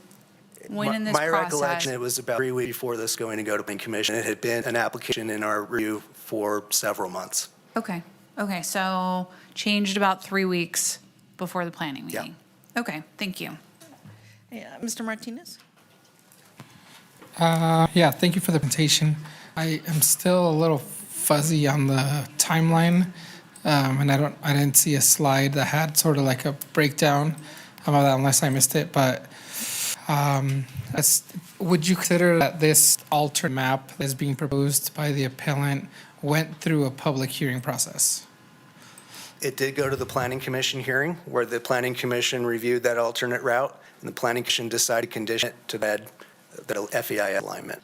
And that was the first opportunity that the planning commission had to review Correct. this map. Okay, I think I'm good with that so far. Thank you. All right, Ms. Taylor? Nothing? Well, just following up on the theme here, there were other public reviews, right? The ES is a public process, right? Were there hearings as part of that? There were numerous meetings. It was revised numerous times based on agency and public feedback. Before they got to the red? Before they got to the final, the Because red. you say we're looking at 5 or 7 corridors. There's 5 alternatives, including no action. Okay, 5 alternatives and no action covering that entire length from Verdi to this place. Covering various locations. But I mean, generally, it started generally in Verdi and end generally? I can show you, the resolution is a little difficult. Well, you can, the resolution's a little tough. Okay. But yeah, it did span a variety of areas. The ultimate goal is connecting the California substation to the Boomtown substation. That's what we're trying to get to. And there were California. different routes to do it. The Peavine-Poville alignment is what was selected. What they call the red? That's called the Vine, red. Poville. Yes. Okay, but yellow did not go through the EIS process. It did not. It was all about these other 5, none of which was the yellow. Correct. And of those 5, the red for this section was selected in the EIS process. Yes. Okay, there was a public hearing about that with no discussion of the yellow, but discussion of 5 routes. Yep. Okay, and then once it was selected FEIS, then they submitted to us to continue timeframe. Yes. I mean, it was all said, done, but their decision. So again, the ES was completed in 2018. Okay, The final record of decision by the Forest Service was done in 2019, Okay. and that's what established this final environmental impact. Okay, so in the that record route. decision was, one question I did have, here we are in 2024, 5 years later. So the record of decision was done in 2018, it's all said and done, sitting there for like 4 years, because it sounds like they didn't submit to us, they submitted to us in 2024. Yes. Okay, so it's been sitting there for 5 years. And what controls the timing now? Why does it come to us now, 4 or 5 years after the record of decision? Well, the environmental impact statement is step one, and it's obviously lengthy. That handles their federal requirements and what they need to do on federal land. The next step with design, and I'm sure the applicant can speak to that, but when they, again, the steps are required are additional use permit from the city and the county and all regional approvals. And if we did something here different here today, let's say we overturned the planning commission red line, and we said, oh yeah, the yellow line makes sense. I'd have to go back to the county commission. No, it's that portion is on private property in the city of Reno's jurisdiction. Okay, so it's our jurisdiction, not the county, so it wouldn't have to get, the county voted on other aspects. That's right. That went through their jurisdiction. That's right. Gotcha, but both of them have to go regional plan. Yes. Okay. Anyone else? Kathleen? I have one quick Councilmember question, I Taylor? promise. It's a yes or no. On the slide 15, the concern is the FES alignment would affect future Hines Ranch Stonegate development. Does it impact their private property rights? So the second one, is that a yes? The FES alignment affects Hines Ranch? Is that affirmative? It's private property, so for the line on, they're going to have to get an easement. They acquired an easement on the yellow line in 2020. And that's the route they'd like to go. That was two private parties Yeah. coming to an agreement on establishing an easement. But does the red line impact the property owner's property rights? No. No, okay. They would need to establish an easement on that. They would need to acquire that. It's not a takings, is that you're saying? It's I more don't of a think, I'm not saying process. it's taking, but it sounds like this FES alignment, the red line, and I'm just trying to understand, this isn't something that I deal with every day. The red line, the FES alignment impacts their future property rights. They have existing zoning, and that's the Stonegate PUD. Yeah. That has a lot of conditions. It doesn't talk about design. We know that they have up to 350 units that would be 1 acre lots. They're probably clustered. Does the yellow line go through their lots? Well, the yellow line circumvents it entirely, right? And the red line goes through The their? red line does go through it. Okay. It could Okay, be I- designed around that, and it could be designed out. They would either wherever they want to put a utility core, they're going to need to acquire an easement through private transaction. Okay, but the red line goes through a PUD. The red line goes through a PUD. The yellow line goes through PUD as well. It's just not a developable area. It's steep slope and heavily forested, and the PUD has policies that would say protect it, don't develop it. Okay, but the red line doesn't. Red line doesn't. Okay, thank you. I understand. Okay. No, it's okay. That was a great question. And I want to understand too, conversely, I thought it was a great question. Both the red, and now we have an orange, I'm not sure what that's about, but both the red and the yellow go through PUD. But I think you're saying one area is more sensitive than the other? Yes. Because it's more forested, or like they're all in this sensitive area, but it's more sensitive? Is that what you're saying? Yes. Okay. Yeah, I mean, it's understandable to maximize development. I think we understand it. Yeah. But the alignment that's proposed is 60 to 100 feet higher than was done. We don't know, I mean, I would estimate 200 trees being cut down, in that 40-foot slide, but I don't have the information. Gotcha. The environmental impact study fully evaluated this area, took feedback from residents. A lot of the people here tonight are listed in that EIS. All right. Okay, well, I think we're completed with questions for you. Oh, we have one more. Yeah. Can you tell me, what's the difference in the length of these two routes? Like, how long is the red one? How long is the yellow line? I don't know that offhand. I think the dots here are proposed poles. Okay. The deviation, the yellow line has, I believe it was 22 additional poles. Okay, so than the red 22 line. more poles if we go the yellow route versus the red route. Yes, I know Okay, how many poles. Okay, yeah. and the city of Reno not paying for poles, right? NV Energy. It's NV Energy. Which means ratepayers, right? just presumably. Okay, thank you. All right, so I had heard 24 more polls, but somewhere in the order of 20 or 24 polls in the yellow and the red. And then to Councilmember Ebert's point, you're saying MV Energy has to pay, it would be a little more costly, which would be transferred to the ratepayers at some point, I guess. That's probably a question for the applicant. I will do. Are there any more questions for our, all right, see none, thanks so much, Nathan. And we will turn to MV Energy with a 10-minute time limit and then followed by questions.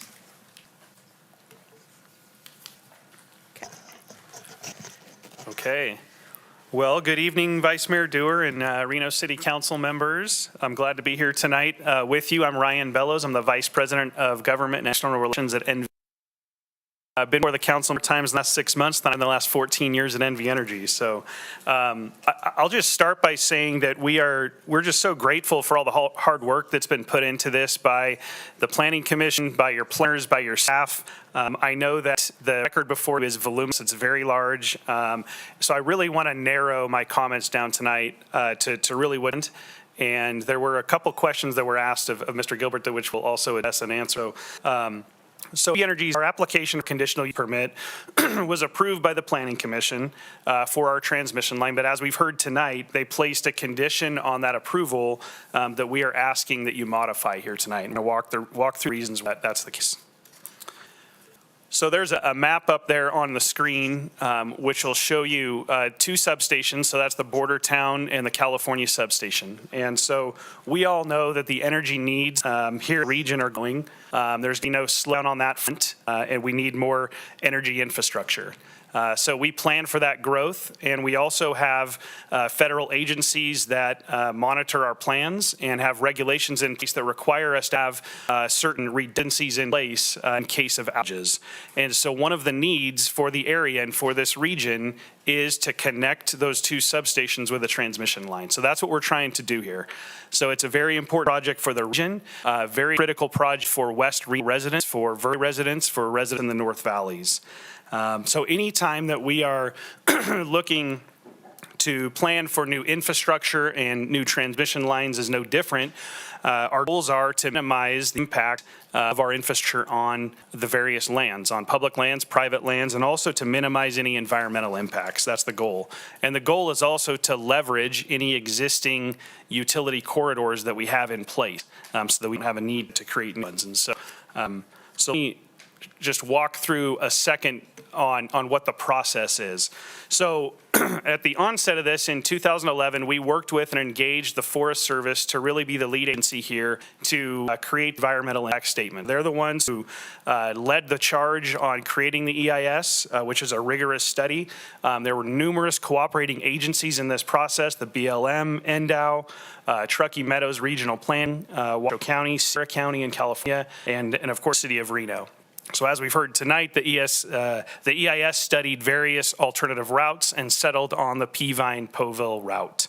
And it's been said here tonight, but I'll just say it again, that EIS governs what is to occur on land, but it is not binding on private land.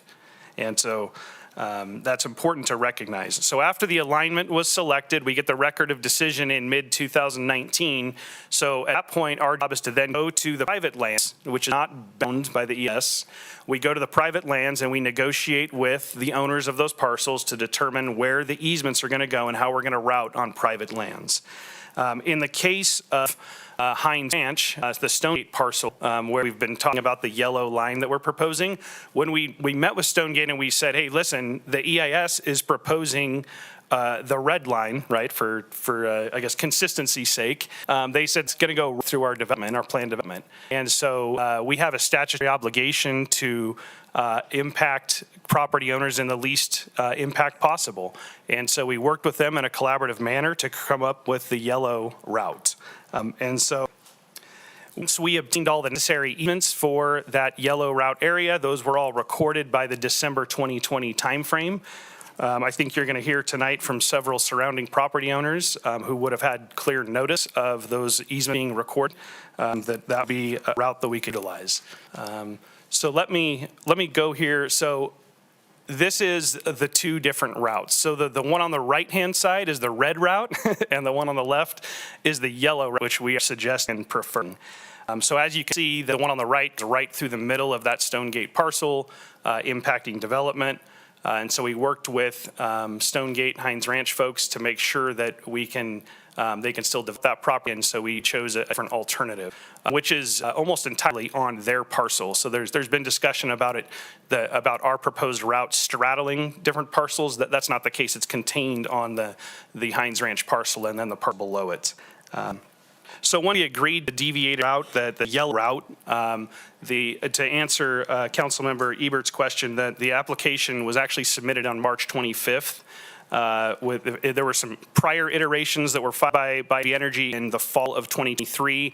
We were asked to obtain additional easements before we proceeded on that, and so it was updated, and the correct yellow route was included in that March 25th filing. And so after that filing, we then proceeded forward with several Ward 4 and 5 Neighborhood Advisory Board meetings. The Reno Planning Commission was held June 6th. So our position is that there was certainly public hearings on it, public input on the yellow route. And so at the Planning Commission phase, as was mentioned, it was approved. Condition 9 was placed on it. And one of the issues, the issues with complying with Condition 9 are multiple. So if Condition 9 remains, there's going to be significant delay on the project, because what we need to do is we have an easement for the yellow route. We don't have an easement for the red route, which Stonegate is not willing to give. And so we're going to be forced to enter into a condemnation action to condemn that property so that we can move forward on this route. It's going to add significant delay and cost. And that's really the best case scenario, is that we add significant delay and significant cost to our customers to condemn this piece of property. The worst case scenario is, and we stated before the Planning Commission also, is that if we commence a condemnation action, one of the problems is we have to prove there's no alternative route. Well, there is an alternative route. It's the yellow route. And so we're not exactly sure that line would even, the condemnation action would even be approved. So best case scenario, significant delay, litigation, cost, time. Worst case scenario, the project shut down. And the city of Reno, West Reno residents, Verdi, and North Valleys don't have this needed redundancy in the area. And so similarly, our goal is to avoid either of those results. And we are urging the council tonight to remove that condition number 9. And to, the one thing that I'll just close in my final time here. So one thing that I want to focus on, the reasoning used by the Planning Commission in adopting Condition 9 and saying we want the red route is because they said it's already gone through an EIS study, right? So we know the impacts. We don't know the impact on the yellow route, right? And that's fair. That's fair assessment. But what they miss on that is that we are working with the Forest Service. We are going to be conducting all of the same studies, all of the same environmental review with the Forest Service on the yellow route. So if the council trusts and the commission trusts the EIS process, which you should, then we'd ask you to trust the EIS process, because that yellow route is going to go through that same level of rigor. We're going to be asked to mitigate, treat, or avoid any issues of concern, and we're going to do that. And so we're going to be working with the Forest Service on that if our appeal is successful here. And so I would just ask in closing here, I would urge the council to modify the decision and remove that condition number 9 so that we can have this redundancy in place for our customers and for your citizens, so that we can continue serving customers with safe and affordable and reliable service. So with that, I'm open for questions. I have a full team here. If we get rid of the weed on technical questions. All right, Mr. Bellows, thank you so much. That was very, very helpful. Let me turn to my right. Are there any questions from council members of Mr. Bellows? I'll just ask a question, or maybe a couple questions. Did I understand you when you say yellow route is preferred by Nevada Energy, it is preferred by the private property owner, and there is an easement already in place for it, and it's within the EIS route? That is correct. Okay, thank you. Okay. Councilmember Ebert? Yeah, I have a question. Just to clarify real quick, the yellow route is with the EIS? So the EIS, the EIS preferred, the EIS the environmental impact statement, they looked at all of the entire region and area. So there are certainly components of the yellow route, that area that would have been included and reviewed. Now, did they look at that specific line? They didn't. That's what I'm saying is Okay. we have So she agreed had with just the forest. asked, Councilmember Taylor just asked if that was also in the EIS route, correct? And you said yes. So it's not. Well, Ron Bellows, for the region was reviewed, and so the areas were reviewed. What I'm saying is the specific yellow route didn't have exact findings in the EIS, so I should Okay, clarify that point. So it doesn't have yes, specific thank findings, you. but it will have specific findings because we're going to be going through the exact same rigor and studies. Okay, so 5 areas were reviewed. They came up with specific route. Okay, I have another question. So at my NAB, Ward 4 NAB, which was April 8th, I have the packet from that meeting, and I'm looking at it, and I don't know if I'm missing something, but it doesn't look like it has the yellow route in the In the NAB. materials that were presented at NAB. Let me confer with Mr. Sullivan if I could.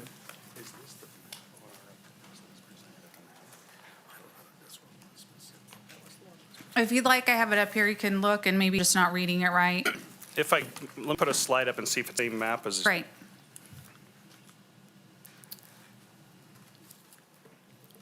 So the exhibit up there on the screen, it would not have had a red circle. We added that area emphasis because the area that we're interested in for the purpose of appeal is that. No, it doesn't quite match that.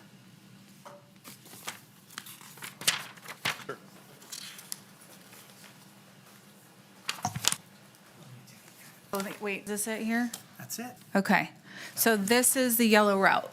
Councilmember Ebert, can we put that up on the podium, or the podium doc, so that everybody can see it?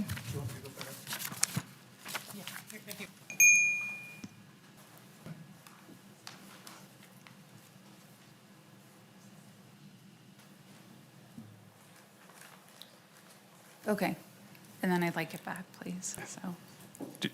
Yeah, get back. Ryan, best for the record, just, I guess the document there is the document that I have on slide 7. Thank you. Okay, well, while we're wrapping that up, I'm going to ask a question, and that is, Mr. Bells, you said yellow line would go through, so do you expect to have a secondary ES process? If the yellow line is selected, you would go back to the Forest Service, and they would reinstitute or amend the EIS potentially? Ryan Bello, for the record, yes, we already agreed with the Forest Service that if the yellow line is approved, that we would go back and amend, yes. And what if they went through that EIS process and, they heard from the public, they said, no, we like red, what would happen? They would go with the red, I think, Ryan Bellows, for the record, I think that depending on where the route came out of that, there could be further deviations or further discussions on moving the easement to accommodate anything or potentially mitigate, treat, avoid areas of concern. And when you said the yellow was what I heard you say was one of the 5, was it one of the 5 routes evaluated, or was a portion of it included in one of the 5th routes? Well, my understanding is that the yellow was not included in the 5, the different routes. There was Peavine-Poville, which was selected. There were other routes that they could have done, including, I think one of the options was no line at all. So, Okay. So it was not included. So, okay, I just wanted to get clarity because I thought I heard 2 different answers here. It sounds like the yellow was not one of the 5. Correct. Okay. The yellow is a deviation from the I Peavine-Poville, got which you. was one of the 5, yes. Okay. So, okay. Another question. Yeah, go ahead. So this agenda with this information on it says project has been approved by the USFS, known as a Peavine-Polville alternate route, final record decision as of June 2019. So I'm assuming this newer route, this is the red one then? Because if you guys just told the planning commission like 3 weeks before the meeting in June that there was a change, I'm just having a little bit of trouble with timeline here. So- Because it seems like the planning commission just heard about it that night, and this says this information is from 2019. So I'm trying to understand like where this disconnect happened. Because I was at planning commission, it got a little bit heated, and the planning commissioners really felt like they were not informed about these proposed changes. So I'm trying to understand when this was really known, and when it was communicated to people. Thank you for the question, and I'll defer to Mark Sullivan here, but I'll just say, so the application with the yellow route was submitted on March 25th. The planning what committee year? of 2024. The planning commission meetings held June 6th, I believe, so they should have had more than, they should have had months of this. And the NAB was in April 2024? Correct, yep. Okay. All right. Let me ask online, we have both Councilmember Breckus. Did you have any questions?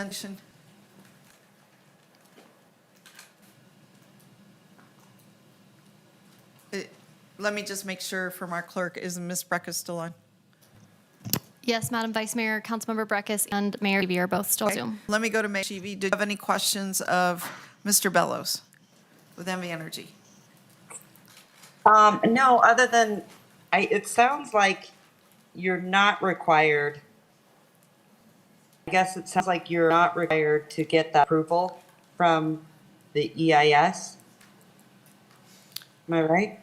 Which, could you say this a different way? Because I'm not sure, and I don't think Mr. Bellows is. For the route they're proposing? The yellow? The yellow. What was the question? They're not required to get it? From the Forest Service? Yeah. Apparently, if they get it, they go back to the Forest Service for evaluation. They may or may not get it from the Forest Service. And I would just add, we're not required to obtain approval because the EIS does not apply and it does not bind private property. But we have agreed and talked to the Forest Service, and this is something we want to do, is if yellow route approved, that we go back, do the same studies and the same environmental rigor to make sure we're treating and mitigating and avoiding any impacts. The EIS does not Taylor? go on private property. It doesn't, the EIS doesn't govern private property, right? Or you don't get, right? That's what I'm hearing with the yellow line, and the yellow line is on private property too. That's correct. Okay, thank you. And let me make sure, it doesn't govern it, but it incorporates it or evaluates it? I mean, could you just explain? It evaluates and incorporates the whole region Gotcha. and looks at the whole region. Okay. Private and public. Okay. Ms. Shivi, or Mayor Shivi, do you have any more questions? No, but I will. Okay. All right. Mr. Martinez. Yeah, thanks so much. Thanks so much, Mr. Bellows, for the presentation. I know I've gotten a couple questions from some constituents. Just wanted it on the record about undergrounding these lines. I know you got approval for them to be overhead, and just, I know part of them from staff had some in there, but I'm just wondering if you can put all of that on the record for us, please. Defer to Mr. Sol for that. Mark Sullivan with MV Energy. The question that you're asking is, why are we not undergrounding? Is that what you're asking? Yeah, or if there's a possibility, I look at know it? Yeah. there's fire mitigation efforts can happen, just wondering what. Yeah, so we're tasked with finding the lowest cost alternative. That's what the PUCN has asks us to do, and so that's what we do. So our original proposal is always going to be an overhead route. Times we wouldn't overhead it, we in the end city. So great examples around the airport, and we treat every community the same. If it's an airport in Elko, we'll underground it near that airport if that's what's required, or in the city of Reno or anywhere else in the state. If it's not a safety issue, then we're coming forward with the overhead route, and then certainly people have the option of undergrounding, but there's some nuances in the law and who pays for that, which I don't know if you guys are aware of that, but typically it gets borne by the entities, and if you guys choose to underground. The reason we don't underground costs 7 to 10 times more. So the last numbers that I heard on overhead was about $400,000 or $500,000 a mile, and it's over $2 million a mile. And up from there. So it's much more expensive to go underground. Scar in the ground is a lot wider. Have to encase in concrete, so it's a lot wider easement, so you're affecting more property. I mean, there's a lot of difficulties. I mean, the availability of the wire even. I know the last one that I was involved in, we hired people from France, and the wire came from France. But we had hired these guys in France. They come over here, we had interpreters. Otherwise, we wouldn't get a warranty on it. And so there's just some challenges. I believe we're manufacturing some of that in the United States now, but it's just quite a fiasco. Yeah. I appreciate you mentioning that, along with the changes to the easement and how big the impacts to that and how that would be. I think there were just concerns about recent fires that happened, but I know you all were proactive in that effort in those fires and making sure that the laws didn't cause additional damage or increase fire. We appreciate you noticing that. Yeah. Thank you. Anything else, Mr. Martinez? Well, I'll just ask, So I'm right with Mr. Martinez and his constituents on undergrounding. I want to point out that in divisions, there is a requirement to underground. And it is, half the cost is borne by the developer, and I think half the cost is borne by the ratepayers, is my understanding. Like, they have to upfront the cost, and they can't reimburse the cost. I went over all this with Energy a while back. Are you noting? Is that generally how it is? Ryan knows too, but it's the difference is this is transmission and you're talking about distribution. Correct. So yeah, there's a substantial difference between the Well, two I of those. just know in south, there was a distribution line, I think, March over the hill. And when it hit, I want to say, Damani Ranch, I remember there was a whole effort, because I even met out there with you, I think, although that was a slightly different issue, but were they to underground all of that distribution? Is that what you mean? Okay, and then another point that Mr. Martinez was bringing up about fire, even in areas where we don't have trees anywhere near, like I'm thinking of Collin Ranch, it's wide open, sort of rolling hills, no trees, still had fires started. Is there a plan to encase this or put on some fire-resistant coating, or how does that work? So again, Mark Sullivan, for the record, a lot of this is taken care of by design. We've worked with many different entities, City of Reno's of them. There's a bunch of fire departments we've gotten together with. We've got transmission designers, but we use, on this project as an example, we're using steel poles.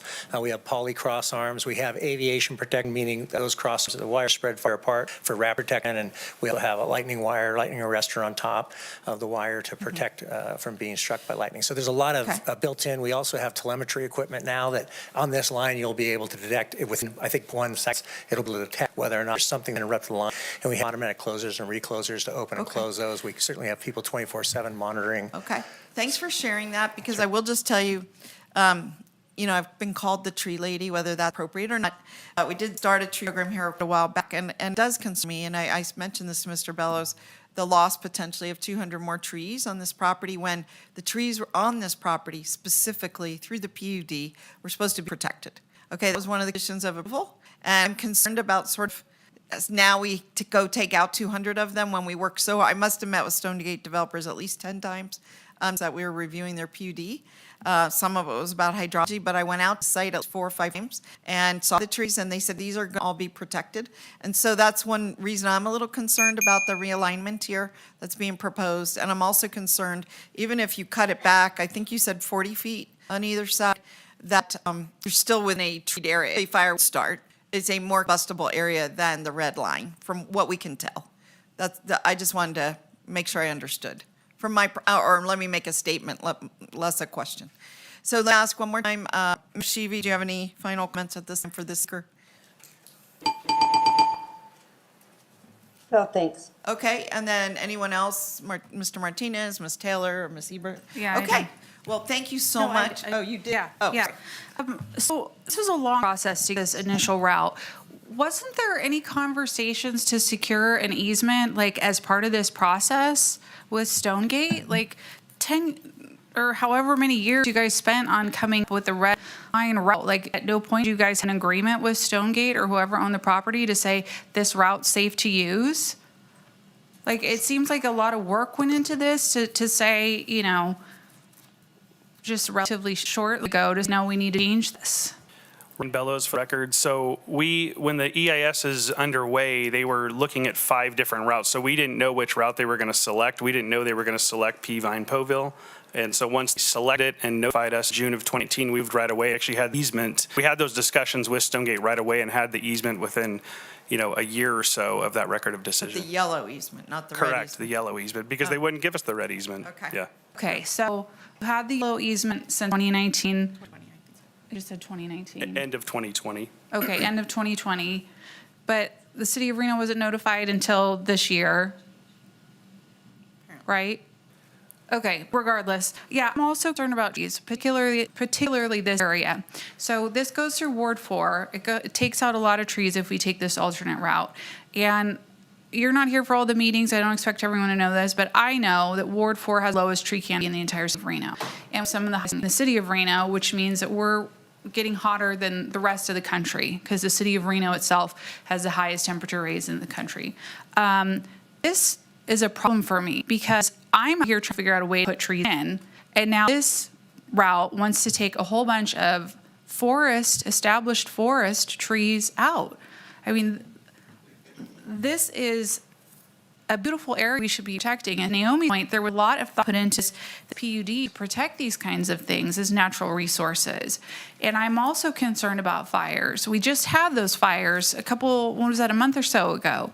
I want the power lines as far away from forest as possible. And I know there will be a requirement to keep areas clear on both sides of it.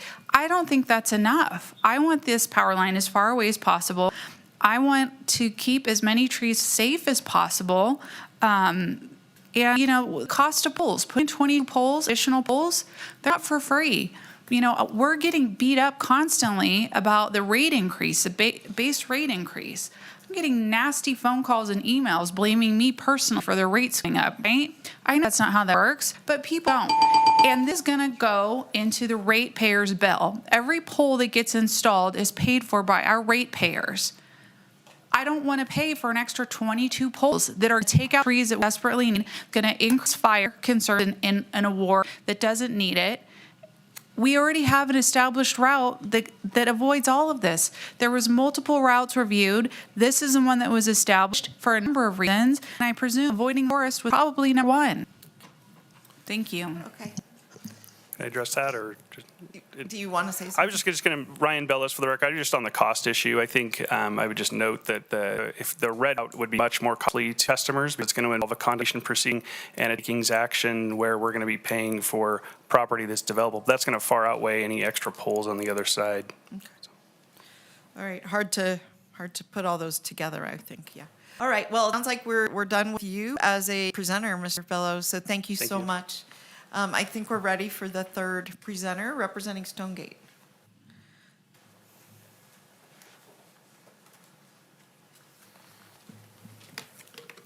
Good evening, Ms. Mayor, members of the council. Sev Carlson with Kempfer Kroll here on behalf of Hines Ranch Land Company, LLC, the owner of Stonegate.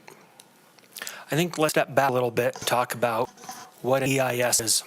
It's a scoping document. It's looking at impacts. It understands there will be impacts no matter what. And that's why one of the alternatives was a no-line alternative. But the U.S. Service decided the no-line alternative was not the preferred route. Furthermore, when you look at an EIS, it's non-binding on private property. So it's non-binding on Hines Ranch, period. Stonegate PUD was approved in July of 2018. The PUD handbook was recorded on August 9th, 2018. The record of decision for the EIS to the energy was June of 2019. Hines Ranch and NV Energy engaged in arm's length transaction in terms of negotiating an easement. I understand trees are a sensitive issue. There are sensitive areas on Hines Ranch property, including springs. That's a water source. How do you pick between trees and water? It's not necessarily an easy decision. What Hines Ranch did was walk the property, walk the potential alignments, not only considering what's best for development as a private property owner, but also what is best for the very natural resources on property, including trees, including those spring sources. There has to be a balance there. That balance ended up in a negotiated easement that is solely on the Hines Ranch property for the yellow route that we're discussing tonight. Hines Ranch has appealed Condition 9 imposed by the Planning Commission because it not only bisects the PUD property, but it also will have an impact on those spring sources where it bisects that property. Under the condemnation law, both NV Energy and the City of Reno enjoy that power to condemn private property for a public benefit. Fair market value has to be paid. And you can talk to Mr. Shipman, as he and I have litigated cost cases where we defended against a decision of Washoe County to order undergrounding to protect the citizens of Reno and their tax dollars, and to protect a mining operation who also happened to be a ratepayer on NV Energy system. If red alignment is going to stay in place, there's no easement for that red alignment. Whether NV Energy chooses to condemn on that red alignment is up to them. Heinz Ranch has granted them an easement. I think it would be a litigator's dream, and I don't say this lightly, of is the red alignment NV Energy's alignment, or is it the City of Reno's alignment? And does cost or pay that alignment when Heinz Ranch has engaged in arm's length negotiations with the power company, considering its right to develop the property while also considering varied natural resources in the property? As such, we ask that you uphold that arm's length transaction, that you don't eviscerate it with the red line, and that you remove condition 9 from the Planning Commission's approval. Happy to answer any questions. Okay, all right. Thank you so much, that was excellent. Some questions, maybe we'll start, I don't know, down here, Mr. Martinez or Ms. Taylor, either way. Thank you for the brief presentation.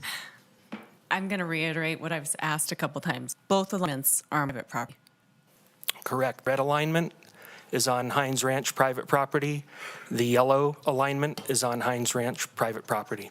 And the EIS, I think you said, does not dictate private property. It's non-binding on private property. Non-binding. Correct. And Heinz Ranch has said yes to yellow alignment on our property, probably no to red alignment, and both have natural resources going through. Correct. The easement for the yellow alignment is recorded, I believe, in April of 2020. Okay, and Nevada Energy has said, can we please go through, we need to go through your private property. They have permission for alignment through the private property owner. Heinz Ranch has granted an easement in that yellow alignment to NV Energy as of April 2020. So I guess my question is, why was the red alignment or the yellow alignment, why is there a mistake someplace? Did one of the alignments not get presented in time, or? I don't have the answer in terms of NV Energy's underlying application. We know when NV Energy came to Heinz Ranch and asked to negotiate an easement, and we negotiated yellow line easement with NV Energy in 2019, 2020, with the easement being recorded in April of 2020. Okay, I guess I'm just, if you have to go to somebody's property and they've said, sure, we're going to let you through this site, but I don't want you to go through this site, but it's all of my property, I would say go through the one that I've given you permission. But I guess I may not understand everything. Thank you. Mr. Martinez? Thanks so much, Mr. Carlson, for the brief presentation. I'm just wondering if you could pull up slide 20 on staff's presentation. It looks like this is a potential alternative, if I'm misunderstanding that. Once it goes up, I'm just seeing what this orange piece of this map is. And if that's something you all have negotiated or spoken with NV Energy about, or is this new information for you? Yeah, Councilman Martinez, F. Carlson, for the record. The orange line on this slide that says potential alternative is news to me. Just checking, just Do we seeing know how from far our along staff where this. it came from? Nathan Gilbert, Principal Planner.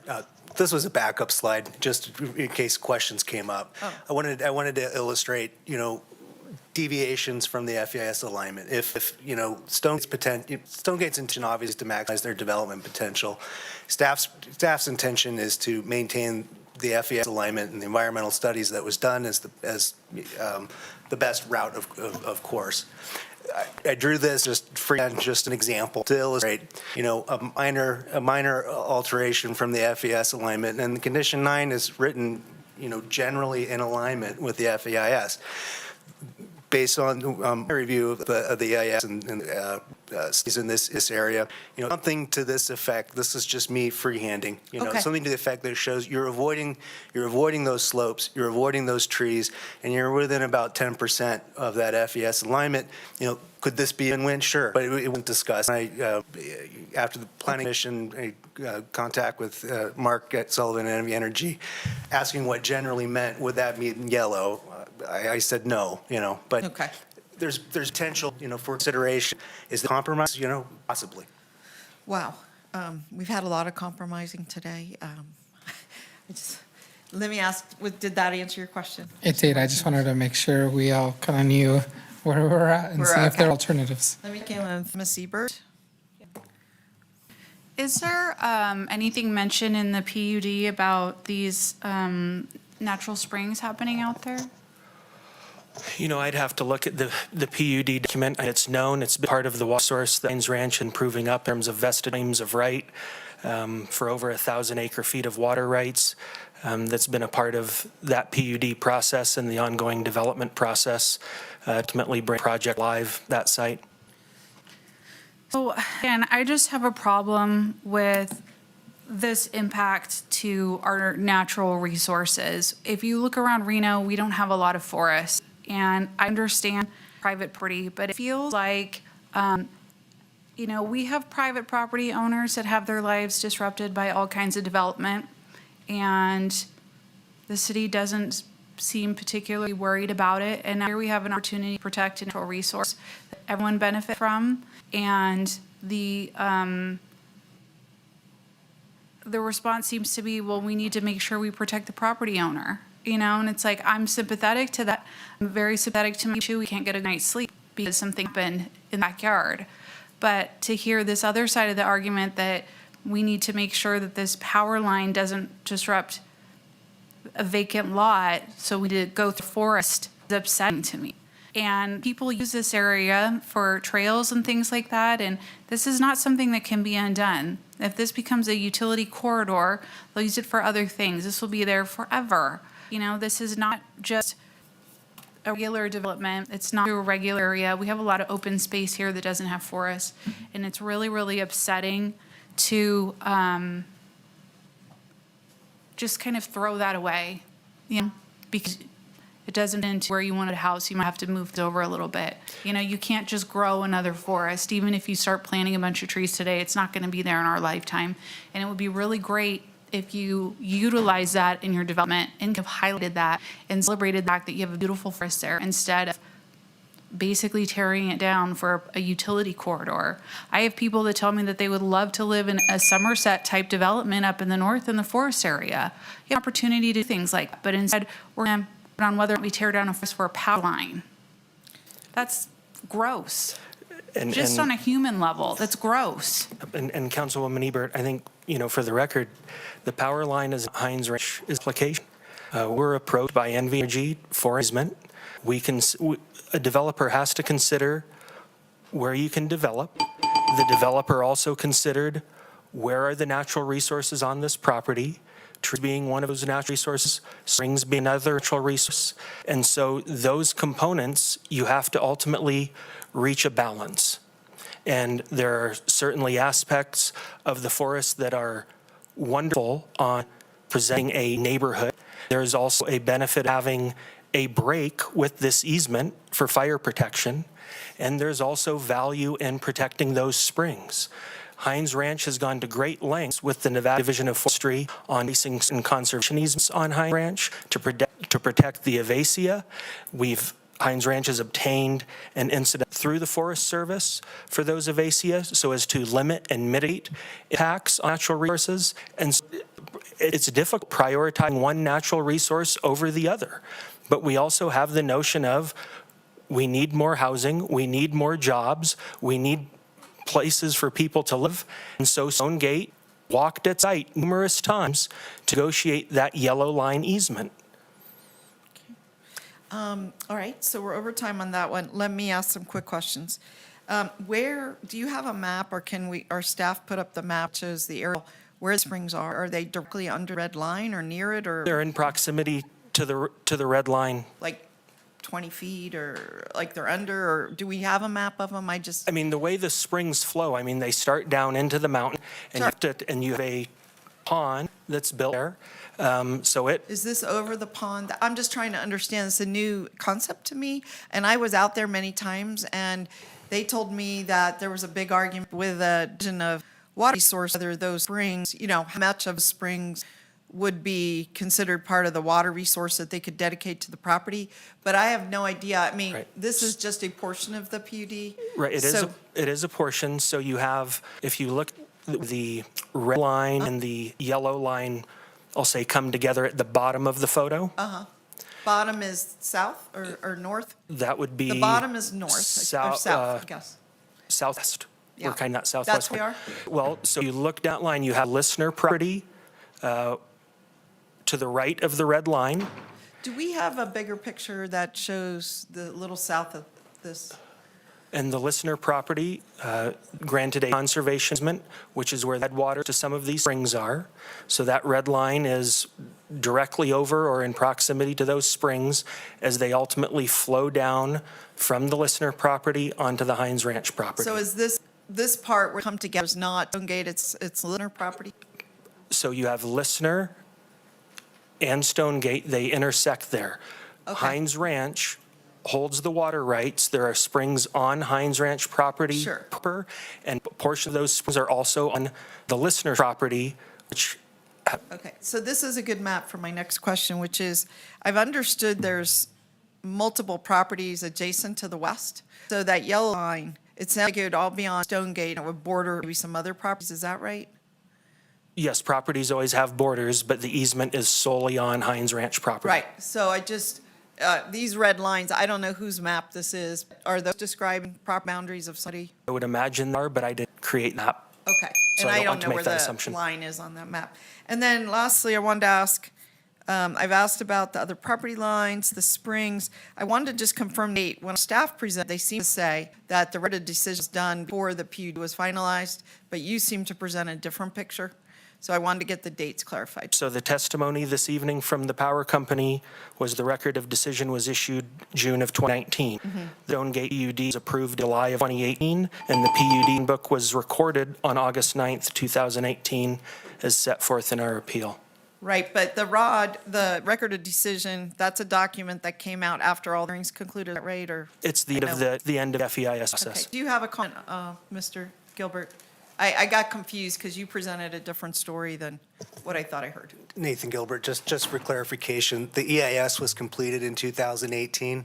Stonegate P was adopted shortly after that. Okay. Forest Service, applicable to the federal property record of decision 2019. Yeah, okay, so it sounds like they were contemporaneous and then whatever the final documents were. Okay, let me just chin with Mayor Shi, Councilor Breckus. Don't know if either of you have questions. It looks like Council. No, I don't. On. Okay, Councilmember Breckus, you don't have any questions for this presenter? No. And Mayor Shivi? Question. Mr. Carlson alluded to some legal ramifications. I would love to see, what is the opinion of our legal team? I don't know who's still there. We have both of them, Mr. Great. Schmidt and Carl. I assume alluding to a taking, is that correct? And what would be the advice of our legal counsel? For the record, the attorney's office. Carlson has it too in the past. We have gated an interesting case regarding the undergrounding and the requirement of undergrounding. But in terms of like potential takings here, that the city would be liable for takings, I'm not seeing that at this point. I see that potentially, depending upon the route that's selected, it's going to cost maybe the ratepayers more, and that might potentially get assigned to the city jurisdiction. But I'm not seeing just to put everybody's mind to ease, the city is not saying that NV Energy has to build here. It's not authorizing the build here. It's merely potentially approving an additional use permit, and it's actually the FERC that required this additional requirement on NV Energy. So in terms of the public purpose, that's what's being served here. So anyway, I just put that on the record. Thank you. Having any legal issues? I'm not, again, for the record, John Schuman, I'm not saying that somebody couldn't sue the city of Reno. I'm just saying that to make an argument that the city is taking property, I don't, the record's there that, but, and people may disagree, but that's kind of my opinion. Okay, thank you, John. All right. Anything else, Mayor Shivi?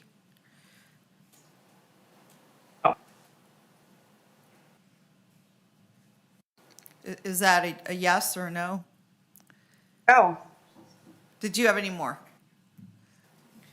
No? Okay. All right, well, that closes our questions unless I'm looking right and left. Am I seeing any more questions or comments from council? And none online, and I think this will close out this portion of our appeal. I think the next step here, Madam Clerk, is to hear from the public. That's correct, Madam Vice Mayor. All right, and could you lead us through that? Anton Sano Labard, followed by Philip Stone, followed by Taylor Gould.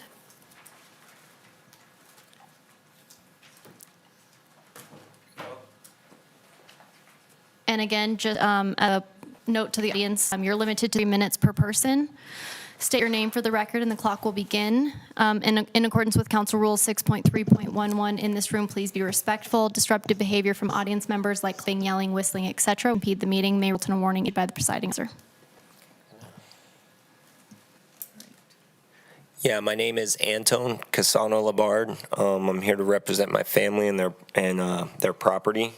I'm here in opposition of this appeal. I'm requesting the council deny this appeal to uphold the original and previous vote to uphold Condition 9, to support the findings in the decision of your Planning Commission, and support the EIS and recommendations in its original route. You consider fire risk, the damage and the destruction to the forest and the ecosystem. When they did the Stonegate, when they posed this development, they said they were going to protect those resources, that they were going to take care of the trees. They're not upholding to that. I've heard that they're going to change and they're going to do warehouses and they're going to change their system. If that's the case, then this shouldn't be an issue.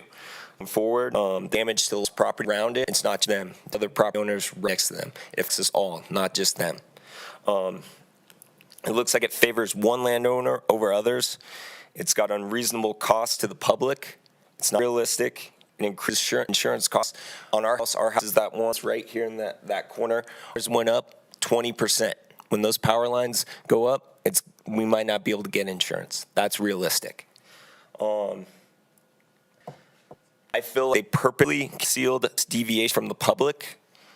I feel, including the council here, including the Washoe Planning Commission, and when they had the meetings with Ward 4. The example is the Reno, that neighbor thing, that change. They didn't show it. They didn't show it. They had it. They didn't show it. That was Thursday, April 18th, 2024 at 6 p.m. At Washoe County. Obviously still had it. The Washoe County Commission. They showed the original route. They did not show the deviation, and that was Tuesday, May 7th, 2024. I will also talk about our house by that affects us. The original purpose of the area, that land was annexed City of Reno for development for housing and homes. You still 30 more seconds. Okay. The lack of resource on this justifies that this should not happen. It's not following the EIS. It's not the original route recommended. They had the easement since 2020. They didn't get to the Plan Commission 3 weeks before. They had for 7 months prior to that. That's it. Thank you. Okay, thank you. Madam Clerk? Philip Stone, followed by Taylor Gould, followed by Harry Rupert.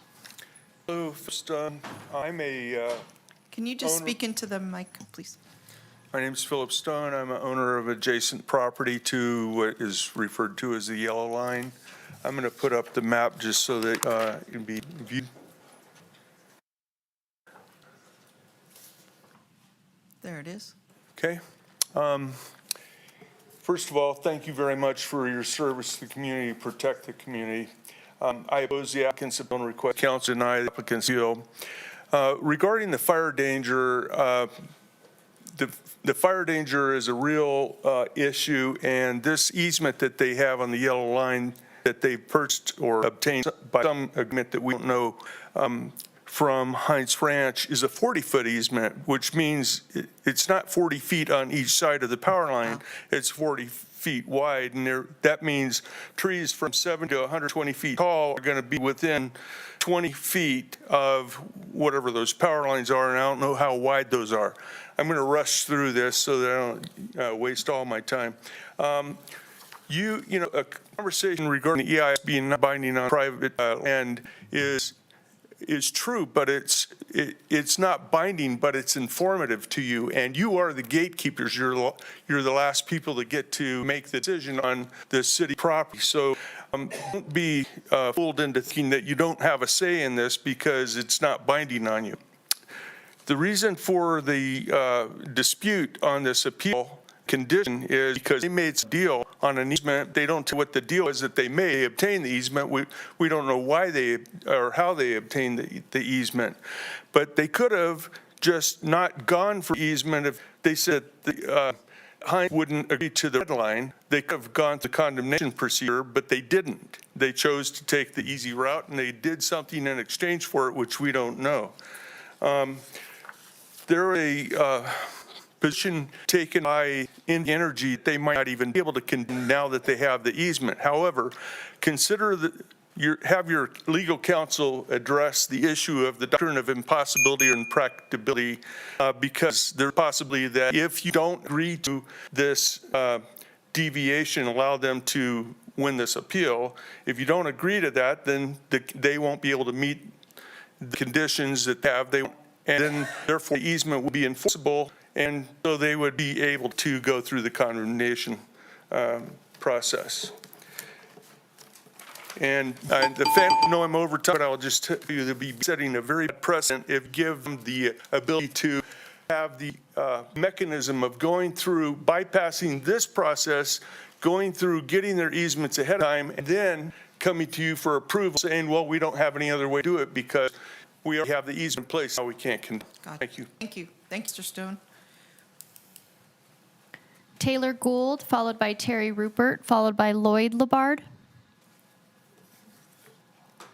Good evening. My name is Taylor Gould, the law firm Fenham Craig. I'm here on behalf of JDJJ Trust, which owns land that also abuts the property.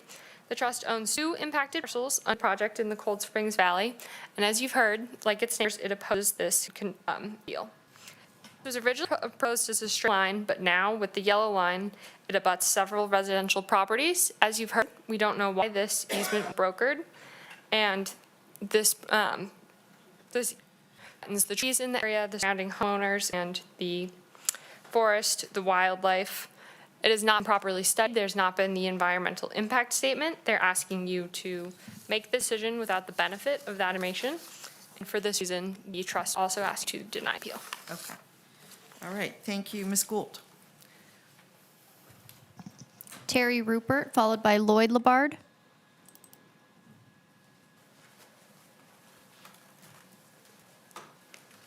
Yes, for the record, I am Terry Rupert. I'm a co-property owner in land that's adjacent.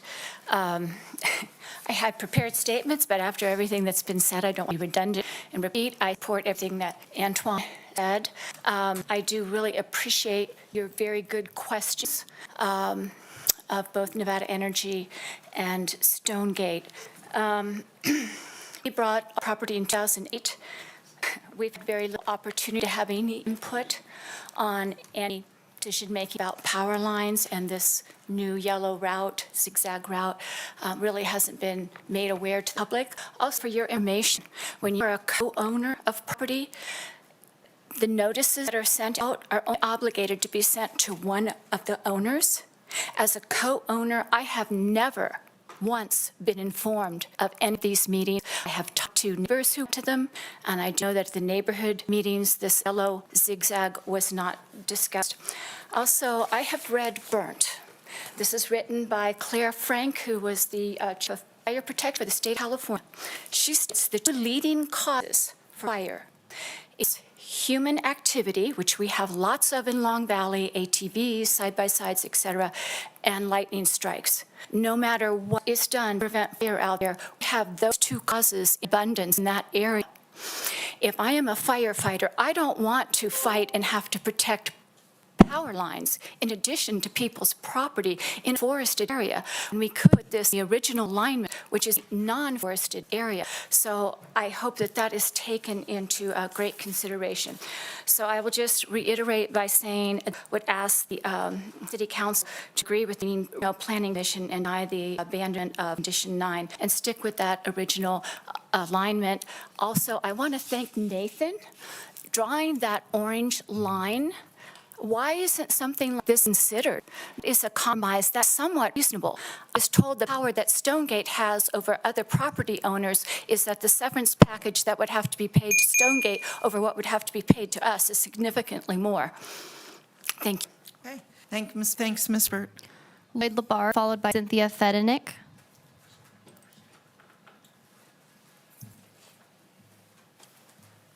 Thank you, Council. My name, for the record, is Lloyd Labard. I'm here in opposition and appeal the request Council deny this bill and to uphold their original provisions, vote regarding Condition 9 and support the finding decisions of the Planning Commission and support the EIS recommendations in its original route. Also, aware that the City of Reno and the county have ordinances in place for preservation of trees, and I believe that they're being ignored. I also, times, I'm not talking, I can't think of the springs talking about. In the spring I know of, both routes end up going to that spring. There's no other spring I've seen. And he's talking about springs. I mean, I've walked that property many times. I've never seen another spring. You're saying there's one spring downward to at the I'm south saying where that the yellow spring, red. It's uphill, and they both head up that hill, and that's where it comes from. I know exactly where the spring starts. Okay. And they both head in the same direction, so that's not going to affect anything. Cynthia Fedenick.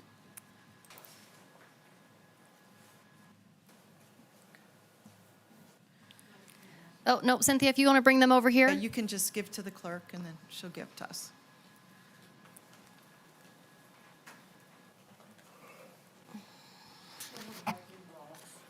What's that?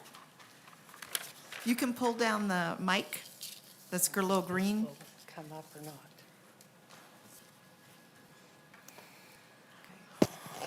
Mayor, all the council ladies, hi again.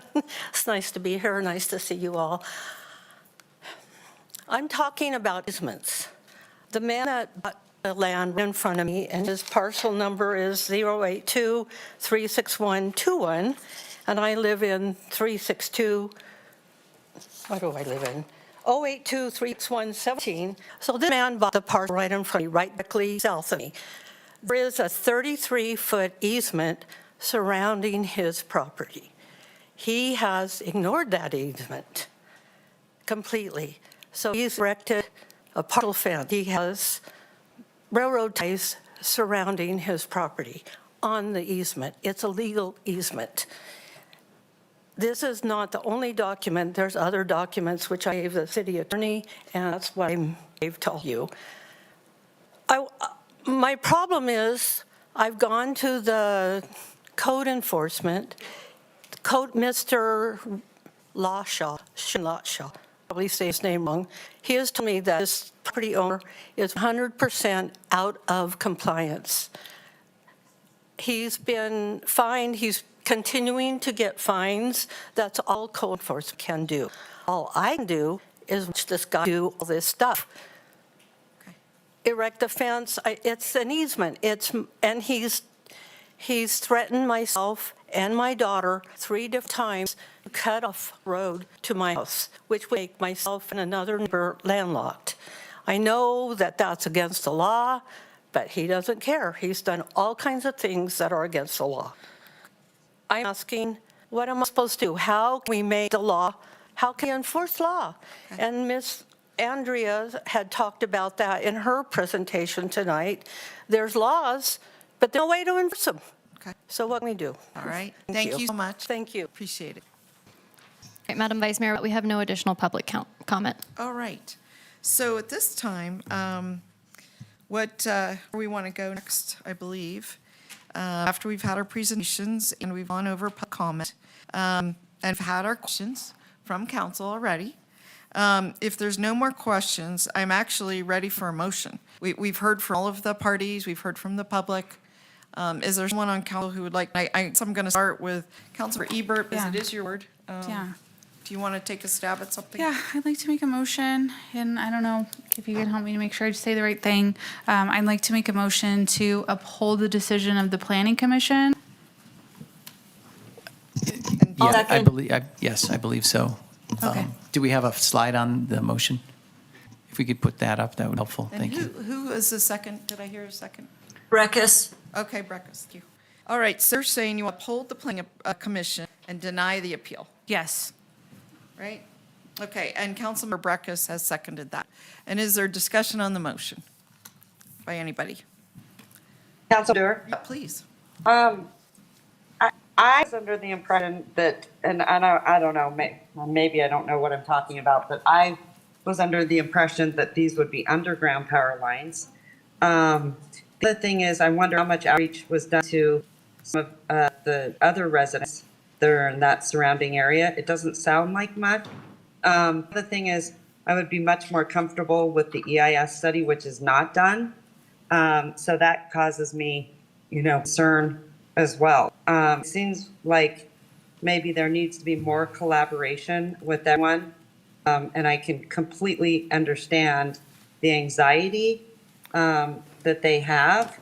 So if this one is just not, I think there's more work to be done. But I just feel like maybe there wasn't enough outreach to some of those other folks that it would impact. So I don't know how much was done, but it doesn't seem like enough. So, and I believe in Spanish Springs, they put power lines underground. Well, let me ask our staff, would those be the big ones, as we're saying, or distribution lines like we do in Reno, for example, in South Reno?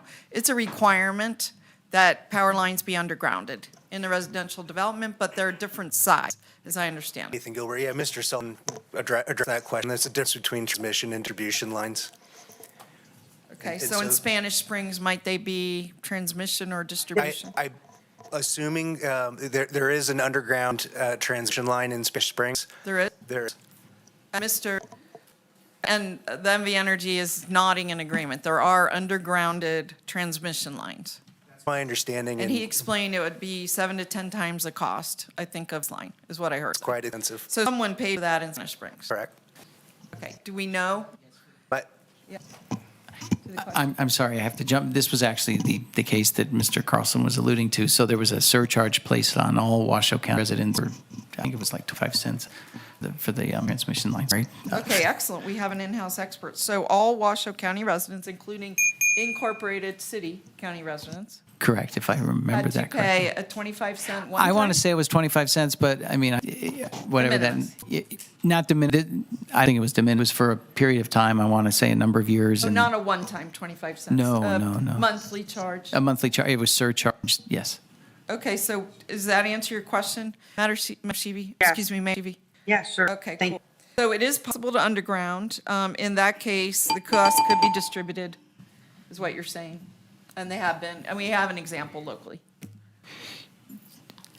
I mean, this is a broader conversation, and it involves there's a lot of money that's available for certain undergrounding kind of on an annual basis, and we talked about this when the franchise agreement was approved with NV Energy. That's not anywhere near what would be necessary to underground transmission line.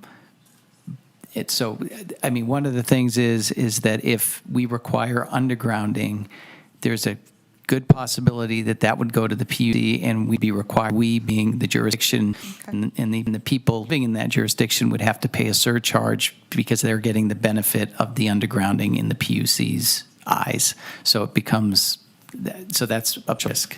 Okay. So just so we know, I mean, this isn't what we do every day, and so how does that even happen? I mean, does somebody start it and apply and go to the PUC or go to the jurisdiction or? So again, I don't think we're talking about undergrounding day. We're just, this purely just the element that, and we can have another discussion and we can, about undergrounding and what that would entail. All right. So there's been a motion and a second. My comment on the motion was, one of the concerns I had was, Mr. Carlson was very specific that a deal was struck, I think it was 2020, with Stonegate, Heinz Ranch representatives and MV Energy about this alignment, yellow, is that right? And so that's what I say. About 4 times we went over the timeline. And what I do get worried about is, but then why wasn't it not presented? Here we are in 2024. It's not presented to the NAB. It sounds like it was presented to our staff about 2 weeks before the Plan Commission meeting. And I'm really perplexed by that, since it was already a acquire, or an option or acquisition or an agreement was signed about that, but yet it wasn't presented. So I'm a little concerned, and that really speaks to Shelby's point about the public outreach, the public understanding what was happening. But anyway, I am going to support the motion. I think we've really heard some compelling sides of this story. And people have made a good point, but on balance, I'm leaning in support the motion. And just clarify, I move to affirm the approval of the conditional use permit with conditions by the planning commission and deny the appeals. Okay. Just to All clarify. right, would anybody else, I see you have something else to say? It's kind of out of order at this point, but did you? If I could, just, I think there's been some obvious concern about timing and notice given, and just tonight, we heard for the first time, there's a potential orange route. I mean, I don't know if it would be possible to preserve everyone's rights and postpone it while there's time for us to review with staff the orange route, for example, or some of these other things. So Let me I just just throw that ask out there. our council, so we have an up or down and modify option here. May I weigh in? Yes, Councilmember Breckes. I don't think it's appropriate, consistent with our rules. Right. For an appellant to come forward and make a request. Right. Of us when we have a motion on the table, I think you're particularly right. for postponement. Yeah. You know, staff, this thing went to the plan commission with staff saying we don't have enough information to analyze. That would have been the time Right. to, ask to bring forward more information, work with staff to analyze. So I have a problem with that comment and a problem with the ability of someone to approach the table when we have a motion on the table. agree. So let me just, you ask for people who sit on the body to talk on the motion. And Mr. Gilbert put up the master plan policy on the hierarchy of the corridor lines. Yes. And that policy, while it's in the master plan, it's also derived from the regional plan. And if you look at the discussion of the item, which is a long discussion on the agenda explaining the item, it's also in effect, a new corridor amending the Truckee Meadows regional plan. And so it's that the policy of the hierarchy of corridors is not only in our master plan, also, really template for regional plan too, in terms of corridors. And so that hierarchy, which I think staff analyzed correctly, the planning commission got correctly, is, in terms of conditioning the request, I think it's in both pieces, master plan and Truckee Meadows regional plan. And I think it's the right analysis, and that's why I support the motion. Okay, excellent. What I was going to ask our attorneys, though, is if the motion to follow through, have a option and second, having discussion, if it goes that way and there is interest in doing something different, can they come back at some point? That's my question. So just kind of to frame where we are, we're under Rule 812 right now, call for the vote. So we have under 810, we had Councilmember Ebert, the main motion. The discussion is concluding. Once the discussion is concluded, the presiding officer shall call for the vote on the motion. If the motion is not passed, the presiding officer shall determine according to the rule if there's a motion or a second. So, and that motion. Okay. Yeah, so that's Well, where that's we are. about all I need to know. Okay. On process. Okay, so is there anyone else who'd like to comment on the motion before I call for the vote? No, I guess, Jonathan, just clarify, Jonathan, we've granted that before to other applicants, and I assume because we're in the motion process, which typically aren't, but we are now. So that's what you're saying. Yeah, where you, because there was a motion and a second that's currently needs to be voted on or withdrawn before you can address the request. Okay, thank you. Clarification. All right, so we have a motion and a second. Discussion is closed. All in favor, please. I asked several times. Do you have a comment? Yeah, I just wanted to say, I'm not going to support the motion, but I'm looking at it from a private property standpoint. I have not walked the property. I don't know what resources, only the information that's been presented tonight. I wasn't here when Stowgate was approved. I don't know where the springs are, and I'm having a hard time balancing trees with springs, and both alignments go through somebody's private property. They've said yes to one alignment, said no to another one. So that's how I'm making my decision. Thank you. Yeah, thank you. Mr. Martinez, anything? Yeah, thanks so much, Comment? Madam Vice Mayor. I think I will echo some of the comments that were just made.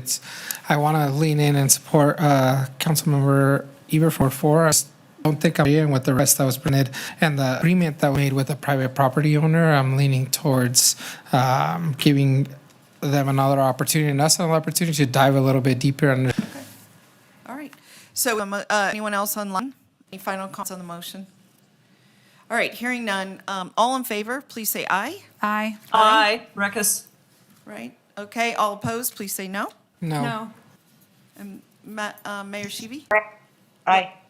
Is that aye for Councilmember Ebert's motion? Yeah, supporting Council. Councilmember Ebert, okay.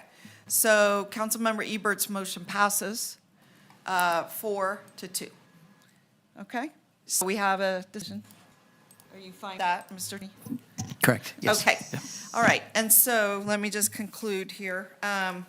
Motion carries. We are concluded with the hearing, the appeal. We are at the last item on our agenda, which is final public comment. Is there any final public comment today? Madam Vice Mayor, we do not have any comment registered at this time. For the record, we did receive 4 comments that were And our audience could just be quiet for a minute. We're just wrapping up. We'll be done literally in 2 minutes. Okay, any final public comment? that were either general in nature or received after 4 p.m. yesterday, 3 letters of opposition and 1 letter of concern. We're closing general public comment and on MK admin. All right, can I get a motion for adjournment? Motion turn. Okay, from Mr. Martinez and second from Ms. Ebert. All in favor, please say aye. Aye. Aye, we are adjourned. Thank you, everyone.